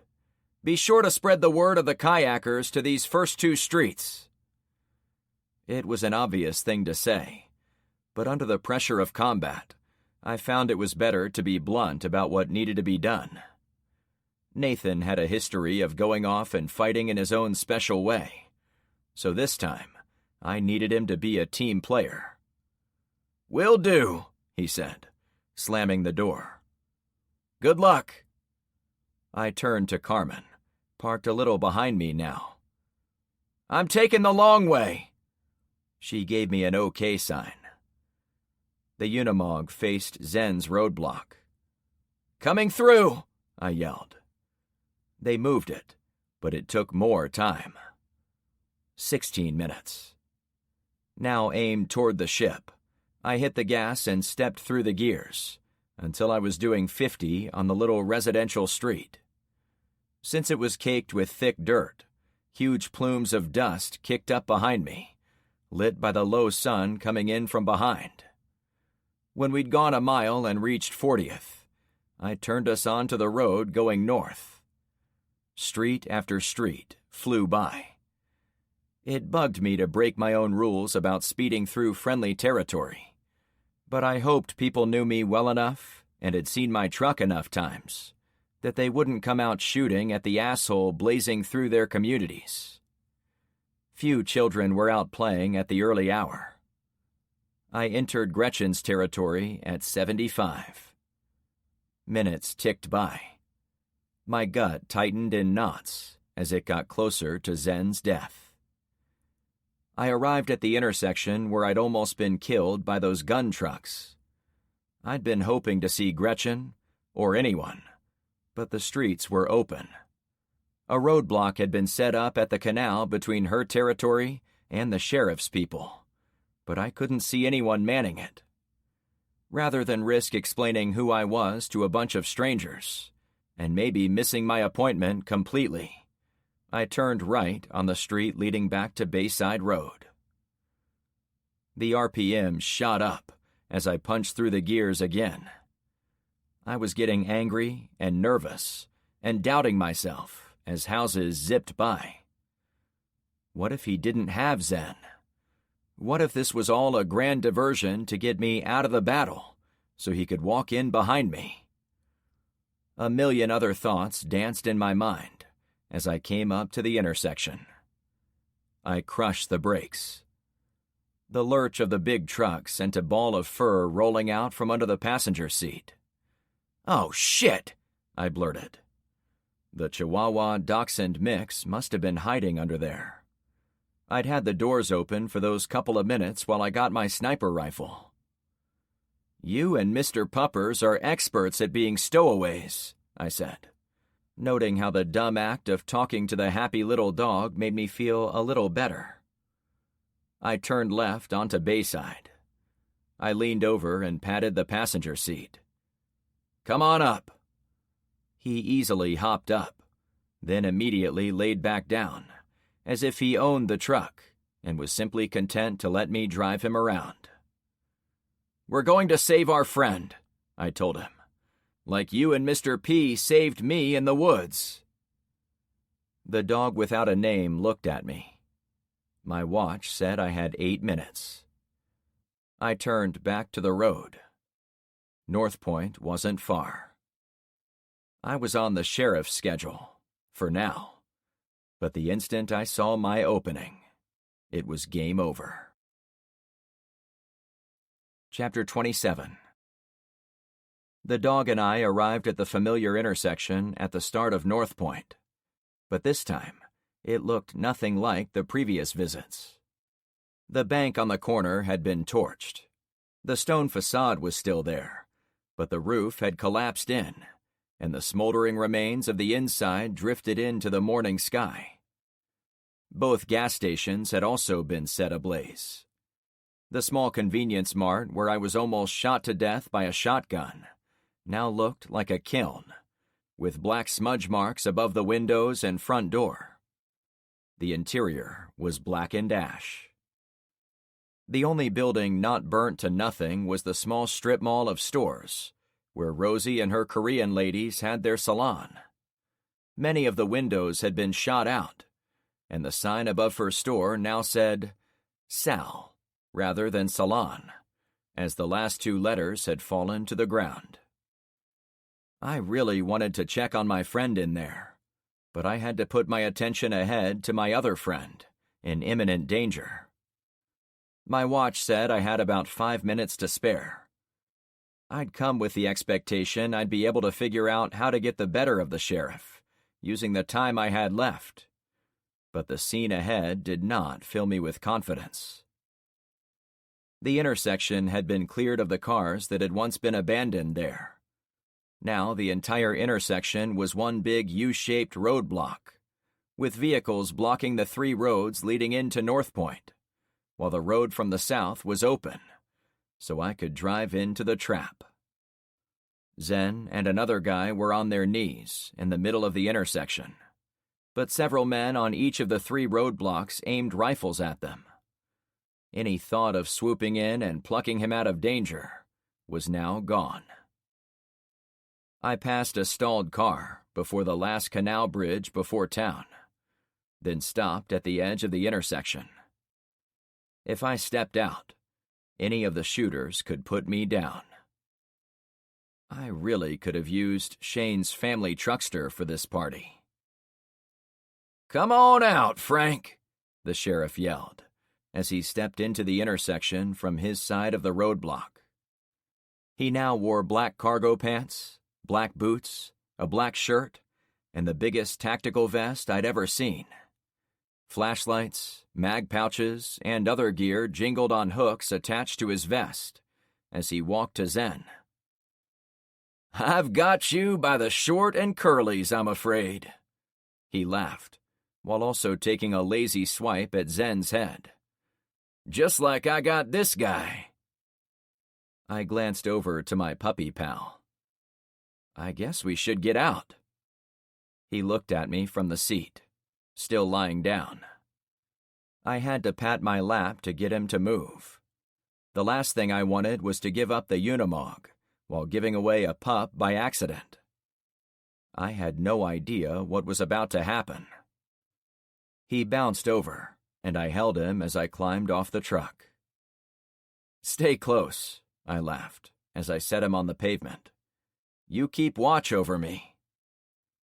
I looked up, content for the moment this was still the sheriff's game. I had to show up in order to rescue Zen. After I had him. My rifle was on my back. The big Smith & Wesson remained on my hip. "I'm here, as you wanted. Let's get this trade over with." "Welcome to North Point," he declared. Carmen appeared next to me. She'd parked the El Camino behind the Mog. "Love what you've got going on here," I ribbed. "Those pajama guys really made a mess of things." I pointed to the bank and 2 gas stations. "We hoped they'd just speed through, but they did leave a few calling cards," he admitted, sounding a bit less enthusiastic. "But this all happened yesterday, about 10 minutes after you let them leave Gretchen's streets." "You let it happen?" I asked with surprise. He nodded. "Once we saw your clumsy plan to sick the bad guys on us, we implemented our own plan to make it seem like we were truly at war with those guys. We fired a few shots at them to make it look real, but once they were a few streets over, we let them escape unharmed, same as you did. We kept firing in the air ever since, however, and burned a few of the gutted houses to keep up the illusion we were fighting." I cursed under my breath. The guy was a master of tricks and deceptions. He wasn't a step or two ahead of me.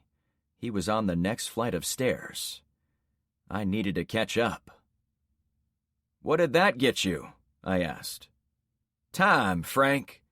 The world hasn't even had time to properly digest how much things have changed. Each new day brings new opportunity. Each new day makes people a little more desperate, a little more willing to play ball with me. Over the past 24 hours, while you've been running around looking at ships and digging graves, I've been moving my pieces into position to checkmate your little street, so I don't have to worry about anyone stabbing me in the back.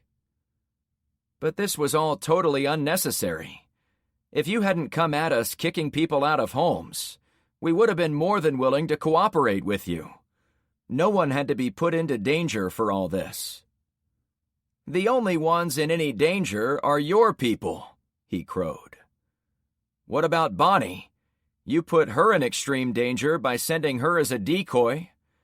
By the way, she said you aren't her father. You were Trevor's creepy uncle. I'd hoped the minor dig would throw him off. That's fair, he admitted. My brother had the money, I had the good looks. Then the boy idiot created the North Point Stallions before I consolidated power. But he messed it up, just like his lousy dad taught him. Does consolidated mean driving the mayor, Bonnie's dad, into the swamp and feeding him to the alligators? He harumphed. She has no idea what it takes to run a town. You obviously don't like her or her real father. So why did you call her your daughter? I asked. Hearts and minds. I see how you travel around with women and harbor teenage losers in your midst. Bonnie spoke like she wanted to be a part of it. All I wanted to do was get rid of it. My little dog friend barked a couple of times as he hopped back and forth, perhaps sensing my tension. I didn't want anyone else to know I was nervous. I looked around the roadblock. You guys are on board with this? Your leader has clearly lost his sanity in the last week.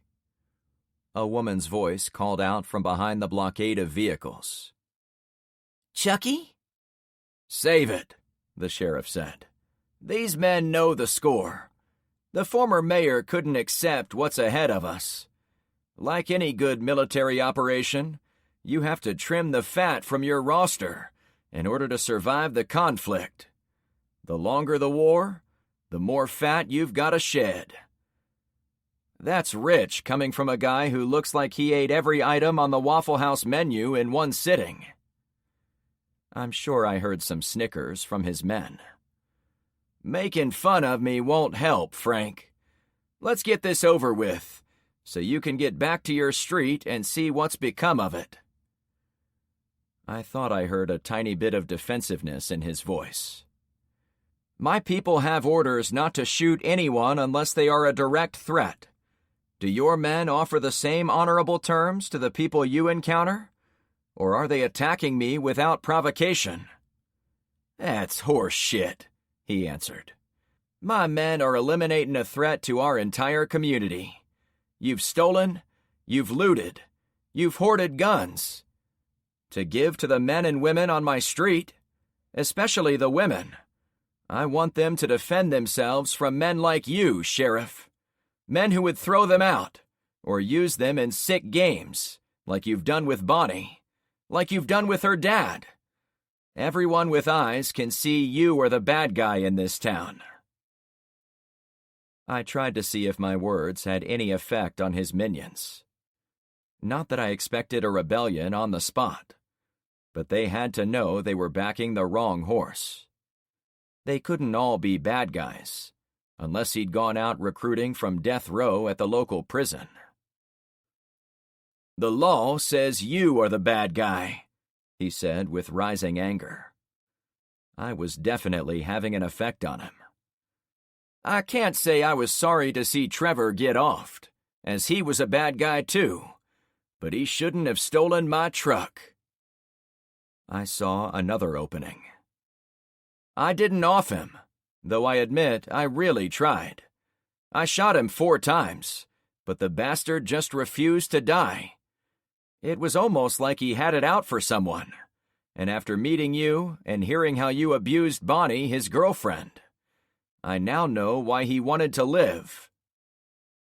The sheriff seemed taken aback. "He's not dead." If he was being serious, it meant he didn't have spies on my street, since we'd all but hung a billboard bragging about how we'd taken him down. I laughed like it was no big deal. "Yeah, he was as good as dead, but I'm thinking it might be worth it to nurse him back to health, so he can have a family reunion. Once we save Bonnie, the pair of them should make quite the couple." "You're bluffing," he said. "I'm trying to make this right between your people and mine. Let my guys go. Let me go back to my street. And I promise I'll make sure to save your guys, if they haven't already run into my buzzsaw. I have to do it fast, though, in order for us to both win." "Both win? That's not how war works." He lifted Zen from his knees, then got the second guy, who was dressed in sweatpants and a white t-shirt a few sizes too small. I had no idea who he was. "Get out of here." Then he looked at me. "We're going to send 2 guys to get your trucks, so you better stand where you are." "My trucks? The deal was for the Unimog. Do you want both guys, or just the one? To me it doesn't matter, but I thought you came for both, since you brought 2 trucks for me." "Zen, who is that guy?" I asked. "My brother," he said in a weak voice. "Trust me on this. You're going to want to trade for him." I still couldn't remember him mentioning a brother, but I trusted him. "We have a deal? Tick-tock." The sheriff held his watch so I could see it, though I couldn't read it from across the intersection. My own watch said it was almost 7:30, when Zen was to be shot. He had me over a barrel. Again. "Fine," I said. The trade happened in seconds. 2 of his men ran out from the roadblock, hopped in the trucks, and drove them to the far side of the intersection. With no fanfare, I'd lost 2 of my most useful vehicles, and I immediately plotted how I could prevent losing any others. This time, I was caught in his trap. But I would be ready for him on the next one. If he tried it again, I was going to send a vehicle with a bomb inside. Otherwise, the sheriff could get my whole fleet by simply stealing my people for ransom. And I couldn't let it get to that point. A woman's voice again called out for Chucky. Maybe it was one of the guards? "Guys, start walking," I said to Zen as he arrived. I inconspicuously gave him my little Springfield XDS. I ordered the dog to move out too. With my people secure, I took a few steps in reverse, certain I was about to be shot in the back if I gave it to them. "Oh, one more thing," the sheriff said with high drama. The sheriff had no further reason to keep me alive. "Run!" I cried out. Chapter 28. A bullet snapped off the pavement, creating a little puff of dust about 2 feet away from my right boot, not far from the pup. "Go for the car!" I shouted to my friends, while scooping up the dog. There was one vehicle stuck on the roadway. It was beyond the salon parking lot, a short distance over the canal bridge. I'd passed it while riding a bike on day 1, as well as driven by it a number of times since then. Gunfire sounded from behind us. More pops of lead hitting concrete. They were putting shots across the intersection toward us, no doubt about it. An intense barrage echoed around the intersection, but all I could focus on was the footfalls of my friends and I. The dog in my arms squirmed a bit, as if wanting to be away from the target of those scary claps. But I held him tight. We arrived at the canal bridge. "Almost there," I panted. We were 50 feet from the car, a little red Toyota four-door with all doors open as well as the trunk. It wouldn't give us great protection, but it was better than being out in the clear. From there, maybe we could fire back. Zen started to limp. "Don't stop," I ordered, taking him under the arm to support the guy. I expected to hear more of the zips and pings off the ground or in the air, but none were around us until we slid around the front and back of the red car. The side window exploded. A couple more rounds went into the metal sides. "Try to keep the wheels between you and them," I suggested. We all huddled behind the import. Thinking about options, I considered jumping in the canal, as that would take us out of the direct line of sight.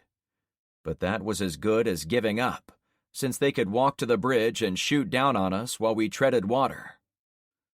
We needed to try something else. I took a moment to catch my breath, but even before I had it, I peeked through the car toward the intersection.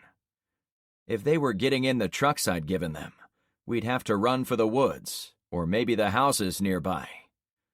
Both would take us across open grass. "What the?" I coughed up. There was a gun battle for sure, but the men on the right side of the roadblock were firing at the strip mall. Someone was in there firing back. I saw a black handgun stick out the door of Rosie's place as it fired at the sheriff's guys. The sheriff? Could I still take him down? I took the Bravo Company AR off my shoulder and set it on the windowsill. I hurriedly lined up the scope and tried to find the giant target. "Where are you, you bastard?" I whispered. I didn't see him anywhere. Engine noises surprised me. At first, I thought the sheriff was in the Unimog, but it came from the south behind us. I looked back for a moment. What if the sheriff had planned to envelop us? Could he have known all this would happen, including where I would run to if there was a gunfight? Based on the other things he got right, I gave him the benefit of the doubt. "Be ready to run for the houses." I pointed west. The subdivision belonged to the goons from North Point, but at least it would give us some cover. If we had to fight all the way south to Poseidon, then so be it. I took one last look through the scope. Still no sign of the sheriff. I did, however, see Rosie's girls giving hell to the men who'd had their back to the strip mall while on the roadblock. They jumped onto the other side of the intersection blockade to get away from the attack. Most of the cars had been cleared out of the parking lot for the salon, so it was open, free and clear from the building to the targets that couldn't escape. I'd owe her big time if we lived through this. The sound of motors grew closer, and they came from the houses I'd intended to run toward. The entrance to the subdivision was a few hundred yards south of us. My gut morphed into a heavy iron bar. We were going to be pinched between two enemy forces. "Change of plan," I tried to say, already thinking about running toward the woods. However, the vision of an orange truck caught me off guard. "It's Gretchen," I said with some relief. More vehicles poured out of the subdivision entrance, turning in our direction. Unless she was a spy too, they were coming to help. I needed to be ready for the double-cross. "If that isn't Gretchen," I cautioned, "you guys run for the woods. I'll try to hold them back." Black dots gathered at the edge of my eyesight, my tunnel vision in full force. Every ounce of my being was focused on whether this was Gretchen. "We're in this together, Frank," Carmen soothed. I noticed she clutched at my backpack, as if she'd rescued it from the El Camino. "Yeah, dude, you saved my life," Zen said to me. "I'm not running now." With gratitude, I reached over and took the backpack from Carmen. Thanks. I've got your back, she assured me. I know. Back to the moment, I glanced over to Zen's brother. He was well built, maybe 30, with a square jaw and buzz-cut hair. Despite the silly clothing, he did not look like one of Zen's drug dealer buddies, nor did he look at all like Zen. Whatever his deal, I'd get to him as soon as I was able. The giant red truck pulled up next to the stricken Toyota, giving us more cover. This was the final test. I got out of my crouch to look inside the giant truck. "Get in!" Gretchen yelled. I could have walked on a cloud. "This is for real," I cheered. "Climb in!" It was nice to catch a break for a change. I tossed the little dog in ahead of me. Zen and his brother got in the back. About 10 other vehicles stopped around us. The men and women in passenger positions leaned out their windows and put rounds up the street toward the roadblock. "Don't shoot the building," I yelled, to protect Rosie. I wanted to go get her, but I couldn't ask Gretchen and her civilian friends to get even closer to the gunfight. There were a few bullets popping among the arriving cars and trucks, but Rosie had tied up most of the sheriff's goons. We had to make good on her sacrifice and hope she was able to escape to somewhere behind her building. If she'd survived the soldiers in black, I figured she was almost better at survival than I was. "Good luck, Rosie," I said, as Gretchen spun out in the grass next to the road. She honked as she passed her friends, summoning them all to turn and burn. "Come on! Get out of there!" she panted. "How did you know I'd be there?" I asked, still amazed it was really her. She glanced over. "My people said you sped by like the cops were after you, so I played a hunch and came out to the main road to see what was up." "You came from the sheriff's territory," I said matter-of-factly. "It's empty of people. We'd been sneaking men across the canal for the past day and a half. But last night, they reported the sheriff's men had abandoned the homes already. Once we checked the streets, we confirmed that. Everything outside the boundary of North Point is now ours." "This was never about land," I reasoned out. "He was just grabbing supplies and taking them back to the town."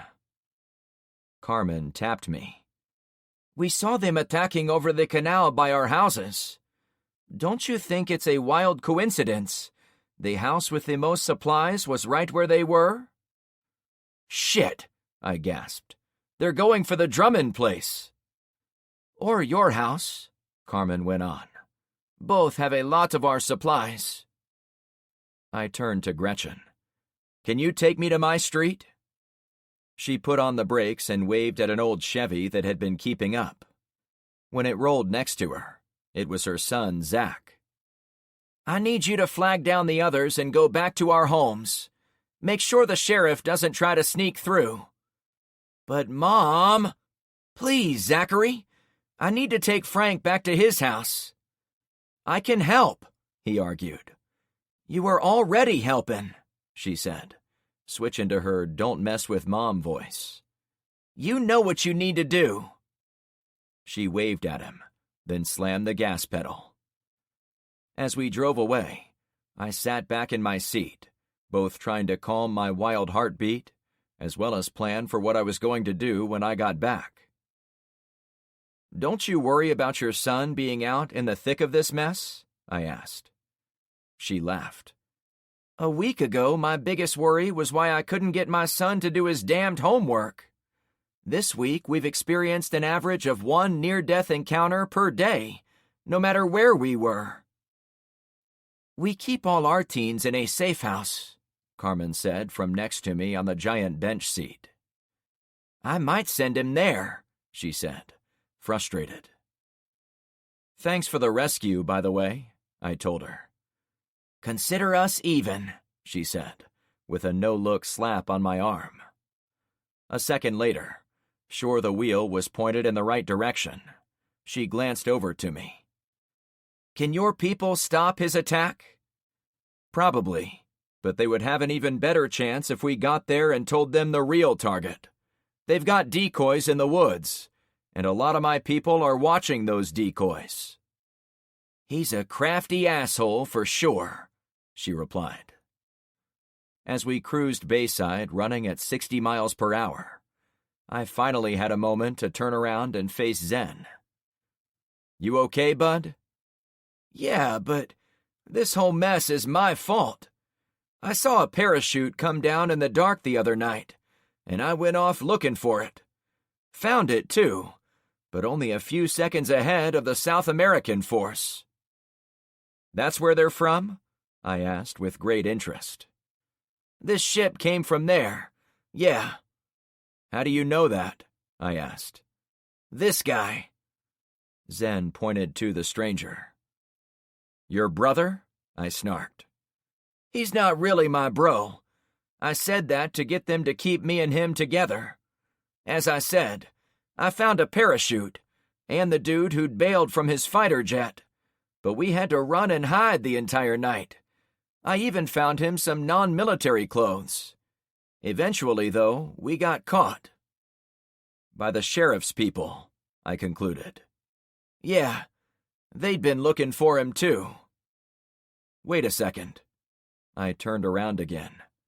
"What army are you with?" The guy smiled.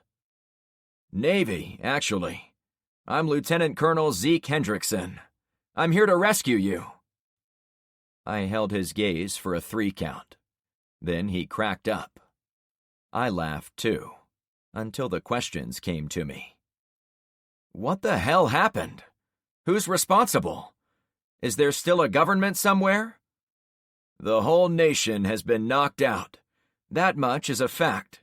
With comms down, our intel mostly comes from boots on the ground. I was given a mission to put some missiles on the Dawn Star. I'm sure you saw all that the other night. But they didn't tell me it would have sophisticated air defense systems. Me and my wingman both went down." "What base are you from? Is the military still intact?" I had a million questions. The side mirror shattered when struck. "Shit," I warned.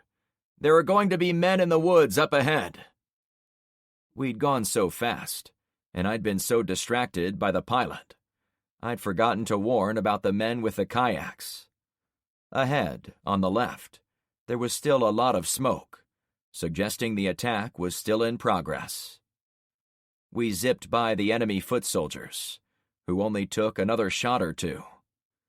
Knowing what I knew about the sheriff's motivations, I assumed the attack was going for my house and Drummond's, as those were the 2 closest to the canals where I saw the boats.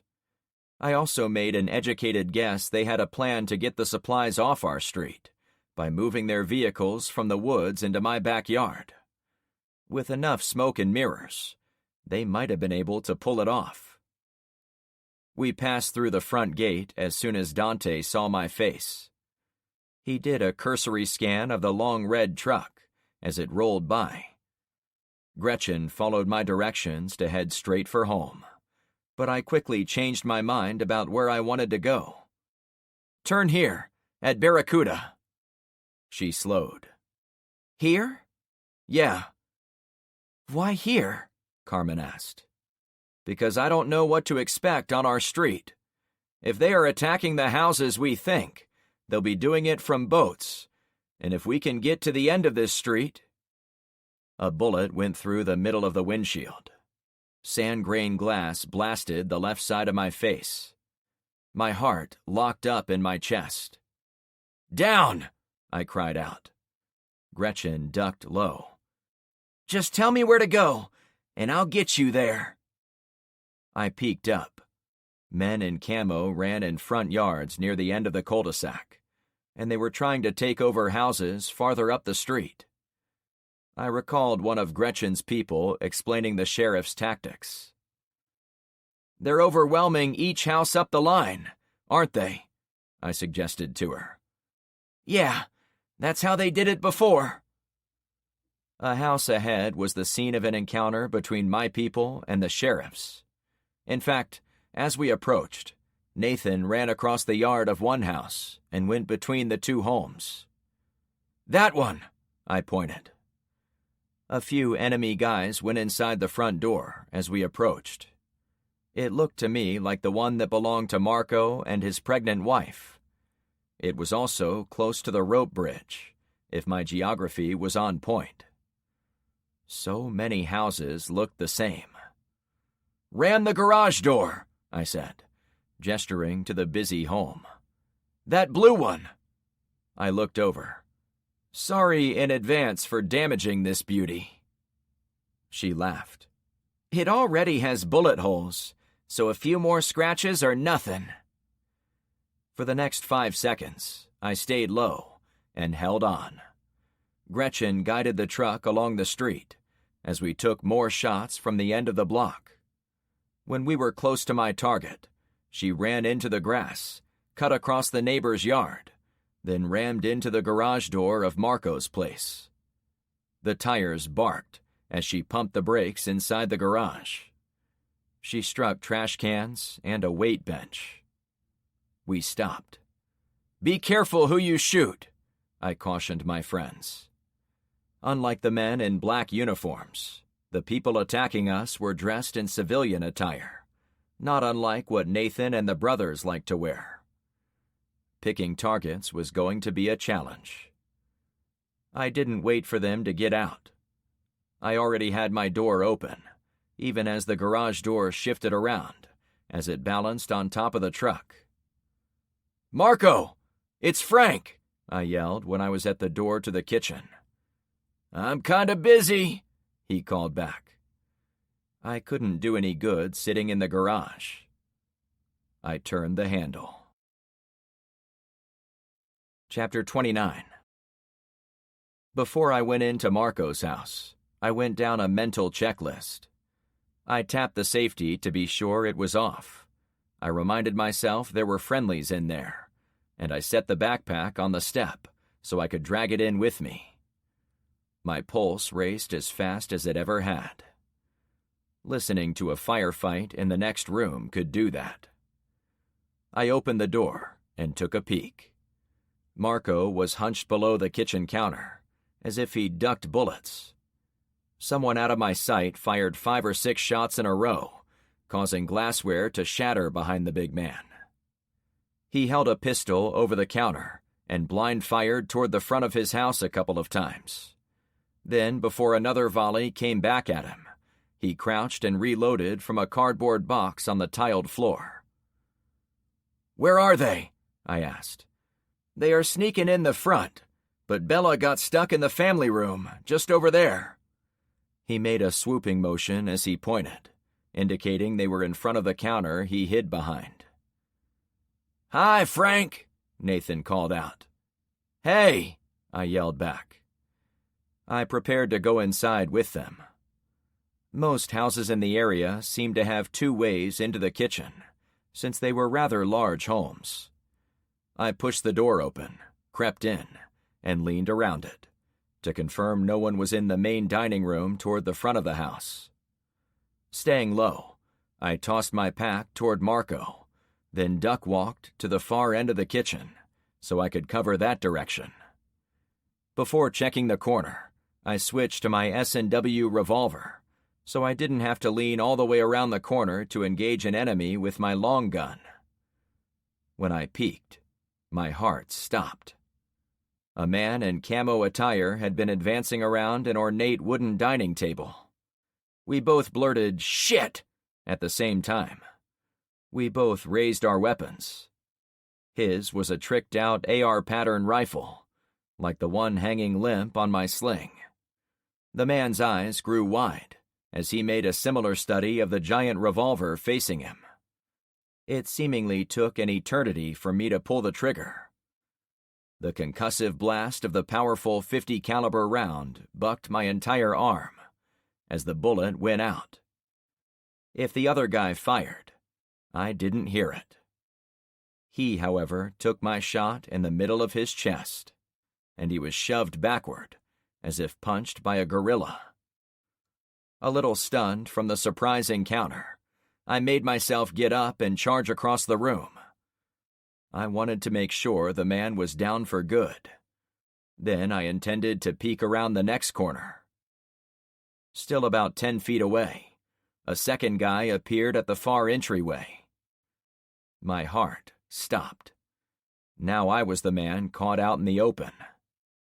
Instead of firing, he retreated, possibly as a result of seeing his buddy laid out on the floor.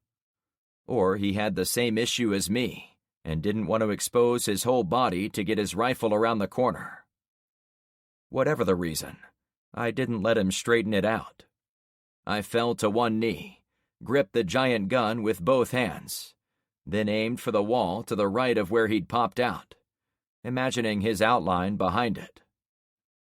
The pistol grip bit into my palms as the nuclear blast of a shot went out. I aimed the 2 follow-up shots a little lower and a bit farther back on the wall, in case he'd retreated that far. The powerful rounds probably passed through the wall, then the wall behind it, before striking the next house down the street. A man in camo fell to the floor, dead. I put 2 more rounds into the wall at random places, about 5 and 10 feet back, hoping to hit someone. I only had the 6 rounds, so I holstered the big gun and switched to my everyday carry Springfield XDS. The 9mm rounds weren't going to punch through multiple walls, but they would get the job done if I saw someone. Guns blasted in the kitchen. I prayed my friends were winning. Standing near where I'd put the holes into the wall, I wondered if anyone was going to fire back. If anyone had been watching, they would know where I was going to show up. I crouched and waited, not against the wall, but a few feet back from the entryway. My training on slicing rooms and breaching rooms was foremost on my mind, but we never gamed out this particular scenario. The reasonable course of action was to retreat and hold the corner by the kitchen. But I had no idea what was going on in there, and if the bad guys were pressing in like they'd been doing in the front, the battle might be at a tipping point. Marco had said his wife was caught in the middle. I chose to go forward. Breathing like a freight train, and with nerves frayed to the breaking point, I sidled up to the entrance to the front room. I psyched myself up, and then looked around the corner, almost too fast to see anything. But I saw enough. "Oh, hell," I drawled. The large foyer was occupied by a few of the invaders, and Nathan and a couple of women were on the floor behind a sofa, trying to stay under the shots going back and forth between Marco and other shooters. Nathan saw me and nodded. He was pinned down. There was blood on the floor, but I couldn't see who it belonged to. Besides Nathan, I couldn't miss Marco's pregnant wife. She was on her side, facing away from me. Another woman was on the floor too, but I only saw the top of her head. "Shit," I whispered. I retreated behind the wall and switched to my rifle. Gunfire was maddening and intense. None of it was directed at me, however, so I decided to change that. Kneeling at the corner, I aimed for the front door. None of the attackers were totally in the clear for me to shoot, as there were walls, doors, and half-walls in the fancy house. But I knew where they were. Men were outside the front door and front windows, firing in, so my first few shots went on to the heavy door, since it hung wide open. Next, I put a few shots on the windows. Then I sprayed the walls between me and the foyer.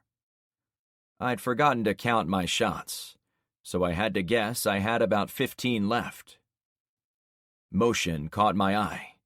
A man peeked through a broken window, for only a second. I fired, but missed. "He's to your right!" I knew I'd pressed my luck too far. I flung myself around the corner and onto the dining room floor. Dozens of shots poked through the wall, some low enough to be on my level. That made me scramble back to the kitchen. Gretchen was at the corner, covering me. "Thanks," I said to her on the way by. As I slid onto the kitchen tiles, a metal cylinder struck the cabinet on the back wall and dropped to the floor. It wasn't a police flashbang, as I would have expected from a group being led by a cop, but it was a military-grade pineapple-looking bomb. My soul tried to flee my body. "Oh, shit!" I lunged for the grenade. Everyone else in the kitchen had been looking forward. I arrived at the right time to see it strike behind them. There was no time. Instinct made me pick it up and sidearm it out the kitchen window above the sink. "Down!" I shouted. It broke through the window and exploded a second later, sending glass and shrapnel back inside the room. The concussion wrapped around me. My right ear felt weird. Our saving grace was being low, as the cabinets and sink absorbed most of the damage. Another grenade came across the counter and hit me in the head. "Ouch!" I cried out. Marco had somehow been ready for it.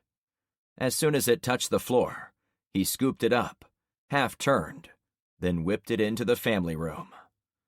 At first, I feared he didn't know his friends were there, but he'd thrown it with such force that it smacked off the ceiling and deflected toward the front door.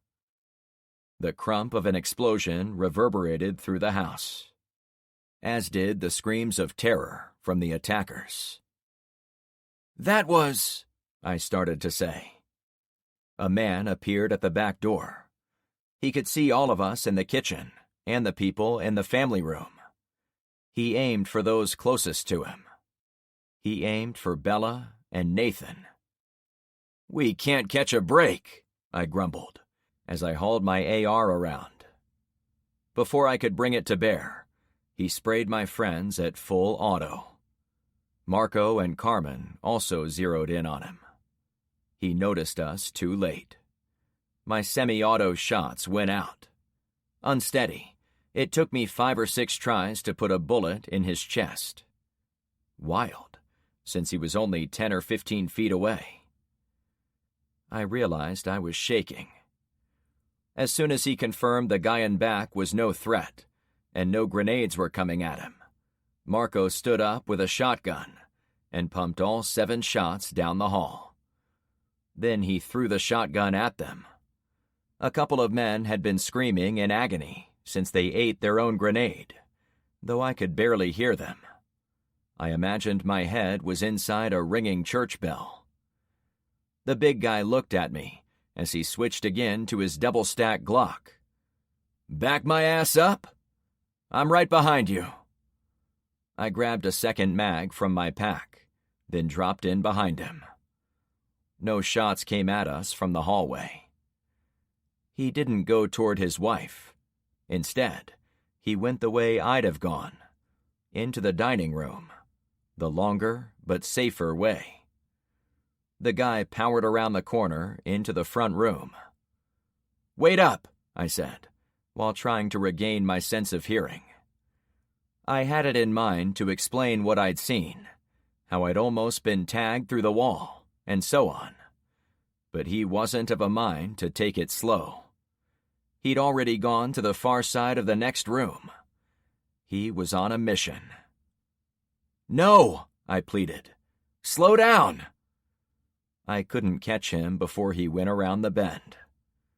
The hollow rattle of Glock shots rang out, one after the next. I wasn't able to join him, for fear he'd shoot me. "Marco?" I asked during a lull. "Here," he answered, in an unnaturally calm voice. I couldn't breathe until I saw he was alive. As I leaned to peek into the front foyer, He stood over 5 or 6 dead camo guys. While I took a second to appreciate the guy was still alive, he bent down and unclipped a grenade from a fallen man's belt. "What are you going to do with that?" I asked, hearing myself talk as if I was someone else. I wasn't operating at full power, but Marco was running on bloodlust. I couldn't have stopped him without shooting him myself. The front door had been ravaged by the grenade, so he yanked the remains open. He went on to the front porch, must have seen some of the enemy guys, and he pulled the pin on the grenade. After letting it sit there for a second, he threw it like a baseball at a target I couldn't see. "This is my house!" he screamed. I was about to come out and give him cover. I should have done it as he went out, but he was acting in ways I wasn't able to anticipate. It was hard to protect someone you couldn't keep up with. Marco stormed back inside, nodded to me, then went down the wrecked hallway toward the family room. Watching his back, I followed. Carmen and Gretchen guarded the windows and back door. I arrived to find Marco bent over the bodies on the floor. "Oh my God!" Marco cheered with unbridled relief. "You're alive!" He pulled his wife out from the bloody mess and into the front room. Now I could see it all. "Oh no," I said with shock. Nathan had thrown himself over Bella to protect the pregnant woman, but the second woman had also been shielding her. "That's Amanda," I droned. "How did she get mixed up in this?" They'd been shot multiple times by the guy outside the back door.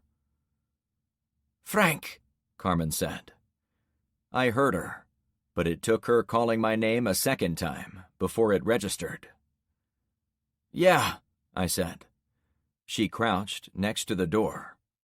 When I got down next to her, she immediately looked at the side of my head. "Looks like they rang your bell." "I know," I said dryly. After a thorough inspection, she patted my shoulder. "I don't see any serious bleeding. I think you'll be fine." "Thanks," I said in a too loud voice. She pointed outside. "We've got company." The attackers had come ashore behind the homes on Barracuda, at the end of the cul-de-sac.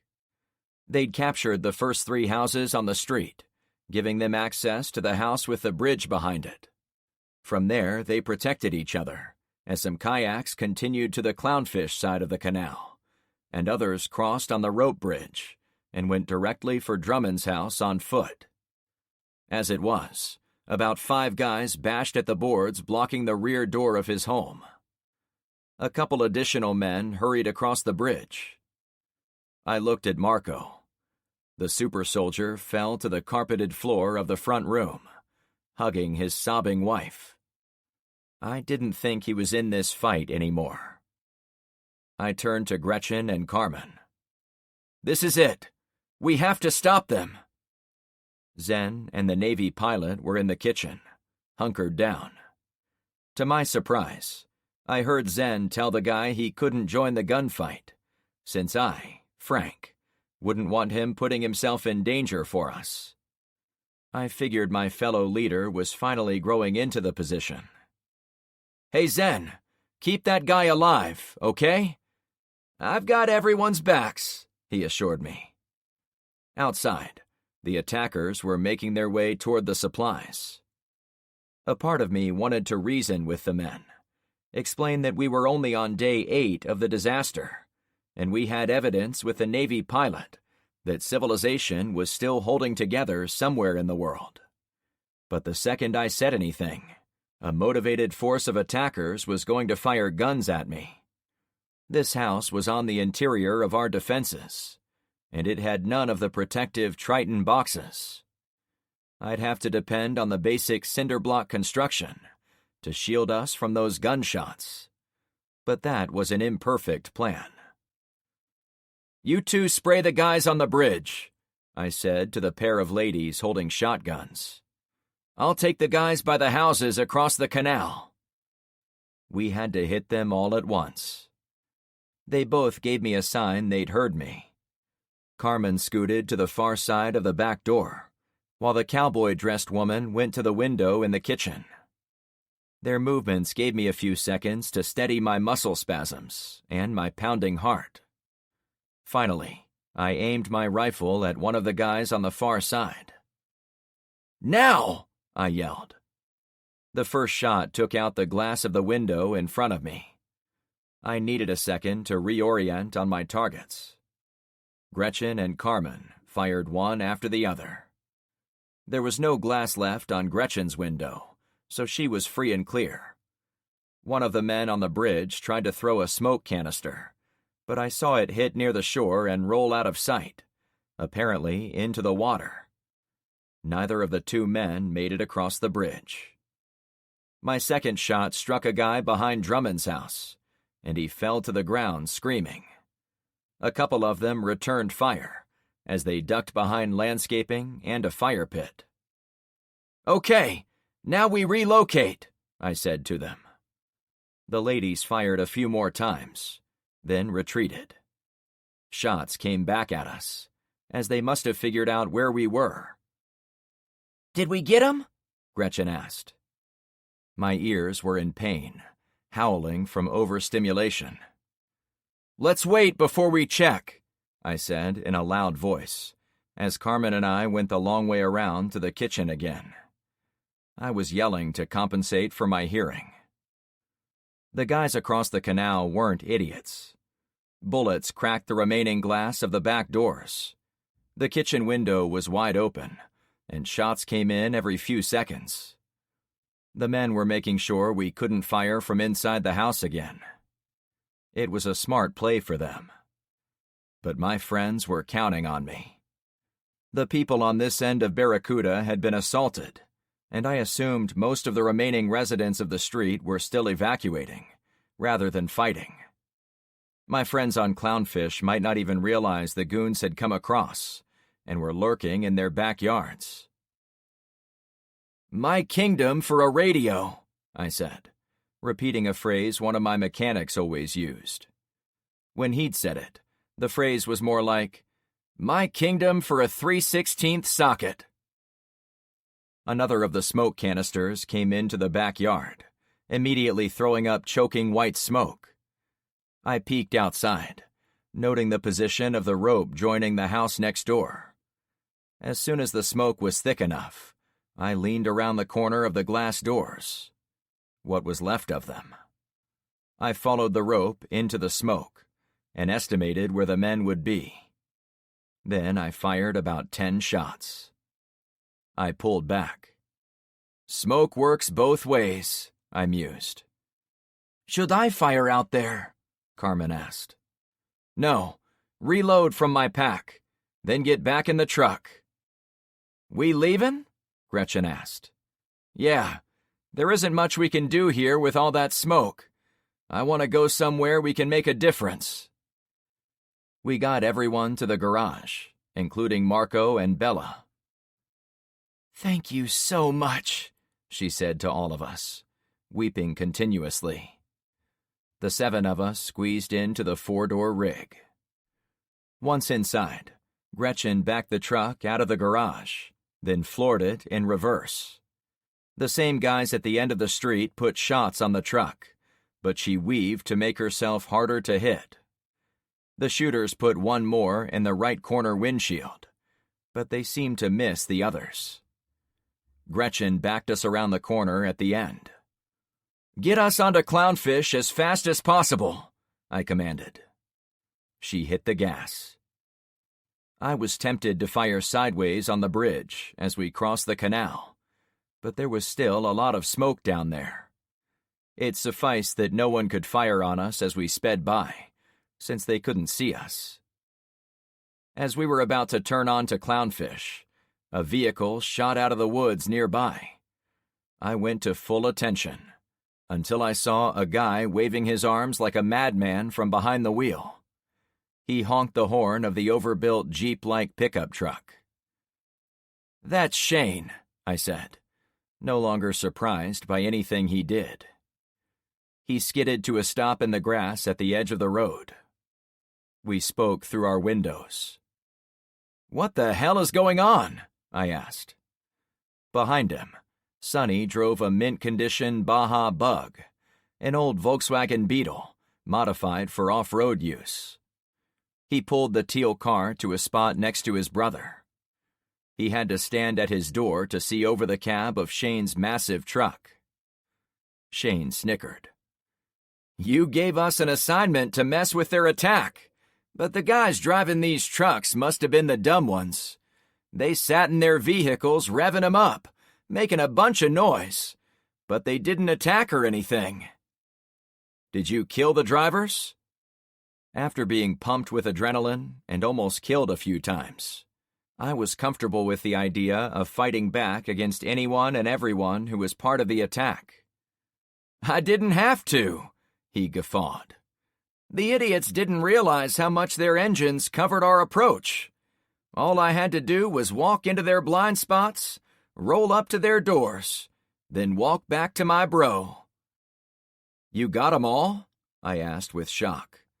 "Didn't you say there were about 10? "Yep. We got all but one. The last guy in a sweet Chevy Suburban figured out the game when the rest of the engines stopped running. He saw me coming and drove off before I could tag him. Truth is, I fired at him a few times, but he still got away." "So there are 9 other cars out there, ripe for the taking?" I asked, still not sure I believed him. "Yeah. These were the 2 best ones, so we grabbed them first. Not sure of the year, but this badass is a Kaiser Jeep M715. Basically a Jeep made for war. Look, they put her name on the front quarter panel. She's called Hellbilly." Yeah, that's great. Can you tell me, though, if you didn't kill them, where are the men you captured?" "They weren't soldiers. They practically pissed themselves when we pretended like we were going to off them. Anyway, we told them to head east and never come back, or we'd shoot them in the face." He and his brother cracked up, as if what they'd done had been a game. I wasn't sure I would ever understand them, but I was glad they were on my side. "We've taken away their escape plan," I said with dawning realization of what that meant. "The attack was designed to get in Drummond's place, to steal our supplies. But you've taken their delivery system away." "Don't let 'em blow it all up," Sonny said from one car over. "That's what I would do if I couldn't take it." "Shit, you're right," I said, clenching my jaw in thought. I pointed down my street. "Shane, Sonny, you guys follow us. Gretchen, go!" She ripped the tires through the grass until they connected with pavement again. I had her drive us into the backyard of the wrecked construction houses, taking us in full view of the shirtless men standing in the open space ahead of us. I also saw poor Bonnie, still stuck in her position. They were probably never told the real plan, as there were never going to be any trucks attacking from the woods. Those trucks were only supposed to stay in the forest until they were needed to haul out the supplies. I guided Gretchen onto Drummond's front lawn.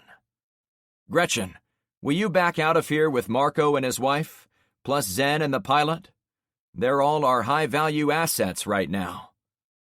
"What about me?" she winked. "You're the highest," I snarked. I'd needed a bit of a laugh, as my gut was a solid brick of anticipation.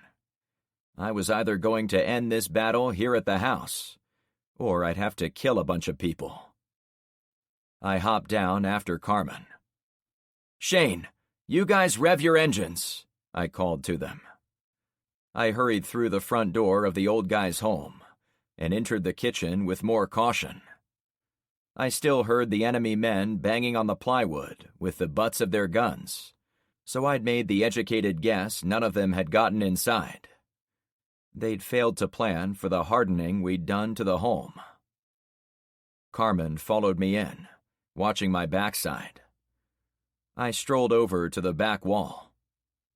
"Hey guys," I yelled through the broken windows. "We've captured all your trucks. How you planning on getting out of here?" The banging stopped. "You're lying," a man said, not sure of himself. "Hear my friends in the front? They have an M715 and a Baja Bug parked on the front lawn. They liberated them and 9 others from your getaway drivers. If you doubt me, just peek around the corner." I heard them curse up a storm. "What do you want?" a man said with defeat. My excitement at surviving and beating the asshole sheriff at his own game was tempered by my friends back in Marco's family room. Nathan and Amanda were dead, and there were probably a number of others from Barracuda that had been shot. I gave him the only possible answer that wouldn't get anyone else killed. "I want us all to live beyond today. Does that sound interesting to you?" "We're listening," came the reply. "Then here's what you are going to tell the sheriff." Chapter 30. The aftermath of the battle was a combination of good and bad. Since the attack from the woods was a complete diversion, none of the teens or adults guarding that side of my street came to any harm. They heard the shooting on Barracuda, of course, but they didn't abandon their posts, to my relief. It was also good for Bonnie and the shirtless men, since none of them were shot dead as they stood in the open to spot for an enemy that would never arrive. But there was a lot of bad news for Barracuda. I planned to head over there once the sheriff's foot soldiers were off my land. I held out my hand to the highest-ranking prisoner, now disarmed and shirtless. He was a 30-something guy with thick, sculpted hair, reminding me a little of Luke. He refused to shake it. "I'm Frank Douglas. You've probably heard all kinds of things from the sheriff, but I hope I can prove I don't want any conflict with you, your town, or your shit-for-brains sheriff." He flinched a little, as if I'd offended his boss. Many times over the last week, I'd tried to soften my language to avoid provoking people without reason. But this time, I had one. It was probably clumsy of me to try, but I wanted to drive a wedge between these men and the guy who'd sent them on what had obviously turned out to be a one-way mission. "All I want is to be left alone, so I can provide food, water, and shelter for the American families who live on the streets in my neighborhood. If you and your families wish to help us and leave the sheriff, we discuss some type of probation period with you." They stood on Bayside Road like a column of POWs, which was essentially what they were. I'd forced them to collect their dead and take them back to North Point, so I only had to deal with my own. "We can't make any promises," the guy said when I was done. He finally held out a hand. "And whatever happens, I guess we owe you one for not killing us outright. The sheriff told us there would be no quarter given." "That figures," I said sarcastically. "But I only kill when I have no other choice, the same as I would have done a week ago if you'd come onto my land and threatened my family." "Yeah, that's fair," he admitted. "All I can ask is that you think about how the sheriff is handling your town," I added. "We would have willingly joined in mutual defense. He Pearl Harbored us instead." While I'd lost lives, this man had lost almost half the people he'd arrived with. I wanted him to see all those deaths were on the sheriff, and for zero result. We were at a place in the apocalypse where I probably could have put bullets in all of them, and not been thought of as a tyrant. They'd come to do me harm, and I had every right to off them. However, it put me in an uncomfortable spot I wasn't sure I was ready for. I would have had to march 20 men into the woods, line them up, blindfold them, and then shoot them dead. The lawman had gotten some good mileage out of Trevor's death, and he'd used it to motivate some of his people. But how much more anger would there be for the deaths of 40-plus average citizens, executed in the woods? And maybe the worst of it would have been the mental effects it would have had on any of my people who shot those men dead. Conceptually, I knew there would come a time when I would have to kill someone in that manner. But it didn't have to be today. Despite their camo, these men weren't soldiers. They'd been mowing lawns, chasing women, and drinking at the local tavern a week ago. Their motivations for attacking me had been warped into existence by their leader. The apocalypse wasn't black and white, like in so many of those books. I was making a choice to risk letting them live in exchange for the larger goal of building allies, instead of creating more enemies. Hearts and minds, the sheriff had called it. I motioned for the guy to fall into line with his pals. Next, I talked to the leader of the men who'd been standing in our backyards. "You ready to take them back north?" I asked. Mr. Puppers and the smaller dog ran crazy through the backyards. They were now joined by a black lab I'd never seen before. More strays had come to Clownfish. "Yeah, we can't thank you enough for giving us this chance." He pointed to the captured men. Each of their shirts had been removed, and their heads had been covered with plastic shopping bags, with holes poked in the front. At the same time, the shirtless men now wore coverings, carried weapons, and looked like they were in control. It had been Shane's idea. He figured it was a surefire way to get them back to their women, and then they'd have the firepower to demand their freedom. I ended up giving away 2 of the vehicles, as the owners were the guys who'd been tossed out of their homes. They were able to show me their licenses, and they matched with the registration papers in the glove boxes. It still left us with 7 new vehicles. The whole thing wrapped up neatly for me, as the bad guys were dragging their dead with them. I'd righted a wrong with people kicked out of their homes by the sheriff, and I'd rebuffed the serious attack by the cocky asshole. Carmen and I drove over to Marco's place after everyone was gone. The giant of a man was digging in his side yard. Bella sat in a chair next to him, drinking a bottled water, and I knew immediately what was going on. "Hey," I said as I walked up. "Mind if I help?" Marco was about 3 feet down. "I appreciate it, Frank, but I want to do this myself. I want to honor them for saving everything that matters to me in this life." I stood close to Bella. There was a brush next to her, as if she'd been tending to her long brown hair, but she was currently caressing a piece of jewelry hanging from her neck. "It's beautiful," Carmen said the moment she saw it. Bella looked down and held it up. "Amanda gave it to me yesterday, when I saw her on the street. She said it would bring me good luck, given what it is." The charm was shaped like a fish, about 2 inches long, colored with orange and white gems. "It's a clownfish," I said. The woman set it back on her chest and picked up a small silver cross hanging from a second necklace. "I believe she knew bad things were coming. She told me to pray whenever I could, but to have faith in the people of Clownfish, too. I think she meant you, Frank, but she didn't say." "I'm honored, whatever her intentions," I said.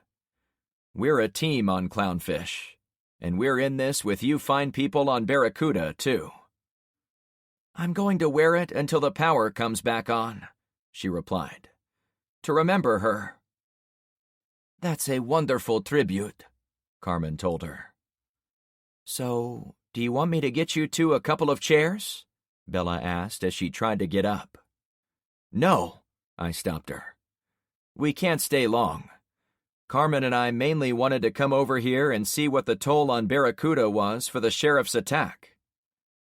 4 dead, including the 2 in my home, Marco answered, while tossing out another shovel of dirt.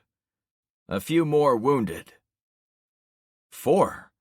I thought there'd be more, based on how many houses had been invaded. Yeah, Carmen agreed. It's a miracle. I guess, he answered. But most of it was due to her. He pointed to Amanda's body.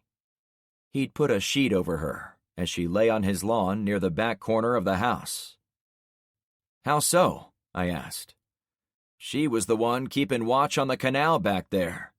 She saw them coming and knew she couldn't stop them, so she ran from house to house raising the alarm.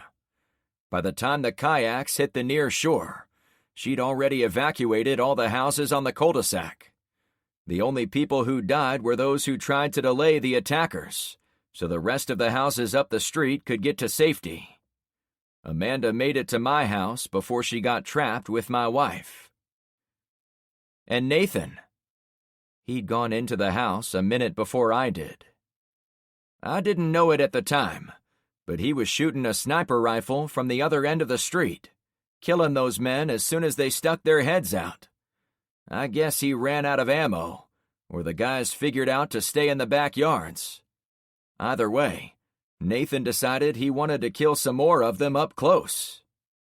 Marco laughed. For whatever reason, he came through the back door of my house at the perfect time to save my Bella. He always talked about doing anything to protect his 2 daughters, so it doesn't surprise me he would have laid down his life for a mother and baby. I'd really like to talk to his family, Bella suggested. Carmen stepped closer to her. We'll try to set that up when they're ready. I understand, she answered. I feel ashamed I was worried about Amanda going around bad-mouthing me. Stupid shit like that means nothing now. Bad-mouthing? Bella repeated with surprise. What do you mean? Oh, it's crazy to even mention, but she was apparently canvassing the neighborhood to get people to vote for Mr. James. Even saying it sounds dumb. Bella laughed in a distant manner. It's too bad you couldn't talk to her before the end, Frank. She wasn't bad-mouthing you at all. In fact, when I ran into her, she was knocking on doors and giving out handwritten lists of all the good you've done for this community. She was positive Mr. James wouldn't get a single vote. She was backing me? I asked with true regret. Big time, Bella allowed. The fish necklace, the voting, she was in your corner. Carmen took me by the arm. You couldn't have known, Frank. But I feel terrible. Shake it off, Marco said from behind his shovel. Honor her. Celebrate her life. But whatever you do, don't let it eat away at you. I've been given a second chance with my wife, thanks to the sacrifices made here today. I'm in this survival game to win it, okay? I need your help to do that. Well, I wasn't planning to bail, if that's what you're thinking. She knew the score, Marco said while working. So do we all. I got out my notepad. First, I'm going to make sure the other 2 deceased on this street are treated properly. Second, I need to go check on Agnes and see if she was able to save the injured man from the boat. I'll also know if they are fighting a disease over there. Third, the ship. I wrote for a long time. Marco was right. We'd been given a second chance by the sacrifices of people like Nathan and Amanda. The sheriff had retreated into North Point to hoard his supplies. That left me in charge of large swaths of real estate that had been outside of our neighborhood watch area the day before. I needed to go assign block captains, talk to new people, and establish our defensive borders. Nutrition was our biggest problem. The sheriff had stripped all those houses up north of food and supplies, and the people he'd kicked out were now returning. It was great for them to get their homes back, but they couldn't live there long without food. They would either look north to the sheriff to get food on his terms, or they would look south to my community for a handout. As I stood there writing in my notepad, I was overcome with exhaustion. I hadn't shut my eyes in over 24 hours. Carmen saw me swaying. Frank, we need to get you home. You've got injuries on your head, if you've already forgotten. I had, actually. Carmen got me in the front seat of the little go-kart. Frank, you did good. You held our group together against the sheriff. You kept those poor men in the woods from being shot. Bonnie is safe with us now. Gretchen and her son are alive, thanks to you. You've earned some rest. But there is so much to do. I held up the notepad. She took it from me. Says here you need to dig graves. How about I get someone else to do that? Then you'll say a few words at our sunset meeting. Okay, but remind me to get Tyler's special hammer. He'll get a kick out of that. Sure, Frank. Thanks. Next, she went on, instead of you going over to Agnes yourself, how about I send a couple of people? I'll be sure they're careful, and they'll have news ready when you wake up. I have to talk to the prisoner, I reminded her. We'll save that for when you're both up to it, she said, while tapping the paper. I cocked my head toward her. You aren't taking no for an answer, are you? No, she sassed, looking at the list again. Damn, there's so much here. You want to finally put time into helping LeVar with all those solar panels. You want to review what Zen learned while he was out. You want... She halted for a moment. What's this part about the ship? It says you want to dig into the cargo hold. What does that mean? The door in the mud, I murmured. We clear the mud. We can walk right into the lower decks like it's a tunnel. That's genius, Frank. But does it have to be you, in person, doing that? I guess not, I answered. Fine. Let's give that one to the Kingston brothers. They'll probably dynamite it clear. She chuckled. I watched her for a few moments.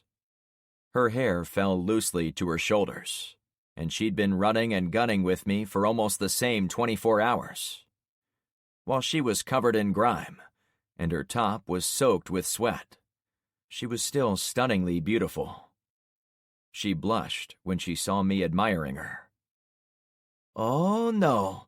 Don't you get any ideas, she laughed. It's right to bed with you. She put down the notepad and started the motor. I'm glad you're my girlfriend, I mumbled. Uh-huh. And I'm glad you're my boyfriend. However, right now, your girlfriend knows what's best. Sleep is the only thing you need. Maybe just a few minutes, I allowed. Content she had my back, I was asleep before she'd even turned us around. This concludes Neighborhood Watch 6 by E. Isherwood. Narrated by Kyle Tate. Copyright 2023 by E. Isherwood. This unabridged audiobook is published by arrangement with E. Isherwood and was produced in the year 2024 by Tantor Media Incorporated, a division of Recorded Books, which holds the copyright thereto. Please visit tantor.com for more information on our growing library of unabridged audiobooks.